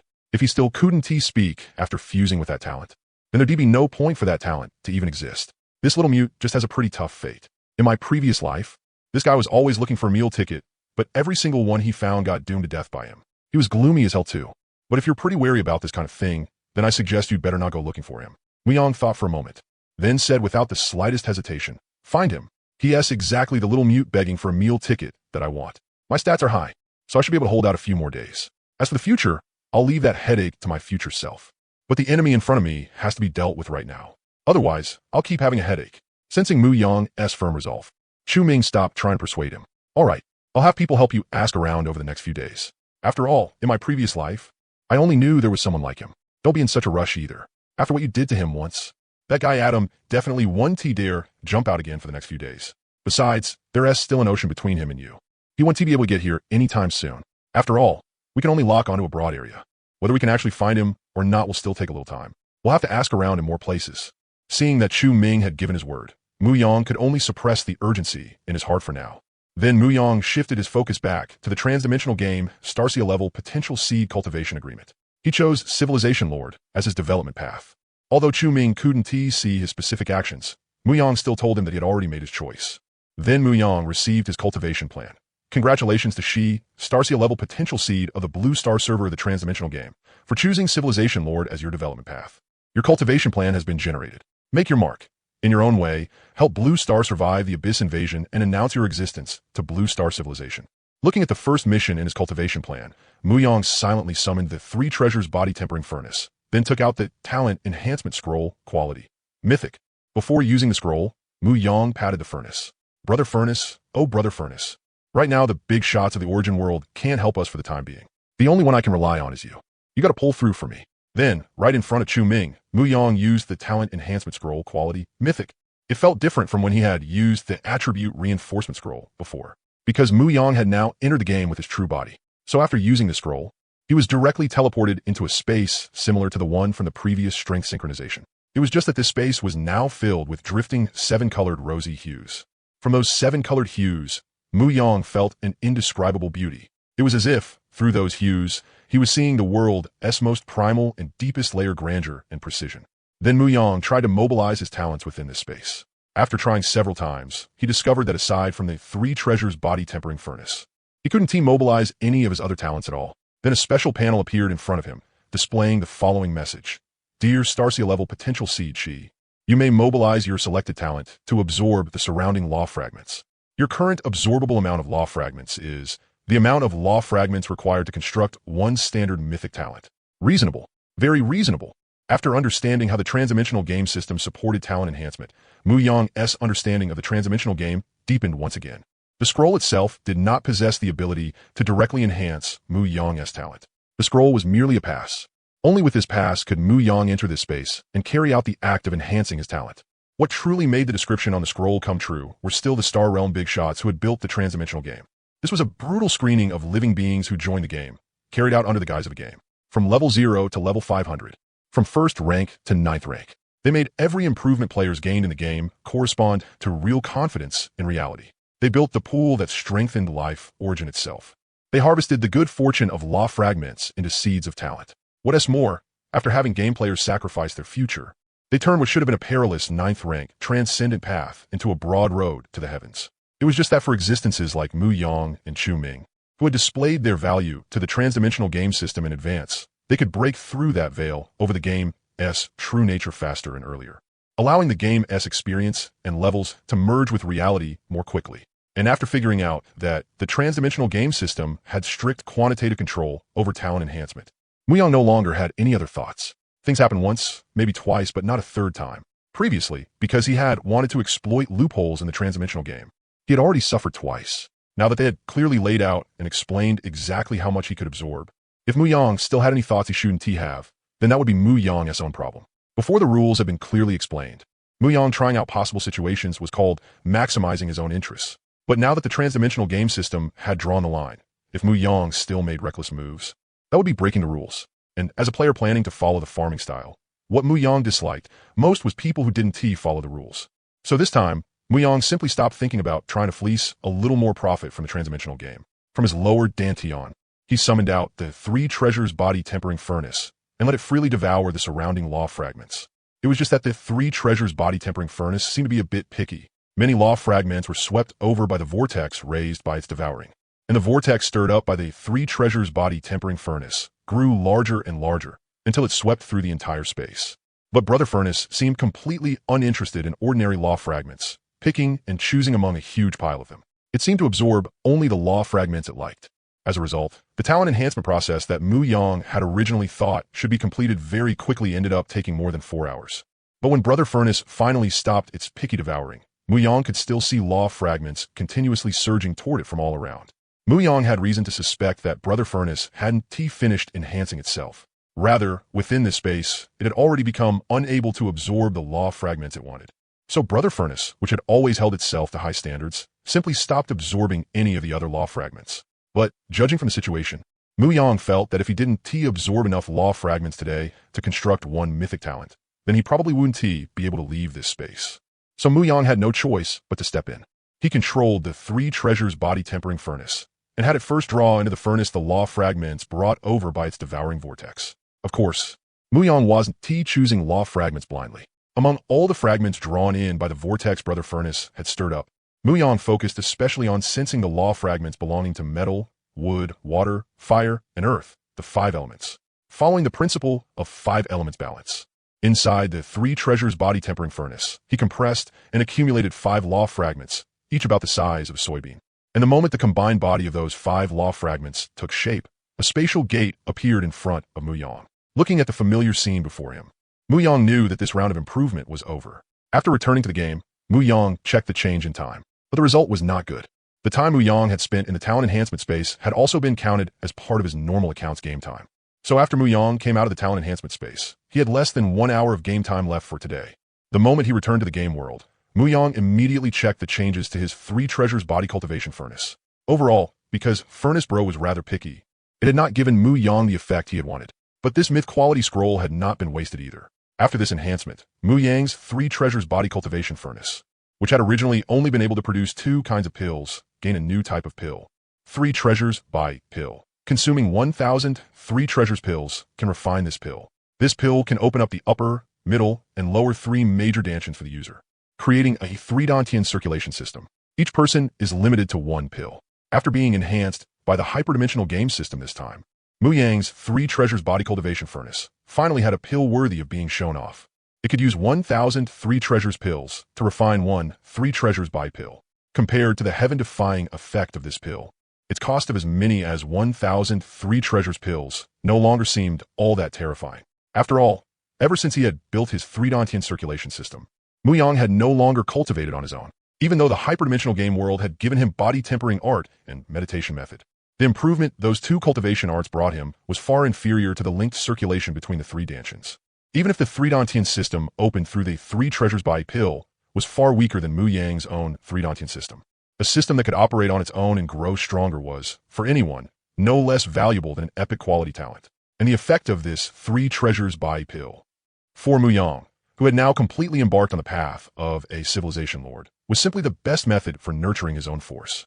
While other organizations and forces were still bluffing everywhere, using big promises and empty checks to persuade others to join them, Mu Yang could directly throw out the 3 treasures by pill. Not only could he provide real benefits that others could not, he could also stamp the force he built with a mark that belonged to Mu Yang alone. By then, with 3 treasures pills, 3 treasures body cultivation pills, and 3 treasures by pills as the foundation for building his force, he did not even dare imagine how powerful a force created that way would be. After finishing his review of the 3 treasures by pill, Mu Yang saw Chu Ming returning from the distance. The moment he saw Mu Yang, Chu Ming excitedly asked, "It was just a talent enhancement. Why were you in there for so long?" Faced with Chu Ming's question, Mu Yang was not in a good position to answer. He could not exactly tell Chu Ming, because my talent is too picky, so I spent a huge amount of time in the talent enhancement space. So Mu Yang could only laugh awkwardly and reply to Chu Ming, "Haha, it did take a bit longer, but you absolutely can't imagine how heaven-defying the thing I got from this talent enhancement is." Then Mu Yang did not try to explain himself. He directly took out 1,000 3 treasures pills and had Furnace Bro turn them into 1 3 treasures by pill. Then Mu Yang handed the 3 treasures by pill in his hand to Chu Ming and had him personally try out the latest result of this talent. Looking at the 3 treasures by pill in his hand, Chu Ming showed no suspicion at all. Right in front of Mu Yang, he directly swallowed the pill. Because Chu Ming, like Mu Yang, had signed the Starcia-level potential seed cultivation plan with a hyperdimensional game. The medicinal effect of the 3 treasures by pill immediately began to take effect inside his body. Unlike when Mu Yang had fused his myth talent and opened his 3 dantians, with the 3 treasures body cultivation furnace protecting him at the side, Chu Ming could only rely on himself now to complete the task of regulating the unrest of the talents within his body. Under the effect of the 3 treasures by pill, Chu Ming's talent, life origin blood, successfully settled into the lower dantian he had opened. As for his other 2 dantians, they did not receive the same treatment. Under the effect of the 3 treasures by pill, they merely opened into 2 dantians specialized for chi and spirit, completing the circulation of Chu Ming's full 3 dantian system. After Chu Ming had fully experienced the wonder of Mu Yang's 3 treasures by pill, he asked in some disbelief, "So this is the result of your talent enhancement?" "That's right. The pill you just swallowed is the result of this talent enhancement. So, is it good enough?" Seeing Mu Yang's serious expression, Chu Ming did not answer immediately. Good enough? It was absolutely insane. Then Chu Ming gave Mu Yang a deep look. "Speaking of which, if you're really going to build your own force before I leave Blue Star, I might be able to help you contact those lone wolf players who made a name for themselves in my previous life. I'm sure that once they learn you can provide them with a miraculous pill like the 3 treasures pill, they'll all be more than willing to join the force you build. Then you can use this 3 treasures by pill to keep them hooked, so they'll truly give their hearts to the force you've built." Naturally, Mu Yang was 10,000% willing about the plan Chu Ming proposed. And Chu Ming had even already planned out how the cards in his hand should be played one by one, with every step linked to the next. Mu Yang believed that making those independent players truly commit was only a matter of time. "All right, then I'll trouble you to contact them first. I'll handle the later matters and talk to them myself." Chu Ming gave Mu Yang an okay gesture and left in a carefree manner. "Wait for my news." Then Mu Yang sent a message to the Shinta brothers. "I'm preparing to build a force of my own in the real world. Are you willing to come help me?" Mu Yang sent the message to the elder of the Shinta brothers, Shindu Shan. But the one who replied to Mu Yang was Shinta Hai. "President Mu, don't even ask whether we're willing or not. We've already arrived in Wuhan." That simple reply from the Shinta brothers made Mu Yang feel the heavy trust within it. So he replied to them, "All right, then let's meet in Wuhan in a bit." After Mu Yang's game time for the day ended, he could not wait to get up and leave the school. Following the address the Shinta brothers had given him, Mu Yang found a shabby-looking hotel. At this time, the sky had only just started to brighten slightly. The hotel owner was still on the sofa, wrapped in a blanket and sleeping soundly. Mu Yang did not disturb the owner's sweet dream. He walked past him and followed the information Shinta Shan had given him. On the 3rd floor of the hotel, he found the room where the brothers were staying. "Knock, knock, knock. Who's there?" Mu Yang had only knocked lightly, and Shinta Shan's voice came from inside. "It's me, Mu Yang." As soon as the people inside heard that Mu Yang had arrived, a delighted voice answered, "President Mu, please wait a moment. We brothers will come open the door for you right away." Then Shinta Hai quickly walked to the door and opened it for Mu Yang. A few minutes later, Mu Yang sat around the hotel room table with the Shinta brothers, looking at the bank card on the table. "So, this is the money from selling your old house? Why did you sell it?" Mu Yang pointed at the bank card and asked them directly. Facing Mu Yang's question, the eldest, Shinta Shan, answered, "This was a decision us brothers made after discussing it. The abyss is going to invade anyway. Instead of holding on to our old home when we don't even know when it'll turn into ruins, it's better to sell it now while we can still find a buyer and get some cash out of it. Then we can come directly to rely on you." Boss Mu, to be honest, the Shinta brothers' way of doing things, being exactly as straightforward as they seemed, moved Mu Yang quite a bit. If this had been ancient times, what they were doing was basically something only one's own retainers or family vassals would do. When they first met Mu Yang, they might have simply wanted to find some big shot to lead them along. But now, they could sell their ancestral home without hesitation and travel from far away to join him. That really left Mu Yang at a loss for words. But after a brief silence, Mu Yang lightly tapped the table a few times with his fingers.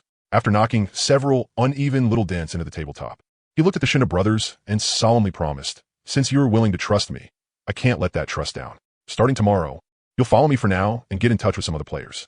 After we finish talking with them, we'll study how exactly our little force should develop. As for now, I'll head back first. Once we log into the game tomorrow, I'll contact you again." Then, under the Shinta brothers' eager gazes, Mu Yang left the hotel where they were staying. On the way back, Mu Yang kept calculating one thing in his head. Exactly how many resources could he take out right now? Mu Yang knew very clearly that if he wanted to build a force of his own, it wasn't something he could do just by talking. He had to put out real resources with real value before others would be willing to keep following him. Relying on empty promises alone was not what a force leader should be doing. Mu Yang had to first find a batch of starter capital. Then think of a resource circulation route that could let his force grow stronger and stronger. Where would the manpower come from? How would the resources be spent? How would the rules be set? And what path would the future take? These were all things Mu Yang needed to go back and think through carefully on his own. After returning to school, Mu Yang shut himself inside the dorm. After drawing the curtains and locking the door, Mu Yang took out the notebook he usually used for notes. He began listing out his advantages and problems bit by bit. First, the advantages. First, Mu Yang's current strength, unrivaled across Blue Star. This was his absolute confidence. Second, the existence of the 3 Treasures body cultivation furnace, which solved the problem of providing top-tier exclusive resources for Mu Yang and could steadily raise anyone's upper limit. Third, the 102,000 skill treasure chests currently in Mu Yang's possession. These skill treasure chests were the first bucket of gold for developing his force. Then came the problems. First, aside from the traces he had left with the authorities, Mu Yang himself was still an obscure nobody to the general public, both on Blue Star and in the game. Second, how to break through the real-world barrier between the hyperdimensional game and Blue Star, and gather together in reality those who were willing to follow him. Third, he lacked a territory where his force could take root and grow. At this point, Mu Yang rubbed his brow with a headache. He couldn't help sighing inwardly. If only the hyperdimensional game would open a guild system. That way, Mu Yang could directly establish a guild in the game world and quickly pull together the prototype of a force for himself. But unfortunately, what the hyperdimensional game wanted from chosen civilizations was Ninth-Order warriors who could continuously march onto the battlefield. If it opened a guild system to civilizations chosen by the hyperdimensional game, then that would only cause that civilization to consume large numbers of warriors who could have originally gone onto the battlefield through internal strife between different guilds. For the hyperdimensional game, that was a thankless task that cost effort for no benefit. So in the hyperdimensional game, the game system had only opened up a party function. And the game system also strictly limited party size. A 200-man team was already the largest scale of organization that could be recognized in the hyperdimensional game. But Mu Yang wasn't panicking. If there was a problem, he just had to find a way to solve it.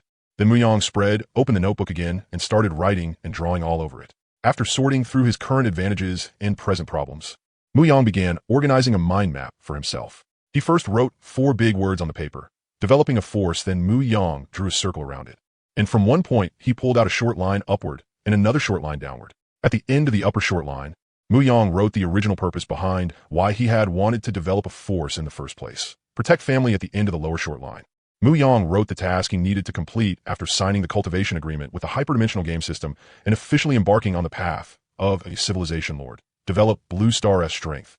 Resist the Abyss invasion. After that, Mu Yang began sorting through the things he could do, or had already done, on the road toward achieving those 2 goals. After develop Blue Star's strength, resist the Abyss invasion, Mu Yang drew a large bracket. Inside the bracket, he wrote down 3 things he needed to do. 1. Maintain cooperation with the Xian Nation authorities and supply them with 28,803 treasures pills every day. 2. Continue producing the matching star cores for the Jotian Starry Star core. Incomplete. Absorb the steadily rising spirit energy particles of Blue Star and delay the Abyss invasion. 3. Establish a force and use the 3 Treasures pill, 3 Treasures body cultivation pill, and 3 Treasures by pill to raise the upper limit of elite players and accelerate their growth. After writing that down, Mu Yang quickly ran through those 3 things in his head. Before reaching level 10, rashly cooperating with the Xian Nation authorities really had been something that put both him and the family behind him at great risk. But ever since Mu Yang completed his class trial and achieved the synchronization of strength between the hyperdimensional game and reality, those risks were, for Mu Yang, basically negligible already. In that case, all 3 of these things were actions that could produce positive returns for Mu Yang. With the Xian Nation authorities' deep foundation, Mu Yang didn't need to worry about anything each day to bring the production capacity of the 3 Treasures body cultivation furnace to full output. Although this set of natal items, the Jotian Starry Star core, incomplete, still required Mu Yang to invest tens of millions of attribute points before it could be completed and no longer be incomplete. Ever since Mu Yang placed them in the sky, not only had he obtained a set of exclusive surveillance satellites covering the entirety of Blue Star, every single spirit energy particle the star cores absorbed would also become part of Mu Yang's future foundation. As for the last point, nurturing high potential players, that was something that for Mu Yang had never been able to result in a loss from the very beginning. Before using the 3 Treasures pill, you might still focus on honing your skills. After using the 3 Treasures pill, all you could think about was taking a few more and getting a bit stronger. Whether the opening of this whole thing could be done brilliantly would depend on his good brother, Chu Ming. After all, as a reborn person, Chu Ming definitely had information on some people with extremely high future potential. As for whether Mu Yang could build a team with decent strength and potential next, that would depend on just how big a surprise this guy Chu Ming could bring him. In the end, Mu Yang moved his pen tip to just before protect family. He lingered there for a long time and only simply wrote a few words after it. Mountains, rivers, marshes, seas. After considering many issues, Mu Yang decided that in reality, he would arrange for the Shinda brothers to stay by the side of his own and Chu Ming's families. That would add another layer of insurance for their families. Only after he had territory of his own in the future would it be time for Mu Yang to formally bring his family over. Before that, he could only have the Shinta brothers take responsibility for looking after his family's safety first. After sorting through all of this, Mu Yang finally felt that the somewhat chaotic thoughts in his head over the past 2 days were gradually becoming clear. Then Mu Yang closed the notebook and put it into the life origin world. After that, Mu Yang leisurely went out and enjoyed a whole afternoon of good food at school. After his life evolved, this was one of the benefits. No matter how much Mu Yang ate, it would all quickly be converted and absorbed by his powerful digestive system. After going back, Mu Yang made another allocation plan for the 3 treasures pill.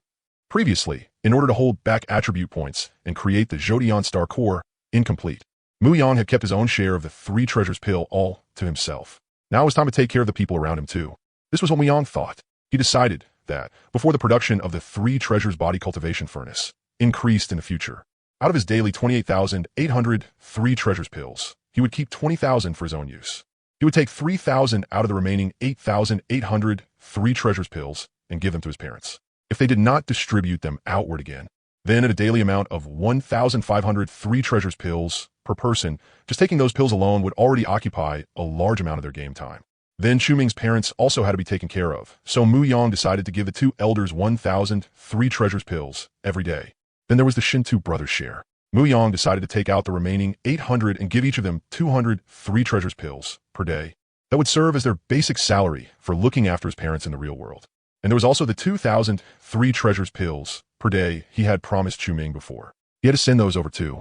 The final remaining 2,000 3 treasures pills would serve as internal resources for building his small-scale force in the early stage to be exchanged for use by its members. By evening, Chu Ming also reliably sent Mu Yang a list. On it was recorded a superdimensional game Blue Star server outstanding talent contact list that Chu Ming had only managed to organize for Mu Yang after spending nearly 10 hours on it. Then Chu Ming specifically left Mu Yang a message as well, asking whether the matter of the 2,000 3 treasures pills they had agreed on before still counted. So Mu Yang replied to him, "Of course. How could it not count?" Then Chu Ming sent another message to Mu Yang. "Then how about this? In the future, please help me pass these 2,000 3 treasures pills on to my parents. In the end, the future will still depend on strength to do the talking. I don't lack this little bit of attribute value myself. So these 3 treasures pills should still go to the 2 of them. Giving them to them is more suitable than giving them to me." After ending the conversation with Chu Ming, Mu Yang felt a mix of emotions. "All right, I understand. From now on, I'll deliver the resources to them on time every day." Then Mu Yang pulled out the allocation plan he had made earlier and silently crossed out Chu Ming's portion. He adjusted the 3 treasures pill allocation for Chu Ming's parents to 3,000. When Mu Yang sent the 19 star cores in his hand back into the sky once more, it meant a new day had begun. Full of energy, Mu Yang entered today's game. Because Mu Yang was now entering the game in his true body, during the transition through space-time, he actually felt a strong sense of dizziness. It felt as uncomfortable as motion sickness. If not for Mu Yang's powerful base attributes, his entire game time for today probably would have been ruined by that damn dizziness. After logging in, the first thing was still the same as usual. Complete the transaction with the officials first. After pocketing today's 28,800 3 treasures pills, Mu Yang now had a total of 56,600 3 treasures pills in his possession. Then, according to yesterday's arrangements, Mu Yang sent 6,000 3 treasures pills to his own parents and Chu Ming's parents respectively. After setting aside 800 3 treasures pills, Mu Yang waited in place for the Shinda brothers to arrive. It wasn't that Mu Yang didn't want to eat those 3 treasures pills, but that for now he couldn't. Before Mu Yang exited the superdimensional game, the attributes increased by consuming 3 treasures pills would not immediately feed back into his body. So before passing the class trial, no matter how many attribute points he gained each day, it would not have too great impact on him. But now, the one moving around in this game world was already his true body. What's more, he still had not been able to fully control the surging attribute values from before, even after these past 2 days. If before completely mastering those skyrocketing attributes, Mu Yang still increased his own stats as recklessly as before, then it was highly likely that, because his control over himself could not keep up with the growth of his strength, he would fall into even more terrifying trouble. Based on experiments conducted by the Xian Nation officials, they had summarized a set of results for how attribute values could be expressed in reality. Comparison table of the effects of 5-dimensional attributes in reality. 1 point of strength 10 kilograms to 100 kilograms. Strength burst capability is linked to constitution. 1 point of constitution. 5 kilograms to 75 kilograms. 1 point of agility. Reaction ability increases, but the specific speed increase is linked to constitution. 1 point of spirit energy. No specific reference. 1 point of spirit. 5 kilograms to 75 kilograms. The power each single attribute point could exert in the real world was not a fixed number. From a most basic effect of 5 to 10 kilograms per attribute point, all the way to the relatively extreme value currently obtained through Xian Nation's official testing. The more perfectly a player controlled his own strength, the better the effect each attribute point could produce on that player. So now Muyang did not dare rashly consume more 3 treasures pills either. He did not demand that he absolutely had to control his own strength as perfectly as others did, but at the very least, he couldn't let his control over his strength fail to keep up with the speed at which his stats were expanding. While waiting for the Shinto brothers, Muyang thought for a moment and took out 4,000 3 treasures pills. He refined 1 3 treasures warding pill for each of the 4 Shinto brothers.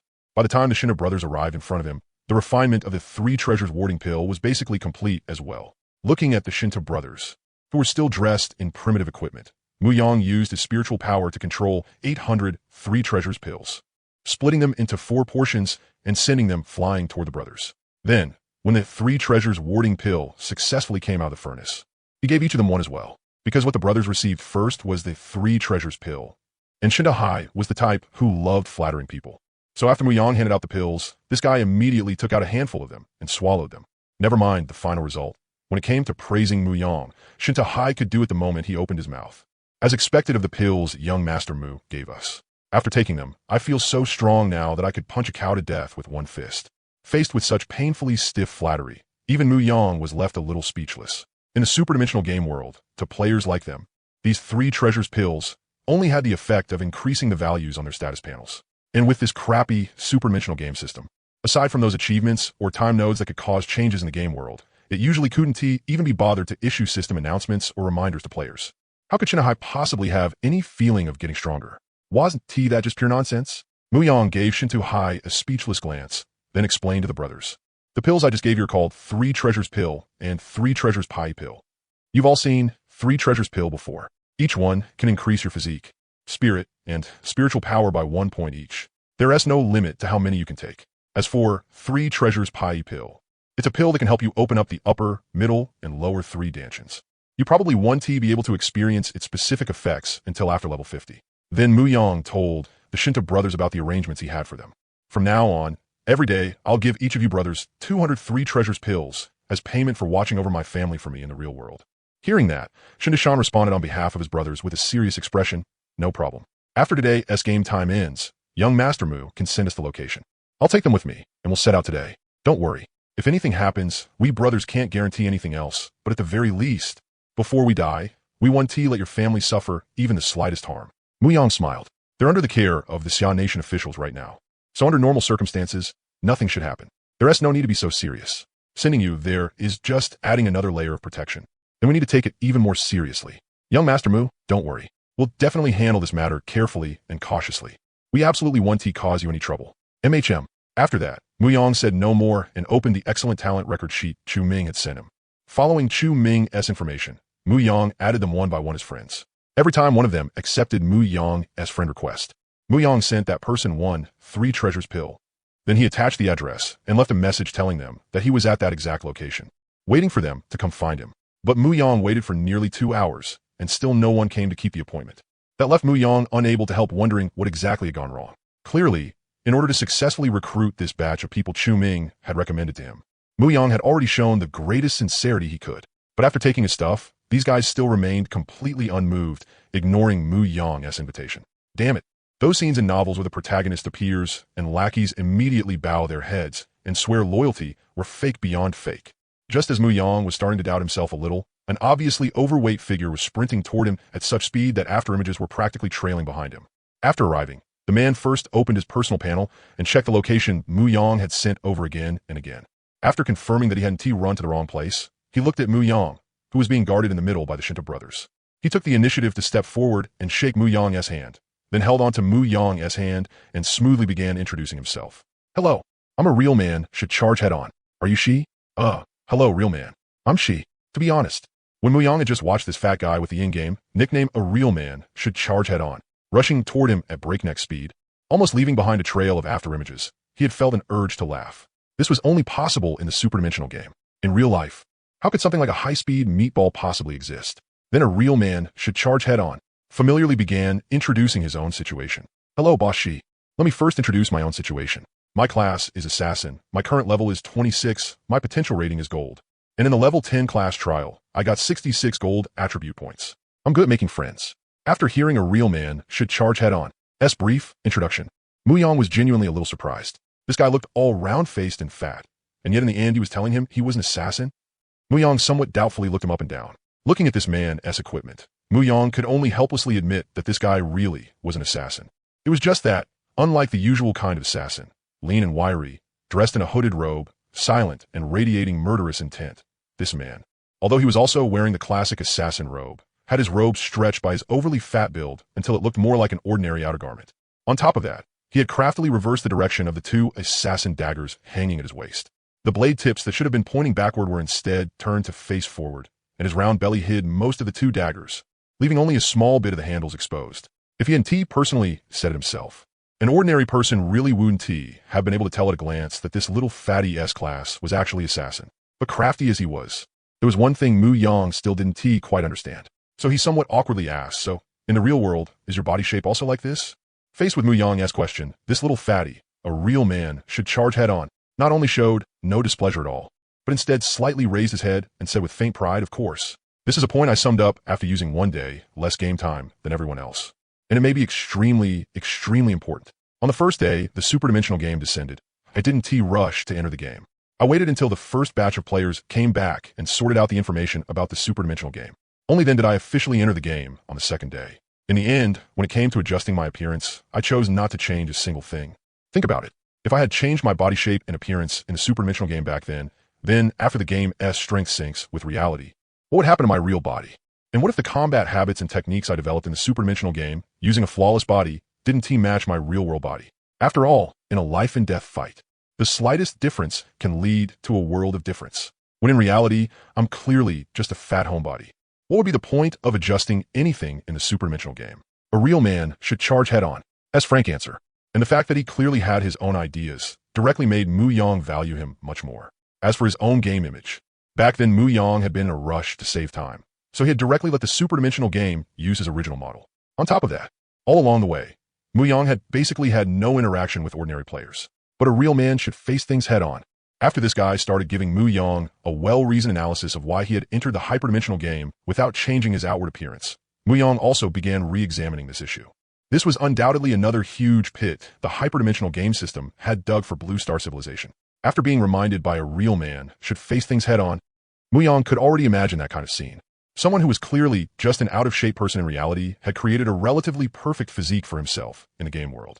Then after completely developing a set of combat habits suited exclusively for that body in the game world, his real body would definitely develop problems because those combat habits did not fit his actual physique. So for the hyperdimensional game, could this tiny detail that very few people would notice also be part of the selection process? But only a moment later, Muyang shook his head and forcibly ended his brainstorming. The reason he had come here today was to first find a few core talents for the faction he would build in the future. And clearly, this little fat guy called a real man should face things head-on, had displayed qualities that left Muyang very satisfied. So Muyang did not waste words and directly told the man in front of him his purpose. To better deal with the future Abyss invasion, I'm preparing to build a faction of my own. That's why I used 3 treasures pill to invite you here today. I want to ask whether you're willing to join the faction I'm putting together. After speaking, Muyang said no more. He simply stood there quietly, waiting for a real man should face things head-on to make his final decision. As for a real man should face things head-on, after hearing that Muyang was preparing to establish a faction, his brain was a little overloaded. Wait, I thought the little boss wanted us to level with him or something? How did this suddenly turn into claiming a mountain and becoming king? But Yong Peng, who was the real name of the player a real man should face things head-on, did not hesitate in the slightest. He directly asked Muyang, since boss already has this idea, and you even sent me a 3 treasures pill in advance, then there are some things I need to ask clearly before I can decide whether to join the faction you're going to build. Muyang nodded at that. MHM, that's reasonable. If there's anything you want to know, ask. That request is perfectly reasonable. Since I came, then I was definitely here for boss 3 treasures pill. I want to ask, boss, if I choose to join your faction, how many 3 treasures pill can I get? And also, does this 3 treasures pill have a usage limit? After a real man should face things head on, finished asking, Muyang began answering his doubts. First, 3 treasures pill is a product of my talent. There is no usage limit. Second, if you're willing to join us in the end and become part of our faction, then the more contributions you make, the more 3 treasures pill you can get. Lastly, I can let you in on something first. For now, I prepare 2,000 3 treasures pill every day for my own faction. When Yongpeng heard that Muyang prepared 2,000 3 treasures pill for his own faction every single day, his eyes went wide. When he came here, he had thought that if this miraculous pill could flow out of Muyang's hands by a dozen or maybe 20 a day, that would already be incredible. But what he heard now was that the 3 treasures pill Muyang planned to use to support his faction had already reached 2,000 per day. So what was there for him to hesitate over? If he still failed to seize this opportunity at a time like this, then all those years Yongpeng had spent out in the world would have been for nothing. So Yongpeng directly declared his loyalty to Muyang. Boss, although your understanding of me right now may not be that complete, please believe me, if you use me, I definitely want to make you feel like you got the short end of the deal. Looking at the fat guy in front of him, solemnly making a promise. Even patting himself so hard that the fat on his body trembled 3 times, Muyang smiled and said, "It's good enough that you're willing to join us. You don't need to rush to declare loyalty right now. There is still plenty of time ahead. We can get along slowly and see. If at some point in the middle you feel uncomfortable working with us, you can leave anytime you want." How could Yongpeng possibly be willing to let go of such an opportunity? He immediately followed up on Muyang's words. Boss, you really do think far ahead. But don't worry, this fat master doesn't dare brag about anything else. But when it comes to loyalty, you can rest 180 hearts at ease. This fat master might betray anyone, but I never betray you, boss. After hearing what the fat guy said, Muyang made no further response. He had already said everything that needed to be said. As for how Yongpeng would actually do in the future, Muyang would be able to see it from the contributions he made. Right now, Yongpeng was here for the 3 treasures pill, and Muyang was here to recruit underlings. Everyone was only temporarily gathered together for different interests. At a time like this, what was there to take too seriously? Distance tests a horse's strength. Time reveals a person's heart. So Muyang changed the subject, and at the same time, assigned this fat guy his first task.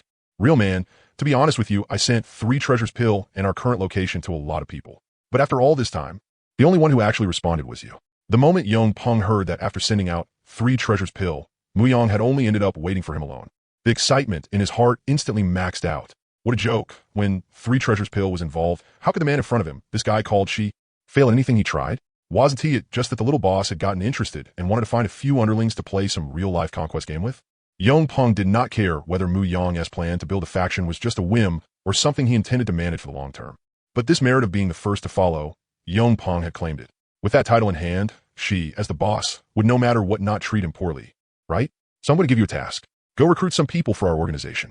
When Yongpeng heard that Muyang wanted him to recruit talent for him, he did not decline and directly accepted the task. Boss, leave this task to me and you can rest 10,000 hearts at ease. I just don't know, boss.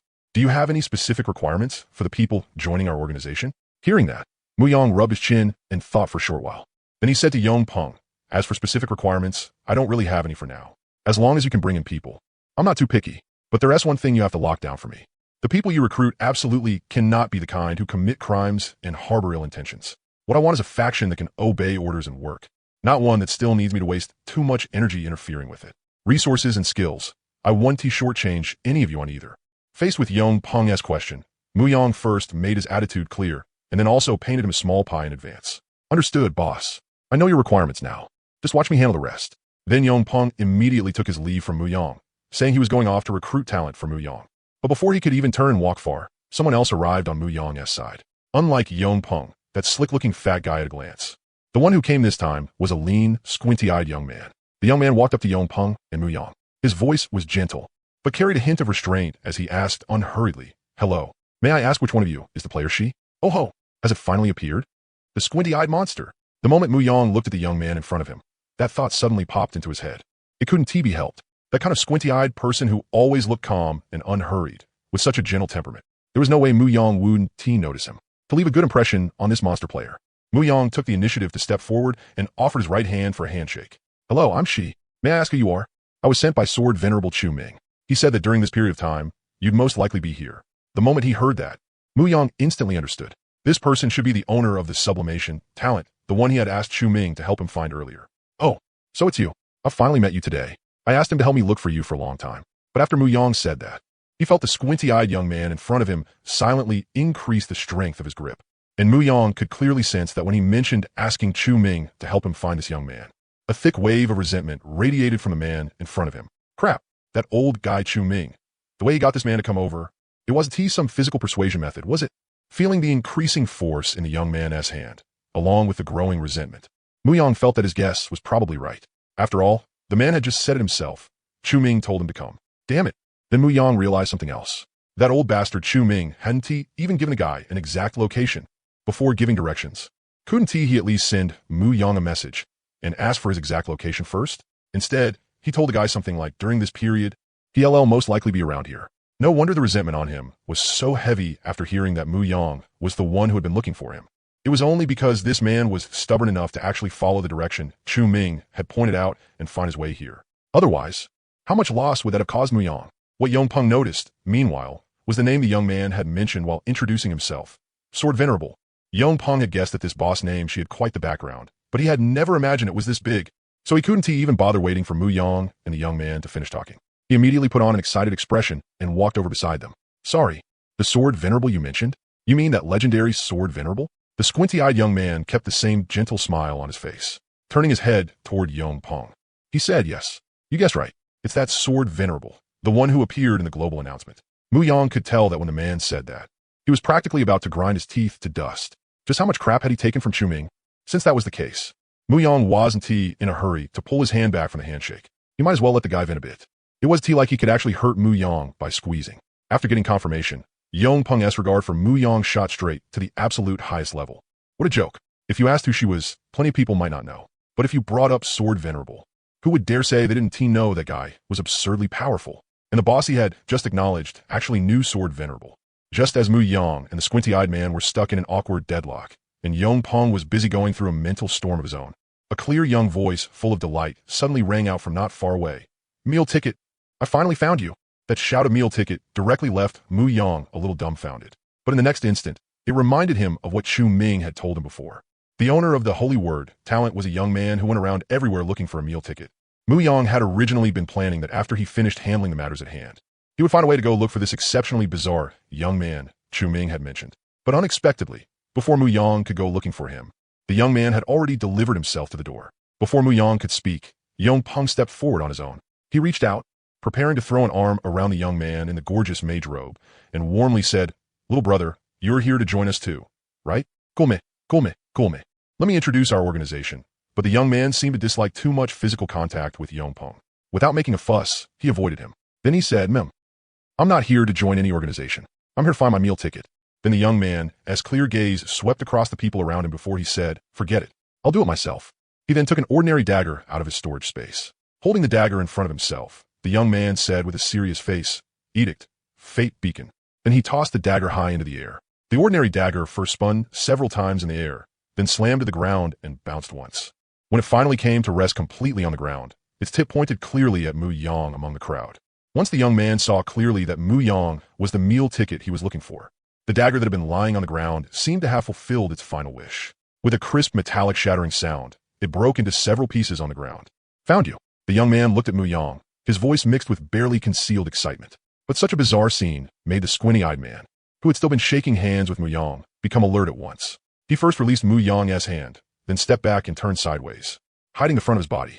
The previously enthusiastic Yong Peng also tensed up in an instant. With a fake smile on his face, he placed both hands over his belly, making sure he could draw the two daggers he had hidden there at any time. Compared to the somewhat tense reactions of those two, the Shindu brothers were much calmer. After all, they knew more or less just how strong Mu Yang really was. With just these few guys, even if another dozen or 20 more came, there was no way they could pose any threat to him. What was more, the brothers were about to take on the task of protecting Mu Yang's family in the real world. At a time like this, it was better to stay as low-key as possible, so the brothers withdrew to the side and did their best to reduce their presence in front of the others. Unlike everyone else's somewhat overreactive response, after the young man identified him, Mu Yang stepped forward openly and generously, taking the initiative to extend his hand. "Hello, I'm Shi, and yes, I'm also the meal ticket you mentioned. May I ask who you are?"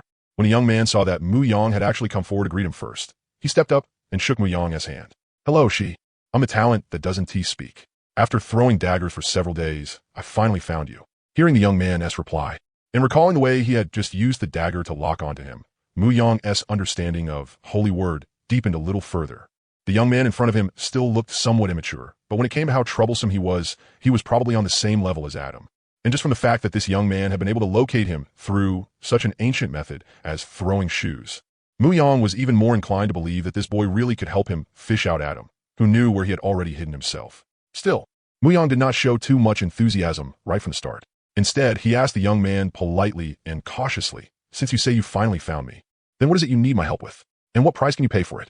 After Mu Yong asked his question, the young man who had come looking for him lowered his head instead, as if he found his request somewhat hard to voice. Mu Yong was not in a hurry either. He quietly waited for the boy to speak the thoughts in his heart. After several minutes of silence, the young man finally spoke. "I grew up in an orphanage. A few days ago, Director Lee suddenly sent me a message saying that the people above had diverted the funds that were supposed to go to the orphanage for some kind of project construction. The orphanage might not be able to hold on much longer, so she wanted to see if I could help think of some solution. As for me, I'm not lacking just 1 or 2 meals, but I can only support myself at most. Then I thought of this talent called Holy Word. I wanted to see if I could use this talent to find someone powerful enough to help me solve this problem. So these past few days, I've been using the method of throwing daggers to look for people, until I found my way to you." Hearing this, Mu Yong frowned, realizing that the young man in front of him was not looking for a meal ticket for himself. He was looking for a lifeline to keep his orphanage, the place where he had grown up, alive. But honestly, Mu Yong himself could not take out that much cash either. Solving the young man's problem was not something he could handle by casually pulling out a little money. And Mu Yong really did need to find a way to make some money now, to use as construction funds for building his organization. So Mu Yong began thinking about how to reasonably and legally get himself a sum of construction funds. Seeing Mu Yong's brows tightly furrowed, the young man thought Mu Yong was unwilling to pay anything for the orphanage behind him. He anxiously wanted to explain. "If you," Mu Yong raised a hand first, stopping the young man. Then he turned to Yong Peng and asked, "Master Peng, do you know what the market is like right now for trading game skills? Specifically, how much can skills of different qualities sell for in Xian Nation currency in reality?" The moment Yong Peng heard Mu Yong's question, it was as if he had suddenly stepped into his comfort zone. Patting his chest, he grinned. "Boss, if you're asking me about this, then you've definitely got the right person. Right now, ordinary players have a huge demand for skills, especially high-quality skills. More importantly, learning a skill isn't like using game equipment, where the gear can be damaged from overuse. After learning a skill, you'll only become more and more proficient with it the more you use it. So in everyday trading, the value of skills is generally much higher than equipment of the same quality. And when people trade game skills, everyone basically has an unspoken understanding to keep the value of skills of different qualities fluctuating within a relatively stable range. For example, silver quality skills usually hover around several thousand to 10,000 Xian Nation currency, and very rarely go above 10,000. As for gold quality skills, their value ranges from 10,000 to 100,000, but generally speaking, 100,000 is the ceiling for skills of this quality. Platinum skills, on the other hand, easily cost several 100,000 or even over 1,000,000 Xian Nation currency, and they're still in short supply. What's more, the skills currently circulating on the market are mostly silver and gold quality. So when it comes to trading platinum and above quality skills, a large portion of the price will carry a premium. If boss has any skills you don't need, and if you trust me, Fatty here will handle them properly for you. I absolutely let you take a loss." After listening to Yong Peng's explanation, Mu Yong finally had a general grasp of the current skill trading market. He first turned to look at the squinty-eyed man who had been forced over by Chu Ming and gave him a polite smile. Only then did he answer Yong Peng's question. "I don't have any extra skills on hand right now, but no rush. I'll have some very soon." Then he made a promise to the young man, the one who had found him with his talent without saying a word. "After all, I'll need to solve the funding issue first before I can conveniently help you solve the orphanage's problem." Hearing Mu Yong say this, the young man's heart finally settled down. "If you can help me solve the orphanage's problem, then I can join the organization you're building and acknowledge you as my boss." The young man's words made Mu Yong give him a meaningful look. The time has come to test how Nike this meal ticket of mine really is. If I don't enter hell, then who will? All those people who might get screwed to death by this kid, you'd better thank me properly." Then Mu Yong shifted his gaze to the squinty-eyed man standing silently to the side. "And this is also why I asked Ling Jianzuan to invite you over, sir. It would have been fine if Mu Yong had not brought that up. But the instant he mentioned the 3 words, Ling Jianzuan, it was like he had touched some taboo of the squinty-eyed man. The resentment and anger on this man's body, mixed with a trace of fear toward Chu Ming, all burst out at once the moment he heard those 3 words. It nearly made this squinty-eyed man, who had still been able to maintain a mild and restrained demeanor when he first appeared, lose the calm aura around him. "Oh, is that so? I'd love to hear the details. I just wanted to ask you to come help with something. Right? I still don't know how I should address you, sir." The squinty-eyed man held his forehead and said somewhat helplessly, "That's my fault. After all this time, I actually still haven't introduced myself. Let me reintroduce myself. My name is Inha Yeshi. I am the owner of the talent, sublimation." Young Peng stood at the side. After hearing the squinty-eyed man's self-introduction, he only felt like his heart was so tired. After listening to the squinty-eyed man finish introducing himself, a flash of inspiration suddenly sparked in his mind. Combining that with how the young man had casually mentioned locking onto the boss he had just acknowledged by simply throwing daggers, he realized that this young man was very likely the owner of the talent. Holy word. Originally, he had thought he had only found himself a pretty promising young boss. But after confirming that he was going to follow Mu Yang, in just these short few minutes, his poor little heart had been shocked again and again. One squinty-eyed man, one still fairly innocent young man. The two people who had either passively or actively come looking for his boss were actually both far from simple characters. This wave was Fatty Me accidentally barging into the heavenly court. After the squinty-eyed man finished introducing himself, Mu Yang also spoke of the reason he had sought him out. And in order to spare his feelings, Mu Yang did not even mention Chu Ming's nickname. "I asked that friend of mine to bring you here, sir, mainly because I want you to use your talent to help me do something." When Mu Yang said this, the squinty-eyed Inha Yeshi keenly caught the key point and immediately switched into analysis mode. "You said you want me to use sublimation to help you accomplish something. So that's why you asked your friend to help find me. That means that at the beginning, you also didn't know who exactly possessed the sublimation talent. And ever since the hyperdimensional game descended, I believe I've hidden myself very well. But your friend clearly had no contact with me at all. Yet he was able to pinpoint me precisely among the massive number of players. So if someone could lock onto my talent without any information at all, then aside from Eye of Omniscience, the only other possibility should be Holy Word. But among the followers of Eye of Omniscience, I have a friend. I originally thought he was the one who possessed the Holy Word talent. But now it seems this little brother here looks much more like the owner of Holy Word." When he heard Squinty Eyes analyze that he himself was the owner of Holy Word, the clear and innocent young man who hadn't spoken a word had eyes full of admiration. When the fat man at the side saw that, he let out a deep sigh. No need for any more probing from him now. It was basically confirmed. Squinty Eyes continued his analysis. But if that's the case, then the logic doesn't add up. I believe that in the hyperdimensional game, no one can casually probe another person's talent. By the time Squinty Eyes said this, Mu Yang was already nervous as hell inside. The fact that Chu Ming was a reborn person, other than Chu Ming himself, only Mu Yang knew about it. But this Squinty Eyes in front of him had only said a few simple lines of analysis, and he was already about to tear away Chu Ming's mask. Things like Squinty Eyes were seriously terrifying. But before the truth was fully uncovered, Mu Yang could only stay silent. Quietly watching this galactic river is also a river put on his performance. Then there is only one explanation. Your friend must have obtained authority in the hyperdimensional game that is higher than that of ordinary players. Only that could explain how he managed to accurately lock onto me despite having no contact with me at all. Also, dragons do not associate with snakes. Just now, when that little brother used his talent, both I and this fat bro beside me subconsciously entered a battle-ready state. Yet you and the 4 shield guard you brought with you were completely unmoved. That also proves your strength from the side. If that's the case, then at the very least, you and your friend are the same. The two of you both obtained higher game authority through some method. At this point, Squinty Eyes took a deep breath. I can help you accomplish what you want to do. I can even directly join your organization and work for you. But the premise is that you have to tell me how you obtain this kind of higher level authority, or help me obtain this authority in the games to come.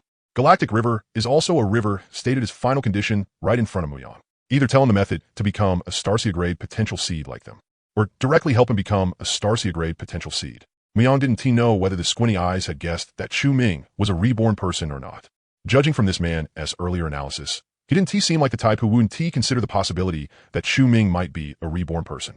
After all, Chu Ming wasn't like Mu Yang, who had nothing on him except a basic newbie robe, basic newbie shoes, and a ring. As for Chu Ming, the pieces of equipment on his body were either unique or items that could only be obtained through hidden quests in the beginner village.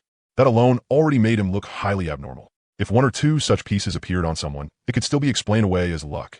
But if too many appeared, then that was definitely abnormal. On the surface, Squinty Eyes had given Mu Yang 2 choices, either tell him the method, or raise him and turn him into someone like Mu Yang and Chu Ming. But in reality, he had only given Mu Yang 1 choice, and that was to raise him. Fuck, why was every last one of these people treating him like a meal ticket? And Mu Yang strongly suspected that this Squinty Eyes had only changed his tune and agreed to join the organization he was building after seeing that the owner of Holy Word had chosen to defect to him, and after realizing that Mu Yang had grasped a method of locating him. Otherwise, he definitely would use Chu Ming's secret to extort him hard. This black-hearted Squinty Eyes. But Mu Yang could only put on a happy face. Huh, you really got it right. Above ordinary players, there really are players with higher authority. No need to talk about helping or not helping. Since you've come, then that means there's fate between us. I believe the future won't disappoint you. But player squinty eyes, Galactic River is also a river.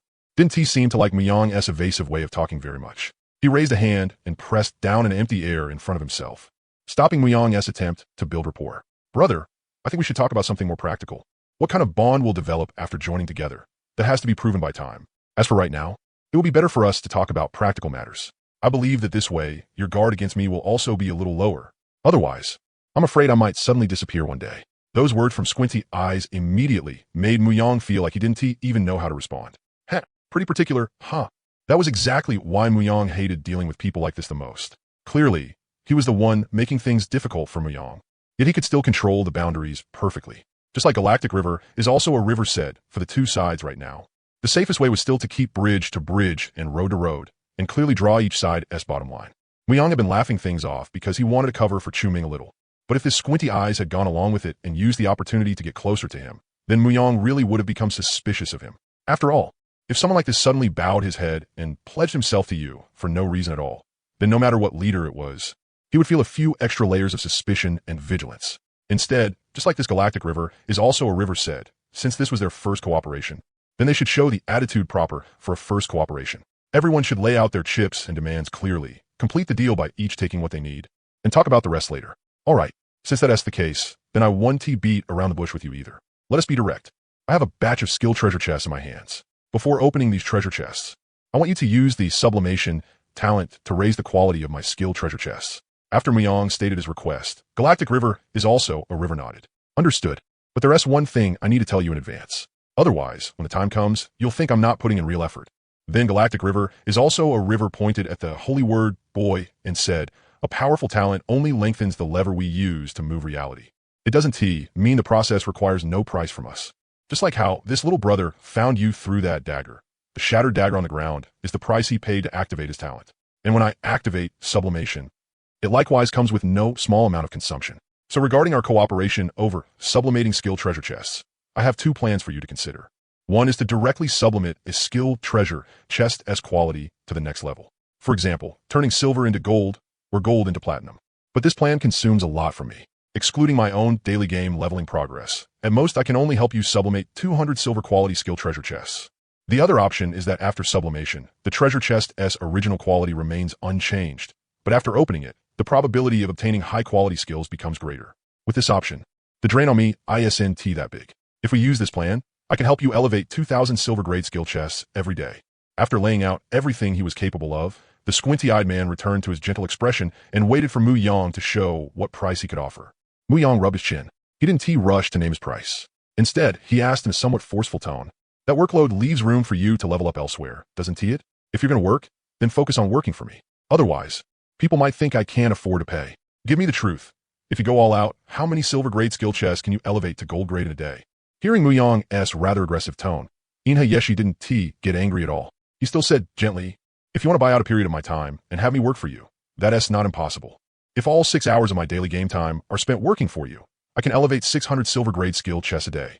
The only question is what kind of price you can offer me. Since the squinty-eyed man had already shown his hand, Muyang didn't waste any more words. He straightforwardly took out a full set of attribute potions from his backpack. This is a complete set from inferior quality to perfect quality. I don't care whether you've already capped these potions or not. Take them as your travel expenses for coming here. Then Muyang took out a Sambao pill and handed it to Inha. This is a Sambao pill. Every pill increases your constitution, spirit, and spiritual power by 1 point each. More importantly, Sambao pill has no consumption limit. You can eat as many as you want. I won't hold back your progression in the transdimensional game either. From now on, for every silver skill chest you elevate into a gold skill chest for me, I'll pay you 1 Sambao pill as compensation. Settled daily, never delayed. After saying that, Muyang summoned his personal panel and said to Inha, can you do it? If you're willing, let us add each other as friends. Then Muyang turned to look at the young man who had already been stunned by his generosity. And you, no talent for speaking, let us add each other too. Since you've come to join me, I'm not going to treat you badly. Looking at the complete set of attribute potions in his storage space, as well as the Sambao pill in his hand, Inha brain was momentarily unable to process it. Not even mentioning how hard it was to gather a full set of attribute potions, Wasn't this thing called Sambao Pill a little too absurd? One Sambao Pill meant 3 attribute points, but the fact that it could be consumed infinitely wasn't that way too overpowered. After Mu Yang finished adding both the Holy Word Youth and the Squinty-Eyed Elevation Holder as friends, he immediately took out 3,000 silver skill chests and handed them to the Holy Word Youth. No talent for speaking. Little brother, since you came to join me, I've got to find you something to do. Take these 3,000 skill chests. Give 600 a day to this squinty-eyed guy. After he elevates them, you open them and see if your Holy Word can force higher quality skills out of the chests. As long as you use your talent, Holy Word, no matter the result, I'll pay you the same as him.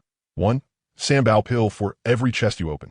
Then Mu Yang likewise took a full set of attribute potions from his storage space and handed them to the still somewhat immature young man. Take this as a meeting gift from me. Put it away for now, then find time to drink these attribute potions first.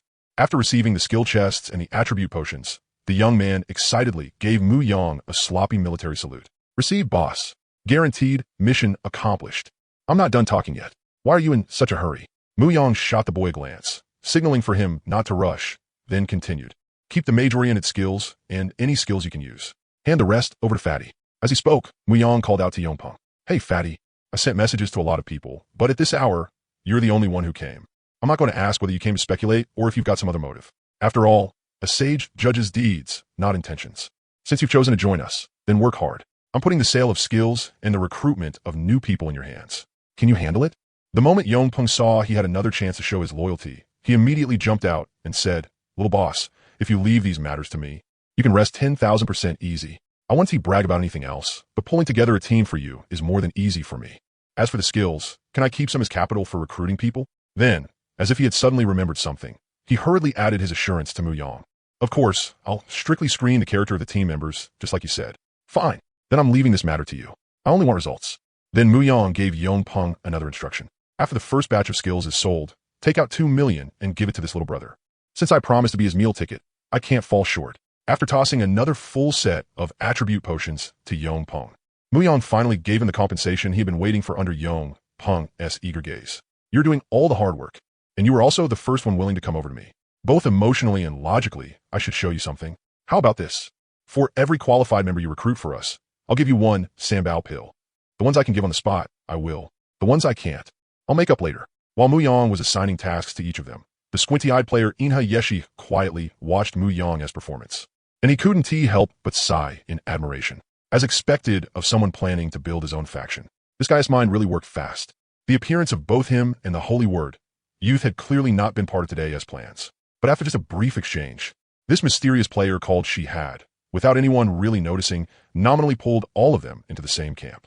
Then he dazzled them with a flood of money and benefits, showing them his breadth of vision. For Inha Yeshi, no matter how much grievance he had suffered at Ling Jinzuan's place before coming here, once this guy called She had put real benefits directly into his hand, more than half of the resentment in his heart had already disappeared. After all, no one could hold a grudge against resources, especially not against a pill as ridiculous as the Sambao Pill.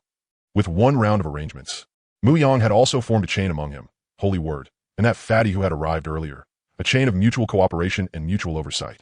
Even though he had taken Mu Yang as benefits, Inha Yeshi had never been stingy when it came to judging She with the most malicious possible suspicions.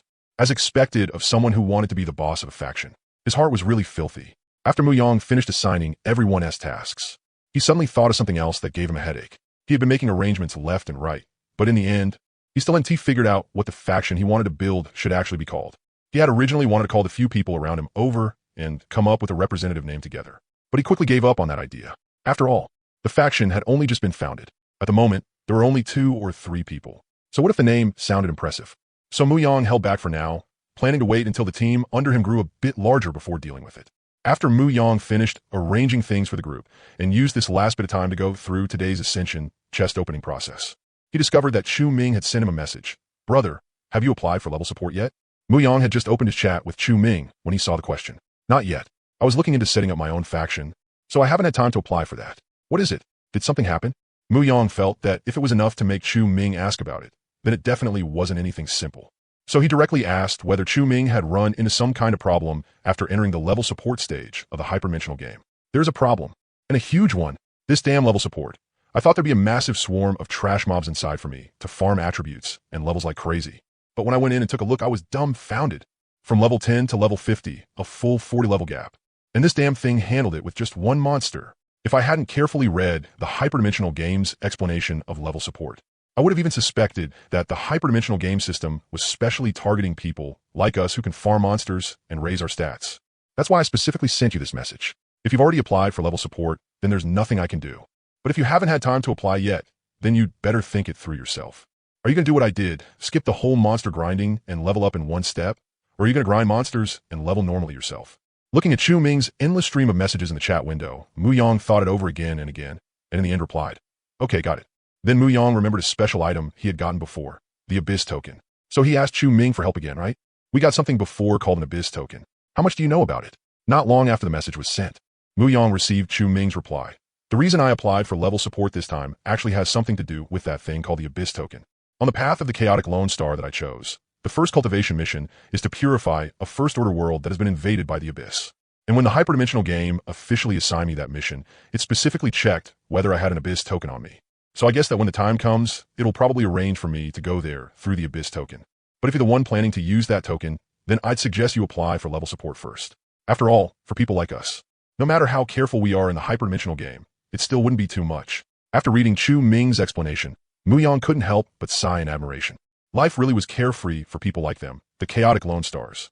He had only become a Starcia-level potential seed a few days ago, and he was already going to carry out a mission as difficult and romantic as purifying a world. Not bad. Really not bad. But now that Chu Ming had said that, Mu Yang had a better idea of what was going on. As for leveling up, Mu Yang felt that he should just do what Chu Ming did and directly use the support from the hyperdimensional game system to push his level to 50. After all, once he hit the full level of 50, he would be able to collect the minimum guarantee from Life Origin Realm again. And this time, now that his level had reached 50, the attribute points he gained every second from Life Origin Realm had become 0.5 points of 5-dimensional attributes. Calculated out, over 24 hours in a day, the total attributes Mu Yang could obtain would be 216,000 points. Sure enough, the status of Big Boss Life Origin Realm was still as stable as Mount Tai. If 3 Treasures Body Cultivation Furnace didn't make any major breakthrough, then in just a few days, he might not even think much of the mere output of 20,000 3 Treasures pills. After sighing over that, Mu Yang was about to reach out and choose level support on his personal panel. But at that moment, he heard the delighted shout of the fat assassin, "Little boss, we hit the jackpot. Come take a look, little boss." Hearing that they had already pulled something huge this quickly, Mu Yang could only give up on clicking level support for the moment and decide to first see what happened when Ascension and Holy Word worked together. After all, he was also very curious just how big of a surprise this so-called jackpot would bring him. When Mu Yang walked over to them, Squinty Eyes somewhat regretfully handed him an epic quality skill book. From the skills quality, Mu Yang could tell that they really had hit the jackpot. After all, the upper limit of silver skill chests was diamond quality skills, while after they were ascended into gold skill chests, the highest quality skill that could be drawn from them became epic. Of course, Mu Yang felt that Holy Word definitely had something to do with this too. Because in front of that young man whose talent required speech, there was already a whole pile of shattered game equipment on the ground. Looking at the ground covered in fragments, Mu Yang suddenly realized that he had forgotten to reimburse him for the weapon costs of using his talent. So after taking the skill, Mu Yang didn't rush to learn it. Instead, he put a hand on the young man's shoulder and said, "I forgot earlier that activating your talent consumes weapons. How about this, whatever weapons and equipment you use up in the future when you use your talent? Keep track of it first, then go to Fatty for reimbursement." After saying that, Mu Yang left the group and walked toward the open field nearby. The skill could wait until tomorrow, but how could today's challenge possibly be pushed off until tomorrow? After moving away from the others, and with very little game time left today, Mu Yang applied to the hyperdimensional game system for level support from 0 to 50. After Mu Yang clicked to apply for level support, a prompt from the hyperdimensional game system appeared on his personal panel. Starcia level potential seed sheet. Your application for level support has been approved. Your exclusive challenge space is now being generated. Then, a spatial gate slowly appeared in front of him. Without the slightest hesitation, Mu Yang lifted his leg and stepped straight through the gate. After a wave of spatial transfer, Mu Yang appeared in an enclosed space. The surrounding environment looked a bit like a dueling arena, except this one was an indoor arena, sealed shut. And, standing in front of Mu Yang, was the experienced baby he was about to face. A giant slime with a silly, adorable appearance. Above the giant slime's head, the game system thoughtfully displayed its status. Level 0. Defense 0. Attack 0. Health 1. It was nothing but a consumable. Mu Yang could kill this experienced monster with a casual flick of a finger. At that moment, the prompt tone of the hyperdimensional game system rang out by Mu Yang's ear. Starcia level potential seed She. Please note, after killing the experienced behemoth before you, the game will use the system enhancement rules to strengthen your life origin. Before the enhancement begins, you have sufficient time to allocate the free attribute points you obtain this time. Enjoy the game. Looking at the slime in front of him, Mu Yang's thoughts drifted far away. In the level 10 class trial, he had ultimately used 4,3,1,736 golden attribute points himself. In other words, adding the 10 free attribute points he originally got every time he leave up by 1 level. After Mu Yang used the golden attribute points, the number of free attribute points he would now gain every time he leveled up became 4,3,1,746 points. And with just a slight move of his hand, Mu Yang would be able to raise his level all the way to the peak of level 50. That was a full 40 level gap in between. In other words, from free attributes alone, through today's experience boost, Mu Yang would be able to obtain 17269840 free attribute points. Of course, among all the enhancements Mu Yang could get this time, this could only rank second. What would truly maximize Mu Yang's gains was still the effect brought by his talent, Crystal Brain, because Mu Yang had put all the golden attribute points he obtained in the class trial into spirit. With that, plus the original 2 points, Mu Yang's spirit growth value had become 4,31738 points. The effect of Crystal Brain would make the increase in spirit Mu Yang gained every time he leveled up become 5 times his growth value. That meant every time Mu Yang leveled up, the amount of spirit he could gain would be 2158690 points. After stacking over 40 levels, that number would become the terrifying 8634760 points. Terrifying indeed. Thankfully, these attribute points were being added to me. If they're being added to me, then what's there to worry about? So Mu Yang decisively walked up to the giant slime opposite him. Mu. As if sensing Mu Yang's arrival, this giant monster actually let out a soft, mushy cry completely mismatched with its enormous size. It was expressing, on behalf of the upper echelons of Star Realm, their hope that Mu Yang could grow up healthily. But who was Mu Yang? He didn't understand any of that to begin with. And what was more, his head right now was full of nothing but numbers.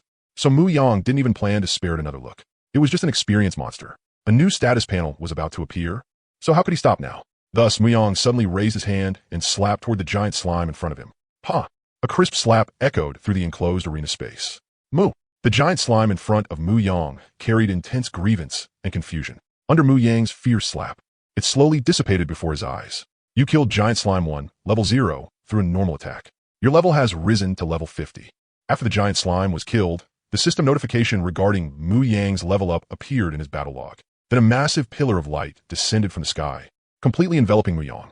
Ding! Congratulations to the Starcia grade potential seed of the Blue Star server of the Transcendent game. She. Your level has successfully risen to level 50. After you complete the allocation of the free attribute points gained from leveling up, the system will use the enhancement rules to strengthen your life origin. Wrapped inside the massive pillar of light, Mu Yang heard the phrase enhancement rules once again. He was reminded of another term he had heard earlier when the 3 treasures body cultivation furnace was enhanced.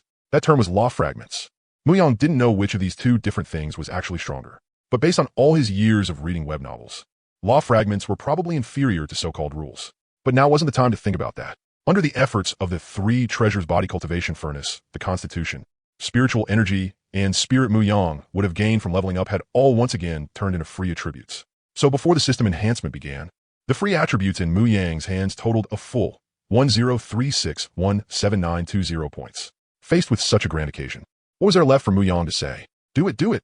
So after a fierce round of inner struggle, Mu Yang ultimately decided, through allocating his massive amount of free attribute points, he would adjust his 5-dimensional attributes until all 5 advanced evenly together. After all, in reality and in the game, he was already the same person.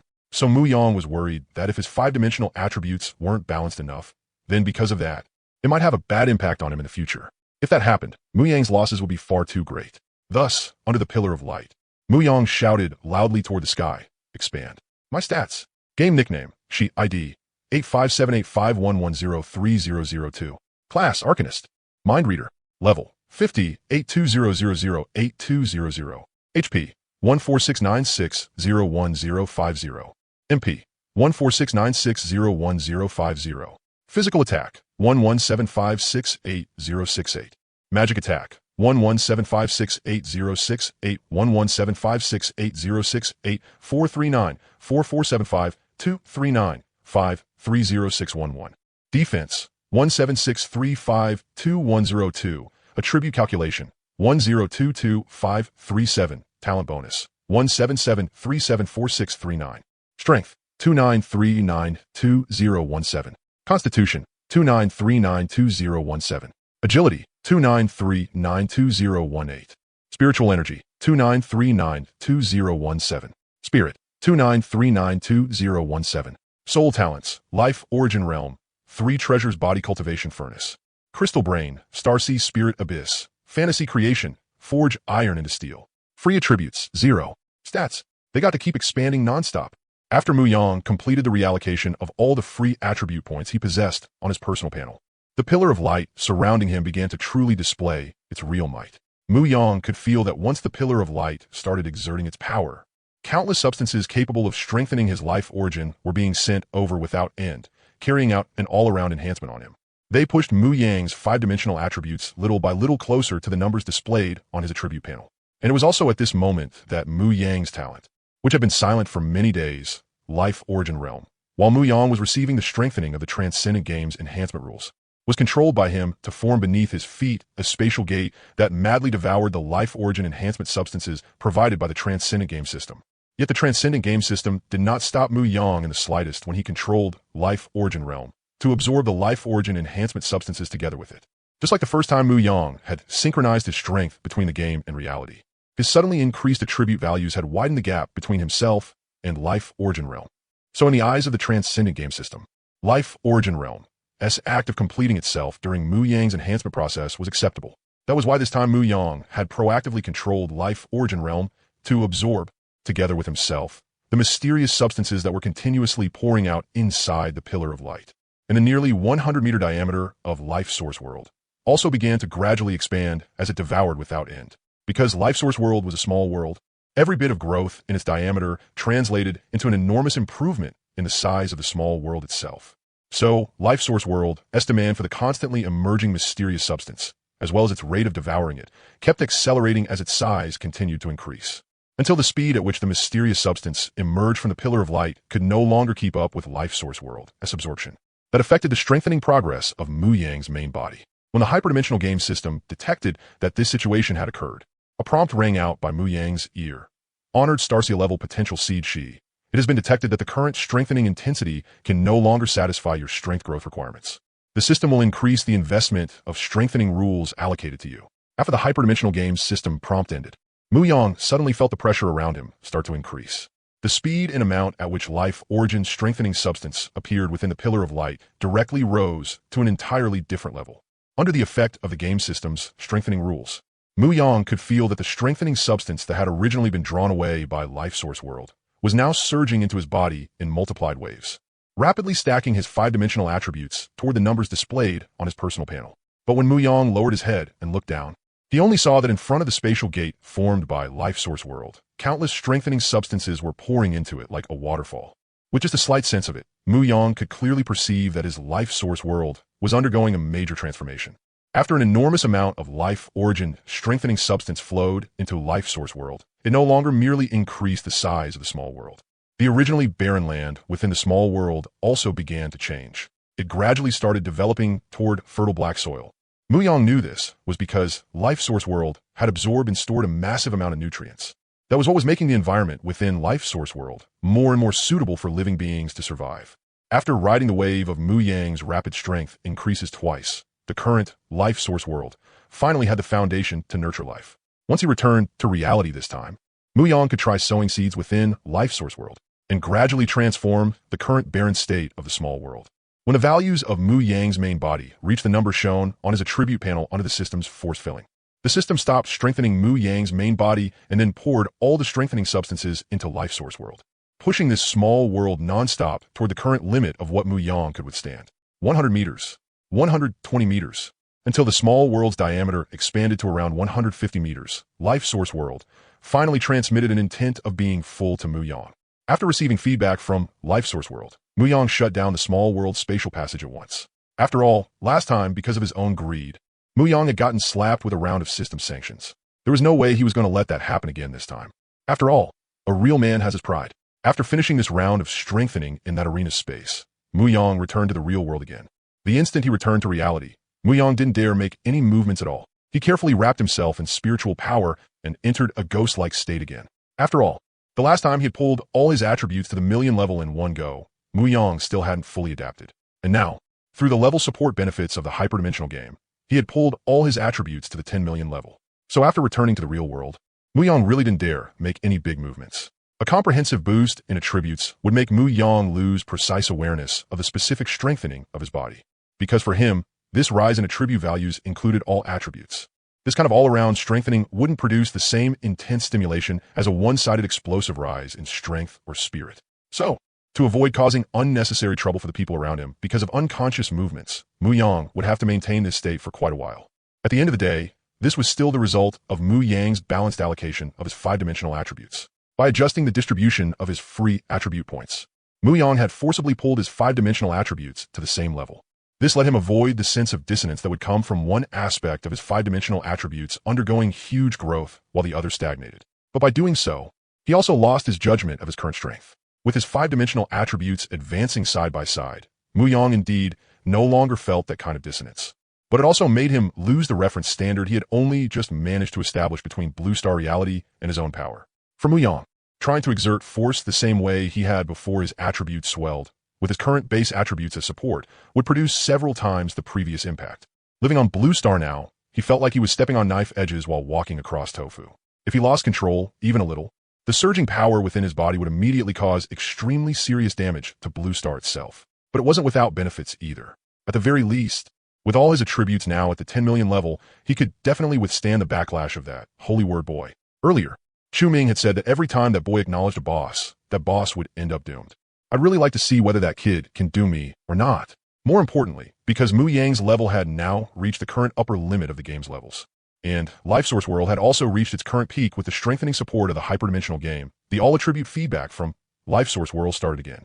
Because Mu Yang's current level was level 50, the feedback from Life Source World had reached 0.5 points per second. On top of that, his 3 Dantian spiral ascension system was giving him 0.1 points of physique, spirit, and psychic energy per second. That made Mu Yang deeply feel the troubles of strength increasing too quickly.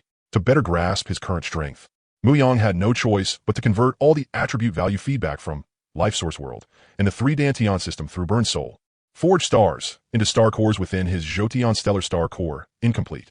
Just as Mu Yang was thinking about whether he should take this opportunity to go look for trouble with Adam, he received a meeting request from the Xi'an Nation officials. Qi Huaqing, whom he had met once in reality before, contacted Mu Yang through Zhuixia. He conveyed the Daxiao officials' desire to hold a formal meeting with Mu Yang in reality. At 2 o'clock in the afternoon, Mu Yang arrived at the school gate according to the itinerary Qi Huaqing had given him. An official vehicle had long been waiting at the entrance. Seeing Mu Yang walk out through the school gates, Qi Huaqing warmly got out of the car to greet him. Little Mu, comrade. You don't mind if I call you that, do you? As Qi Huaqing warmly shook hands and greeted Mu Yang. He also asked whether Mu Yang minded being called Little Mu, comrade. I don't mind, Brother Qi. I think that's a great way to address me. Ha, good. As long as you don't mind. Come, get in first. We can chat slowly in the car. As he spoke, Qi Huaqing warmly invited Mu Yang into the car. The moment Mu Yang got into the official vehicle, he drew the attention of the students coming and going around the school. But they only looked a few extra times. Ever since the arrival of the hyperdimensional game, things like this had happened far too often. And for a university, this kind of situation really wasn't all that rare. It was just that in the past, the ones coming to pick people up at the school gate were rich young masters driving luxury cars to escort pretty campus belles.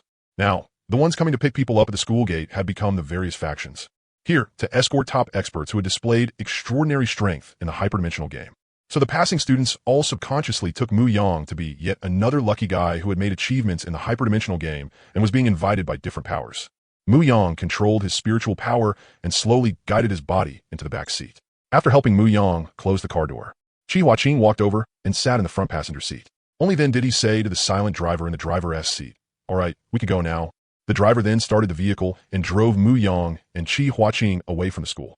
Once the car was moving smoothly, Qi Huaqing leaned over from the front passenger seat. He began going over the various matters regarding this exchange the Daxiao officials had invited Mu Yang to attend. Comrade Xiao Mu, the purpose of inviting you here this time is that we want to have an in-depth discussion with people like you. True experts who have genuinely stood out since the arrival of the hyperdimensional game. As soon as Mu Yang heard Qi Huaqing's words, his interest was immediately piqued. Oh, an in-depth discussion with us? What exactly do you want to talk to us about?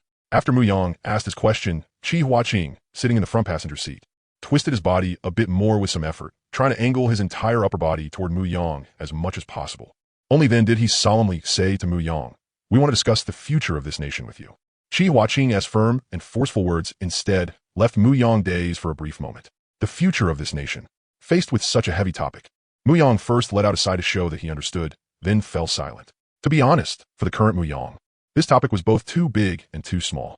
Too big because Mu Yang's current mental horizon still wasn't enough for him to consider something so distant and so grand. Too small because Mu Yang's extraordinary strength had already swelled to the point where, if he wanted to, he could influence the course of Blue Star itself. Thinking back on this period of time, since the hyperdimensional game arrived, Mu Yang's own growth and strength had simply been too fast. Far too fast. Just a dozen or so days ago, he had only been a student relying on the cheat he brought with him after transmigrating here, living a carefree life. Then the hyperdimensional game descended, and his good brother, Chu Ming, suddenly became a reincarnator. Then Chu Ming told him that in the near future, Blue Star's order would collapse, and it would also suffer an abyss invasion. His good brother's reincarnation had brought Mu Yang opportunities, but it had also brought him fear of the future. So Mu Yang had tried every possible way to raise his stats and prepare for the abyss invasion. It wasn't until a few days ago, when his in-game and real-world strength synchronized and his first exclusive piece of equipment was successfully completed, that the anxiety in his heart was temporarily eased. And it was only yesterday that, relying on his own talent, Mu Yang had become a Starcia-level potential seed in the Blue Star server of the hyperdimensional game. Officially breaking out of the script the hyperdimensional game had originally designed for the living beings of Blue Star. Even just a few hours ago, Mu Yang had still been that civilization lord with fewer than 10 people under him, one who hadn't even decided what his faction should be called. But now that he was sitting in this official vehicle, the first thing the other party said was that they wanted to discuss the future of this nation with him. So, floating in the back seat of the car, Mu Yang sank into deep silence. He had to admit that this kind of abrupt shift in how he was positioned and regarded really did leave him a little unable to react for the moment. Or to put another way, using a description Mu Yang had often seen before in web novels, Mu Yang's current strength and state of mind were starting to become a little mismatched. Seeing Mu Yang fall silent, Qi Huaqing did not rashly speak up to disturb him. He simply turned back around quietly and sat in the front passenger seat to wait in silence. And as the two of them fell silent one after another, the atmosphere inside the car gradually grew heavy. Fortunately, the trip wasn't too long. After about 20 minutes, the driver brought the two of them to their destination. Once the car came to a steady stop, Qi Huaqing got out first and came to the back seat to personally open the car door for Mu Yang. "Please come with me, Comrade Xiaomu. The old chief is already waiting quietly for your arrival in the meeting room." "All right, I'll have to trouble Big Brother Qi to lead the way," Mu Yang replied politely. Then he floated out of the car and waited in place for Qi Huaqing to guide him. Only after gently closing the car door did Qi Huaqing turn slightly toward Mu Yang and say, "Please follow me." Then he turned around and led the way from the front. Along the way, in order to ease the oppressive mood that had filled the car earlier, Qi Huaqing chatted casually with Mu Yang as they walked. "Comrade Xiaomu, did you know? Ever since Jinyuan Pavilion was established, among all the important figures who VE joined it, you're the lowest profile one." "Oh, really? I don't think I count as some important figure." Mu Yang replied calmly on the surface, though inwardly he felt a little pleased. How could you not count as an important figure among all the civilian organizations and individuals cooperating with our Daxia officials? Only the 3 treasures pill you provide requires us to keep detailed records of the exact destination of every single pill. Just based on that alone, how could you not count as an important figure? What's more, merchants pursue profit. Since you're trading 3 treasures pills with us, there's no way you'd do it without making even a single bit of profit. With a large number of pills in hand, Comrade Xiaomu, it would be impossible for you not to grow stronger, even if you didn't want to. But even though you're already so strong that we don't even dare make guesses lightly, you still maintain a steady heart and a normal life. You haven't been dazzled by power. If those 2 points together still don't make you an important figure, then I really don't know what kind of person would deserve that title. Haha, no. I just don't like making trouble for myself. We're just ordinary common folk. How can we be more meaningful than people like you, who have to stay highly vigilant at all times?" Mu Yang waved his hand modestly and answered in a light tone. After Qi Huaqing's round of words that sounded half admiring, half flattering, the awkwardness that had formed between them on the ride over was completely washed away. So the two of them walked and chatted like that, trading a few words back and forth, speaking casually as they went.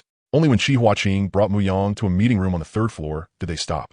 Standing at the door, Qi Huaqing said, "This is the one. Comrade Xiaomu, this is as far as I can take you. The rest is up to you to go in and talk." "All right, I understand." After bringing Mu Yang to the door of a small meeting room, Qi Huaqing withdrew. Mu Yang stepped forward and saw that the meeting room door was not open. He raised his hand to knock, but then he remembered his freshly inflated attributes. So he lowered his raised hand and stood at the door, asking inside, "May I come in?" The person inside, upon hearing Mu Yang's voice, did not hesitate either. He He directly replied, "Come in." Muyang hesitated at the door for a moment before speaking again. "Sorry, could you open the door for me?" After all, his strength had increased by far too much this time, all at once.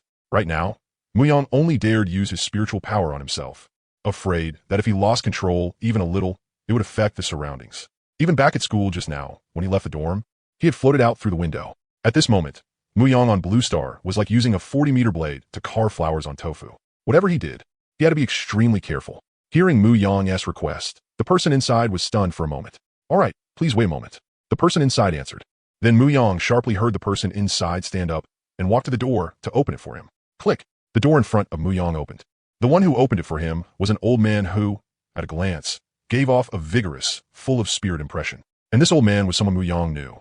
His name was Ji Goen, one of the very few people Muyang had met after coming to this world who genuinely earned his heartfelt respect. After opening the door for Muyang, the old man looked at him standing there and said warmly, "Child, come in first." "All right. They only told me someone wanted to talk to me. I just didn't expect that you would come in person." After briefly expressing his surprise, Muyang floated into the meeting room under the old man's gentle gaze. After closing the meeting room door, the old man turned and walked back to his seat. Then he pointed at the sofa beside him and said to Muyang, "Child, sit. Let us sit down and talk slowly." After saying that, the old man also returned to his seat and sat down properly. "All right," Muyang answered, then floated over to the sofa beside the old man. Of course, Muyang didn't dare sit down completely. Using spiritual power to control himself, he hovered above the sofa. The old man noticed Muyang's movement and knew it was because he couldn't control his power very well for the moment. So he chose not to bring it up. Instead, he picked a new topic. "Child, looking at your expression, it seems you recognized me." "Yes, but before, I could only see you on television. Now that I'm suddenly seeing you in person, I really am a little surprised." Hearing Muyang's answer, the old man laughed heartily. "Ha, it's fine. Once you see me more often in the future, just don't find this old man annoying." "How could I?" Muyang said somewhat shyly. "Child, on the way here, Xiaoqi should already have told you why we invited you over this time, right?" Faced with the old man's question, Muyang thought for a moment, then said sincerely, "Big brother Qi told me on the way here. It's just that I still haven't really processed it yet. I keep feeling like these are not things someone like me should be considering right now." After carefully listening to Muyang's answer, the old man nodded slightly to show that he understood. But he didn't respond right away. Instead, he said, "Child, since we invited you here for a discussion, then our conversation from here on should be a bit more formal. I'm older than you, so during this exchange, I'll call you Comrade Xiaomu. You're much younger than me, so you can address me as Comrade Old G. How about it?" Faced with the old man's proposal about how they should address each other, Muyang thought for a moment, then agreed. "All right, Comrade Old G." To be honest, this form of address made Muyang feel much more comfortable. At the very least, he didn't like the kind of thing he saw in novels, where some higher-up would meet the protagonist and immediately start calling him little friend over and over. Comrade Xiaomu, originally, the one who was supposed to speak with you face-to-face was not this old man. But he truly has too many things on his hands, too many matters to deal with, so he had no choice but to entrust me to act as the representative for this conversation. I came to exchange a few thoughts with you, and to hear your views and requests. Muyang listened quietly and did not offer any opinion on that. Seeing that Muyang had no reaction at all, the old man was not annoyed. Instead, he continued, "Actually, I don't really like that nonsense they keep talking about either, all that crap about discussing the future of Xia Nation. As for this meeting with you, I would rather call it this, a communication between violence and violence. We represent the largest organized force of violence on the land of Daxia at present. While Comrade Xiaomu, you represent the strongest individual force of violence in Xia Nation, or rather on all of Blue Star. To tell the truth, people like us all crawled back from battlefields piled with corpses and soaked in blood back in the day. No one understands violence, and what ultimate violence means, better than we do." The old man's words were somewhat direct. Very direct. So direct that Muyang couldn't help but say, "Comrade Old G, isn't that a little too direct?" Haha, this old man is already at this age. What is wrong with being direct? Besides, am I not speaking the truth? Right now, our Daxia officials are indeed the largest organized force of violence on this land, and you're also the one with the greatest actual strength on Blue Star. To put it bluntly, they all wanted to replace our earlier exchange with some nicer sounding wording, package it up as something lofty like a discussion about the future. But in this old man's view, it's not that complicated. They just don't want to say it plainly. We came to find you because, in the way you young people put it nowadays, we came to cling to your thigh. But for a moment, Muyang truly didn't know what to say. On the way here, he had rehearsed draft after draft in his head. But he had never expected that the old man sitting beside him would so casually state the Daxia official's true purpose out loud. "Comrade Old G, aren't you all overestimating me a little?" After a long while, Muyang only managed to reply with that one line, which was almost completely devoid of substance. Because he really didn't know what to say. A straight ball really did make it hard for people to react in time. Haha, they care about face. But this old man doesn't care about that stuff. Clinging to a thigh is clinging to a thigh. What is there to be embarrassed about admitting? They may fail to understand what the arrival of the supernatural era means, or what a person like you represents. But we people cannot afford not to understand. They always say old people like us have rigid thinking and can't keep up with the development of the times. But in truth, the ones who still refuse to face the changes of the era at a time like this are the ones whose thinking is truly rigid. That is exactly why, when number one couldn't spare the attention, this old man took the initiative to request coming here to talk with you. It was because I was afraid those people wouldn't know what mattered and would still put on official airs in front of you, preaching some so-called righteousness and other useless nonsense. The more the old man spoke, the more worked up he became, slapping the table between them so hard it rang out with loud smacks. So this was the old generation's style? The old generation really was something else.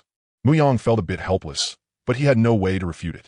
Faced with this elderly man, who was truly getting fired up, Muyang still felt very grateful that he was willing to make this special trip just for him. Although Muyang still could not perfectly control his inflated base attributes. That absurdly over-the-limit set of basic stats had directly enhanced his perception of the outside world. As the old man excitedly voiced his dissatisfaction with the arrogance and ignorance of certain people in high positions, Muyang could truly sense the changes in both his body and mind. The feeling was very strange. Just sitting beside him, Muyang could feel the old man's heartbeat speeding up, his blood flow quickening, his whole body gradually heating up. Even more amazing was that, after this round of attribute expansion, Muyang was able to sense the emotional changes of the people around him through his spiritual power.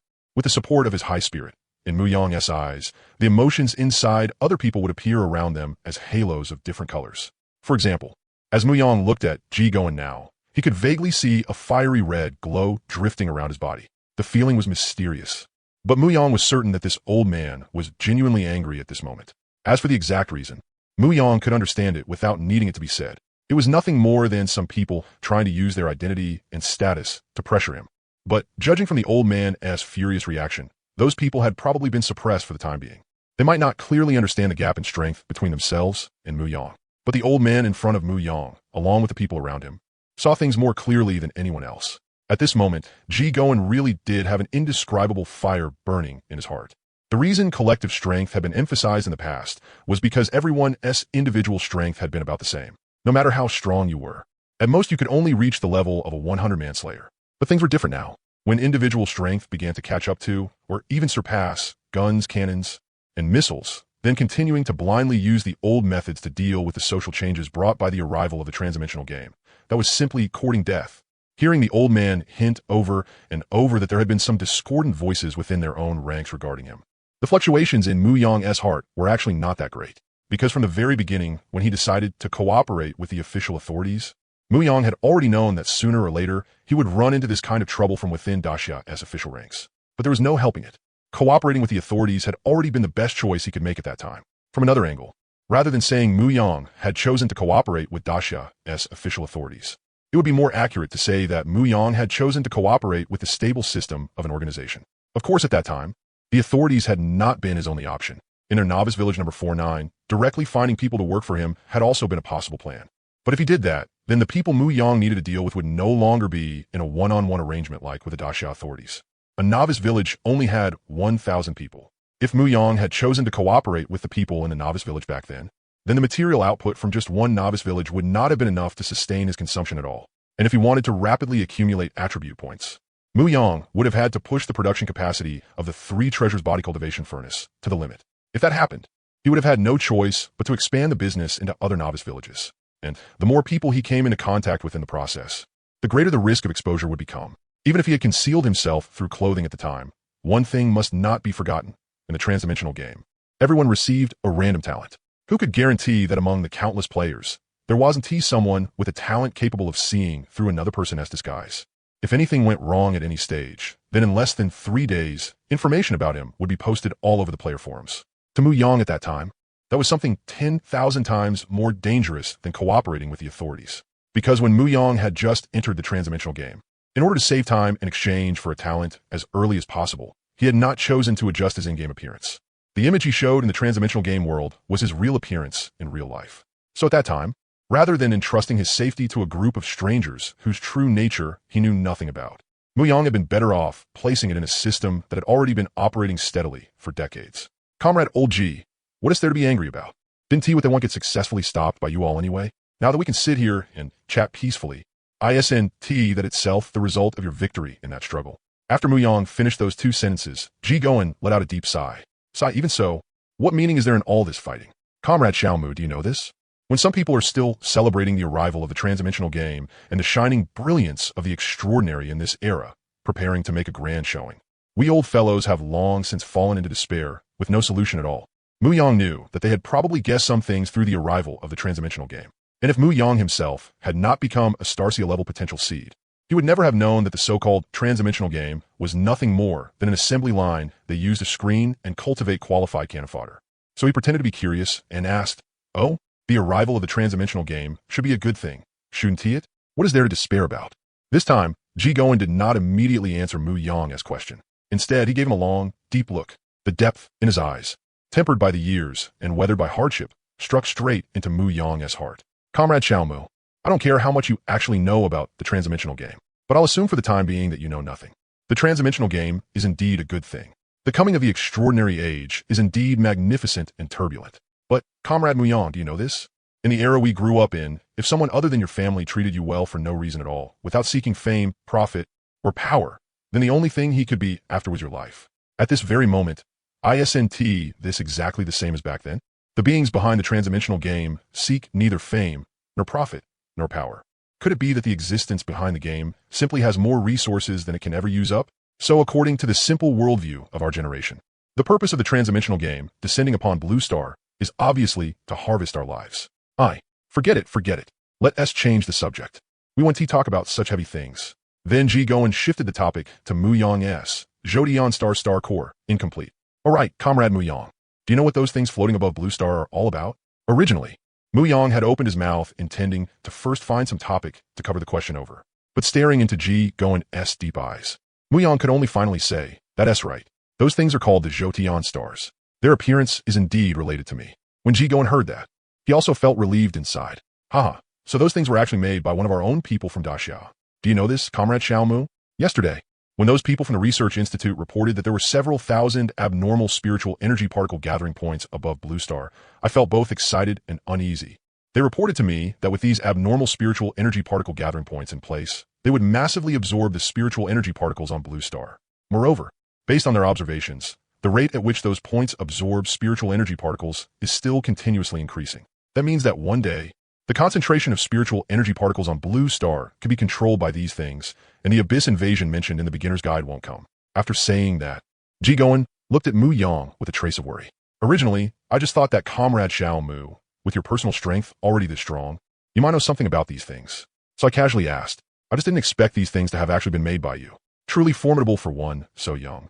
Truly formidable for one so young. It's just that this means, Comrade Xiaomu, you've now become a thorn in the flesh and a nail in the eye of this so-called hyperdimensional game and the abyss on Blue Star. Seeing the worry unconsciously revealed in the old man's eyes, Mu Yang didn't feel much about it. After all, when he created this set of exclusive items, Zhodian Xingqian Star Core, incomplete, he had already thought it through very clearly. If it succeeded, then this would be a good thing that benefited both himself and the world. If it failed, then it would still be a good thing that benefited himself. So what did Mu Yang have to worry about? What's more, once these star cores hung in the skies above Blue Star, it was equivalent to Mu Yang deploying a set of airborne satellites and a cluster of precision strike weapons. On Blue Star, unless you dived into the sea or burrowed underground. Otherwise, as long as Mu Yang wanted, he could use those star cores to fire a stellar ray at you from far away. And the power of this stellar ray was like an archer with a charged shot. The more time passed, the greater the power the star cores could unleash. And after Mu Yang became a Starcia-grade potential seed, his strength was expanding every moment. The speed at which he completed the star cores would only get faster and faster. To be honest, Mu Yang actually rather hoped those people suppressed by Ji Goen would forcibly jump out and stir up trouble in front of him. That way, he could naturally mobilize the star cores and blast them once. He would wipe out the trouble right when it had just begun to sprout. What trouble is there to speak of? It sends spiritual energy particles over, and we absorb spiritual energy particles. At most, the speed at which it delivers them just can't keep up with the speed at which we absorb them. What's there for it to hate me over? Just like you said, old G, they're already trying to take my life. Are we not even allowed to struggle to survive? Mu Yang's rhetorical question left Ji Goen stunned for a moment. Then he suddenly burst in a loud laughter. That's right. At the very end, this old man actually doesn't even have as much drive as you, Comrade Xiaomu. Since you've created these things, then do it properly. Whether this succeeds or fails. Comrade Xiaomu, your merit is already immeasurable. Everyone on Blue Star owes you. Hearing Ji Goen use the phrase immeasurable merit to describe him, Mu Yang was quite pleased, because that was simply the truth. What was there to be embarrassed about admitting? But verbally, Mu Yang still habitually offered a few modest words. Not at all, not at all. It's just a small achievement carved out while struggling to survive. Ha, you brat.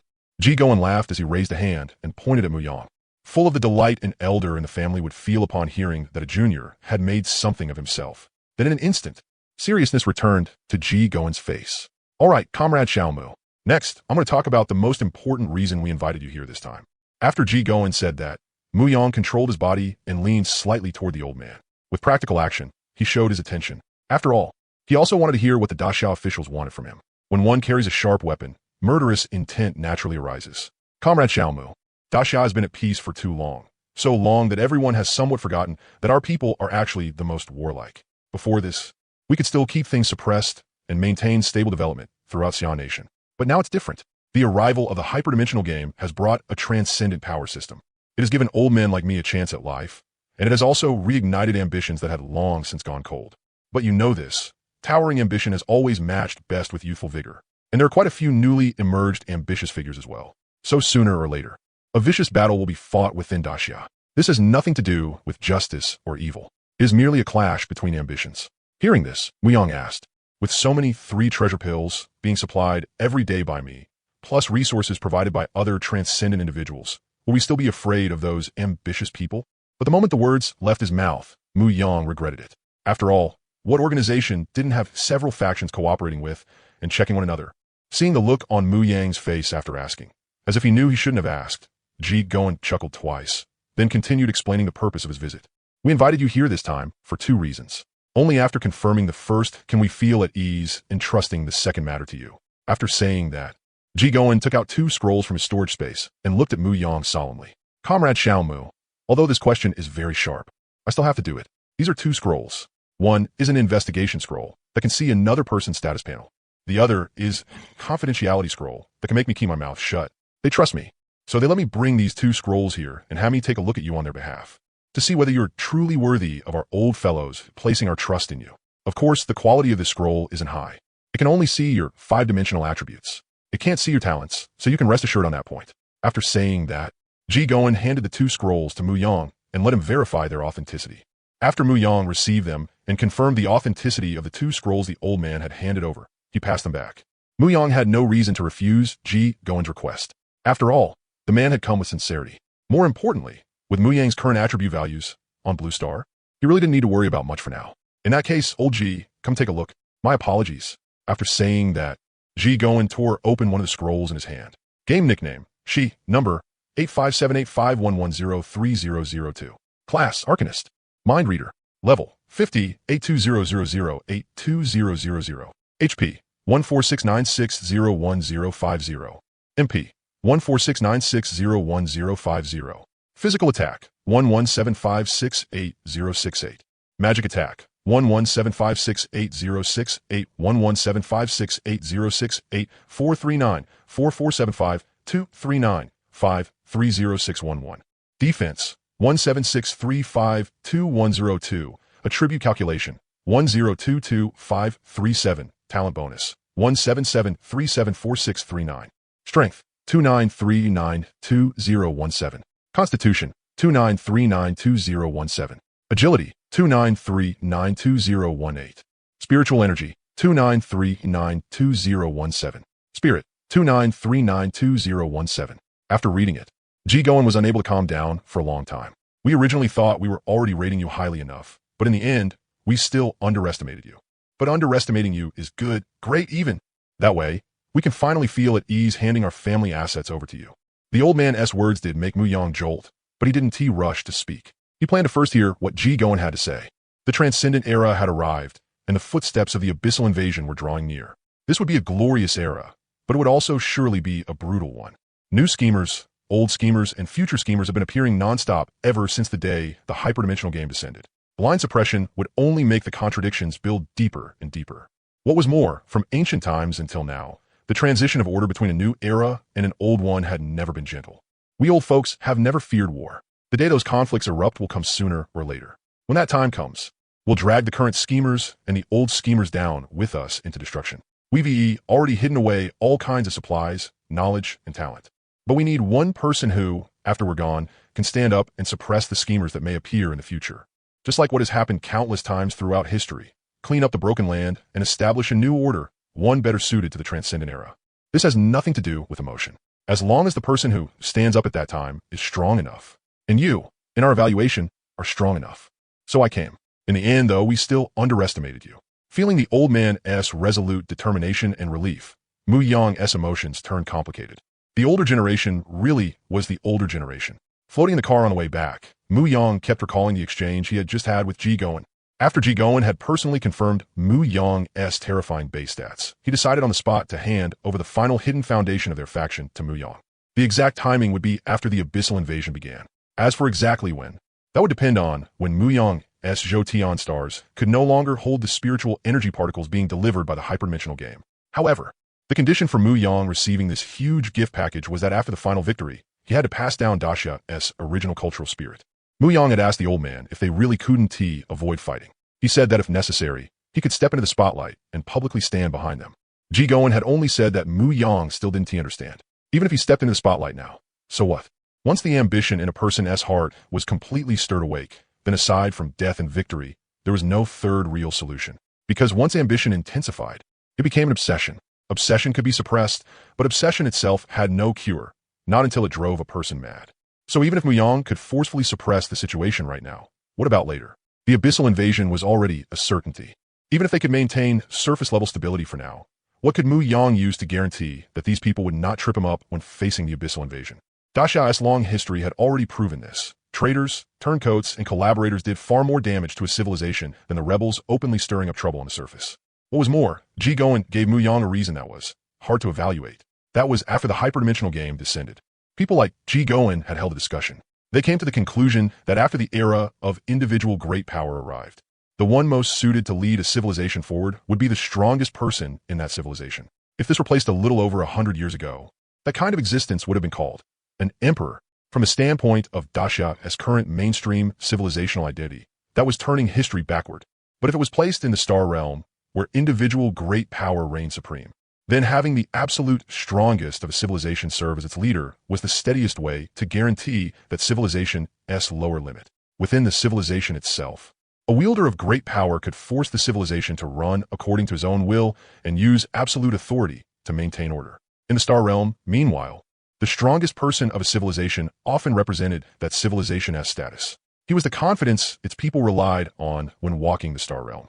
Then Mu Yang asked the old man, what did all this have to do with having him step out after the chaotic war? The old man gave Mu Yang an example. He said it was like raising a child. If Mu Yang stepped out now and became the leader of Dasha, or even Blue Star, then it would be like marrying a wife who came back carrying a child without even knowing who the father was and asking Mu Yang to raise it. At that point, Mu Yang not only wouldn't care too much about that child, he would also have to stay on guard at all times against the child, and even against the child's biological father coming back to cause him trouble. But if Mu Yang stepped out when Dasha was on the verge of collapse, then it would be like marrying a pure maiden and having her bear a child. Once it was confirmed to be his own bloodline, only then would Mu Yang devote 100% of his attention to that child.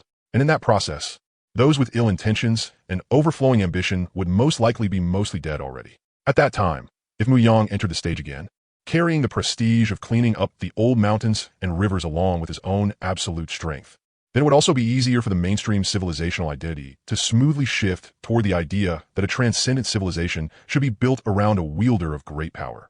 The simplest way to restore a piece of porcelain without visible seams was to completely smash it first and then make a brand new one.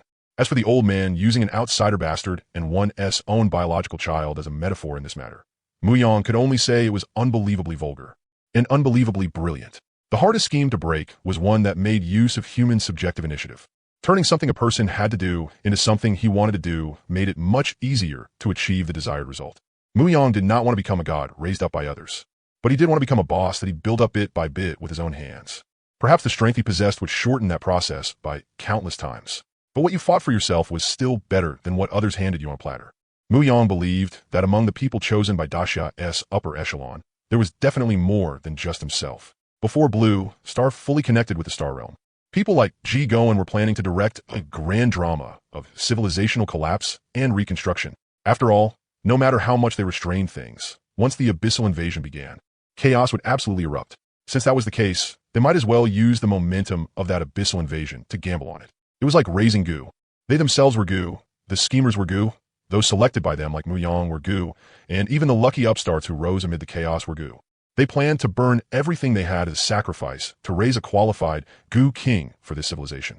And while they were at it, tie a rope around the final goo king. A rope called, I want to lead my own faction forward. After all, no matter what kind of temperament the final surviving goo king had in this battle for supremacy, at the very least, that final goo king would be the one most suited to Daxia at that time. Because Mu Yang had trading dealings with the Daxia authorities involving 3 treasure pill, they informed him in advance that Daxia would face such a period of chaos. That directly got him a semi-final entry ticket to this Goo King Championship.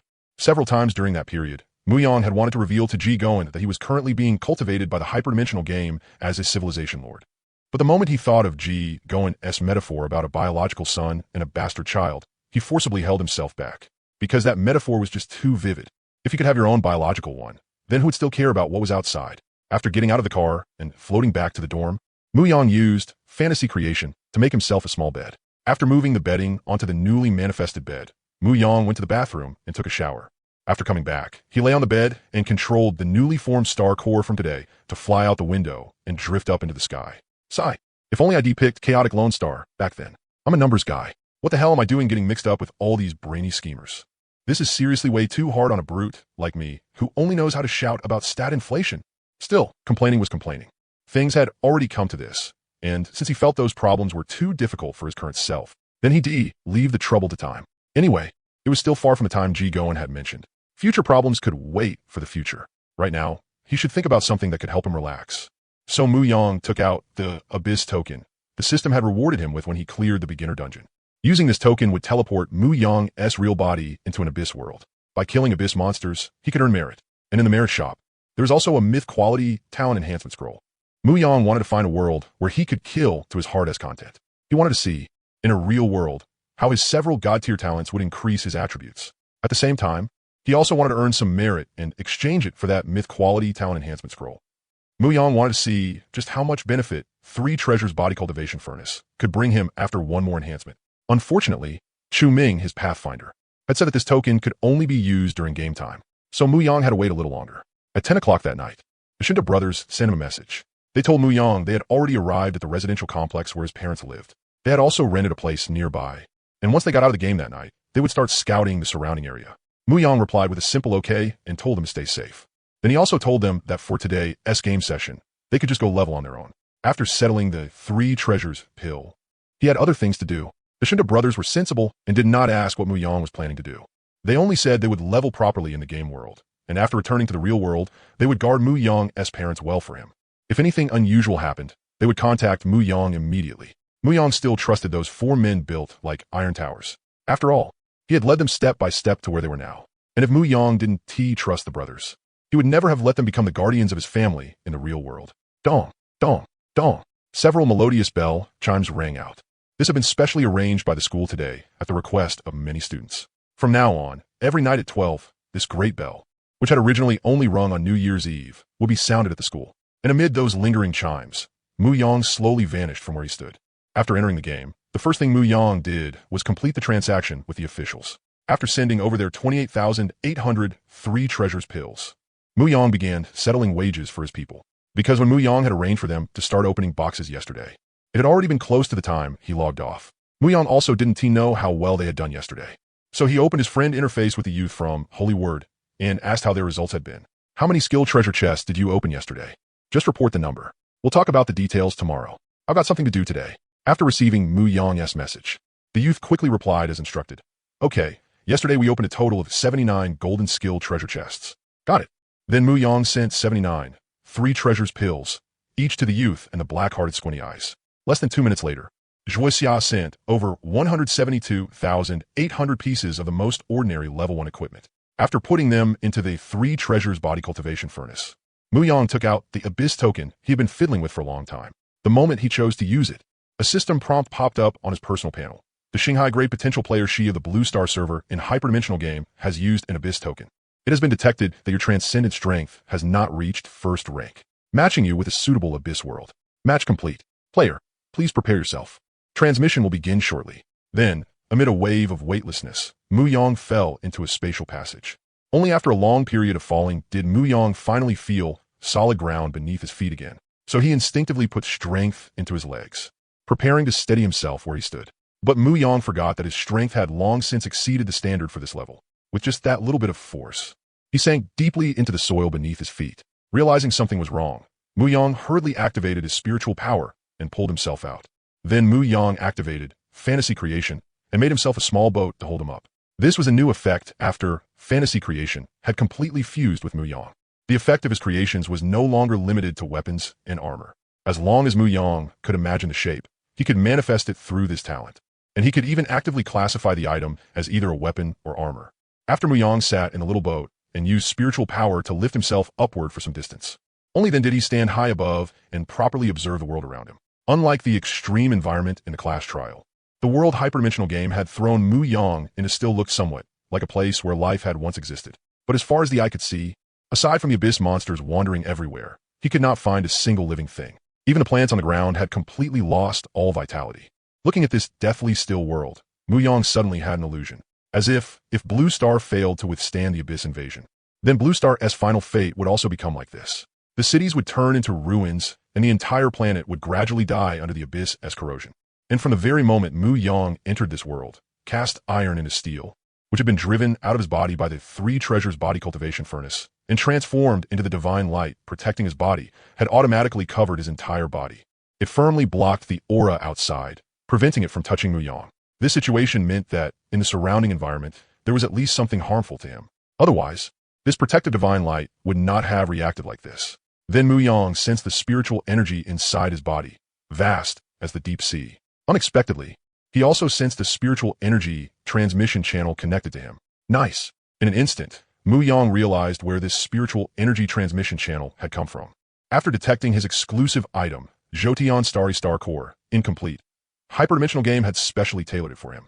Even though Mu Yang currently did not have a single star core on him, Hyperdimensional Game had still specially connected a spiritual energy transmission channel for him, according to the amount of mana his star cores should have provided. On this point alone, Hyperdimensional Game really did things properly. After confirming that his current mana pool was enough for him to splurge in this world, Mu Yang went back to the familiar opening move of Summon Skeleton Immortal Shield Guard, Epic. When a pile of immortal skeleton shield guards appeared around Mu Yang in the real world for the first time, Mu Yang didn't have time to admire it before summoning the roulette formed by fantasy creation. He let this roulette, which constantly shifted between reality and illusion, hang behind him. Then he activated his ability again and created a pile of crystal coffins he had used during his class trial. After putting the skeleton shield guards inside, Mu Yang used his mental power to make the crystal coffins rise into the air, with himself as the center and the limit of his mental power as the radius. He sent out these skeleton shield guards sealed inside crystal coffins. They went to draw over the abyss monsters wandering around in 2s and 3s.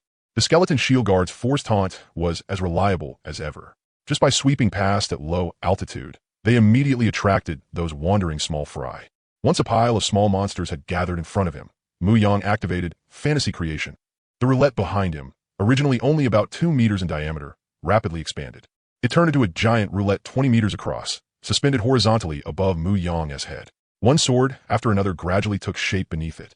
Today, Mu Yang planned to play Sword Immortal for a bit and pull off a myriad swords return to the sect. One benefit of entering the game with his true body was that Mu Yang discovered the upper limit on using mental power to control objects had been removed. Originally, in the game, if his skills weren't up to par, then no matter how strong his mental power was, he had no way to control the surrounding objects at the same time. But now, that restriction was gone. It was just that if he didn't use his skill, controlling things wasn't as smooth and fluid as when he did. But when Mu Yang was already using myriad swords return to the sect, who cared about precision? As long as he controlled the river of swords and smashed it toward the place where the small monsters were gathered, that was enough.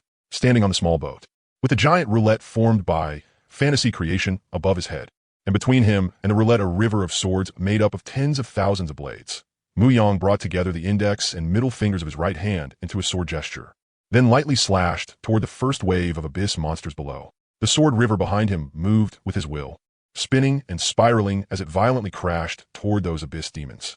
A mere few hundred abyss demons were ground down until not even scraps remained under the impact of Mu Yong's sword river of tens of thousands. The ground before Mu Yong was covered in fragments of abyss demons. Smelling the warm, fishy stench drifting through the air and passing through the protective divine light, Mu Yong could no longer bother posing coolly. He turned around, dropped to his knees on the boat, and threw up. While vomiting, Mu Yong controlled the small boat and hurriedly fled the scene. Damn it. How the hell do those people who kill without blinking keep themselves from puking? For Mu Yong, that smell just now had been way too overwhelming. The swelling of his attributes had caused the strength of his life force to evolve toward a higher level. That naturally strengthened Mu Yong's five senses. So compared to other people, the smell he had just caught was unbelievably overpowering. For the first time, this made Mu Yong doubt the combat style he had chosen. After all, during his class trial before, the abyss monsters he killed had been generated for him by the system. Once those abyss monsters were slain, they would turn into materials in Mu Yong's storage space. But it was different here. Here, the abyss monsters Mu Yong killed truly existed. They weren't like the monsters generated by the hyperdimensional game in the class trial. When these monsters were blasted apart by Mu Yong, the fragments that scattered were real and still warm. After that, indescribable smell drifted over to him and passed through the protective divine light for him to smell. With Mu Yong's senses strengthened by who knew how many times now, the damage it dealt to him was simply too great.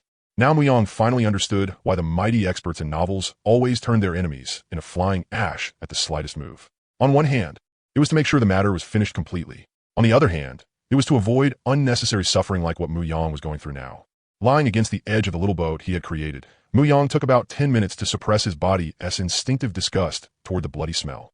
After cleaning himself up, Mu Yong used fantasy creation to make another small boat. Only after moving onto this newly made boat did Mu Yong finally have the energy to sense the changes in himself. This was the first time the two mythical talents Mu Yong had obtained for the hyperdimensional game, Starseed Spirit Abyss and Crystal Brain, had taken effect in the real world. Before, inside the hyperdimensional game, when Mu Yong killed monsters and raised his attribute caps, the game system would first record the changes on his status panel. After that, the game's enhancement rules would directly strengthen him. Once Mu Yong became a Starseed-grade potential seed and brought his physical body into the game, he had instead never triggered these two talents again inside the game. So Mu Yong also wanted to experience how exactly these two talents improved him in real life. Then Mu Yong stayed where he was and began to feel the changes inside his body. He lay in the most comfortable position possible inside this small boat floating in the air. Then he focused all his mind on the middle and upper dantian that Three Treasures body cultivation furnace had opened up for him. Because it was his own body, Mu Yong quickly noticed something wrong inside. Since Mu Yong himself knew absolutely nothing about transcendent cultivation, he temporarily called what he saw origin. From Mu Yong's current perspective, he could clearly see that the origin making up his two major dantians, the middle and upper ones, had changed from two masses into four masses. Of those, two gave off a feeling of boundless grandeur, yet were also pure. The remaining two smaller masses gave Mu Yong the sense that they were usable, but not all that useful. It was kind of like a glass of tap water placed in front of him. Not drinking it was the right choice, but drinking it wouldn't really be a problem either.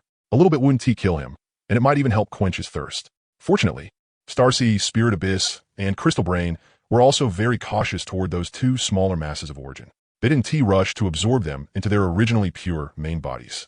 It was exactly like two little kittens used to eating top-grade cat food, suddenly seeing fish gills someone had thrown away by the riverside. A little curious, a little tempted to try, but unable to accept such rough food all at once. So they only probed at them curiously for the time being.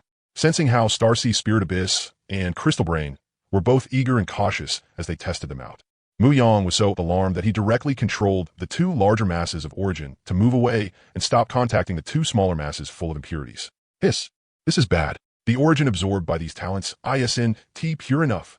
Mu Yong woke from his probing state and sucked in a sharp breath the moment he opened his eyes. Back in the hyperdimensional game, the boosts Mu Yong got through these two talents had all used the purest life origin, already purified and refined countless times by the game. Now that he was back in the real-world environment, these two talents could indeed still play a considerable role. But the life origin they were absorbing now was far from pure enough. With just a simple sense, Mu Yong could tell that the two masses of origin drawn in because he had killed abyss demons were filled with impurities. Good news. Starseed, Spirit Abyss, and Crystal Brain could also let him gain attribute points by killing enemies in reality. And in reality, there were even fewer restrictions. Because the level divisions in the game were concrete and precise. In the hyperdimensional game, whatever level you were, that was your exact level. Just because your overall tier was close, Mu Yong would not get even a single extra point of attributes. But in the transcendent system of reality, Mu Yong only knew of 9 ranks. In other words, as long as the enemy was on the same rank as Mu Yong, or a little higher than him, Then once Mu Yang killed that enemy in reality, both of these talents could take effect. They could absorb origin essence from the enemies Mu Yang killed to strengthen him. Bad news. For some unknown reason, the origin essence these two talents absorbed was not pure enough. It was full of impurities. The origin essence absorbed by these talents being packed with impurities was absolutely terrible news for Mu Yang. Even though Mu Yang was still just a short little dwarf on the path of transcendence. When it came to transcendent theory, however, Mu Yang considered himself half a giant. After all, he had lived 2 lives, and in both worlds, humanity had never given up on the evolution of life or the exploration of transcendence. So Mu Yang understood even more clearly what purity itself meant on this path. Fortunately, it might have been because these 2 talents have been eating well all this time before now. Or perhaps because Mu Yang had just finished yet another round of attribute inflation. So, for the moment, these 2 talents had not yet made a move on those 2 clumps of mixed and impure origin essence. That allowed Mu Yang to discover the problem in time. Of course, when Mu Yang discovered those 2 clumps of mixed and impure origin essence, he had also luckily entertained the thought that maybe Starseed, Spirit Abyss, and Crystal Brain themselves had the ability to solve this problem. Maybe they just had not officially absorbed those 2 clumps of origin essence yet, so they had not shown Mu Yang any purification ability for the time being. But in the end, Mu Yang still controlled the 2 clumps of pure origin essence and moved them away from those impurity-filled things. Because Mu Yang did not dare gamble. The descent of the hyperdimensional game was in essence meant to quickly cultivate cannon fodder. But wasn't he himself also a high-grade cannon fodder being cultivated? The only difference was this. Ordinary cannon fodder with ordinary talents dealt with ordinary abyssal demons. Cannon fodder whose talents met the standard dealt with higher level and more powerful abyssal demons. What was more, the hyperdimensional game and the existence behind it kept an iron grip on cultivation knowledge related to the path of transcendence. Up to now, aside from body tempering art and meditation method, no other cultivation-related things had leaked out at all. If Mu Yang had not accidentally built the automatic cultivation system of the 3 Dantian with the help of 3 Treasures body cultivation furnace, then he could only have bitterly clung to those 2 techniques and cultivated them with all his might. Brother Furnace, whether I'll be feasting on rich food in the future or living on husks and wild greens, depends on how you perform next. When it came to solving the problem of those 2 clumps of impurity-filled origin essence, the first thing Mu Yang could think of was only 3 Treasures body cultivation furnace. Within the automatic cultivation system of the 3 Dantian, Brother Furnace sat in the lower Dantian. It was responsible for refining the spirit energy particles absorbed by Starseed Spirit Abyss. It refined the spirit energy particles absorbed into Mu Yang's body into a state suitable for the 3 great Dantian, strengthening Mu Yang as a whole in every aspect. And now, Mu Yang increasingly felt that it would be great if he could integrate his personal status panel in one go. Mu Yang felt that the 3 attribute system of essence, Qi, and spirit brought to him by 3 Treasures body cultivation furnace was already complete enough on its own. But unfortunately, in this world, the hyperdimensional game centered on the 5-dimensional attributes of strength, physique, agility, spirit energy, and spirit. The collision of these 2 different concepts forced Mu Yang to spend more than 40 million extra attribute points. That way, aside from physique, spirit energy, and spirit, which corresponded to essence, Qi, and spirit, strength and agility could also stay consistent with the other 3 in reality. Still, the matter of maintaining dual cultivation of essence, Qi, and spirit while improving his attribute panel could be put aside for now. Trying to refine the 2 clumps of impurity-filled origin essence plundered by Starseed Spirit Abyss and Crystal Brain, however, could not be delayed. To put it bluntly, Mu Yang did not even dare use these 2 impurity-filled clumps of origin essence to forge star cores, because he was worried that star cores forged like that would have quality issues. Fortunately, the 3 great Dantian built by 3 Treasures body cultivation furnace could convert into one another. So with trust and expectation in Brother Furnace, Mu Yang once more sank his consciousness into his body, just like how he had previously controlled that omniscient eye projection shattered inside his upper Dantian. He carefully used his spiritual power to control the 2 clumps of mixed and impure origin essence located in his upper Dantian and middle Dantian. He moved them out of the 2 Dantian and continuously guided them toward the location of 3 Treasures body cultivation furnace in his lower Dantian. Fortunately, the connection between Mu Yang's 3 great Dantian was relatively close. Very soon, Mu Yang controlled those 2 clumps of mixed and impure origin essence into the 3 Treasures body cultivation furnace. Brother Furnace did not seem to react intensely to the 2 clumps of origin essence Mu Yang tossed in, just as it refined spirit energy particles in the past. The flame in the furnace rose naturally and began refining them. But unexpectedly, the method that had always been unstoppable against spirit energy particles failed today. The 2 clumps of mixed and impure origin essence rolled and boiled inside the 3 Treasures body cultivation furnace for a full half hour, yet still showed no change. The toughness of those two clumps of origin essence made Mu Yang's heart turn cold, and he thought he was done for this time. After all, if even the three treasures body cultivation furnace could not deal with this stuff, then aside from painfully giving up and expelling those two clumps of origin essence, there was no other solution left. So Mu Yang immediately prepared to control the three treasures body cultivation furnace and stop refining those two clumps of origin essence. But it seemed that the stubborn refusal of those two clumps of origin essence had also angered Brother Furnace. So this usually hard-working, dutiful talent once again showed Mu Yang just how all-round it was. Mu Yang only felt Brother Furnace let out an angry hum. Then the three treasures body cultivation furnace began mobilizing the power in Mu Yang's three great dantian. It started continuously absorbing Mu Yang's essence, chi, and spirit as the energy source to support the refinement. Then the flames originally refining the two clumps of origin essence inside the furnace turned into three streams of flowing light, water, fire, and wind, intertwining with one another. As the three streams of light continuously refined the two clumps of mixed and impure origin essence, specks of starlight began appearing in the furnace's inner space. And two celestial bodies representing the sun and moon kept tangling and revolving, each contributing part of its power to the refinement. Seeing the situation inside his body, Mu Yang was a little dumbfounded too. The three treasures of heaven, sun, moon, stars. The three treasures of earth, water, fire, wind. The three treasures of man, essence, chi, spirit. These were things Mu Yang had memorized by heart in his previous life. And yet today, three treasures body cultivation furnace, which had never seemed to go all out before, actually pulled something like this right in front of his eyes. Brother Furnace, just how many abilities do you still have that I don't know about?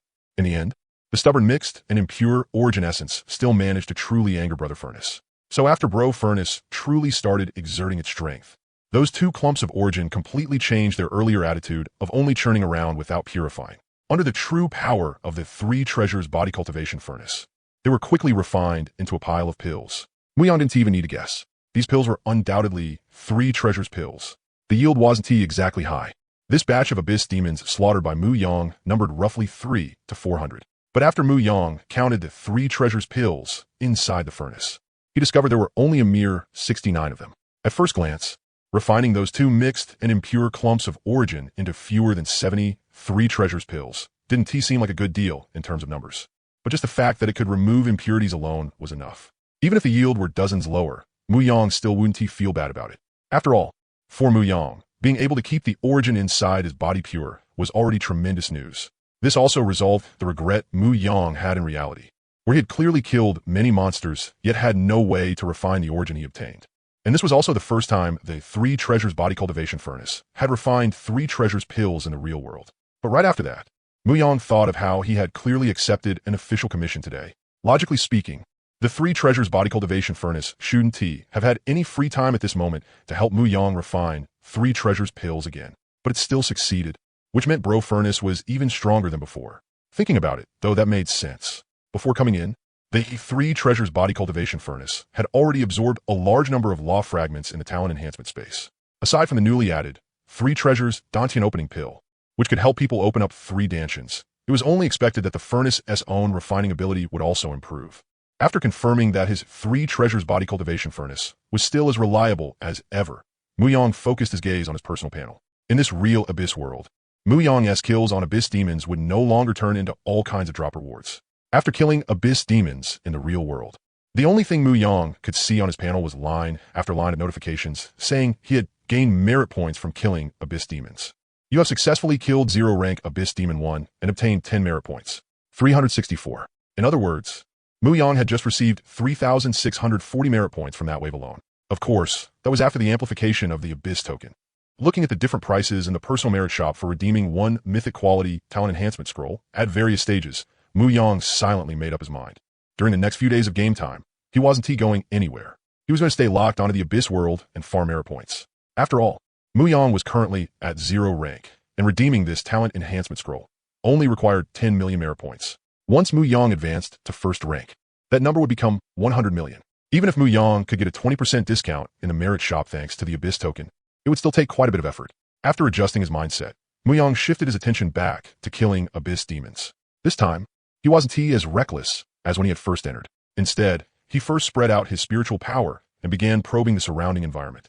As for why he didn't do that right after entering, don't ask. If you ask, the answer is that it simply didn't occur to him at the time. with spiritual attribute in the tens of millions spread out in exploration. Mu Yang gained an enormous field of vision, and as Mu Yang continued probing from near to far, he discovered something very interesting. That was, with the region where Mu Yang currently stood as the center, the farther outward one went, the greater the number of abyss demons. And this pattern wasn't just true in one direction. The distribution of abyss demons here was somewhat like the distribution of wild monsters of different levels around a newbie village. They were all formed by ring after ring of encircling belts made up of monsters of different quantities or levels. The place where Mu Yang currently was had the sparsest number of abyss demons, in the wandering small groups. The number of abyss demons generally ranged from a dozen to several dozen.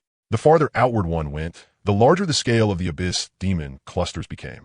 At the very limit of what Mu Yang's spiritual power could currently detect, he had already discovered abyss demon clusters numbering in the tens of millions. These layer upon layer of encircling rings made Mu Yang think of something. That was what happened a few days ago when he brought the Fortunate brothers through the newbie dungeon. Back there, the challenge arranged for Mu Yang by the Transcendent game had also come in waves, each stronger than the last. Now that such a familiar scene had appeared before him once again, Mu Yang inwardly thought, crap, don't tell me I've barged into a team instance all by myself again. A world like this abyss world was most likely specially arranged by the Transcendent game to cultivate geniuses who had chosen Civilization Lord. Otherwise, Mu Yang couldn't figure out what the point was of arranging the monster distribution in this so-called abyss world like this. This layered, ring-by-ring distribution of abyss demons, each circle stronger than the last. Aside from being used for training troops, Mu Yang really couldn't think of any better purpose for it. But, since he was already here, it was a resource that could make him stronger no matter what. Not fighting it out would be the real waste. So Mu Yang decided to start from his surroundings and begin cleaning out the abyss demons active in this world. And after having just suffered a hidden loss, Mu Yang temporarily lost interest in playing the Sword Immortal. So this time, Mu Yang switched to a different opening move. He first controlled the aggro-pulling machines, the crystal coffins containing skeleton shield guards, and had them spread out around him to lure monsters on their own. Then Mu Yang unfolded Death Storm, right where he stood. As the skill activated, a mass of pitch-black clouds slowly spread outward with Mu Yang as the center. Only when the diameter of the black aura reached 100 meters did Mu Yang stop its expansion. Watching the surroundings turn so dark from the appearance of the black aura that one couldn't even see their hand in front of their face.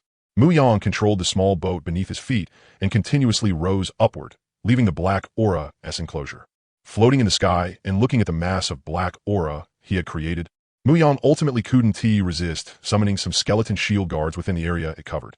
He had those skeleton shield guards move along with the black aura and forcibly taunt any abyss demons that entered it. Standing on the small boat, drifting through the air, Mu Yang looked at the net he had cast across heaven and earth and couldn't help feeling a little emotional. Having high stats really was great.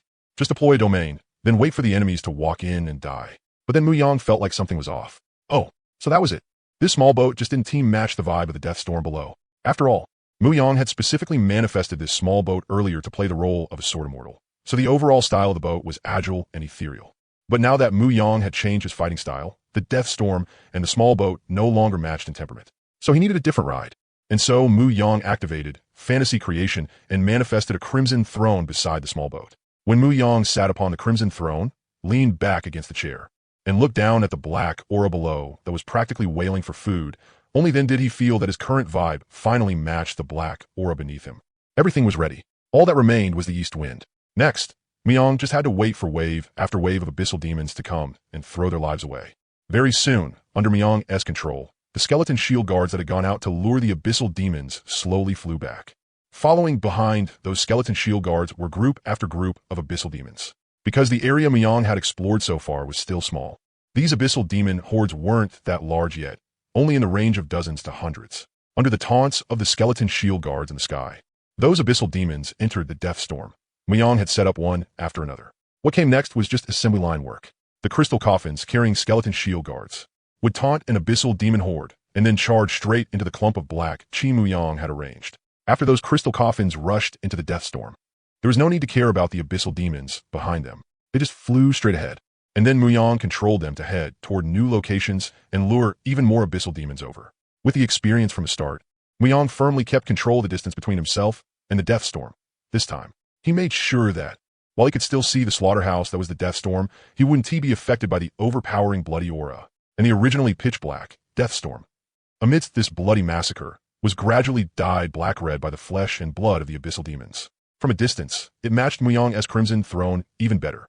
As for Myong, after this semi-automated abyssal demon slaughter assembly line started running, he became busy as well. On one side, he had to control coffin after coffin carrying skeleton shield guards as they constantly traveled back and forth between the Deathstorm and the abyssal demon hordes, delivering materials to this assembly line that had officially started operating. On the other side, he had to keep watch inside his own body, where the impure source essence absorbed back through Starsea Spirit Abyss and Crystal Brain was being triggered by the Deathstorm, killing abyssal demons. Even if Myong didn't have time to fully refine it right now, he still had to make sure that the moment this impure source essence appeared, it would be sent into the 3 treasures body cultivation furnace at once. After all, preserving the purity of the source essence within his body was one of the highest priority matters. As the slaughter line continued operating, Myong personally witnessed what it meant for baleful blood chi to grow dense. Because the Deathstorm, which had originally been only 100 meters in diameter, had slaughtered a massive number of abyssal demons, a layer of red mist rose around the black-red cloud chi. And that layer of red mist was growing thicker and thicker as large numbers of abyssal demons died. Myong unconsciously raised his own position a bit higher as well. After making sure he had reached a safe altitude, Myong looked toward the Deathstorm again, only to discover several black crystals flying out from the area covered by the Deathstorm. Myong swept those crystals with his spiritual power, only to find that after being tempered by the storm, they seemed somewhat filthy and tainted. Myong had played many games and read many novels. His instincts told him that these were items dropped by killed abyssal demons. And looking at those crystals, Myong keenly sensed that they should be related to the blank crystals he had obtained before. Unlike Myong, whose situation in the abyssal world prepared for Civilization Lord was simple and leisurely, the situation for Chu Ming, who had entered the chaotic world specially prepared for Chaos Lone Star, was much more complicated. If the abyssal world Myong had entered emphasized the quantity of abyssal demons, then the abyssal world Chu Ming had come to emphasize the quality of abyssal demons. Because in this world, every abyssal demon Chu Ming had encountered had been no lower than boss quality, and the chaos of this abyssal world went far beyond just that. Compared to Myong's training ground, where he could only enter for 6 hours each day, the abyssal world Chu Ming had been assigned to was much more open. After entering this abyssal world, there was no in-game time limit, but getting in was easy. Getting out was hard. The abyssal world this hyperdimensional game system used to cultivate Chaos Lone Star was basically a giant goo pit. After entering this abyssal world, Chu Ming was informed that if he could not successfully kill 10 Lord monsters, then he would no longer have any chance of leaving this abyssal world and returning to Blue Star. After entering, Chu Ming also met many people from other civilizations in this abyssal world. Relying on the language proficiency ability provided by the hyperdimensional game, Chu Ming gradually pieced together from their words why, even knowing this world was full of danger, they still entered this abyssal world without hesitation. Or to put it another way, the favored sons of heaven from the major civilizations were all fighting to get into a world like this. The reason was simple. In this abyssal world, or rather, in this batch of abyssal worlds used to cultivate Chaos Lone Star, the upper limit of the supernatural was locked in place. Just like Blue Star where Chu Ming and Myong were. As long as Blue Star's limit was not released, the two of them could continue suppressing their absurdly high attribute values without breaking through, using the world's suppression to forcibly forge an even firmer supernatural foundation. Most of the people from other civilizations Chu Ming met here had come because, in their own worlds, they cannot forcibly suppress their foundations the way they could in this world. That was why these favored geniuses were squeezing in here no matter what. Among the people he met, someone secretly told Chu Ming something that sounded horrifying. That was, in this world, their enemies were not only abyssal demons. Other beings who possessed the same 10 saint talent as themselves were their greatest enemies in this world. The one who told Chu Ming this was a mage with the talent, Elemental Dominator. Through his conversation with that mage, Chu Ming learned that in all civilizations visited by the hyperdimensional game, the hyperdimensional game would provide the 10 talents recorded in the beginner's guide, which they called the 10 saints. Of course, many naturally awakened talents far surpass these so-called 10 saint talents in terms of effect. But because of the existence of the hyperdimensional game, these 10 talents were called the 10 saint talents. And the reason beings with the same 10 saint talents as themselves were said to be their greatest enemies in this world was because these few talents could grow by killing and absorbing others who possessed the same talent. Take the talent, severing, for example. Under normal circumstances, from the moment a person obtained this talent, each time their supernatural rank increased by 1 level. Severing's effect would increase by 1%. In other words, by the time a holder of the severing talent reached rank 9, the effect of this talent would reach 10%. After calculating damage based on their own attributes with each attack, they would also inflict an additional instance of true damage that ignored defense, equal to as much as 10% of the enemy's own health. But if a holder of this severing talent could, on the Lone Star battlefield, kill another being with the same talent, Then he could absorb the other party's severing talent and raise the upper limit of his own severing. This process was just like using golden attribute points. Every time he absorbed one more sever, the settlement ratio of his true damage would increase by 1%. After reaching the 9th tier, the final sever effect could increase by 10%. For the civilization that had sever stolen away, there would no longer be any existence in the future capable of obtaining the sever talent. And for a civilization that obtained multiple sever talents after the talent holder died, those multiple sever talents on his body would, under the effect of the hyperdimensional game, turn into the civilization's foundation. Through the arrangements of the Lord of Civilization, they could be bestowed upon people who had not awakened soul talents, or used to reward those who needed those talents. As that person's explanation went deeper and deeper, Chu Ming's heart gradually grew heavier, because this whole method of seizing other people's talents, which had originally only circulated among the so-called holders of the 10 saint talents, had later been discovered by the big shots behind the hyperdimensional game. They found the results unexpectedly good. It had great entertainment value and great value for cultivating civilizations. So they joined hands to alter the underlying rules of the Lone Star battlefield, while completely locking the battlefield south upper limit in place. They also added a rule: kill a target, and you could seize 3 talents from that target.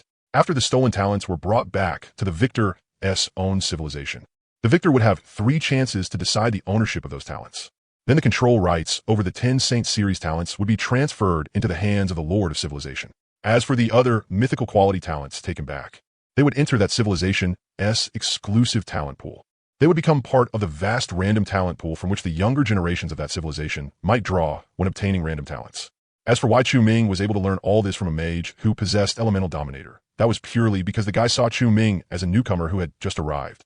So he planned to fake friendliness and then launch a sneak attack on him. Chu Ming had fallen for it at the time. After all, in Chu Ming's view, the struggle between the various civilizations and the Abyss should have been the main theme of this Abyss world. In the end, the sneak attack intent that guy launched was sensed by Chu Ming's Lifebound Spirit Sword. Before the attack could even be released, it was suppressed by Chu Ming's Lifebound Spirit Sword in a single strike. These pieces of information were what Chu Ming got out of him after branding him with a soul-devouring mark, stepping on him, and pointing his Lifebound Spirit Sword at his nose while questioning him. At first, that person would rather die than speak. It was only after Chu Ming promised to let him off once he finished talking that he finally relented and told Chu Ming all this. Of course, Chu Ming was a man of principle. The moment that person finished speaking, Chu Ming let him go on the spot. But there was no helping it. Who told that guy to run off in such a hurry?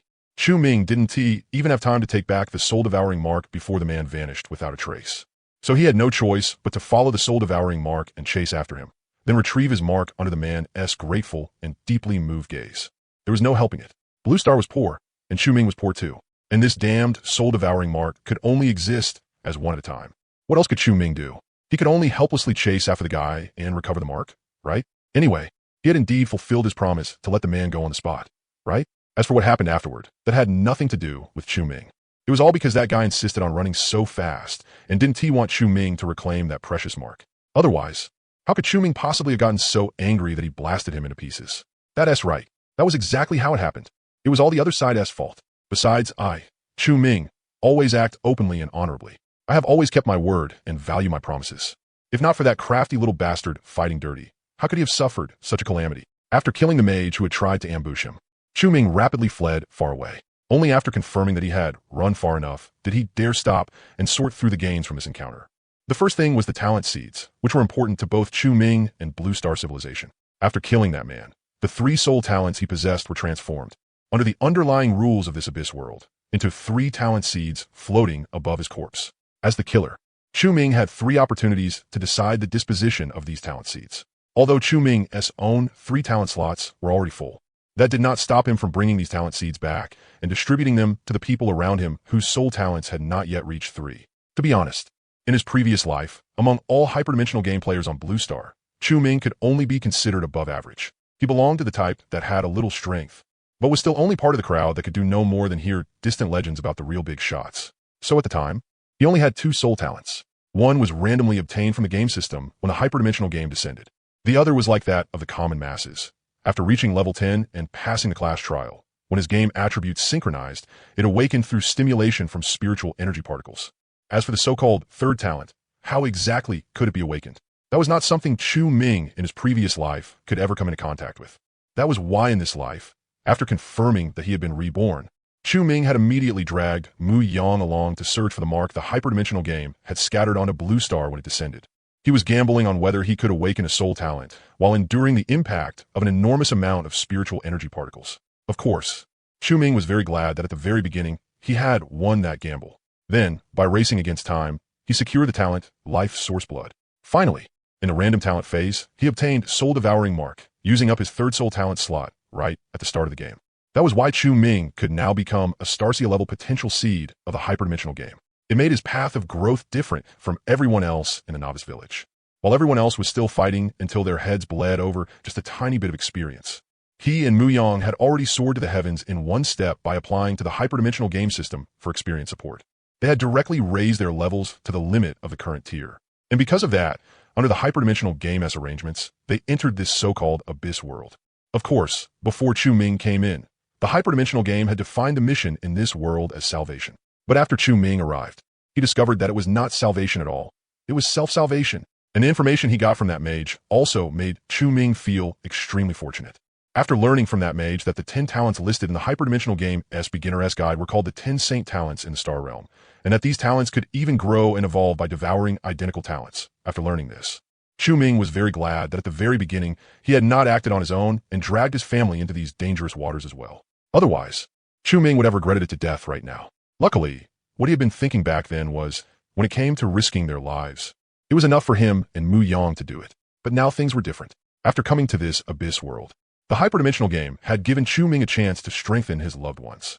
Being able to obtain the talent seeds of the Starcia level potential seeds of other civilizations by killing them was simply too perfectly suited to Chu Ming's wishes.